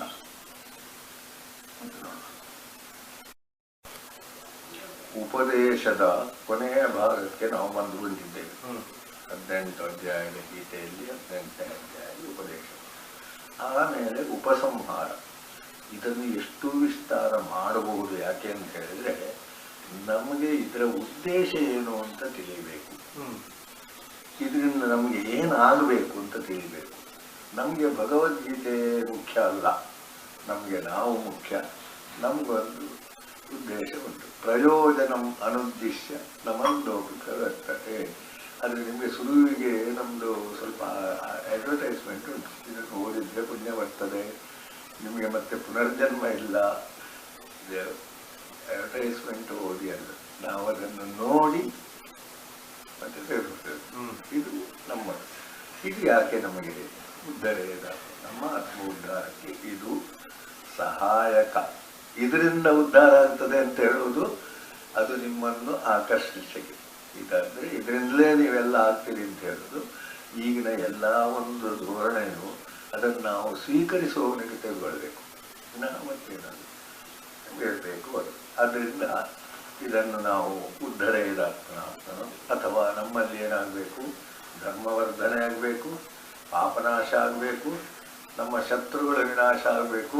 ಒಳಗಿದ್ದು ಪ್ರಧಾನ, ಹೊರಗೆ ಇಲ್ಲ ಅಥವಾ ಉಂಟು ಎಂಬುದು ಕೂಡ ಭ್ರಾಂತಿ. ಹೊರಗೆ ಅಲ್ಲ, ಒಳಗೆ. ಆಮೇಲೆ ನಮ್ಮದೇನು ಅಂತ ಹೇಳಿದ್ರೆ ರೋಗ ಇಲ್ಲ, ಅಂದರೆ ಮಾನಸಿಕವಾಗಿ ಆಗಲಿ ಚಿಂತೆ ಆಗಲಿ ದೈಹಿಕವಾಗಿ ಆಗಲಿ ಇರುವುದಿಲ್ಲ. ಇರುವುದೇ ಇಲ್ಲ ಅಂತಲ್ಲ, ಅದು ನಮಗೆ ಗೌಣ ಆಗ್ತದೆ. ನಾವು ಹೇಗೆ ಸಹಜವೋ ಹಾಗೆ ಕೊನೆಯನ್ನು ಸಹಜವಾಗಿ ಸ್ವೀಕರಿಸಿ ಇನ್ನೊಮ್ಮೆ ಈ ಚಕ್ರದಿಂದ ಬಿಡುಗಡೆ ಆಗ್ತದೆ. ಅದೇನೊಂದರೆ ಸುತ್ತು ಬಂದು ಒಂದು ಕಡೆಗೆ ಸ್ವಲ್ಪ ಹೊರಗೆ ಹೋದರೆ ನಮ್ಮ ಈ ಉಪಗ್ರಹಗಳು ಇದೆಲ್ಲ ಹೊರಗೆ ಭೂಕಕ್ಷೆಯಿಂದ ಹೊರಗೆ ಹೋಗುವುದು ಅಂತ ಹೇಳ್ತೇವಲ್ಲ, ಇದು ಸರಿ ನಮಗೆ ಸ್ವಲ್ಪ ಅರ್ಥವಾಗ್ತದೆ. ನಾವು ಈ ಜನ್ಮ ಮರಣದ ಕಕ್ಷೆಯಲ್ಲೇ ಸುತ್ತುತ್ತೇವೆ. ಈಗೆಲ್ಲ ಗ್ರಹಗಳೆಲ್ಲ ಹಾಗೆ ಸುತ್ತುತ್ತವೆ ಇದೆ, ಎಷ್ಟು ಕೋಟಿ ವರ್ಷವೂ ನಮ್ಗೆ ಗೊತ್ತಿಲ್ಲ. ಅದು ಒಂದು ಸಲ ಅದರಿಂದ ಭೂಕಕ್ಷೆಯಿಂದ ಹೊರಗೆ ಹೋದರೆ ಅದು ಮೋಕ್ಷ. ಮೋಕ್ಷ ಏನು ಅಂತ ಹೇಳಿದ್ರೆ ಸುಖ ದುಃಖಗಳಿಲ್ಲ. ಅದೆಂಥದ್ದು ಅಂತ ನೀವು ಈಗ ಕೇಳೋದು ಬೇಡ. ನಾವು ಯಾವುದರಲ್ಲೇ ಮುಳುಗಿ ಹೋಗಿದ್ದೇವೆ, ಸುಖ ದುಃಖ. ಹಸಿವು ತಿನ್ನುವುದು, ಪುನಃ ಹಸಿವಾಗುವುದು, ಪುನರಪಿ ಜನ ಅಂತ ಹೇಳಿದಾಗ ನಮಗೆ ಇದೆ ಅಲ್ಲ. ಇವತ್ತೊಂದಾದರೆ ಇನ್ನು ಅದೇ ಆ ದೃಷ್ಟಿಯಲ್ಲಿ ಇದು ಕೊನೆಯದು ಹೇಳಿದ್ದೇನು ಅಂತೇಳಿ ಸ್ವಕರ್ಮಣ ತಮಭ್ಯರ್ಚ. ಎಂಬುದನ್ನು ನಾವು ಗುರುತಿಸಬೇಕು. ಯಾವುದು ಎಲ್ಲವನ್ನು ಕಳೆದುಕೊಂಡಿದೋ ಅದು, ಯಾವುದನ್ನು ಎಲ್ಲರ ಸಂಪರ್ಕ ಇಲ್ಲವೋ ಅದು.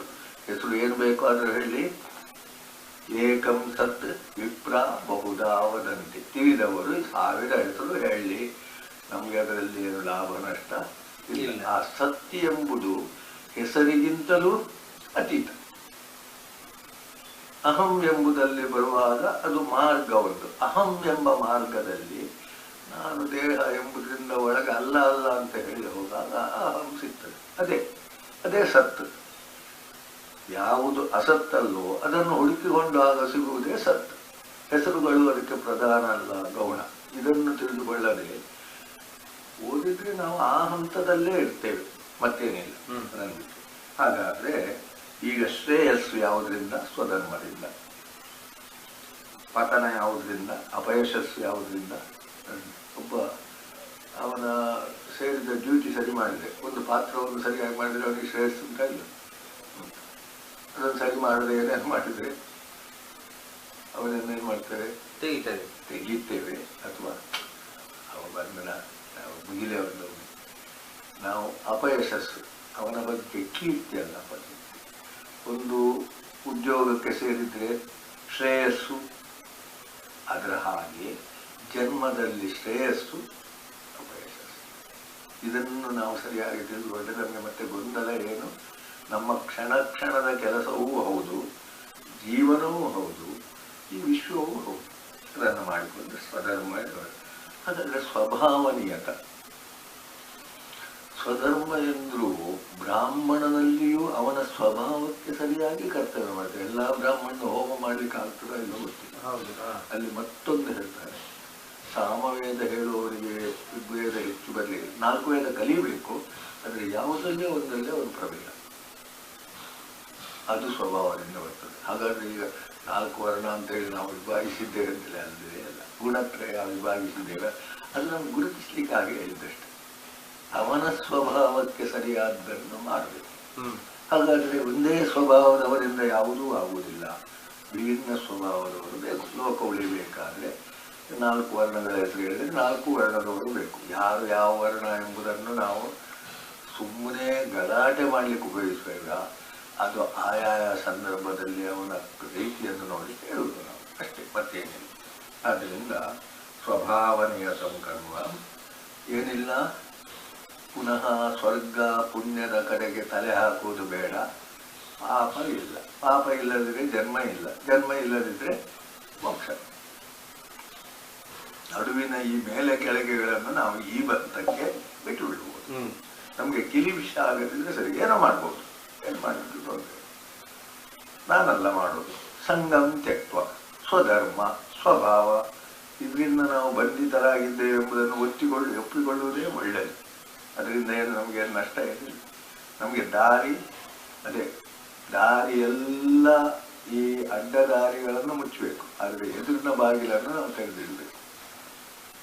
ಎದುರಿನ ಬಾಗಿಲಲ್ಲಿ ಬರುವುದಿದ್ರೆ ಬರಲಿ, ಈ ಹಿಂದಿನ ದಾರಿಯಿಂದ ಯಾರು ನಮ್ಮ ಒಳಗೆ ಬರುವುದು ಬೇಡ. ಆಗಿನ ಪ್ರಸಂಗಕ್ಕೆ ನನಗೆ ಆ ಕಂಡದ್ದು ಎಲ್ಲ ಪ್ರಸಂಗಕ್ಕೆ ಅದೇ ಅನ್ವಯ. ಯಾವ ದಾರಿಯಿಂದ ಬರಬೇಕು? ಎದುರಿನ ಮುಖದ್ವಾರದಿಂದಲೇ ಬರಬೇಕು. ಬಂದ ಮೇಲೆ ಹೊರಗೆ ಹೋಗುವಾಗಲೂ ಬಂದ ಮೇಲೆ ವ್ಯವಹಾರಕ್ಕೆ ಹೊರಗೆ ಅದರಲ್ಲಿ ಹೋದ್ರೆ ಅದರಲ್ಲೇ ಬರಲಿ. ಆದರೆ ಇಲ್ಲಿಂದ ಹೋದವರು ಅಲ್ಲಿಂದ ಬರುವುದು ಬೇಡ, ಅಲ್ಲಿಂದ ಹೋದವರು ಇಲ್ಲಿಂದ ಬರುವುದು ಬೇಡ. ಬರುವುದೇ ಬೇಡ ಅಂತ ಹೇಳುವಂತಹದ್ದೇನಿಲ್ಲ. ಯಾವುದರಿಂದ ಬರಬೇಕೋ ಅದರಿಂದ ಬರಲಿ, ಹೇಗೆ ಬರಬೇಕೋ ಹಾಗೇ ಬರಲಿ. ನಮಗೆ ಯಾವುದಾದ್ರೂ ಹೇಗಾದ್ರೂ ಬರಲಿ ಅಂತ ಹೇಳುವಂತಹದ್ದು ಇಲ್ಲ. ಇನ್ನೊಂದು ಎರಡನೇದು ಹೇಳ್ತಾನೆ, ಅದು ವ್ಯವಹಾರಕ್ಕೆ ಶುಭ ಅಂತ ನನಗೆ ಕಂಡ್ರೆ ಏನಾದರೂ ಮಾಡಿ ಅದನ್ನು ಶುಭಸ್ಯ ಶೀಘ್ರಂ ಅಶುಭಸ್ಯ ಕಾಲಹರಣ. ಅಶುಭ ಅಂತೇಳಿ ಆದರೆ ಕಾಲಹರಣ ಮಾಡುವುದೇ ಒಳ್ಳೆಯದು. ಕಾಲಹರಣ ಅಲ್ಲ, ಕಾಲ ನಿರೀಕ್ಷೆ. ಅದು ಸರಿಯಾದ ಕ್ರಮದಲ್ಲಿ ಆಗುವವರೆಗೆ ನಾವು ನಿರೀಕ್ಷೆ ಮಾಡಬೇಕು. ಅದನ್ನು ಸಾಧಾರಣ ಹೇಳುವಾಗ ಕಾಲಹರಣ, ನಾಳೆ ನೋಡುವ ಅಂತ ಹೇಳುವುದು ಅಲ್ಲಿ ಅಶುಭ ಅಂತಿಲ್ಲ.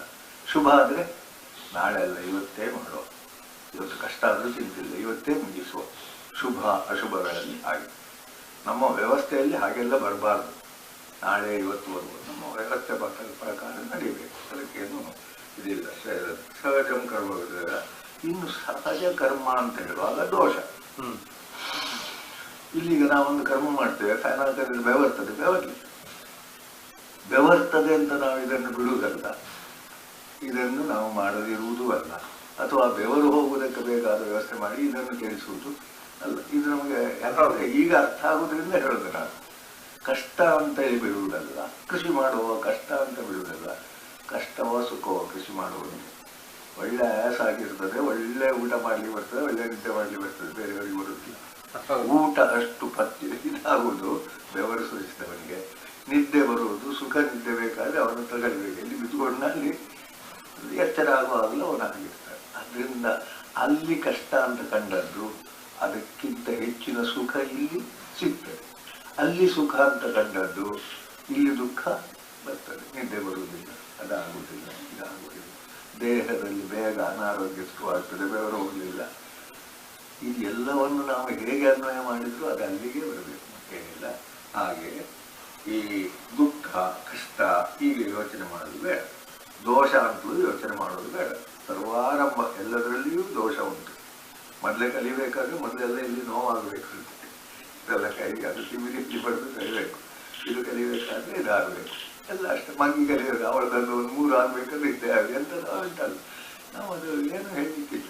ಅದು ಕಲಿಯುವುದು 3 ಅಥವಾ ಸಂಖ್ಯೆಯನ್ನು ವಿನಃ ಬೆರಳು ಅಲ್ಲ, ಕಾಯಿಯೂ ಅಲ್ಲ, ಏನು ಅಲ್ಲ. ಆದರೆ ಸುರುವಿಗೆ ಅದೇ ಬೇಕು, ಅದಿಲ್ಲದೆ ಆಗುವುದಿಲ್ಲ. ಆದ್ದರಿಂದ ದೋಷ ಕಷ್ಟ ಎಲ್ಲದರಲ್ಲಿಯೂ ಉಂಟು. ಅಮೃತ ಎಲ್ಲದರಲ್ಲಿ ಬರ್ತದೆ. ಸಮುದ್ರ ಮಥನ ಬಹಳ ಒಳ್ಳೆಯ ಉದಾಹರಣೆ. ತರಲಿಕ್ಕೆ ಎಷ್ಟು ಕಷ್ಟ, ಆಗಲಿಕ್ಕೆ ಎಷ್ಟು ಕಷ್ಟ. ಅಮೃತ ಸಿಗಬೇಕಾದ್ರೆ ಮಧ್ಯದಲ್ಲಿ ನಿಲ್ಲಿಸಿದ್ರೆ ವಿಷದಲ್ಲಿ ನಿಲ್ಲಿಸಿಬಿಟ್ರೆ, ಈಗ ಅರ್ಧದಲ್ಲಿ ಕೆಲಸ ಬಿಡುವವರೆಲ್ಲ ಎಷ್ಟೋ ವಿಷದಲ್ಲಿ ವಿಷ ಕುಡಿದು ನಿಲ್ಲಿಸ್ತಾರೆ. ಆರಂಭಸ್ಯ ಅಂತ್ಯಗಮನಂ, ಅದು ನಿಜವಾದಂತಹ ಬುದ್ಧಿವಂತನ ಲಕ್ಷಣ. ಕಷ್ಟ ಅಂತ ಹೇಳಿದ್ರು, ಮಧ್ಯದಲ್ಲಿ ಕಷ್ಟ. ಹಾಲಿನ ಸಮುದ್ರದಿಂದ ಅಮೃತ ಬರುವುದು ಅವರಲ್ಲಿ ಏನೋ ಇತ್ತು, ಕತೆಗೆ ಹೇಳ್ತೇವೆ ನಾವು. ನಮಗೆ ತುಪ್ಪ ಆದ್ರೂ ಬೇಕಲ್ಲ. ಹಾಲನ್ನು ಹಾಗೆ ಇಟ್ಟರೆ ತುಪ್ಪ ಬಂದಿಲ್ಲ, ವಾಸನೆ ಬಂದು ಅಲ್ಲಿ ಮನೆಯಿಂದ ಹೊರಗೆ ಬಿಸಾಡುವಾಗ ಮಜ್ಜಿಗೆಯನ್ನು ಸರಿಯಾಗಿ ಆಗದಿದ್ದರೆ ಕಂಡು ಸಿಕ್ಕಿದಾಗ ಹೆಪ್ಪಾಕಿದ್ರೆ ಆಗ್ತದೆ. ಸರಿಯಾಗಿ ಉಪ್ಪಾಗಿ, ಸರಿಯಾಗಿ ಮೊಸರಾಗಿ, ಸರಿಯಾಗಿ ಕರೆದು, ಸರಿಯಾಗಿ ಕಾಯಿಸಿ, ಒಂಚೂರು ಹೆಚ್ಚಾದರೆ ಅದು ತುಪ್ಪದ ಬಗ್ಗೆ ನಮ್ಮಲ್ಲಿ ಇರುವುದು.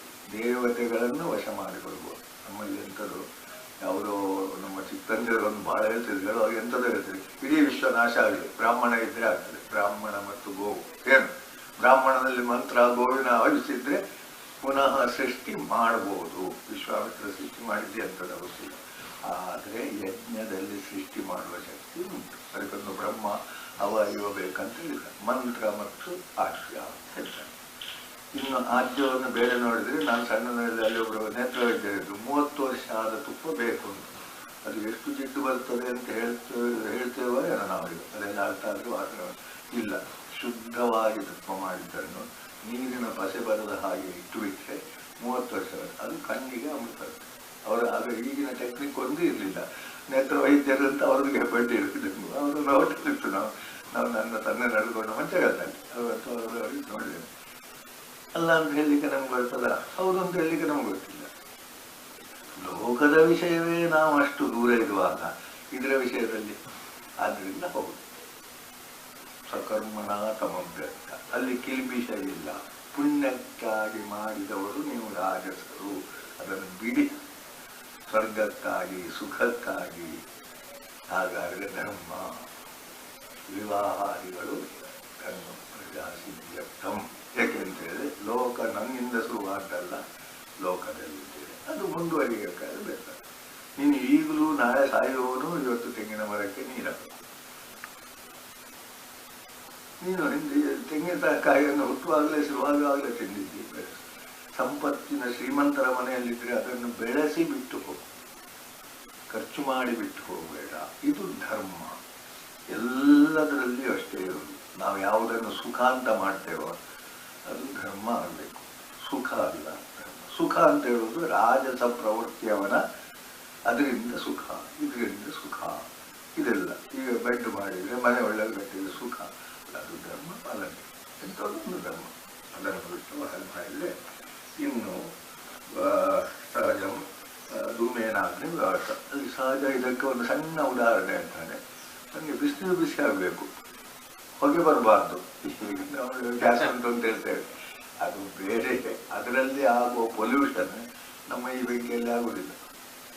ಅದೇ ಒಂದು ಮನೆಯಲ್ಲಿ ಎಂಥ ಜೇನುಗೂಡು ಕಟ್ಟಿತ್ತು ಅಂತ ಹೇಳಿದ್ರೆ ಗ್ಯಾಸ್ನಲ್ಲಿ ನಾವು ಬಂದು ಮಾಡಿದರೆ ಅರ್ಥದಲ್ಲಿ ಜೇನು ಕಟ್ಟುವುದು. ನಮ್ಮ ಮೊದಲು ಹೊಗೆ ಇರುವಲ್ಲಿ ಕಟ್ಟಲಿಕ್ಕೆ ಬರುವುದಿಲ್ಲ, ಶುದ್ಧವಾಗಿರ್ತದೆ. ಅಕ್ಕಿ ಹಾಳಾಗ್ತಿರ್ಲಿಲ್ಲ. ಅದನ್ನು ನಾವು ಸೋಕಕ್ಕೆ ಹೋಗಿ ಈಗ ಎಲ್ಲೋ ಒಂದು ಕಡೆ ಹೆಚ್ಚು ಮಾಡಿದ್ದೇವೆ. ಏಕೆ ಹೆಚ್ಚು ಮಾಡಿದ್ರು? ಹೊಗೆ ಬೇಡ, ಬಿಸಿ ಆಗಬೇಕು. ಹೊಗೆ ಇರುವುದೇ ಸಹಜ, ಇದ್ದದ್ರಿಂದ ಒಳ್ಳೆಯದು ವಿನ ಕೆಟ್ಟದ್ದು. ಹೊಗೆ ಬೀಳದ ಮನೆಯಲ್ಲಿಯೂ ಹೊಗೆ ಬಿದ್ದರೆ ಇದೆಲ್ಲ ಚಂದ ಬೀಳ್ತದೆ. ಅದೆಂತದ ಅಲ್ಲಿಂದ ನಾವು ಎಲ್ಲೆಲ್ಲೋ ಹೋಗ್ತಾ ಇದ್ದೇವೆ. ಅಡಿಗೆ ಮನೆಯಲ್ಲಿ ಎಲ್ಲ ಚಂದ ಇರಬೇಕು ಅಂತ ಇರಲಿಲ್ಲ. ಅದು ಹೊಗೆ ತಂದು ಇದು ಕತ್ತಲೆ ಅಂತ ಹೇಳಿದ್ರೆ ಅದು ಅವರಿಗೆ ಕಾಣ್ತಿತ್ತು. ಉಳಿದವರು ಅಡಿಗೆ ಮನೆಗೆ ಹೋಗಬಾರ್ದು ಇತ್ತು.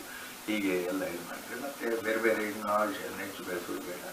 ಆದ್ದರಿಂದ ದೋಷ ಹೇಗೆ ಅಂದರೆ ಅಗ್ನಿ ಇದ್ದರೆ ಹೊಗೆ ಇರ್ತದೆ, ಹೊಗೆ ಬೇಡ ಅಂತ ಹೇಳಿದ್ರೆ ಅಗ್ನಿ ಇಲ್ಲ, ಹೋಮವೂ ಇಲ್ಲ, ಬಿಸಿನೀರು ಇಲ್ಲ, ಅಡಿಗೆ ಇಲ್ಲ ಅಂತ. ಹೊಗೆಗೆ ಹೆದರಲಿಕ್ಕೆ ಕೂಡುದು. ಅದೀಗ ಪ್ರಚಾರ ಮಾಡೋರು ಏನೇನೋ ಹೇಳ್ತಾರೆ, ಅದೇನಿಲ್ಲ, ಅದೇನು ಮಾಡೋದಿಲ್ಲ. ಕಣ್ಣೀರು ಬಂದರೆ ಶುದ್ಧ ಆಗ್ತದೆ ಕಣ್ಣೀರು. ಮತ್ತು ಹೊಗೆ ಮಾತ್ರ ಏನೋ ಅಂದರೆ ಅದಕ್ಕೆ ಬೇಡವಾದ ಹಾಕಿದರೆ ಆಗ್ತದೆ. ಪ್ಲಾಸ್ಟಿಕ್ ಹಾಕಿ ಹೊಗೆ ಬಂದರೆ ಎಲ್ಲ ಹಾಳಾಗುತ್ತೆ. ನಮ್ಮ ಕಟ್ಟಿಗೆ ಏನಾಗಿಲ್ಲ, ಅದು ಕೂಡ ಯಜ್ಞಕ್ಕೆ ಅದು ಯಾಜ್ಞೀಯ ಅಂತ ಉಂಟು. ಆ ಕಟ್ಟಿಗೆ ಹಾಕಿದರೆ ಅದರ ಹೊಗೆ ಬಹಳ ಒಳ್ಳೆಯದು. ಅಶ್ವತ್ಥ ಇತ್ಯಾದಿ ಅದು ಯಜ್ಞ ಅಂತ ಉಂಟು, ಈಗಲೂ ಉಂಟು. ಅದನ್ನು ಮಾಡುವುದಿಲ್ಲ, ಈಗ ಇಲ್ಲ. ಮತ್ತು ನಮ್ಮಲ್ಲಿ ಒಂದು ಎಂಥದೋ ಒಂದು ನಮ್ಮ ವರ್ಗದವರಿಗೆ ಈ ತೆಂಗಿನ ಸಿಪ್ಪೆ ಹಾಕುವುದು ಒಂದು ಹುಚ್ಚು ಬಂದಿದೆ. ಇಲ್ಲೇ ಇಲ್ಲ, ಅದು ಹವಿಕರಲ್ಲಿ ಇಲ್ಲ. ಅವರು ಈ ಮಡಲಿನಿಂದ ಹಚ್ಚುವುದು, ಕಟ್ಟಿಗೆಯಲ್ಲಿ ಉರಿಸುವುದು. ಇದರಲ್ಲಿ ಹೊಗೆ ಬಂದು ನಮ್ಮ ಯಾಕೋ ದಕ್ಷಿಣ ಕನ್ನಡದಲ್ಲಿ ನನಗೆ ಎಲ್ಲಿಂದ ಬಂತು ಗೊತ್ತಿಲ್ಲ. ಈಗ ಕಟ್ಟಿಗೆ ಇದ್ದರೂ ಹೆಚ್ಚು ತೆಂಗಿನ ಸಿಪ್ಪೆ ಆಗ್ತದೆ. ಖಂಡಿತ ಅದು ಒಳ್ಳೆಯದಲ್ಲ, ಆ ದೃಷ್ಟಿಯಲ್ಲಿ ಒಳ್ಳೆಯದಲ್ಲವೇ ಅಲ್ಲ. ಹೋಮ ಧೂಮ ಅತ್ಯಂತ ಒಳ್ಳೆಯದು, ನಮ್ಮದು ಸರಿ ಇಲ್ಲ. ಯಾಕಂದ್ರೆ ಉಳಿಸ್ಲಿಕ್ಕೆ ಆಗುವುದು. ಇನ್ನು ಪ್ಲಾಸ್ಟಿಕ್ ಕೂಡ ಹಾಕಿಬಿಟ್ರೆ ಆಮೇಲೆ ನೀವು ಹೋಮ ಮಾಡಿ ಮತ್ತೆ ಹತ್ರ ಹೋಗುವುದಕ್ಕೆ ಅದೇನೂ ಇಲ್ಲ. ಇಂಥದ್ದೊಂದು ವಿಚಿತ್ರವಾದ ಬೆಳವಣಿಗೆಗಳು ಆಗ್ತಾ ಇರ್ತವೆ. ಯಾಕಂದರೆ ನಮಗೆ ಧರ್ಮ ಗೊತ್ತಿಲ್ಲ. ಆದ್ದರಿಂದ ಅದರಲ್ಲಿ ಇರ್ತದೆ. ಆದ್ದರಿಂದ ನಿನ್ಗೇನು ಮಾಡಬೇಕು, ಇನ್ನು ನಿನ್ನ ಬುದ್ಧಿ ಆಸಕ್ತಿ ಬೇಡ, ಶಕ್ತಿ ಬೇಡ. ಅದರಲ್ಲಿ ನಾನು ಮಾಡಬೇಕು, ಲಾಭ ನಷ್ಟ ಇದನ್ನು ಮೊದಲು ನಾವು ದೂರ ಮಾಡಬೇಕು. ಜಿತಾತ್ಮ, ನಾನು ಶುದ್ಧಪ್ಪ, ಅಶುದ್ಧ ಆದದ್ದು ಅರ್ಥಾಗ್ತದ. ನಾನು ಶುದ್ಧವೇ, ಅಶುದ್ಧ ಆದದ್ದು. ಈಗ ಏನು ಮಾಡಿದರೆ ಸರಿ? ನಾನು ಶುದ್ಧವಾಗುವುದಲ್ಲ, ಅಶುದ್ಧಿಯನ್ನು ತೆಗೆದು ಸರಿ. ನಾನು ಶುದ್ಧ ಆಗಬೇಕು ಅಂತ ಹೇಳಿದ್ರು ನಾವು ಎಲ್ಲೋ ತಪ್ಪಿದೆವು. ನಾನು ಶುದ್ಧನೇ, ಆದರೆ ಏನಾಗಿದೆ, ಕನ್ನಡಿಯ ಮೇಲೆ ಧೂಳು ಕೂತಿದೆ, ಕನ್ನಡಿ ಬದಲಾಯಿಸುವುದೇ ಬೇಡ, ಒರೆಸಿ ಬಿಟ್ಟರೆ ಸಾಕು, ಮುಖ ಕಾಣ್ತದೆ ಅಲ್ವಾ. ಆದ್ರಿಂದಲೇ ನಮ್ಮ ಸತ್ಕರ್ಮ, ಸದಾಚಾರ, ದುರಾಚಾರ ಇದೆಲ್ಲ ಹೋಯ್ತಲ್ಲ ನಮ್ಮೆಲ್ಲ. ಹೋಗ್ಬಾರ್ದು, ಆ ಹಂತದಲ್ಲಿ ಹೋಗ್ಬಾರ್ದು, ಸಾಧನೆ ಹಂತದಲ್ಲೆಲ್ಲ, ಕೊನೆಯ ಹಂತದಲ್ಲಿ ಅದು ಇಲ್ಲ. ಆದ್ರಿಂದ ಸತ್ ಅಸತ್, ಧರ್ಮ ಅಧರ್ಮ ಯಾವುದೂ ಇಲ್ಲ. ಇದು ಅರ್ಥ ಆಗಬೇಕಾದ್ರೆ ನಾವು ಇಷ್ಟರಿಂದ ದಾಟಿ ಬರಬೇಕು. ಹಾಗಾದ್ರೆ ಏನು, ಕನ್ನಡಿ ಹಾಗೆ ಉಂಟು ಮಾರಾಯ, ಕನ್ನಡಿ ಬದಲಾಯಿಸುವುದು ಬೇಡ, ಒಡೆದು ಹಾಕಬೇಡ, ಒಂದು ವಸ್ತ್ರದಲ್ಲಿ ಒರೆಸಬೇಕು. ನಾನು ಏನು ಅಂತ ನೀನು ನೋಡು ಅಷ್ಟೇ. ನಾನು ಹಾಗೆ ಇದ್ದೇನೆ, ಶುದ್ಧವಾಗಿ ಇದ್ದೇನೆ. ಏನಾಗಿದೆ, ಆವರಣಗಳು, ಲೇಪಗಳು ಇದೆಲ್ಲ ಇದಾಗಿದೆ ಅಷ್ಟೇ. ಅದನ್ನು ಬೇರೆ ರೀತಿ ಶುದ್ಧ ಮಾಡುವ ಅಗತ್ಯ ಇಲ್ಲ. ಕನ್ನಡಿಯನ್ನು ಬೇರೆ ರೀತಿ ಶುದ್ಧ ಮಾಡುವ ಅಗತ್ಯ ಇಲ್ಲ. ಚಿನ್ನವನ್ನಾದ್ರೆ ಬೇರೆ ರೀತಿ ಮಾಡಬೇಕು, ಯಾಕೆಂದ್ರೆ ಅದರಲ್ಲಿ ಬೇರೆ ಲೋಹ ಸೇರಿ ಅದಕ್ಕೆ ಅದನ್ನು ಸ್ಫುಟವಲ್ಲ. ಅದು ಎಲ್ಲದಕ್ಕೂ ಅದೇ ಇದುಂಟು. ನೈಷ್ಕರ್ಮ್ಯ ಸಿದ್ಧಿ, ಕರ್ಮ ಇಲ್ಲ, ಹಾಗಾದ್ರೆ ಕರ್ಮ ಉಂಟು. ದೋಷ ಬರದ ಹಾಗೆ ಕರ್ಮ ಮಾಡದಿದ್ರೆ ಏನೋ, ಆದರೆ ಕರ್ಮ ಮಾಡಿ ನಾವೇನಾದರೂ ಸಿದ್ಧಿ ಪಡೀಲಿಕ್ಕೆ ಇಲ್ಲ, ನಮಗೆ ದೋಷ ಹೋಗಿಬಿಡ್ತದೆ. ಅದೇ ಕರ್ತವ್ಯ ಕರ್ಮ ಅಕರಣ, ಅದು ಒಂದು ಸಾಕು. ಪ್ರತ್ಯವಾಯ ನನಗೆ ಅದು ಉದ್ಧಾರ ಆಗ್ಲಿಕ್ಕಾಗುವುದಿಲ್ಲ, ಮಾಡಲಿಲ್ಲ. ನಾನು ಉದ್ಧಾರ ಆಗಲಿಕ್ಕೆ ಕರ್ಮ ಮಾಡಬೇಕು ಅಂತ ಅಲ್ಲೆಲ್ಲ ಹೇಳಿದೆ. ನೀನು ಉದ್ಧಾರ ಆಗಬೇಕು, ದೇವಸ್ಥಾನಕ್ಕೆ ಇಷ್ಟು ಕೊಡಿ, ಅಲ್ಲಿ ಅಷ್ಟು ಮಾಡಿ, ಇದು ಮಾಡಿಲ್ಲ. ಅದು ಒಂದು ರೀತಿಯಲ್ಲಿ ಆ ಹಂತಕ್ಕೆ ತಪ್ಪು ಅಂತ ಹೇಳಿದಲ್ಲ, ಅದನ್ನು ಬೇಡ ಹೇಳಿದ್ದಲ್ಲ ನಾವು. ಅದು ಆ ಹಂತಕ್ಕೆ ಮಾತ್ರ. ಮತ್ತೆ ದೇವಸ್ಥಾನಕ್ಕೆ ಇಲ್ಲಿ ಬಾಕಿ ಉಂಟೇನು ಕೊಡಿ, ದೇವಸ್ಥಾನ ಧರ್ಮಕ್ಕೆ ಊಟ ಮಾಡಿ ಬಂದಿದ್ದೀರಿ, ಈಗ ಅದರದ್ದು ಬಡ್ಡಿ ಸಮೇತ 1 ಲಕ್ಷ ಕೊಡಿ, ಕೆಲಸ ಮಾಡದೆ ಊಟ ಮಾಡಿ ಬರ್ತಾವ ಕೊಡ್ಲಿ, ಇತ್ಯಾದಿಗಳನ್ನೆಲ್ಲ. ನಾನು ಅದಕ್ಕೆ ದೇವಸ್ಥಾನದಲ್ಲಿ ಊಟಕ್ಕೆ ಹೋಗುದಿಲ್ಲ ನಾನು. ಅಲ್ಲ, ಹೋಗ್ಬಾರ್ದು. ಹೌದು, ಯಾಕೆಂತಂದ್ರೆ ನಾವು ಅಲ್ಲಿ ಏನಾದ್ರೂ ಊಟ ಮಾಡಿದ್ರೆ ಅದಕ್ಕೆ ಏನಾದ್ರೂ ನಮ್ಮಿಂದ ಸಾಧ್ಯ ಆದ್ರೆ ಏನಾದ್ರೂ ಮಾಡ್ಬೇಕು ನಾವು. ಅದು ಮಾಡ್ಲಿಕ್ಕೆ ಆಗದಿದ್ರೆ ಊಟ ಅಂತೂ ಮಾಡಬಾರ್ದು. ನಮ್ಮಲ್ಲಿ ಹಿರಿಯರ ಒಬ್ಬರು ಹಲವರು ಕೃಷ್ಣ ಅಂತ ಗೊತ್ತಿರಬೇಕು. ಅವರು ಮತ್ತೆ ಸರಾಗಿದ್ರು. ನಾವು ಬಂದ ಕೂಡಲೇ ನಾನು ಆಗ ಈ ಆಫೀಸ್ನಲ್ಲಿ ಕೆಲಸ ಮಾಡ್ತಿದ್ದೆ. ನಮ್ಮ 10 ರೂಪಾಯಿ ಸೇವೆ, ಹೆಂಚಿನ ಸೇವೆ, ಹೆಂಚಿನ ರೂಪಾಯಿ ಜಾರಿ ಏನಿದೆ ಬರಬೇಕು ಮೂಲ ನಮ್ದು ಆ ಕಾಲಕ್ಕೆ 10 ರೂಪಾಯಿ ಸಾಕು. ಹೌದು ಹೌದು. ಏನು ಹೋಟ್ಲು ಹೋಗ್ಕೊಂಡು ಎಲ್ಲ ಕೊಡೋದು, ಬಸ್ ಬತ್ತು ಅದೆಲ್ಲ ಹೇಳ್ತಿಲ್ಲ. ಏನು ಮುತ್ತು ಉಂಡು ಜಾರಿ 10 ರೂಪಾಯಿ ಸೇವೆ, ಹೆಂಚಿನ ಸೇವೆ, ಹೆಂಗೆ ಸೇವೆ ಇಡುತ್ತಾರೆ ಅವರುಂತಿದ್ವಿ. ಇದು ನಿಸ್ಪೃಹ ಲೆಕ್ಕಾಚಾರ. ನಾವು ದೋಷ ಬರದ ಹಾಗೆ ನಾವು ಲೆಕ್ಕ ಇಲ್ಲಿ ಊಟ ಮಾಡೋದು. ನಾನು ಬಂದು ಇಲ್ಲಿ ಊಟ ಹಾಕ್ತಾರೆ ಅಂತ ಊಟವನ್ನು ಹಾಕ್ತಾರೆ, ಬಂದ ಕೂಡಲೇ ಊಟ ಹಾಕ್ತಾರೆ, ಬನ್ನಿ ಯಾಕೆ ಅಂತ ಬೇಕಲ್ಲ ಅಲ್ವೋ. ಎಲ್ಲಿಯಾದರೂ ಎಂಬುದನ್ನು ಬಿಡುವ, ವಿಶ್ವದಲ್ಲಿ ನಾವು ಏನು ತೆಗೆದುಕೊಂಡ್ರು ಅದಕ್ಕೆ ಬೆಲೆ ಕೊಡಬೇಕು. ಅಲ್ಲ, ವಿಶ್ವದಲ್ಲಿ ಬಂದಿತರಾಗಬಾರ್ದು ನಾವು. ವಿಶ್ವದಲ್ಲಿ ಅವರು ಬೆಳೆಸಿದ ತೋಟದಿಂದ ನಾನು ಹಣ ಮಾಡಿ ಅದನ್ನು ಖರ್ಚು ಮಾಡಿ ನಮ್ಗೆ ಇಷ್ಟು ಲಕ್ಷ ಕೊಡಿ ಎಲ್ಲ ಈಗಿನ ವ್ಯವಹಾರಗಳೆಲ್ಲ ಭಗವದ್ಗೀತೆಗಳಿಗೆ ಸರಿಯಾದ ಉತ್ತರ ಸಿಗ್ತದೆ. ಏನು ಮಾಡ್ತೀವಿ, ಎಲ್ರಿಗೂ ಹಕ್ಕುಂಟು ಮನೆಯಲ್ಲಿ, ಹಕ್ಕು ಹೇಗೆ ಬರ್ತದೆ ಮಾಡ್ತದೆ. ಅದರಿಂದ ನೈಷ್ಕರ್ಮ್ಯ ಸಿದ್ಧಿ, ಕರ್ಮಭೂಮಿ. ಆದರೆ ಕರ್ಮದಿಂದ ಆಗುವ ದೋಷ ನಮಗಿಲ್ಲ, ಅಥವಾ ಕರ್ಮ ಮಾಡದಿದ್ರೆ ಆಗುವ ದೋಷವಿಲ್ಲ. ಯಾವುದು? ದುಷ್ಕರ್ಮ ಮತ್ತೆ ನಿಷ್ಕರ್ಮ, ಕರ್ಮ ಮಾಡದೇ ಇರುವುದು 2 ದೋಷ. ಸತ್ಕರ್ಮ ಅಥವಾ ಕರ್ತವ್ಯ ಕರ್ಮ. ಸತ್ಕರ್ಮ ಅದು ಮಧ್ಯಕ್ಕೆ ನಿಮಗೆ ಉದ್ದಾಗ್ತದೆ, ಅದು ನಮ್ಮನ್ನು ಅಡ್ವರ್ಟೈಸ್ಮೆಂಟ್ನಲ್ಲಿ. ಆದರೆ ಇಲ್ಲಿ ಕರ್ತವ್ಯ ಕರ್ಮ ಅಷ್ಟೇ, ಮುಗಿಯಿತು. ಅದನ್ನು ಮಾಡಿದರೆ ಏನು ಲಾಭ ಇಲ್ಲ, ನಷ್ಟ ಇಲ್ಲ, ಮಾಡಲೇಬೇಕು. ಪರಮಾಂ ಗತಿಂ, ಅದೇ ಸನ್ಯಾಸ. ಸನ್ಯಾಸ ಅಂದರೆ ಈ ಪುಣ್ಯಕ್ಕಾಗಿ ಮಾಡುವುದನ್ನು ನ್ಯಾಸ ಮಾಡು, ಪಾಪ ಬರ್ತದೆ ನ್ಯಾಸ ಮಾಡು, ಇನ್ನೆಂಥದ ನ್ಯಾಸ ಮಾಡು, ನಾನು ಅವರಿಗೆ ಕೊಟ್ಟಿದ್ದೇನೆ ನ್ಯಾಸ ಮಾಡು. ಕೊಡುವುದು ಕರ್ತವ್ಯ, ಮಾಡುವುದು ಕರ್ತವ್ಯ. ಇನ್ನು ಆಫೀಸ್ನಲ್ಲಿ ನಾನು ಏನೇನೋ ಮಾಡಿದ್ದೇನೆ, ನನಗೆ ಏನಿಲ್ಲ, ನೈಷ್ಕರ್ಮ್ಯ ಸಿದ್ಧಿ ಅಲ್ಲೋ. ಅದರಲ್ಲಿ ಒಳ್ಳೆಯದು ಕೆಟ್ಟದ್ದು ಯಾವುದಿಲ್ಲ. ಪುಣ್ಯ ಪಾಪಗಳು ಕರ್ಮದಿಂದ ಲೇಪ ಇಲ್ಲದಿರುವುದೇ ಈ ಋಣದ ಕಲ್ಪನೆ. ನಮಗೆ ಸಾಲವೂ ಬೇಡ, ಮೂಲವೂ ಬೇಡ. ಆದರೆ ಸಾಲ ತನ್ನಷ್ಟಕ್ಕೆ ಆಗ್ತದೆ. ನಮಗೆ ಶುಚಿ ಬೇಡ, ಆದರೆ ಅಶುಚಿ ತನ್ನಷ್ಟಕ್ಕೆ ಆಗ್ತದೆ. ಅದಂತೆ ಇವುದೇ ಶುಚಿ. ಶೌಚ ಶೌಚ ಶೌಚ ಹೇಳುವಾಗ ನಮಗೆ ಆಗ ಸರಿ ಅರ್ಥ ಇದೆ. ಈಗ ನಿಜವಾದ ಅರ್ಥ ಅದಲ್ಲ. ಶೌಚ ಬೇಡ, ಆದರೆ ಅಶುಚಿಯನ್ನು ಶುಚಿ ಮಾಡುವುದು ಶೌಚ ಅಷ್ಟೇ. ನಾನು ಶುಚಿಯೇ, ಅದಕ್ಕೆ ಅಶುಚಿ ಆಗಿದೆ, ಆಗುತ್ತದೆ. ನಾನು ಉಸಿರಾಡಿದ್ರೂ ಆಗ್ತದೆ.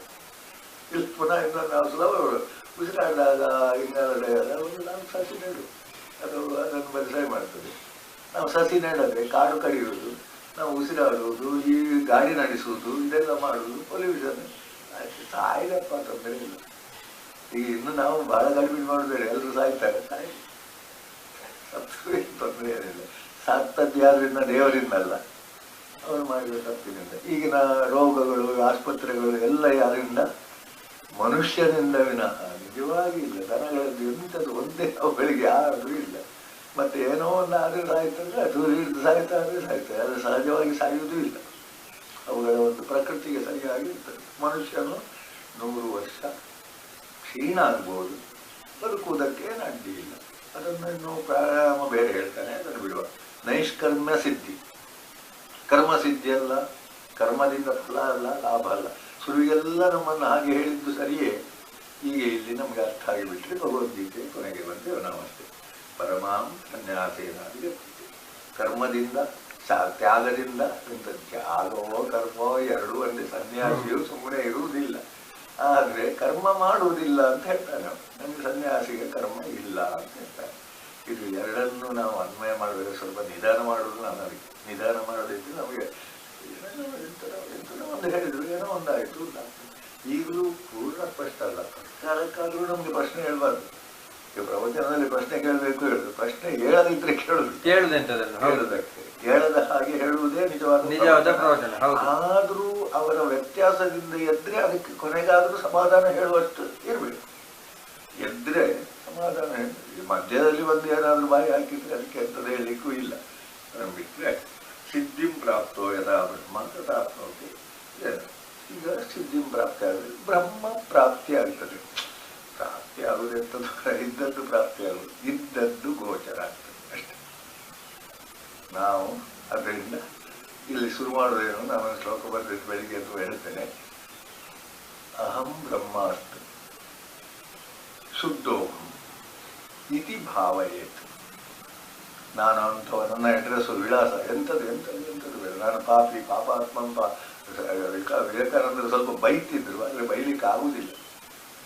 ಪಾಪೋಹಂ ಪಾಪಕರ್ಮಹಂ ಹೇಳಬೇಡಿ ಅಂತ ಹೇಳ್ತಿದ್ರು. ಯಾಕಂದರೆ ಅವರ ಆತ್ಮಭಾವದ ಮೇಲೆ ವ್ಯವಹಾರ ಮಾಡುವ, ಆ ಪ್ರವಚನ ಮಾಡುವ, ಅದೆಲ್ಲ ಹೇಳಬೇಡಿ. ಯಾಕಂದ್ರೆ ನೀನು ಪಾಪಾತ್ಮ ಅಲ್ಲ, ನೀನು ಬ್ರಹ್ಮ. ಆ ಹಂತಕ್ಕೆ ಬಂದಾಗ ಹೇಳಿ, ಇಲ್ಲದಿದ್ರೆ ಪಾಪಹಂ ಹೇಳಿ. ಇಲ್ಲಿ ಮಾತ್ರ ಸದಾ ಸಂಧ್ಯಾವಂದನೆ ಮಾಡಿದಾಗ ಪಾಪ ಅವನು ಹೇಳಬೇಡ. ರಾತ್ರಿಯಲ್ಲಿ ಪಾಪ ಮಾಡಿದ್ರೆ ಅದು ಹೋಯ್ತು. ಎಷ್ಟು ವ್ಯವಸ್ಥೆಗಳನ್ನು ನಾವು ತಿಳ್ಕೊಳ್ಬೇಕಷ್ಟೆ. ಪೆಟ್ರೋಲ್ ಖಾಲಿ ಆದರೆ ಹಾಕಬೇಕು ಅಂತ ತಿಳಿಯದ ಗಾಡಿ ತೆಗೆದುಕೊಂಡಿದ್ದೇವೆ, ಅದು ನಡೀತಾ ಇರಲಿಲ್ಲ, ನಡೀತದೆ ಅಲ್ವಾ? ಅಷ್ಟೇ ಅಲ್ವ? ಹಾಗೆ ಬ್ರಾಹ್ಮಣ ಸಂಧ್ಯಾವಂದನೆ ಮಾಡಬೇಕಪ್ಪ ಅಷ್ಟು ಚಂದದ ಒಂದು ವ್ಯವಸ್ಥೆ ಅದು. ಅದರಲ್ಲಿ ಏನು ಇದಿಲ್ಲ. ಆ ಸಮಾಸೇನ ಕೌಂತೆಯ ವ್ಯಾಪಾರ. ಇದನ್ನು ಇನ್ನೀಗ ಇದಕ್ಕೆ ಉಪಸಂಹಾರಕ್ಕೆ ಬರುವನ, ಹೇಳಿದ್ದನ್ನೇ ಸರಿಯಾಗಿ ಹೇಳುವನ. ಬುದ್ಧಿಯ ವಿಶುದ್ಧಯ, ದುರ್ಬುದ್ಧಿಯಲ್ಲ, ಮೂಢಬುದ್ಧಿಯಲ್ಲ, ಶುದ್ಧವಾದ ಬುದ್ಧಿಯಿಂದ ನೀನೇನು ಮಾಡಬೇಕು? ಯುಕ್ತವಾದ್ದನ್ನು ದೃಢವಾದ ಆತ್ಮದಿಂದ ಶಬ್ದಾದಿ ವಿಷಯಾನ್ ತ್ಯಕ್ತ್ವ. ಕಣ್ಣು ನಿನ್ನನ್ನು ದಾರಿ ತಪ್ಪಿಸ್ತದೆ, ಕಿವಿ ದಾರಿ ತಪ್ಪಿಸ್ತದೆ, ನಾಲಿಗೆ ದಾರಿ ತಪ್ಪಿಸ್ತದೆ. ಅದನ್ನೆಲ್ಲ ಬಿಟ್ಟು ತ್ಯಾಗ ಅಂದರೆ ಅದನ್ನು ದುರುಪಯೋಗ ಮಾಡದೆ. ಹಣ ತ್ಯಾಗ ಅಂದರೆ ಹಣ ಇಲ್ಲದಿದ್ದರೆ ತ್ಯಾಗ ಮಾಡಬೇಕು. ಅದು ಉಂಟು, ಅದನ್ನು ತ್ಯಾಗ ಮಾಡುವುದಂದ್ರೆ ದುರುಪಯೋಗ ಮಾಡದೆ ಎಂಬ ಅರ್ಥಕ್ಕೆ ಬರಬೇಕು. ಅದನ್ನು ಹಾಗಾದರೆ ನನ್ನ ಕಣ್ಣು ತೆಗಿತೇನೆ, ಕಿವಿ ತೆಗಿತೇನೆ, ನನಗೆ ನೈಷ್ಕರ್ಮ ಅದೆಲ್ಲ ಆಗುವುದಿಲ್ಲ. ತೆಕ್ವ ರಾಗದ್ವೇಷಗಳು ಗೊತ್ತಿಲ್ಲದ ಹಾಗೆ ಕಳ್ಳರು ನಮ್ಮೊಳಗೆ ಬಂದು ಕೂತ್ಕೊಳ್ತಾರೆ. ಸೊಳ್ಳೆ ಬಂದು ಸೇರಿ ಆಗುತ್ತದೆ, ಸೇರದ ಹಾಗೆ ಜಾಗ್ರತೆ ಮಾಡು. ಸೇರಿದ್ರೆ ಅದನ್ನು ಹುಡುಕಿ ಏನಾದರೂ ಮಾಡಬೇಕು. ರಾಗದ್ವೇಷ ಬಂತು ಅಂತ ಗೊತ್ತಾದ ಕೂಡಲೇ ಅದನ್ನು ನಾಶ ಮಾಡಿಬಿಡ್ಬೇಕು. ಒಂದು ಸೊಳ್ಳೆ ಬಂತು ಅಂತ ಗೊತ್ತಾದ ಕೂಡಲೇ, ಒಂದು ಸಣ್ಣ ಕೀಟ ಬಂತು ಅಂತ ಗೊತ್ತಾದರೆ ಮರುದಿವಸ ಇಷ್ಟು ಅಗಲಕ್ಕೆ ಅದು ಹರಡುತ್ತದೆ. ಇಂಥದ್ದು ಒಂದು ಇದು ತಿನ್ನೋದು, ಹುಳ ತಿನ್ನೋದು ಅಂತ ಹೇಳ್ತಾರೆ. ಆಮೇಲೆ ಅದನ್ನು ಮದ್ದು ಹಚ್ಚೋದು, ಹೊರಗೆ ಮದ್ದು ಹಚ್ಚಿದ ಹಾಕಬೇಕು. ಈಗ ಎಲ್ಲದರಲ್ಲಿ ಇರುವುದಷ್ಟೇ. ಅದು ಬಂತು, ಯಾವುದರ ಮೇಲೆ ಬರ್ತದೆ? ಆರೋಗ್ಯವಾಗಿದ್ದರ ಮೇಲೆ ಬರ್ತದೆ. ಅದನ್ನು ಕೂಡಲೇ ಅದನ್ನು ಬೆಳೀಲಿಕ್ಕೆ ಬಿಡಬಾರ್ದು. ಈಗ ಇಲ್ಲಿ ಚಟಕ್ಕೆ ಬಂತಲ್ಲ, ಬಂತು, ಬೆಳೀಲಿಕ್ಕೆ ಬಿಡಬಾರ್ದು. ಒಮ್ಮೆ ತೆಗಿಲಿಕ್ಕಾಗದ್ರೆ ಕಡಿಮೆ ಮಾಡಬೇಕು. ಇಷ್ಟನ್ನು ಯಾರು ಅವರವರೇ ತಿಳಿದುಕೊಳ್ಳಬೇಕು. ಬೇರೆಯವರು ಬೈಯುವುದೋ ಹೊಗಳುವುದೋ ಏನು ಮಾಡುವುದಿಲ್ಲ. ನನಗೆ ಯಾವ ಅಭ್ಯಾಸ ಇಲ್ಲ ಅಂತ ಹೇಳುವುದಾಗಲ್ಲ. ಯಾವ ಅಭ್ಯಾಸ ಇಲ್ಲದಿರುವುದೇ ನಿನ್ನ ಗುಣ. ನನಗೆ ಯಾವ ಅಭ್ಯಾಸ ಇಲ್ಲ, ನಾನು ಹಾಗೆ ನಾನು ಹೀಗೆ ಅಂತ ಹೇಳುವಾಗ ಉಳಿದವರನ್ನು ನೋಡಿ ಹೇಳುವುದು ನಾವು. ಇಲ್ಲ, ನಾನು ಶುದ್ಧನೇ, ಅಭ್ಯಾಸ ಇಲ್ಲ ಅಂತ ಹೇಳಿದ್ರೆ ಬಿಟ್ಟಿದ್ದೇನೆ ಅಂತ ಮಾಡಲಿಲ್ಲ. ಇದು ಒಂದು ರೀತಿಯಲ್ಲಿ ನಮ್ಗೆ ಒಮ್ಮೊಮ್ಮೆ ಪಕ್ಕದ ನಮ್ಗೆ ಗೊಂದಲ ಆಗ್ತದೆ. ಗೊಂದಲ ಮಾಡಿಕೊಳ್ಳದೆ ಅರ್ಥವಾದರೆ ವಿದ್ಯಾಸ. ಹಾಗಾದ್ರೆ ಏನು ಅಂತ ಹೇಳಿದ್ರೆ, ಬೇಡದಿದ್ದಲ್ಲಿಗೂ ಹೋಗಬೇಡ. ಸ್ವಲ್ಪ ದಿನೆಲ್ಲ ಬಿಟ್ಟರೆ ಟಿವಿಯನ್ನೆಲ್ಲ ಕೊಂಡೋಗಿ ಅಲ್ಲೇ ಹಾಕಿ ಉಂಟು ಓಪನ್ ಮಾಡಿದ್ರು ಹೆಚ್ಚು ಮಟ್ಟಿಗೆ ನೋಡ್ಬೇಕು. ನೋಡಿದ್ರು ಅದನ್ನು ಹಚ್ಚಿಕೊಳ್ಬೇಕು. ಇಷ್ಟು ಇದೆಲ್ಲ ಉಂಟು. ಎಲ್ಲದಕ್ಕೂ ನಾವು ಬೇಡ ಅಂತ ಹೇಳಿದವನೇ ಆದ್ರೂ ಅಂತೇಳಿ ಎಲ್ಲ ಕಥೆಯಲ್ಲಿ ವಿವಿಕ್ತ ಸೇವೆ ಎಂಬಂದಾಗ ಟಿವಿ ನೋಡುವುದರಿಂದ ಮೊಬೈಲಿಂದ ನನಗೆ ಅದೇ ಒಂದು ಜನಗಳ ಹತ್ರ ಹೋಗ್ಬೇಕು, ಜಾತ್ರೆಗೆ ಹೋಗ್ಬೇಕು. ಜಾತ್ರೆಗೂ ಹೋಗುವುದು ಬೇಡ. ಹೋಗ್ತೇನೆ, ಆಯ್ತು, ಹೋದ್ರೆ ಅಂಟಿಸಿಕೊಂಡು ಬರಬೇಡ. ದೇವಸ್ಥಾನಕ್ಕೆ ಹೋಗಿ ಜಾತ್ರೆಗೆ ಹೋಗಿ ಅವರು ಹಾಗಂತೆ ಇವರು ಹೀಗಂತೆ, ಅವರು ಹಾಗೆ ಮಾಡಿದ್ರು ಇದನ್ನು ಹಿಡ್ಕೊಂಡು ನಮ್ಮ ತಲೆ ಹಾಳು ಮಾಡಿ ಮನೆಯವರ ತಲೆ ಹಾಳು ಮಾಡುವಂತ ಅಲ್ಲಿಂದ ಹಿಡ್ಕೊಂಡು ಬರಬೇಡ. ಅದು ಅಷ್ಟೇ. ಜಾತ್ರೆಗೆ ಹೋದ್ರು ಅಂಟಿಸಿಕೊಂಡು ಬರಬೇಡ. ಅಂಟಿಸಿಕೊಂಡು ಬಂದ್ರು ಬೇರೆ ಹೇಳಬೇಡ. ಹೀಗೆ ಅದು ಎಂಥದೋ ಒಂದುಂಟು ನಮಗೆ ಚಿಕ್ಕ ಮಕ್ಕಳೇ ಬುದ್ಧಿ ಹೇಳಿ ವಾಸ್ತವ್ಯ ಯಾರು ಕಲಿಸ್ತಾರೆ ಏನೋ ಗೊತ್ತಿಲ್ಲ. ಬೇರೆಯವರ ಮನೆಗೆ ಹೋಗಬಾರದು, ಹೋದ್ರೆ ಹೋಗಿಕೊಂಡು ಮತ್ತೊಂದು ಹೇಳ್ತೇನೆ, ಅಲ್ಲಿ ತಿಂಡಿಯ ಕೇಳಬಾರ್ದು, ಕೇಳಿದ್ರೆ ಕೇಳಿಕೊಂಡು ಮತ್ತೊಂದು ಹೇಳ್ತೇನೆ, ಅದನ್ನು ಅಲ್ಲಿ ತಿನ್ನಬಾರದು, ತಿನ್ನದೆ ತಿಂದುಕೊಳ್ಳಿ ಮತ್ತೊಂದು ಹೇಳ್ತೇನೆ, ಅದನ್ನು ಮನೆಯಲ್ಲಿ ಹೇಳದಿರಬಾರದು. ಒಂದು ಚಂದಾಗಿ ನಮಗೆ ಒಂದು ಖುಷಿ ಆಗ್ತದೆ. ಮಕ್ಕಳಿಗೆ ಕುಣಿಲಿಕ್ಕೆ ಖುಷಿ ಆಗಿತ್ತು. ನಿಜವಾಗಿ ಪೂರ್ಣ ಪಾಠ ಅದು ಬಾರದು. ಆದ್ರೆ ಯಾಕೆಂದ್ರೆ ಒಂದೇ ದಾರಿ ಯಾವಾಗಲೂ ಇಲ್ಲ. ಇದು ಭಗವದ್ಗೀತೆ ಅದೇ ಅಷ್ಟೇ. ಶುದ್ಧ ಆಗ್ತದೆ. ಇದೇ ನಿತ್ಯ ಧ್ಯಾನ ಯೋಗ ಪರ್ವ ನಿತ್ಯಂ. ಇದನ್ನು ನಾನು ದಿನ ಹೇಳ್ತೇನೆ ಒಂದು ಕಡೆಯಲ್ಲಿ ಬರ್ತೀನಿ. ವೈರಾಗ್ಯಂ ಸಮೃದ್ಧ. ರಾಗ ಇಲ್ಲದಿರುವುದು ವೈರಾಗ್ಯ. ರಾಗ ಇಲ್ಲದಿರುವುದು ಅಂದ್ರೆ ದ್ವೇಷ ಇಲ್ಲದಿರುವುದು ಕೂಡ. ರಾಗ ದ್ವೇಷ ಅದು ಒಂದು ಹೇಳಿದ್ರೆ ಎರಡೂ ಬಂತು. ನಾಣ್ಯ ತೆಗೆದುಕೊಳ್ಳುವಾಗ ಒಂದು ಮುಖ ಬಿಟ್ಟರೆ ಮತ್ತೊಂದು ಮುಖ ಉಂಟ. ಅದು ಅಡಿಗೆ ಬಿತ್ತ ಮೇಲಿಗೆ ಬಿತ್ತ ಅಷ್ಟೇ ಅಲ್ಲ. ಹಾಗೆ ಇನ್ನು ಅಹಂಕಾರ, ಬಲ, ದರ್ಪ, ಕಾಮ, ಕ್ರೋಧ ಇದು ಯಾಕೆ ನಮಗೆ ಪಾಪ ಬರೋದಿಲ್ಲ ಅಂತ ಹೇಳಿ ಅಲ್ಲಪ್ಪ, ಅದು ಹತ್ತಿರದಲ್ಲಿ ಉಂಟು. ಅದನ್ನು ನೆನಪಿಟ್ಟುಕೊಂಡು ಬೇಡ ಬೇಡ ಬೇಡ ಬೇಕು ಅಂತ ಹೇಳ್ಬೋದು. ಹೌದು, ಬೇಡ ಅಂತ ಹೇಳಿದ್ರು. ಮತ್ತೆ ಬೇಕು ಅಂತ ಹೇಳಲಿಕ್ಕೂ ಇಲ್ಲ, ಬೇಡ ಅಂತ ಹೇಳಲಿಲ್ಲ. ಈ ಮೂರನ್ನು ಅರ್ಥ ಮಾಡಿದ್ರು. ನಿರ್ಮಮ, ಮಮಕಾರ ಇಲ್ಲ, ಅಶಾಂತ ಇಲ್ಲ, ಗಾಳಿ ಬರೋದಿಲ್ವ ದೀಪ. ನಾಟನಿಗೆ ಒಂದು ಇದು ಹಾಕಿ ಗಾಳಿ ಬಂದರೂ ಅಲ್ಲಾಡುದಿಲ್ಲ. ಅದು ಇಲ್ಲ, ಒಂದು ನಮ್ಮ ಬೀದಿ ದೀಪಗಳು ಆಟಾಗ ಇದು ಆಗ್ತಿಲ್ಲ. ನೀನು ಅದನ್ನೇನು ಮಾಡುವ, ಆವರಣ ಮಾಡು. ಕೇಳಿತು ಒಳಗೆ ಹೋಗೋದಕ್ಕೆ ಬಿಡುವುದಿಲ್ಲ. ನೀನು ಗಾಳಿ ಬೀಸ್ತದೆ, ಅದು ಒಳಗೆ ಹೋಗ್ಲಿಕ್ಕೆ ಬಿಡುವುದಿಲ್ಲ. ಭದ್ರಂಕರನೇ ಬೀಳುವ. ಕಿವಿಯಲ್ಲಿ ಕೇಳಿದ್ರು ಅದನ್ನು ಸ್ವೀಕರಿಸಬೇಡ. ಕೇಳದೆ ಇರ್ಲಿಕ್ಕೆ ಆಗುದಿಲ್ಲ. ಕೇಳಿತು ಅದು ಬೇಡ. ಕೇಳಿದ್ದನ್ನು ಗಟ್ಟಿ ಹಿಡ್ಕೊ, ಭದ್ರವಾದ್ದನ್ನು. ಏನು ಮಾತ್ರ ಉಳಿಯುತ್ತದೆ ನಿನ್ನಲ್ಲಿ? ಬ್ರಹ್ಮ ಮಾತ್ರ, ಆತ್ಮ ಮಾತ್ರ, ಶಿವ ಮಾತ್ರ, ಕೃಷ್ಣ ಮಾತ್ರ. ಯಾರು ಬೇಕಾದ್ರೆ ಬ್ರಹ್ಮ ಭೂಯಾಯ ಕಲ್ಪತೆ. ಇದು ಬ್ರಹ್ಮ ಆಗಿಲ್ಲ ನಾನು, ಅದು ವಿಸ್ಮೃತಿ. ನೀನು ಬ್ರಹ್ಮನೇ ಆದರೆ ವಿಸ್ಮೃತಿ. ನೀನು ಶುದ್ಧನೇ ಆದರೆ ಆಹುತ. ಇಷ್ಟು ಮಾಡಿದರೆ ನೀನು ಶುದ್ಧನಾಗಿಯೇ ಮಾಡ್ತೀವಿ. ಆಮೇಲೆ ಅಶುದ್ಧಿ. ಈ ಜ್ಞಾನ ಬಂದ ಮೇಲೆ ಮತ್ತೆ ಅಶುದ್ಧಿ ಇಲ್ಲ. ಜ್ಞಾನ ಇಲ್ಲದಿರುವಾಗ ಅಶುದ್ಧಿ ವಿನಃ ಜ್ಞಾನ ಬಂದ ಮೇಲೆ ಅಶುದ್ಧಿ ಇಲ್ಲ. ಸಾಧಾರಣ ಕೃಷ್ಣನಿಗೂ ಖಂಡಿತವೇ. ಇದನ್ನು ನಾನು ನಿನಗೆ ಹೇಳಿದೆ. ಇನ್ನೂ ನಿನಗೊಂದು ಹೇಳ್ತೇನೆ, ಇದು ಸಾಕಾಗುವುದಿಲ್ಲ. ನೀನು ನನಗೆ ಇಷ್ಟ. ಯಾಕೆ ಇಷ್ಟ? ಶತ್ರುವಿನ ಶಕ್ತಿ ಎಲ್ಲವೂ ಅವನಲ್ಲಿತ್ತು. ಅರ್ಜುನನಲ್ಲಿ ಎಲ್ಲ ಇತ್ತು. ತಾತ್ಕಾಲಿಕವಾಗಿ ಅವನಿಗೆ ದುಃಖ. ಪರಾಕ್ರಮ ಕಡಿಮೆ ಆಗಿತ್ತ? ಇಲ್ಲ. ಪರಮೇಶ್ವರದೊಳಗತ್ರ ಯುದ್ಧ ಮಾಡುತ್ತಿದ್ದಾರೆ. ತಾತ್ಕಾಲಿಕವನ್ನ ಇಷ್ಟು ಹೋಗ್ತೀನಿ ದೃಢ ಮಿತಿ. ಇನ್ನು ನಿನ್ಗೊಂದು ಹೇಳ್ತೇನೆ ಮಾರೆ, ನಿನಗೆ ಇದು ಇನ್ನೂ ಇನ್ನು ಸ್ವಲ್ಪ ಬಿಟ್ಟು ಮಾಡಿಕೊಳ್ತೀವಿ, ಮತ್ತೆ ಮಾಡಿಕೊಂಡಿದ್ದಾನೆ 2 ದಿನ. ಮನ್ಮನಾಭೋ ಮನ್ಭಕ್ತು, ನಾನು ಆತ್ಮ ಅಂತ ಹೇಳು, ನಾನು ಕೃಷ್ಣ ಅಂತ ಹೇಳು, ನಾನು ಶಿವ ಎಂಥದ್ದು ಬೇಕಾದರೂ ಹೇಳು, ನಾನು ಏನು ಎಂಬುದನ್ನು ಹೊರಗಿಂದ ಗುರುತಿಸಿಕೊಳ್ಳುವುದೇ ಬೇಡ. ನಾನು ಪಾಂಡವನ ಮಗ ಅಥವಾ ಕುಂತಿಯ ಮಗ, ಇದರ ಮಗ ಹೇಳಿದ ಒಳ್ಳೆ ಭೀಷ್ಮರ್ಯಾರು ಎಲ್ಲ ಬಂತಲ್ಲ. ಹೌದು, ಕರೆಕ್ಟ್. ನಾನು ಮಗ, ತಾಯಿ, ಗಂಡ, ಹೆಂಡತಿ, ನನ್ನ ಅದು ಇಲ್ವಾ? ಅದನ್ನು ನೀನು ಅಂಟಿಸಿಕೊಳ್ಳಬೇಡ.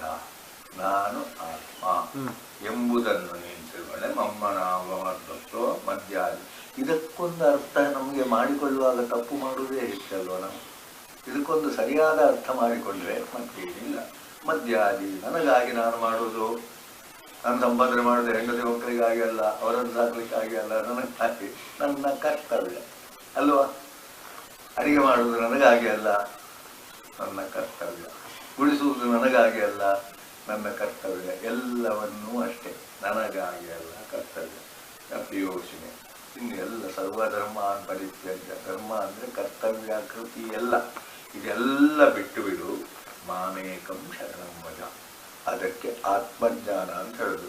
ಒಮ್ಮೆ ಹಾರಲಿಕ್ಕಾಗುವುದಿಲ್ಲ, ಅದನ್ನು ಭಾವಿಸಬೇಕು, ಅದನ್ನು ಅಭ್ಯಾಸ ಮಾಡಬೇಕು. ಆಗ ಇದೆಲ್ಲ ಬಿದ್ದು ಹೋಗ್ತದೆ. ಎಲೆ ಕಡಿಬೇಡ, ಕೀಳ್ಬೇಡ, ಕಾಲ ಬಂದಾಗ ಎಲೆಗಳೆಲ್ಲ ಉದುರಿ ಹೋಗ್ತದೆ. ಉದುರಿ ಹೋಗ್ಬೇಕು, ಕೀಳ್ಬೇಡ, ಅಲ್ಲಿ ಕೂಡ ಕೀಳ್ಬೇಡ. ಅದೇ ಲಕ್ಷ್ಮಣನು ಆಧಾರ ತಂದು, ಆ ಹಣ್ಣನ್ನು ಕಿತ್ತರೆ ಅದು ಕಾಯಿ ಸ್ವಲ್ಪ ಕೆಳಗೆ ಬಿದ್ದತ್ತಂದ್ರೆ ಅದು ಸ್ವಲ್ಪ ಬರ್ತದೆ. ಅದು ಕೈ ಹಿಡಿಯುವಾಗ ಕೈಗೆ ಬರಬೇಕಂತೆ. ವನದಲ್ಲಿರುವ ಫಲಗಳ ತಂದುಕೊಂಡು ನಾನು ಸ್ವಲ್ಪ ಹಾಗೆ ಹೇಳ್ತಿದ್ದೆ, ಅದು ಕೈ ಮುಟ್ಟಿದಾಗ ನನ್ನ ಕೈಗೆ ಬರಬೇಕು. ಅಂದ್ರೆ ಅದು ಸ್ವಲ್ಪ ಹೊತ್ತು ಹೋದ್ರೆ ಬೀಳ್ತದೆ, ಬೀಳುವ ಮೊದಲು ತೆಗಿಬೇಕು. ಬಿದ್ದ ಮೇಲೆ ತೆಗೆದ್ರೆ ಅದು ಹಾಳಾಗ್ತದೆ. ಅದು ಬರದೇ ಇದ್ರೆ ಅದನ್ನು ಕಿತ್ತರೆ ಅದು ರುಚಿ ಇರುವುದಿಲ್ಲ. ಅದು ಪಕ್ವ. ನಮ್ಮ ಬುದ್ಧಿ, ನಮ್ಮ ಜ್ಞಾನ, ನಮ್ಮ ಈ ಜಗತ್ತಿನ ಜೀವನ ಪಕ್ವವಾಗಬೇಕು, ಕೀಳಬಾರ್ದು. ಸಾವು ದುಃಖವೂ ಅಲ್ಲ, ಸಾವು ಅಂತೇಳಿ ಉರ್ವಾರು ಕಮ್ಯೋ ಬಂಧನಾತ್ ಮೃತ್ಯೋರು ಮುಕ್ಷೀಯ. ತನ್ನಷ್ಟಕ್ಕೆ ಅದು ಬಿಟ್ಟು ಹೋಗುವುದು. ಉರ್ವಾರಕಂದ್ರೆ ಕುಂಬಳಕಾಯಿ ಅಂತ ಹೇಳ್ತಾನೆ, ಅದು ಅದರಿಂದ ಬಿಟ್ಟು ಹೋಗುದು. ಕುಂಬಳಕಾಯಿ ಅಲ್ಲ, ಅದು ಗೊತ್ತಿಲ್ಲ ನನಗೆ. ಬಾಳೆಹಣ್ಣು ಕೀಳ್ಬೇಕಾಗ್ತದೆ. ಚಿಕ್ಕು ಇಂಥದ್ದು ಕೆಲವು ಹೀಗೆ ಇಲ್ಲಗುಳ್ಳೆ ಕೈಗೆ ಬರ್ತದೆ. ಸರಿ ಪಕ್ವವಾದ ಹೊತ್ತಿಗೆ ನಾವು ಬರ್ತದೆ ಅಂತ. ಬಂಧನ ಮೃತ್ಯು, ಅದು ಮೃತ್ಯು ಅಲ್ಲ, ಕೊಯ್ದದ್ದು ಅಲ್ಲ, ನಾವೇನು ಮಾಡಿದ್ದೂ ಇಲ್ಲ. ಆದರೆ ಅದು ಪಕ್ವವಾಗಿದೆ. ಆಗ ಅದು ಏನಾಗಬೇಕೋ ಆದ್ದರಿಂದಲೇ ಇಷ್ಟು ಇದು ಮಾವೇ ವೈಶ್ಯಸಿ, ನೀನು ಹಾಗೆ ಮಾಡಿದ್ದರಿಂದ ಭಕ್ತ ಮತ್ತು ಎಲ್ಲವೂ ನನಗಾಗಿ ಮಾಡು, ಕರ್ತವ್ಯ ಸರ್ವದ ಮಾಮೇಕಂ ಶರಣಂತ. ಎಲ್ಲ ಪಾಪ ನನಗಿಲ್ಲ. ಈ ನೇಣಿಗೆ ಹಾಕಿದ ಪಾಪ ಅವನಿಗಿಲ್ಲ, ನಾನಲ್ಲ. ಇದ್ರೆ ಅವನಿಗೆ, ಆದರೆ ಇದರಲ್ಲಿ ಇಲ್ಲ. ಯಾಕಂದ್ರೆ ಮಾಡಿಸುವ ಅವರಿಗೆ ಪಾಪ ಉಂಟ, ಪುಣ್ಯ ಉಂಟ. ಅವ ಏನು ಮಾಡಿಸ್ತಾನೆ, ಏನು ಮಾಡಬೇಕು ಅದನ್ನು ಮಾಡಿಸ್ತಾನೆ. ಅದು ಹಣ್ಣಾಗೋ ಬೀಳಬೇಕು ಅಂತ ಮಾಡ್ತಾನೆ. ಬೀಳುವಾಗ ನೀನು ತೆಗೆದ್ರಿಂದ ಏನಂತಂದ್ರೆ ಅಷ್ಟು ಇದರಿಂದ ಎಂಬಂತಹದ್ದನ್ನು ದೇವರು, ಬ್ರಹ್ಮ, ಆತ್ಮ, ಪರಮಾತ್ಮ ಏನನ್ನಾದರೂ ಹೇಳಿಕೊಂಡು ಮೋಕ್ಷಯಿಷ್ಯಾಮಿ ಅಂತ ಹೇಳಿದ. ಅದು ಒಂದು ಪುನಃ ಆರೋಪ ಅಷ್ಟೆ. ಮೋಕ್ಷ ತನ್ನಷ್ಟಕ್ಕೆ ಮೋಕ್ಷಯಿಷ್ಯಾಮಿ, ಅದು ನಮ್ಮ ಭಾಷೆಯ ಒಂದು ಇದು. ನಾನು ನಿನ್ನನ್ನು ಮೋಕ್ಷ ಕೊಡ್ತೇನೆ ಅಥವಾ ಮೋಕ್ಷಕ್ಕೆ ಕಳಿಸ್ತೇನೆ. ಅಲ್ಲಿ ಕರ್ತೃತ್ವ ಅವನಿಗಿದ್ರೆ ದೇವರಲ್ಲ ಅದು. ಅಲ್ಲಿ ಭಾಷೆ ಮಾತ್ರ ಹೇಗೆ, ನಾನು ಅಂತ ಹೇಳುವಾಗ ಅಹಂಕಾರ ಇಲ್ಲದೆ ನಾನು ಪ್ರಯೋಗಿಸಲಿಕ್ಕೆ ಬರ್ತದೆ. ಆಗ ನಾನು ಪ್ರಯೋಗ ಉಂಟು. ನಾನು ಪ್ರಯೋಗವು ಅಹಂಕಾರಿಯ ನಾನು ಎಂಬುದಕ್ಕೂ, ಅರ್ಥ ಆಗಲಿಕ್ಕೆ ನಾನು ಹೇಳುವುದಕ್ಕೂ, ನಾನು ಮಾಡಿದ್ದಿದ್ದು ಅಂತ ಹೇಳುವುದಕ್ಕೂ ವ್ಯತ್ಯಾಸ ಉಂಟು. ಅದನ್ನು ನಾನು ನನ್ನಿಂದ ಮಾಡಿಸಿದ ಅಂತ ಹೇಳಿದ್ರು ಹಾಗೆ ಅಂತ ಹೇಳಿದ್ರೆ, ನಾನು ಮಾಡಿದ್ದು ಅಂತ ಇಲ್ಲ ಅಂತ ಹೇಳಿದ್ರು ಸರಿ, ನೈಷ್ಕರ್ಮ್ಯ. ಆದ್ದರಿಂದ ಇದು ಇಷ್ಟ ಆಯ್ತಲ್ಲ, ಈಗ ಇಲ್ಲಿ ಮುಗೀತಲ್ಲ. ಇನ್ನೊಂದು ಜಾಗೃತ ಇದನ್ನು ಎಲ್ರಿಗೆ ಹೇಳಲಿಕ್ಕೆ ಹೋಗಿಲ್ಲ. ಹೇಳಿದ್ರೆ ಅವರು ದುರುಪಯೋಗ ಮಾಡ್ತಾರೆ. ಪ್ರಚಾರ ಇಲ್ಲ, ಮತ ಪ್ರಚಾರ ಇಲ್ಲ. ಆದರೆ ಮತ ಪ್ರಚಾರದಿಂದ ಮಠಗಳಿಗೂ ಇವರಿಗೂ ಬದುಕಲಿಕ್ಕೆ ಇಲ್ಲ, ಬದುಕುವ ದಾರಿ. ಜ್ಞಾನವು ಪ್ರಚಾರ ಬೇಡ. ಆದರೆ ಪ್ರವಚನ ಬೇಕು. ಯಾರು ಕೇಳ್ತಾನೋ ಶಿಷ್ಯನು ಅವರಿಗೆ ಹೇಳಿಕೊಡ್ಬೇಕು, ಸಿಗ್ತಾನೆ. ಸಿಗದಿದ್ದರೆ ಕಾಯಬೇಕು. ಪರಮಹಂಸರು ಕೂಗುತ್ತಿದ್ರಂತೆ, ಯಾರು ಬರಲಿಲ್ಲ. ಒಂದು ದಿವಸ ಕತ್ತಲ ಆಯ್ತು. ಅದು ಒಂದು ಸ್ವಲ್ಪ ಕೆಳಗಿದೆ, ಬರುವಾಗ ಬರ್ತಾರೆ. ಕೂಗುವ ಅಗತ್ಯವೂ ಇಲ್ಲ, ತನ್ನಷ್ಟಕ್ಕೆ ಆಗ್ತದೆ. ಗುರು ಸಿಗ್ತಾನೆ, ನೀನು ಜಿಜ್ಞಾಸು ಆಗು. ಶಿಷ್ಯ ಸಿಗ್ತಾನೆ, ನೀನು ಜ್ಞಾನಿ ಆಗು. ಸಿಗದಿದ್ರೆ ನಷ್ಟ ಇಲ್ಲ, ಸಿಕ್ಕಿದ್ರಿಂದ ಲಾಭ ಇಲ್ಲ. ಸಿಗಬೇಕು ಅಂತ ಬಯಸುವಲ್ಲೇ ಸ್ವಲ್ಪ ನಾವು ಕೆಳಗಿದ್ವಿ. ಆ ಕಥೆಯಾಗಿ ಬಂದಿದೆ. ಅದನ್ನು ಹಾಗೆ ನಾವು ಅವರನ್ನೇನಾದ್ರು ಸಣ್ಣ ಮಾಡಬೇಡ ಅಲ್ವಾ. ತುಡಿತ ಬರ್ತದೆ ನಮ್ಮ ಹತ್ರ ಇರುವಾಗ. ಯಾರಾದ್ರು ಈಗ ಯಾರೂ ಇಲ್ಲ, ಯಾರು ಸಿಗ್ಬೇಕು, ಒಬ್ಬ ನನ್ನ ಅಕ್ಕ ಕೂಡ ಹೋಗಿದ್ದಾರೆ, ನಾನು ಒಬ್ಬನೇ ಬೇಜಾರಾಗ್ತದೆ. ಬೇಜಾರಾಗುವುದಲ್ಲ, ಆದರೆ ಒಂದು ತುಡಿತ ಉಂಟು. ನಮಗೆ ಸಮಾವೇಶ ಇಲ್ಲ, ಆದರೆ ನಮ್ಗೆ ಯಾರು ಬರಬೇಕು? ನಮ್ಮಂಥವರು, ನಮ್ಮಿಂದ ಎತ್ತಿರೋರು ಬರಬೇಕು. ಹೇಳಲೇಬೇಡ. ಅವ ಹೇಳಬೇಕಾದ್ರೆ ಶುಶ್ರೂಷೆ ಮಾಡಿದವನಿಗೆ ಹೇಳು. ಪುತ್ರ ಅಂತ ಹೇಳಿದ್ರೆ ಸಮಾನತೆ ಇದ್ದು ಸಹಜವಾಗಿ ಹುಟ್ಟಿದವ ಪುತ್ರ, ಸಮಾನತೆ ಉಂಟಲ್ಲಿ, ಅವನಿಗೆ ಹೇಳು. ಶಿಷ್ಯ ಬೇಕು ಅಂತ ಬಂದವನಿಗೆ ಹೇಳು. ಇವರಿಗೆಲ್ಲ ಹೇಳಬಾರ್ದು. ಇದು ನಮ್ಮ ಹಿಂದೂ ಧರ್ಮದಲ್ಲಿ ಅದಕ್ಕೆ ಬೈತಾ ಇರ್ತಾರೆ. ಅದು ಹೇಳಬಾರ್ದು ಅಂತ ಹೇಳಿದ್ರೆ ಬ್ರಾಹ್ಮಣರೆಲ್ಲ ಹಾಳು ಮಾಡ್ತಾರೆ, ಅವ್ರು ಯಾರಿಗೂ ಹೇಳಿಕೊಡುವುದಿಲ್ಲ. ಹೇಳಿಕೊಡ್ಬಾರ್ದು ಅಂತ ಉಂಟು ಮಾರೆ, ಆದರೆ ಅರ್ಥ ಏನು ಅಂತ ಗೊತ್ತಿಲ್ಲ. ಅವ ಅಧಿಕಾರಿ ಆಗಿದ್ದಾನೆ. ಏಕಲವ್ಯನಿಗೆ ಹೇಳಿಕೊಡ್ಬಾರ್ದು, ಎಂಥದಕ್ಕೆ ಅವನಿಗೆ ಹೇಳಿಕೊಡ್ಬೇಕು. ಇದನ್ನು ಹೇಳಿದ್ರೆ ಏನೇನೋ ಮಾಡ್ಲಿಕ್ಕೆ ಶುರು ಮಾಡ್ತಾರೆ. ನಾವು ಹೇಳಿಕೊಟ್ಟು ಬರುವುದಿಲ್ಲ. ಬರುವವನಿಗೆ ಅವನು ಬರ್ತಾನೆ, ಬಂದಾಗ ತನ್ನಕ್ಕೆ. ಆಮೇಲೆ ಅದಕ್ಕಿಂತ ಸೂಕ್ಷ್ಮ ಉಂಟು. ದಕ್ಷಿಣಾಮೂರ್ತಿ ಸ್ತೋತ್ರದಲ್ಲಿ ವೃದ್ಧ ಶಿಷ್ಯ ಯುವ ಗುರು. ಗುರು ಏನು ಹೇಳಿಕೊಡ್ಬೇಕಲ್ಲ. ಗುರೋಸ್ತು ಮೌನಂ ವ್ಯಾಖ್ಯಾನಂ, ಶಿಷ್ಯಾಸ್ತು ಚಿನ್ನ ಸಂಶಯ. ಮಾತಿನ ಉಪದೇಶ ಬೇಕಾ? ಗುರು ಶಿಷ್ಯರ ಮಧ್ಯೆ ಬೇಡ. ನಾವು ಅದನ್ನು ಅರ್ಥ ಮಾಡಿಕೊಳ್ಳೋದು. ಗುರೋಸ್ತು ಮೌನಂ, ಅವನ ಹತ್ರ ಹೋದ ಕೂಡಲೇ ಸೂರ್ಯ ಮೂಡಿದ ಕೂಡಲೇ ಬೆಳಕಾಯಿತು. ಬೆಳಕಾಗಲಿಕ್ಕೆ ನಾವೇನಾದ್ರು ಮಾಡಬೇಕಾ? ಪ್ರಾರ್ಥನೆ ಮಾಡಬೇಕಾ? ಇಲ್ಲ. ಹಾಗೆಯೇ ಈ ಜ್ಞಾನವು ಬರ್ತದೆ, ಅದನ್ನು ಹೇಳಬೇಡ. ಇದು ಬಹಳ ಗುಖ್ಯ. ಇದನ್ನು ಹೇಳಿಯೇ ಬ್ರಾಹ್ಮಣರಿಗೆ ಬೈಯುವುದು. ಅವ್ರು ಹೇಳ್ಕೊಡೋದಿಲ್ಲ, ಗುಟ್ಟು ಮಾಡ್ತಾರೆ. ಮಕ್ಕಳಿಗೆ ಬ್ರಾಹ್ಮಣರಿಗೆ ಮಾತ್ರ ಹೇಳ್ತಾರೆ. ಹಾಗೆಲ್ಲ ನಾನು ಗಾಯತ್ರಿ ಹೇಳಬೇಕಂತ ಹೇಳುವಾಗ ಯಾಕೆ ಹೇಳಬೇಕು? ಹೇಳಬಾರ್ದು ಅಂತ ನಾನು ಹೇಳಿದೆ. ಯಾಕೆ ಹೇಳಬೇಕು? ಉಪದೇಶ ಯಾರು ಮಾಡಿದ್ದು ಇತ್ಯಾದಿಗಳು. ಭಕ್ತಿ ಪುನಃ ಬಂತು. ಅಲ್ಲಿ ಭಕ್ತಿ ಅದನ್ನು ಬಿಟ್ಟು ಬೇರೆ ಅದನ್ನು ಯೋಚಿಸಿದ್ರು. ಭಕ್ತಿ, ಏಕಾಗ್ರತೆ, ಏಕಾಂತ ಎಲ್ಲವೂ ಒಂದೇ. ಇನ್ನು ಈಗ ಇನ್ನೊಂದು ಲೋಕದಲ್ಲಿ ಏನು ಗೊತ್ತುಂಟ, ಇದು ವಿರಳ. ಇಷ್ಟು ಜನ ಹುಟ್ತಾರೆ, ಸಾಯ್ತಾರೆ. ಜ್ಞಾನವೋ ದೇವರೋ ಬ್ರಹ್ಮನೋ ಆತ್ಮವೋ ಅದರ ಬಗ್ಗೆಕ್ಕೆ ತಿಳಿಯಲಿಕ್ಕೆ ಪ್ರಯತ್ನ ಮಾಡುವುದಿಲ್ಲ. ಕೆಲವರು ಪ್ರಯತ್ನ ಮಾಡಿದರೆ ಅವರಲ್ಲಿ ಯಾರಿಗೋ ಒಬ್ಬನಿಗೆ ಸಿಗ್ತದೆ. ನಿಜವಾದ ಗುರು, ನಿಜವಾದ ಆತ್ಮಜ್ಞಾನಿ ವಿರಳ. ಆದರೆ ಇದು ಮಾತ್ರ ಸರಿಯಿಲ್ಲ. ಯಾಕಂದ್ರೆ ಲೋಕ ನಡಿಬೇಕಲ್ವ. ಇರಲಿ, ಪಾಪ ಮಾಡಲಿ, ಅನ್ಯಾಯ ಮಾಡಲಿ, ಕೊಲ್ಲಲ್ಪಡುವವನು ಸಾಯಿರ್ಬೇಕಲ್ಲ, ಅನ್ಯಾಯ ಮಾಡಲಿ. ಈಗ ನಾವು ಅನ್ಯಾಯಕ್ಕೆ ವ್ಯಥೆ ಪಡೋದು ಬೇಡ. ಅದು ಯಾಕೋ ವ್ಯವಸ್ಥೆ. ನಾವು ಮಾಡಬಾರ್ದು ಅಂತ ಹೇಳೋದಕ್ಕೆ ಏನಾದರೂ ಇಲ್ವಲ್ಲ. ಅದೇ ಎಲ್ಲ ಹಾಳಾಗಿದೆ ಅಂತ ಹೇಳುವಾಗ ನಾವು ಅದನ್ನು ತಮಾಷೆಗೆ ಹೇಳುವುದಲ್ಲ. ನಾವು ಇದ್ದಾರೆ, ಜ್ಞಾನಿಗಳು ಇದ್ದಾರೆ. ಕಲಿಗಾಲದಲ್ಲಿ ಯಾರು ಸಿಗುವುದಿಲ್ಲ ಅಲ್ಲ. ಯಾಕಂದ್ರೆ ಜ್ಞಾನಿಗಳ ವೇಷದವರು ಸಿಕ್ಕಿ ನಮ್ಗೆ ಎಲ್ಲ ವಿಶ್ವಾಸ ಹೋಗಿಬಿಟ್ಟಿದೆ. ಹೌದು, ಸನ್ಯಾಸ ವೇಷ ಸಿಕ್ಕಿ ನಮ್ಗೆ ಹೋಗಿಬಿಟ್ಟಿದೆ. ಸನ್ಯಾಸಿ ಅಂದ್ರೆ ಮನೆಯಲ್ಲೇ ನಿತ್ಯ ಸನ್ಯಾಸಿ. ಅವನಿಗೆ ಯಾವುದೇ ಒಂದು ಸಂಪರ್ಕ ಇಲ್ಲದೆ ಇರುವಂಥದ್ದು. ಅದೇ ಉಂಡು ಇದು ಉಪವಾಸಿ, ಬಳಸಿ ಬ್ರಹ್ಮಚಾರಿ ಅಂತ ಹೇಳಿದ್ದೇನೆ. ಇಷ್ಟೆಲ್ಲ ಆದ್ರಿಂದ ನಿನಗೇನು ಗೊತ್ತುಂಟ, ಈ ಇದರಲ್ಲಿ ಯಾರೋ ನನಗೆ ಏನು ಮಾಡ್ತಿರ್ತಾನೆ. ತಸ್ಮಾದಿಂದ ಪಿತೋತ್ತರವಿರೋ ಇದು ಅಧ್ಯಕ್ಷತೆ. ಆಮೇಲೆ ಯಾರಿಗೂ ಹೇಳಬೇಡ ಹೇಳಿದ. ಇದನ್ನು ಯಾರು ಪಾಠ ಮಾಡ್ತಾನೋ ಅವನು ಅಂದರೆ ದ್ವೇಷ ಮಾಡಿದವನಿಗೆ ಹೇಳಬೇಡ. ಅದನ್ನು ಇದು ಮಾಡಲಿಕ್ಕೆ ಯಾವುದಕ್ಕೂ ಉಪಯೋಗಿಸುವವನಿಗೆ ಹೇಳಬೇಡ. ಸಂವಾದ ಮಾವಯವು ಇದು ಜ್ಞಾನ ಯಂತ್ರ. ಈಗ ಇಲ್ಲಿ ವೈಭವೀಕರಣ ಅಂದರೆ ಭಗವದ್ಗೀತೆ ಹಾಗಾಗಿ ಆಗಿದ್ದಾಗಲಿ ಇಂಥದ್ದು ಆಗಿದೆ.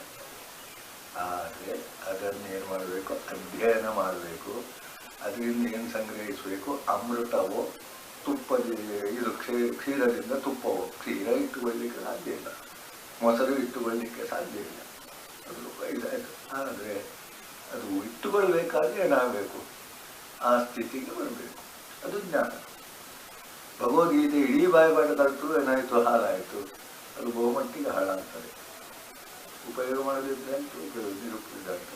ಅದು ಎಷ್ಟೋ ವಾಸನೆ ಮಾಡಲಿಕ್ಕೆ ಶುರುವಾಗ್ತದೆ, ಪರಿಮಳದಿದ್ದದ್ದು ಮೊಸರು ಹಾಳಾಗ್ತದೆ, ಇದು ಬೆಣ್ಣೆಯೂ ಹಾಳಾಗ್ತದೆ, ಹಾಗೆ ತುಪ್ಪ ಮತ್ತೆ ಹಾಳಾಗ್ತದೆ, ಅದು ಜ್ಞಾನ. ಆದ್ದರಿಂದ ಎಲ್ಲ ನಮ್ಮ ಪ್ರಯತ್ನಗಳಿಂದ ನಮಗೆ ಬರಬೇಕು. ಲೋಕ ಎಲ್ಲ ಕೇಳುವ, ಅದರಿಂದ ಜ್ಞಾನ ನಮಗೆ ಬರಬೇಕು. ವಿಷಯ ನಮಗೆ ಪ್ರಧಾನ ಅಲ್ಲ, ವಿಷಯದಿಂದ ಅನುಭವ. ಅನುಭವ ಎಂಬುದು ಹಾಗೆ ಬೆಣ್ಣೆ ಹಾಗೆ, ಅದು ಪಕ್ವವಾಗಿ ಜ್ಞಾನವಾಗುವುದು ನಮಗೆ ಆಗುವ ಅನುಭವ. ಶ್ರದ್ಧಾವಾನ್ ಅನಸೂಯ ವಿಸ್ತರಣೆ ಇದನ್ನೆಲ್ಲ ಇದು ಮಾಡ್ತಾರೆ. ಇನ್ನು ಆಯ್ತಲ್ಲ, ಎಲ್ಲ ಆಯ್ತಲ್ಲ. ಇಲ್ಲಿ ಈಗ ಅರ್ಜುನ ನೇರವಾಗಿ ನಾನು ಎಲ್ಲ ಹೇಳಿದೆ ಮಾರಾಯ, ನೀನು ಕೇಳಿದ್ಯಾ ಇಲ್ವೋ? ಆಗಾಗ ಬಾಯ ಕಲಿಸಿದೆ ಆಗಿದೆ. ಸತ್ಯ ಕೇಳಿ ಇದು ಅಲ್ಲೇ ಅಲ್ಲ, ಅವನು ಬೋಧಿಸಿ ಇಷ್ಟು ಹೊತ್ತು ಹೇಳಿದರೆ ಯುದ್ಧ ಶುರುವಾಗುವುದು ಯಾವ ದಿವಸ? ಆ ದಿವಸ ಆದಿತ್ತ. ಈಗ ನಮಗೆ ಈಗ ಇಷ್ಟ ಆಯಿತು ಓದಲಿಕ್ಕೆ, ಕಡಿಮೆ ಪಕ್ಷ ಏನು ಬೇಕು, ಒಂದು 8-9 ಗಂಟೆ ಬೇಕು. 8-9 ಗಂಟೆ ಕೃಷ್ಣ ಹೇಳಿದ, ಅರ್ಜುನ ಕೇಳಿದ, ಮಧ್ಯದಲ್ಲಿ ಪ್ರಶ್ನೆ ಹಾಕಿದ ಅಂತ ಇಲ್ಲ, ಬೋಧಿಸಿದ. ಅದನ್ನು ಬರೆದವರು ವ್ಯಾಸರು, ಈಗ ವ್ಯಾಖ್ಯಾನ ಮಾಡಿದವರು ನಾನು. ಈ 3 ಬೇಕಾ ಬೇಡ? ಬೋಧಿಸಿದ ವಿಷಯವನ್ನು ಬರ್ದದ್ರ ಮೇಲೆ ನಾನು ಮಾತಾಡಿದ್ದು, ಇಲ್ಲದಿದ್ದರೆ ಅವರವರಿಗೆ ಅವರವರ ಹಾಗೆ. ಅರ್ಜುನನಿಗೆ ಸಾಕಾಗಿತ್ತು, ಅದು ಎಷ್ಟು ಹೊತ್ತು ಗೊತ್ತಿಲ್ಲ ನಮಗೆ. ಇದ್ರೂ ಕೂಡ ಒಂದು ಅರೆಗಳಿಗೆ ಇರುವುದು. ಅದಕ್ಕಿಂತ ಮೊದಲು ಶಂಕ ಊದಿ ಆಗಿದೆ, ಯುದ್ಧ ಶುರು ಮಾಡುವುದು ಯಾರು ಅಂತ ಇತ್ತಷ್ಟೇ. ಈಗ ಉಳಿದವರೆಲ್ಲ ಕೇಳ್ತಿರ್ಲಿಲ್ಲ, ಮಲಯಾಳ ಸ್ಪೀಕರ್ ಇರಲಿಲ್ಲ, ಇದ್ರೂ ಆಗ್ತದ, ಎಲ್ಲ ಶುರು ಆದಂತ ಇದ್ದ. ಅದು ಬೋಧನೆ. ಅದು ಏನು ಮಾಡಿದ್ನು ಅನ್ನೋದು ಗೊತ್ತಿಲ್ಲ, ವಿರಾಟ್ ದರ್ಶನ. ಆದರೆ ವ್ಯಾಸರು ಅದನ್ನು ವರದಿ ಮಾಡಿದ್ರು. ವರದಿ ಮಾಡುವಾಗ ಹಾಗೆ ಅಲ್ಲ, ಇದ್ದ ಹಾಗೆ ಇಲ್ಲ. ಈಗ ನಮ್ಮ ವರದಿಗಳು ಇದ್ದಷ್ಟು ಮಾಡ್ಲಿಕ್ಕೆ ಬರುವುದಿಲ್ಲ, ಯಾಕಂದ್ರೆ ಅದು ಬೇಡವಾದಲ್ಲಿ ತುಂಬ ಉಂಟು. ಅವು ಬೇಕಾದನ್ನು ಸ್ವಲ್ಪ ವರದಿ ಮಾಡ್ತಾರೆ. ಆದರೆ ವರದಿ ಮಾಡುವವನು ಓದುವವನಿಗೆ ಅರ್ಥವಾಗುವ ಹಾಗೆ ಮಾಡಬೇಕಾಗಬೇಕು. ಆಗ ಬೋಧನೆ ಎಂಬುದನ್ನು ನಾವು ಬೇರೆಯಾಗಿ ಮಾಡುವ. ಅದ್ರ ಕೃಷ್ಣ ಹೇಳಿದ್ದು ಭಗವದ್ಗೀತೆ ಹೌದು ಅಲ್ಲ, ಯಾರು ಹೇಳಿದ್ದು? ವ್ಯಾಸರು ಅಲ್ಲ. ಯಾರು ಹೇಳಿದ್ದು? ಪ್ರವಚನಕಾರ ಹೇಳಿದ್ದು ಎಂದು ಅಲ್ಲಿವರೆಗೆ ನಾವು ಬರಬೇಕು. ನಾವು ಅದರಲ್ಲಿ ಅಭೇದವನ್ನು ಕಾಣಬೇಕು. ವ್ಯಾಸರು ಮತ್ತು ಕೃಷ್ಣ ಭೇದ ಅಲ್ಲ, ಪ್ರವಚನಕಾರ ಮತ್ತು ವಿಷಯ ಭೇದ ಅಲ್ಲ. ಹಾಗಾದರೆ ಒಪ್ಪುವ ನಾನು ಮಾತ್ರ ನಾನೇ ಪೂರ್ಣ ಒಬ್ಬ. ನಾನು ಪ್ರವಚನ ಕೇಳಬೇಕಾ ಬೇಡ ನಿರ್ಣಯ ಮಾಡುವ ನಾನು. ಕೇಳುವಾಗ ಬಹುಮಟ್ಟಿಗೆ ಆ ಭಾವನೆ ಇರಬೇಕು. ಅದು ಅಲ್ಲ, ಸರಿಯಾಗಲಿಲ್ಲ ಕಂಡು ಬಿಟ್ಟು ಬರಬೇಕು. ಅರ್ಜುನನು ಬಿಟ್ಟು ಹೋಗಲಿಲ್ಲ, ಈ ಸಂಜೆನೋ ಯಾರೋ ಬಿಟ್ಟು ಹೋಗಲಿಲ್ಲ, ಧೃತರಾಷ್ಟ್ರನೋ ಬಿಟ್ಟು ಹೋಗಲಿಲ್ಲ. ನಾವು ಬಿಟ್ಟು ಹೋಗದಿದ್ರೆ ಅದು ನಮ್ಮ ಕಾರ್ಯಕ್ರಮ ಆಯಿತು. ಬಿಟ್ಟು ಹೋದರೆ ನಷ್ಟ ಏನಿಲ್ಲ, ಬಿಟ್ಟು ಹೋಗಬಾರ್ದು ಅಂತ ಇಲ್ಲ. ಸರಿ, ಇದನ್ನು ಶ್ರದ್ಧಾವಾನ್ ಅನುಸೂಯಶ್ಚ ಇದನ್ನು ಇದು ಮಾಡಿ ಕಟ್ಟಿದರೆ ಏನಾಯಿತು ನಿನಗೆ? ಅಲ್ಲಿಗೆ ಅವನು ಪೂರ್ಣಗೊಳಿಸಿದ. ನಷ್ಟೋ ಮೋಹ, ಇದು ಎಷ್ಟು ಎಂತದಕ್ಕೆ? ಅರ್ಜುನನ ಮೋಹ ನಷ್ಟ. ಶಿವಗೀತೆ ಹಾಕಕ್ಕೆ ರಾಮನ ದುಃಖ ನಷ್ಟ, ಸೀತೆಯ ವಿರಹದಿಂದ ಆದ ದುಃಖ. ಈ ಅವಧೂತ ಗೀತೆ ಆಗಿ ಜನಕ ಜ್ಞಾನಿ, ಜ್ಞಾನದ ಪೂರ್ಣತೆ. ಅಲ್ಲಿ ಜನಕನ ಮತ್ತು ಅವಧೂತನ ಇದರಲ್ಲಿ ಇದೆಲ್ಲ ಇಲ್ಲವೇ ಇಲ್ಲಲ್ವ? ಅಲ್ಲ, ಆ ಜ್ಞಾನ ಉಂಟು, ಆದರೆ ಅದು ಸರಿಯಾಗಲಿಲ್ಲ. ಅದನ್ನು ಪೂರ್ಣ ಮಾಡಲಿಕ್ಕೆ ಮೋಕ್ಷ ಹೇಗೆ? ಮೋಕ್ಷ ವಿಚ್ಚತಿ ಚೇತಾತ ವಿಷಯಾನ್ ವಿಷಯ ವಿಷಯವನ್ನು ಬಿಟ್ಟು ಬಿಡು ಅಂದರೆ ಬಿಡ್ಲಿಕ್ಕಾಗಲ್ಲ. ಅದು ಅದರ ಬಗ್ಗೆ ನಾನು ಮಾಡಿದ್ದು ಅಂತ ಹೇಳ್ಬೇಡ. ಅದಾದರೆ ಮಾಡ್ತದೆ, ಕಣ್ಣು ನೋಡ್ತದೆ, ಕಿವಿ ಕೇಳ್ತದೆ. ಧ್ಯಾನ ಮಾಡ್ತಾ ಇದ್ದವನಿಗೆ ಕಣ್ಣು ತೆರೆದಿಟ್ಕೊಂಡಾಗ ಎಲ್ಲ ಬರ್ತದೆ. ಅವರಿಗೆ ಎಂತ ಬಾರಿ ಬಂದರು, ಏನು ಕೇಳ್ತು? ಕೇಳಿಲ್ಲೋ? ಕೇಳಿದ. ಕಿವಿಗೆ ಕೇಳಿದರೆ ಅವನು ಅದನ್ನು ಕೇಳಲಿಲ್ಲ. ಅದು ಏನೋ ಧ್ಯಾನ. ಆದ್ದರಿಂದ ಅದನ್ನು ತ್ಯಜಿಸುವುದಂದ್ರೆ ಅದನ್ನು ಇಲ್ಲದ ಹಾಗೆ ಮಾಡುವುದು, ಶಬ್ದವಿಲ್ಲದ ಹಾಗೆ ಒಂದು ಗುಹೆಯೊಳಗೆ ಸೇರಿಕೊಳ್ಳುವುದು ಸ್ವಲ್ಪ ಇರಬಹುದೇನ, ಅದಾಗುವುದಿಲ್ಲ. ನಾವು ಇದ್ದಲ್ಲೇ ಸಂತೆಯಲ್ಲೇ ಒಬ್ಬ ಸಮಾಧಿ ಸ್ಥಿತಿಗೆ ಹೋಗ್ಬೋದು. ಹೇಳದಿರುವುದು ಇದು ಯಾವುದನ್ನು ರಾಗದ್ವೇಷ ಇತ್ಯಾದಿಗಳನ್ನು ಇಟ್ಟು ಸುಮಾರು ಯಾವುದೋ ಹೇಳಿದ ಒಂದು 3-4 ಶಬ್ದ ಹೇಳಿದ. ಅದನ್ನು ವಿಷವತ್ಯದೆ, ಅದು ವಿಷ. ನಮಗೆ ಬೇಡವಾದ್ದು ನಮ್ಮಲ್ಲಿ ಸೇರಿಕೊಳ್ತದೆ. ಕೂಡಲೇ ಏನು ಮಾಡಬೇಕು? ವಿಷ ಸೇವಿಸಿದ ಕೂಡಲೇ ವಾಂತಿ ಮಾಡಿಸಬೇಕು, ಇಲ್ಲಿ ರಕ್ತವನ್ನು ತೆಗಿಬೇಕು, ಹಾವು ಕಚ್ಚಿದ ಕೂಡಲೇ ಇತ್ಯಾದಿಗಳ ಮೂಲಕ ವಿಷವತ್ಯಂತ. ಅದು ಯಾವ ಗೀತೆ? ಅವಧೂತ ಗೀತೆ. ಹಾಗಾದ್ರಿಂದ ಗೀತೆಯ ಬಗ್ಗೆ ನಾವು ಒಂದು ಮಡಿವಂತಿಗೆ ಬೇಡ, ಇದೇ ಶ್ರೇಷ್ಠ, ಇದು ಮಾತ್ರ ಸಾಕು ಎಂಬುದು ಬೇಡ. ಎಲ್ಲವನ್ನು ನೋಡುವ, ಆದರೆ ಇದು ಮಾತ್ರ ಸಾಕು. ಎಲ್ಲ ನೋಡಿದ ಬಹುಶ್ರುತನಾಗದೆ ನಾವು ನಿರ್ಣಯಕ್ಕೆ ಬರಲಿಕ್ಕೆ ಆಗುವುದಿಲ್ಲ. ಆದ್ದರಿಂದ ಈಗ ನಿನ್ನ ಕೊನೆ ಏನಂತ ಹೇಳಿದ್ರೆ, ಮೋಹನ ಅಷ್ಟಾಯ್ತು, ಮುಗೀತಲ್ಲ, ಎಲ್ಲಿಗೆ ಬಂತು? ಹೊರಟಲ್ಲಿಗೆ ಬಂತು. ಯುದ್ಧಕ್ಕೆ ತಯಾರಾದದ್ದು. ನೋಡಿ, ನಾನು ಯಾರು ನೋಡ್ತೇನೆ, ಇನ್ನೇನು ಮಾಡ್ತೇನೆ, ನಾನು ಯುದ್ಧ ಮಾಡ್ತೇನೆ. ಯುದ್ಧ ಮಾಡಿದ್ರೆ ನಷ್ಟೋ ಮಹಾ ಶ್ರದ್ಧ, ನನಗೆ ಸಂದೇಹ ಇಲ್ಲ. ಸಂದೇಹ ಇದ್ದು ಕೆಲಸ ಶುರು ಮಾಡಿದ್ರೆ ಫಲ ಕೊಡುವುದೇ ಹೌದು. ಇಲ್ಲ. ಇದು ಮಾಡಿದ್ರೆ ಆಗ್ತದಾ ಆಗುವುದಿಲ್ಲ, ನಿಸ್ಸಂದೇಹ ಅಸಂದಿಗ್ಧ. ನಮ್ಮ ಶಬ್ದ ಪ್ರಯೋಗವೂ ಇದು ಅಷ್ಟೇ. ಅದರಿಂದ ನಾವು ಪ್ರವಚನ ಮುಂದುವರಿಸಿದಾಗಲ್ಲ, ನನಗೆ ಸ್ಪಷ್ಟತೆ ಇರಬೇಕೋ ಏನೋ. ನನಗೆ ಸ್ಪಷ್ಟತೆ ಇದ್ದದಿದ್ರೆ ಅವರಿಗೆ ಸಂಶಯ ಇದ್ದರೆ ನಾವು ಅದೆಲ್ಲ ಕೇಳಬಾರ್ದು, ನನ್ನನ್ನು ಮಾತಾಡಬಾರ್ದು, ಅಡ್ಡ ಮಾತಾಡಬಾರ್ದು. ಇಂಥದ್ದೆಲ್ಲ ಇಲ್ಲೇ ನಮ್ಮ ಹಿರಿಯರಲ್ಲಿ ಹಾಗಿತ್ತು. ಹೇಳಿದ್ ಅಡ್ಡ ಮಾತಾಡಬಾರ್ದು, ನಾನು ಹೇಳಿದ್ದನ್ನು ಮಾಡು. ಅದು ನಿಜವಾದ ಗುರುವಿನಲ್ಲಿ ಇಲ್ಲ. ಏನು ಕೇಳಿದ್ರು ಆಗಿತ್ತು. ಹೊತ್ತಿನ ಪರಿಮಿತಿ ಇಲ್ಲ. ಯುದ್ಧ ಕ್ಷೇತ್ರದಲ್ಲಿ ಅರ್ಜುನ ಕೃಷ್ಣನ ಇದು ಕಥೆ ಅಷ್ಟೇ ವಿನ ಜ್ಞಾನ ಬೇಕು ಅಂತ ಹೇಳಿದ್ರೆ ಅದು ತಿಳುವಳಿಕೆ ಬರುವವರೆಗೆ ಅದು ಕೈಶ್ಯ ವಚನಂ ತವ ಆಯ್ತಲ್ಲ. ಇನ್ನು ಇದಕ್ಕೆ ಉಪಸಂಹಾರ ಸಂಜಯ ಮಾಡ್ತಾನೆ. ಇದನ್ನು ಕೇಳಿ ನನಗೆ ಸಂತೋಷ ಆಯ್ತು, ಆಯ್ತಲ್ಲ. ಅದು ಬೇಕಾಬೇಡ ನಮಗೆ, ನನಗೆ ಬಹಳ ರೋಮಾಂಚನ ಆಗ್ತದೆ ಅದನ್ನು ಕೇಳುವಾಗ. ಪುನಃ ಪುನಃ ಅದನ್ನು ಅಧ್ಯಯನ ಮಾಡಬೇಕು. ದಿನನಿತ್ಯ ಭಗವದ್ಗೀತೆ ಓದುವುದು ಇದೆಲ್ಲ ಬರಬೇಕು ನಮಗೆ, ಒತ್ತಾಯ ಮಾಡುವುದಲ್ಲ. ಅದರಿಂದ ಗುಹ್ಯತಮಂ ಪರಂ, ಅದು ಯೋಗೇಶ್ವರ ಕೃಷ್ಣ ಆ ದರ್ಶನ. ಅದರಿಂದ ಅವನಿಗೆ ಕಂಡಿತ್ತು ದೂರದರ್ಶನ. ಹೌದು, ಅವನಿಗೆ ಅಂದ್ರೆ ಇದೀಗ ಟಿವಿಯಲ್ಲಿ ನೋಡಿದ್ದು ಅಷ್ಟೇ, ನನಗೆ ಗೊತ್ತಿಲ್ಲ. ಟಿವಿಯಲ್ಲಿ ನೋಡಿದ್ದು ಕೇಳಿದ್ದು ಅದು ಆದ ಕಾಲಕ್ಕೆ ಅರ್ಥ ಆಗಿಲ್ಲ. ಸಂಜೆಯವನಿಗೆ ಅದೆಲ್ಲ ಕೇಳ್ತಿತ್ತು, ಕಾಣ್ತಿತ್ತು, ಅಲ್ಲ ಅವನಿಗೆ ಇದಿತ್ತಲ್ಲ, ಅಲ್ಲ ಅದು ಎರಡು ಶಬ್ದ, ವಿಶೇಷ ದೃಷ್ಟಿ ಇತ್ತಲ್ಲ. ಶ್ರವಣ. ಈ ಆಕಾಶವಾಣಿ ಎಂಬುದು ದೂರಶ್ರವಣ. ಆಕಾಶವಾಣಿ ಆಕಾಶದಲ್ಲಿರುವ ಶಬ್ದ ಕೇಳುದು. ಈಗ ಹೇಳ್ತಾನೆ ಯಾವ ಶಬ್ದವೂ ನಷ್ಟ ಆಗಲ್ಲ. ಈಗ 1000 ವರ್ಷದವರೆಗೆ ನೀವು ಮಾತಾಡಿದ್ದು ಕೇಳಲಿಕ್ಕೆ ಆಗ್ತದೆ ಅಂತ ಒಬ್ಬ ಹೌದೌದು. ಅಂಥದ್ದೊಂದು ಮಾಡಿದ್ರೆ ಹಿಂದಿನವರು ಮಾತಾಡಿದೆಲ್ಲ ನಮ್ಗೆ ಕೇಳ್ತದೆ. ಅಂದ್ರೆ ಅದು ಹೊಸ ಒಂದು ಇದು ಏನಂತಂದ್ರೆ ಅದು ಟೆಕ್ನಿಕ್. ಅಂದ್ರೆ ಯೂಶುವಲಿ ನಮ್ಮ ಸನಾತನ ಸಂಸ್ಕೃತಿಯಲ್ಲಿ ಅದು ಇತ್ತು. ನಷ್ಟ ಆಗುದಿಲ್ಲ, ಏನು ಮಾಡಿದ್ರು ನಷ್ಟ ಆಗುದಿಲ್ಲ. ಅದು ಹಾಗೆ ಇರ್ತದೆ ಪ್ರಕೃತಿಯಲ್ಲಿ. ಅದು ಹೇಗೆ ಇರ್ತದೆ ಗೊತ್ತಿಲ್ಲ. ಈ ಶಬ್ದಗಳೆಲ್ಲ ಏನಾಗಿರ್ತದೆ ನಮ್ಗೆ ತರಂಗ ರೂಪದಲ್ಲಿ ಇರ್ತದೆ. ಇಲ್ಲಿ ಬರುವ ಶಬ್ದ ಅದೃಶ್ಯ. ಈಗ ನಮ್ಗೆ ಟಿವಿ ಎಂಬುದೇ ಅದ್ಭುತ ಅಲ್ವಾ?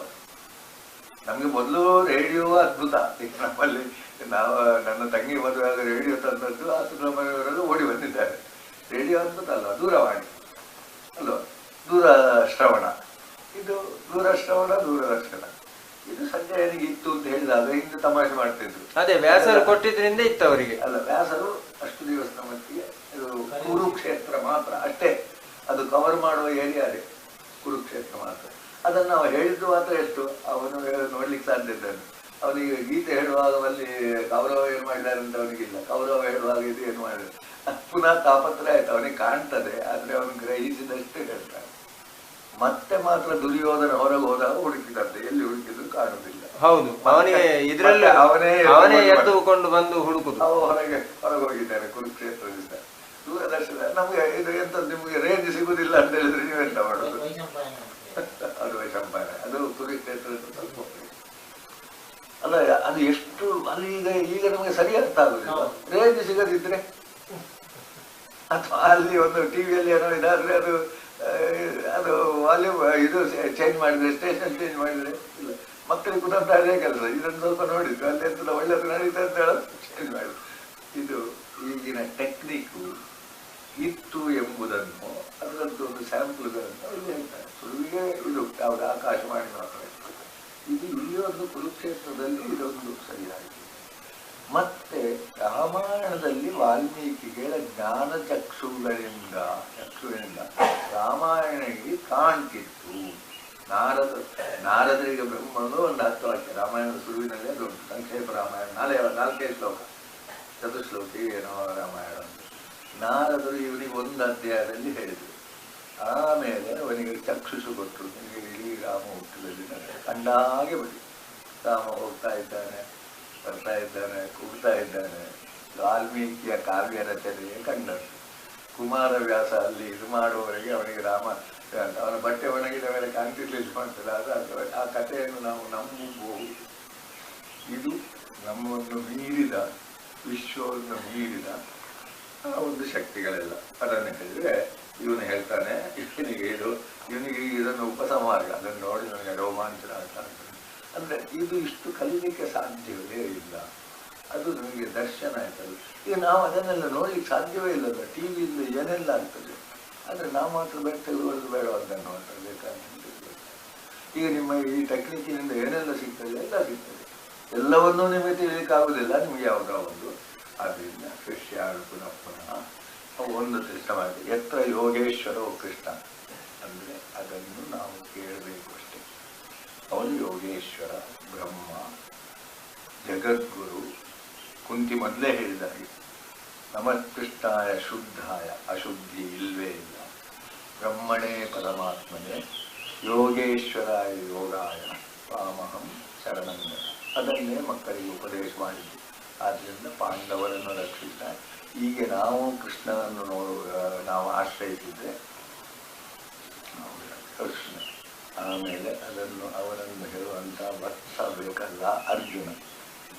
ಅವನಿಗೆ ನಿಜವಾಗಿ ಎಂಥದ್ದು ಗೊತ್ತಿಲ್ಲ. ಕರು ಇಲ್ಲದೆ ಹಾಲು ಕರೀಲಿಕ್ಕೆ ಆಗುವುದಿಲ್ಲ. ಕರು ಕಟ್ಟಿ ಮೊದಲು ತಿನ್ನ ಮೇಲೆ ಹೀಗೆ ಎಂತ ಮಾಡ್ತಾರೆ ಎಂಬುದಲ್ಲ ನಮ್ಮದು. ಪಾರ್ಥೋ ವತ್ಸ, ಆದರೆ ಹಾಲು ಕುಡಿಯುವ ಯಾರು? ಶ್ರುತಿ. ಇದು ಹಾಲು ಏನು? ಗೀತ ಎಂಬ ಅಮೃತ. ಆದ್ದರಿಂದ ಇದನ್ನು ಪುಸ್ತಕ ಇಟ್ಟುಕೊಂಡ್ರೆ, ಓದಿದ್ರೆ ಯಾವುದು ವಿಜಯ, ಅಪಜಯ ಇಲ್ಲ. ನಾವು ತಲೆಗೆಡಿಸಿಕೊಳ್ಳಿಕ್ಕೆ ಇಲ್ಲ. ಸೋಲು ಇಲ್ಲಲ್ವಾ? ಸಾಯುವುದು ಸೋಲಲ್ವಲ್ಲ, ಅದು ವಿಫಲ ಆಗುವುದು ಸೋಲಲ್ವಲ್ಲ. ಭೂತಿ ಅಂತ ಹೇಳಿದ್ರೆ ಐಶ್ವರ್ಯ ಅಂತ. ಧ್ರುವ ಖಂಡಿತ, ಏನು ಸಂಶಯ ಇಲ್ಲ. ಗುಣ ಆಗುವುದಕ್ಕೆ ಸಂಶಯ ಇಲ್ಲ. ಆಗುತ್ತದೋ ಇಲ್ವೋ ಅದೊಂದು ಸಂದೇಹ ಇಲ್ಲ. ಸಂದೇಹ ಇರುವುದು ನನ್ನಲ್ಲಿ, ಅಲ್ಲಿ ತಿಳಿದವನಲ್ಲಿ ಇಲ್ಲ. ಇರಬಾರ್ದು, ಕೇಳುವವನಲ್ಲಿ ಇರಬಾರ್ದು, ಕೇಳುವವನಲ್ಲಿ ಉಳಿಬಾರ್ದು. ಇದು ಮಾತ್ರ ಇದು ಭಗವದ್ಗೀತೆ. ಈ ಭಗವದ್ಗೀತೆಯನ್ನು ಅರ್ಥ ಮಾಡಿಕೊಳ್ಳಬೇಕಾದ್ರೆ ಬಹುಶ್ರುತರಾಗಬೇಕು, ಅಥವಾ ನಮಗೆ ದಿನನಿತ್ಯವೂ ಜಿಜ್ಞಾಸ ಬೆಳೆಯಬೇಕು.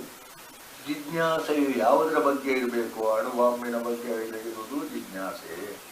ಆದರೆ ಉದ್ಧರೇದಾತ್ಮನಾತ್ಮ, ಅಥವಾ ನಾವು ಹೇಳಿದ ಈ 4 ಮುಖ ಧರ್ಮ, ಇದು ಪಾಪ ಪ್ರನಾಶ, ಶತ್ರುನಾಶ, ಮತ್ತೆ ಸುಖ. ಇಹದ ಸುಖ ಅದು ಆರೋಗ್ಯ. ಆರೋಗ್ಯ ಎಂಬುದು ಸುಖ ಬೇಕು. ಇಹದಲ್ಲಿ ಸುಖ ಇಷ್ಟಿದ್ರೆ ಪರದಲ್ಲಿ ಮೋಕ್ಷ. ನಮ್ಮ ಧರ್ಮ ಹೇಳುವುದು ಇಹದಲ್ಲಿ ಸುಖ, ಪರದಲ್ಲಿ ಮೋಕ್ಷ. ಪರದಲ್ಲಿ ಮೋಕ್ಷ ಅಂತ ನಾವಿಲ್ಲಿ ನರಕ ಯಾತನೆ ಅನುಭವಿಸುವುದು ಬೇಡ. ಹಠಯೋಗ ಇತ್ಯಾದಿ ಜೈನರ ಮಾರ್ಗವನ್ನು ನಮ್ಮಲ್ಲಿ ಇದು ಅಷ್ಟು ನೋಡಿಲ್ಲ. ಆದರೆ ಅವರು ಹೇಳ್ತಾರೆ ಅದೇ ಸುಖ ಅಂತ. ಅದು ಭಾಳ ಚಂದ ಉಂಟದು. ಕೇಶಲೋಚನೆ ಮಾಡ್ತಾರೆ, ಪರಮ ಸುಖ ಅಂತೇಳಿ ಹೇಳ್ಕೊಂಡಿದ್ದಾನಂತೆ. ಅದು ಏನೋ, ಆದರೆ ನಮ್ಮಲ್ಲಿ ಅಂಥದ್ದೆಲ್ಲ ಇಲ್ಲ. ನಮಗೆ ಇದರಲ್ಲಿ ಸುಖವಾಗಿರ್ಬೇಕು. ಮನೆಯಲ್ಲಿ ನಮಗೆ ಸಂತೋಷ, ಸಮೃದ್ಧಿ ಬೇಕು, ನಮಗೆ ಸಂಪತ್ತು ಬೇಕು, ಎಲ್ಲ ಬೇಕು. ದುರುಪಯೋಗ ಆಗಬಾರ್ದು. ಇಹದಲ್ಲಿ ಸುಖ, ಪರದಲ್ಲಿ ಮೋಕ್ಷ ಎಂಬಂತ ಸಿಗ್ತದೆ. ಆದ್ದರಿಂದ ನಮ್ಮ ಆತ್ಮ ಉದ್ಧಾರ ಆಗ್ತದೆ. ಪುನಃ ಅದು ಶಬ್ದ ಪ್ರಯೋಗ ತಪ್ಪು. ಆತ್ಮ ಉದ್ಧಾರ ಆಗಲಿಕ್ಕೂ ಇಲ್ಲ, ಅದು ಪತನ ಆದದ್ದು ಇಲ್ಲ. ಅದಕ್ಕೆ ಕೊಂಟಿಗೊಂಡಂತಹ ದೋಷ ಹೋಗ್ತದೆ, ಕರ್ಮದ ಬಂಧನ ಹೋಗ್ತದೆ, ಪಾಪ ಪುಣ್ಯಗಳು ಹೋಗ್ತವೆ, ಇದೆಲ್ಲ ಆಗ್ತದೆ. ಅಂದರೆ ಪೂರ್ಣವೇ ವಿನಃ ಅಪೂರ್ಣ ಅಲ್ಲ. ಬೇರೆದರಲ್ಲಿ ಸ್ವಲ್ಪ ಆಂಶಿಕವಾಗಿರ್ಬೋದು, ಒಂದೊಂದರಿಂದ ಒಂದೊಂದು ಸಿಗ್ಬೋದು. ಇದು ಹಾಗಲ್ಲ, ಪೂರ್ಣ ಸಿಗ್ತದೆ ಎಂಬಲ್ಲಿಗೆ ಶ್ರೀಕೃಷ್ಣಾರ್ಪಣಮಸ್ತು. ಅಥವಾ ಈ ಒಂದು ಇದನ್ನು ನಾವು ಶ್ರೀಕೃಷ್ಣ ಪರಬ್ರಹ್ಮಣೇ ನಮಃ ಅಥವಾ ಆ ಪರಮಾತ್ಮನಿಗೆ ನಮಸ್ಕಾರ. ಇಲ್ಲಿ ಕಲ್ಯಾಣದವರು ಪರಮಾತ್ಮನೇ ನಮಃ ಅಂತ ಮುಗಿಸುವ.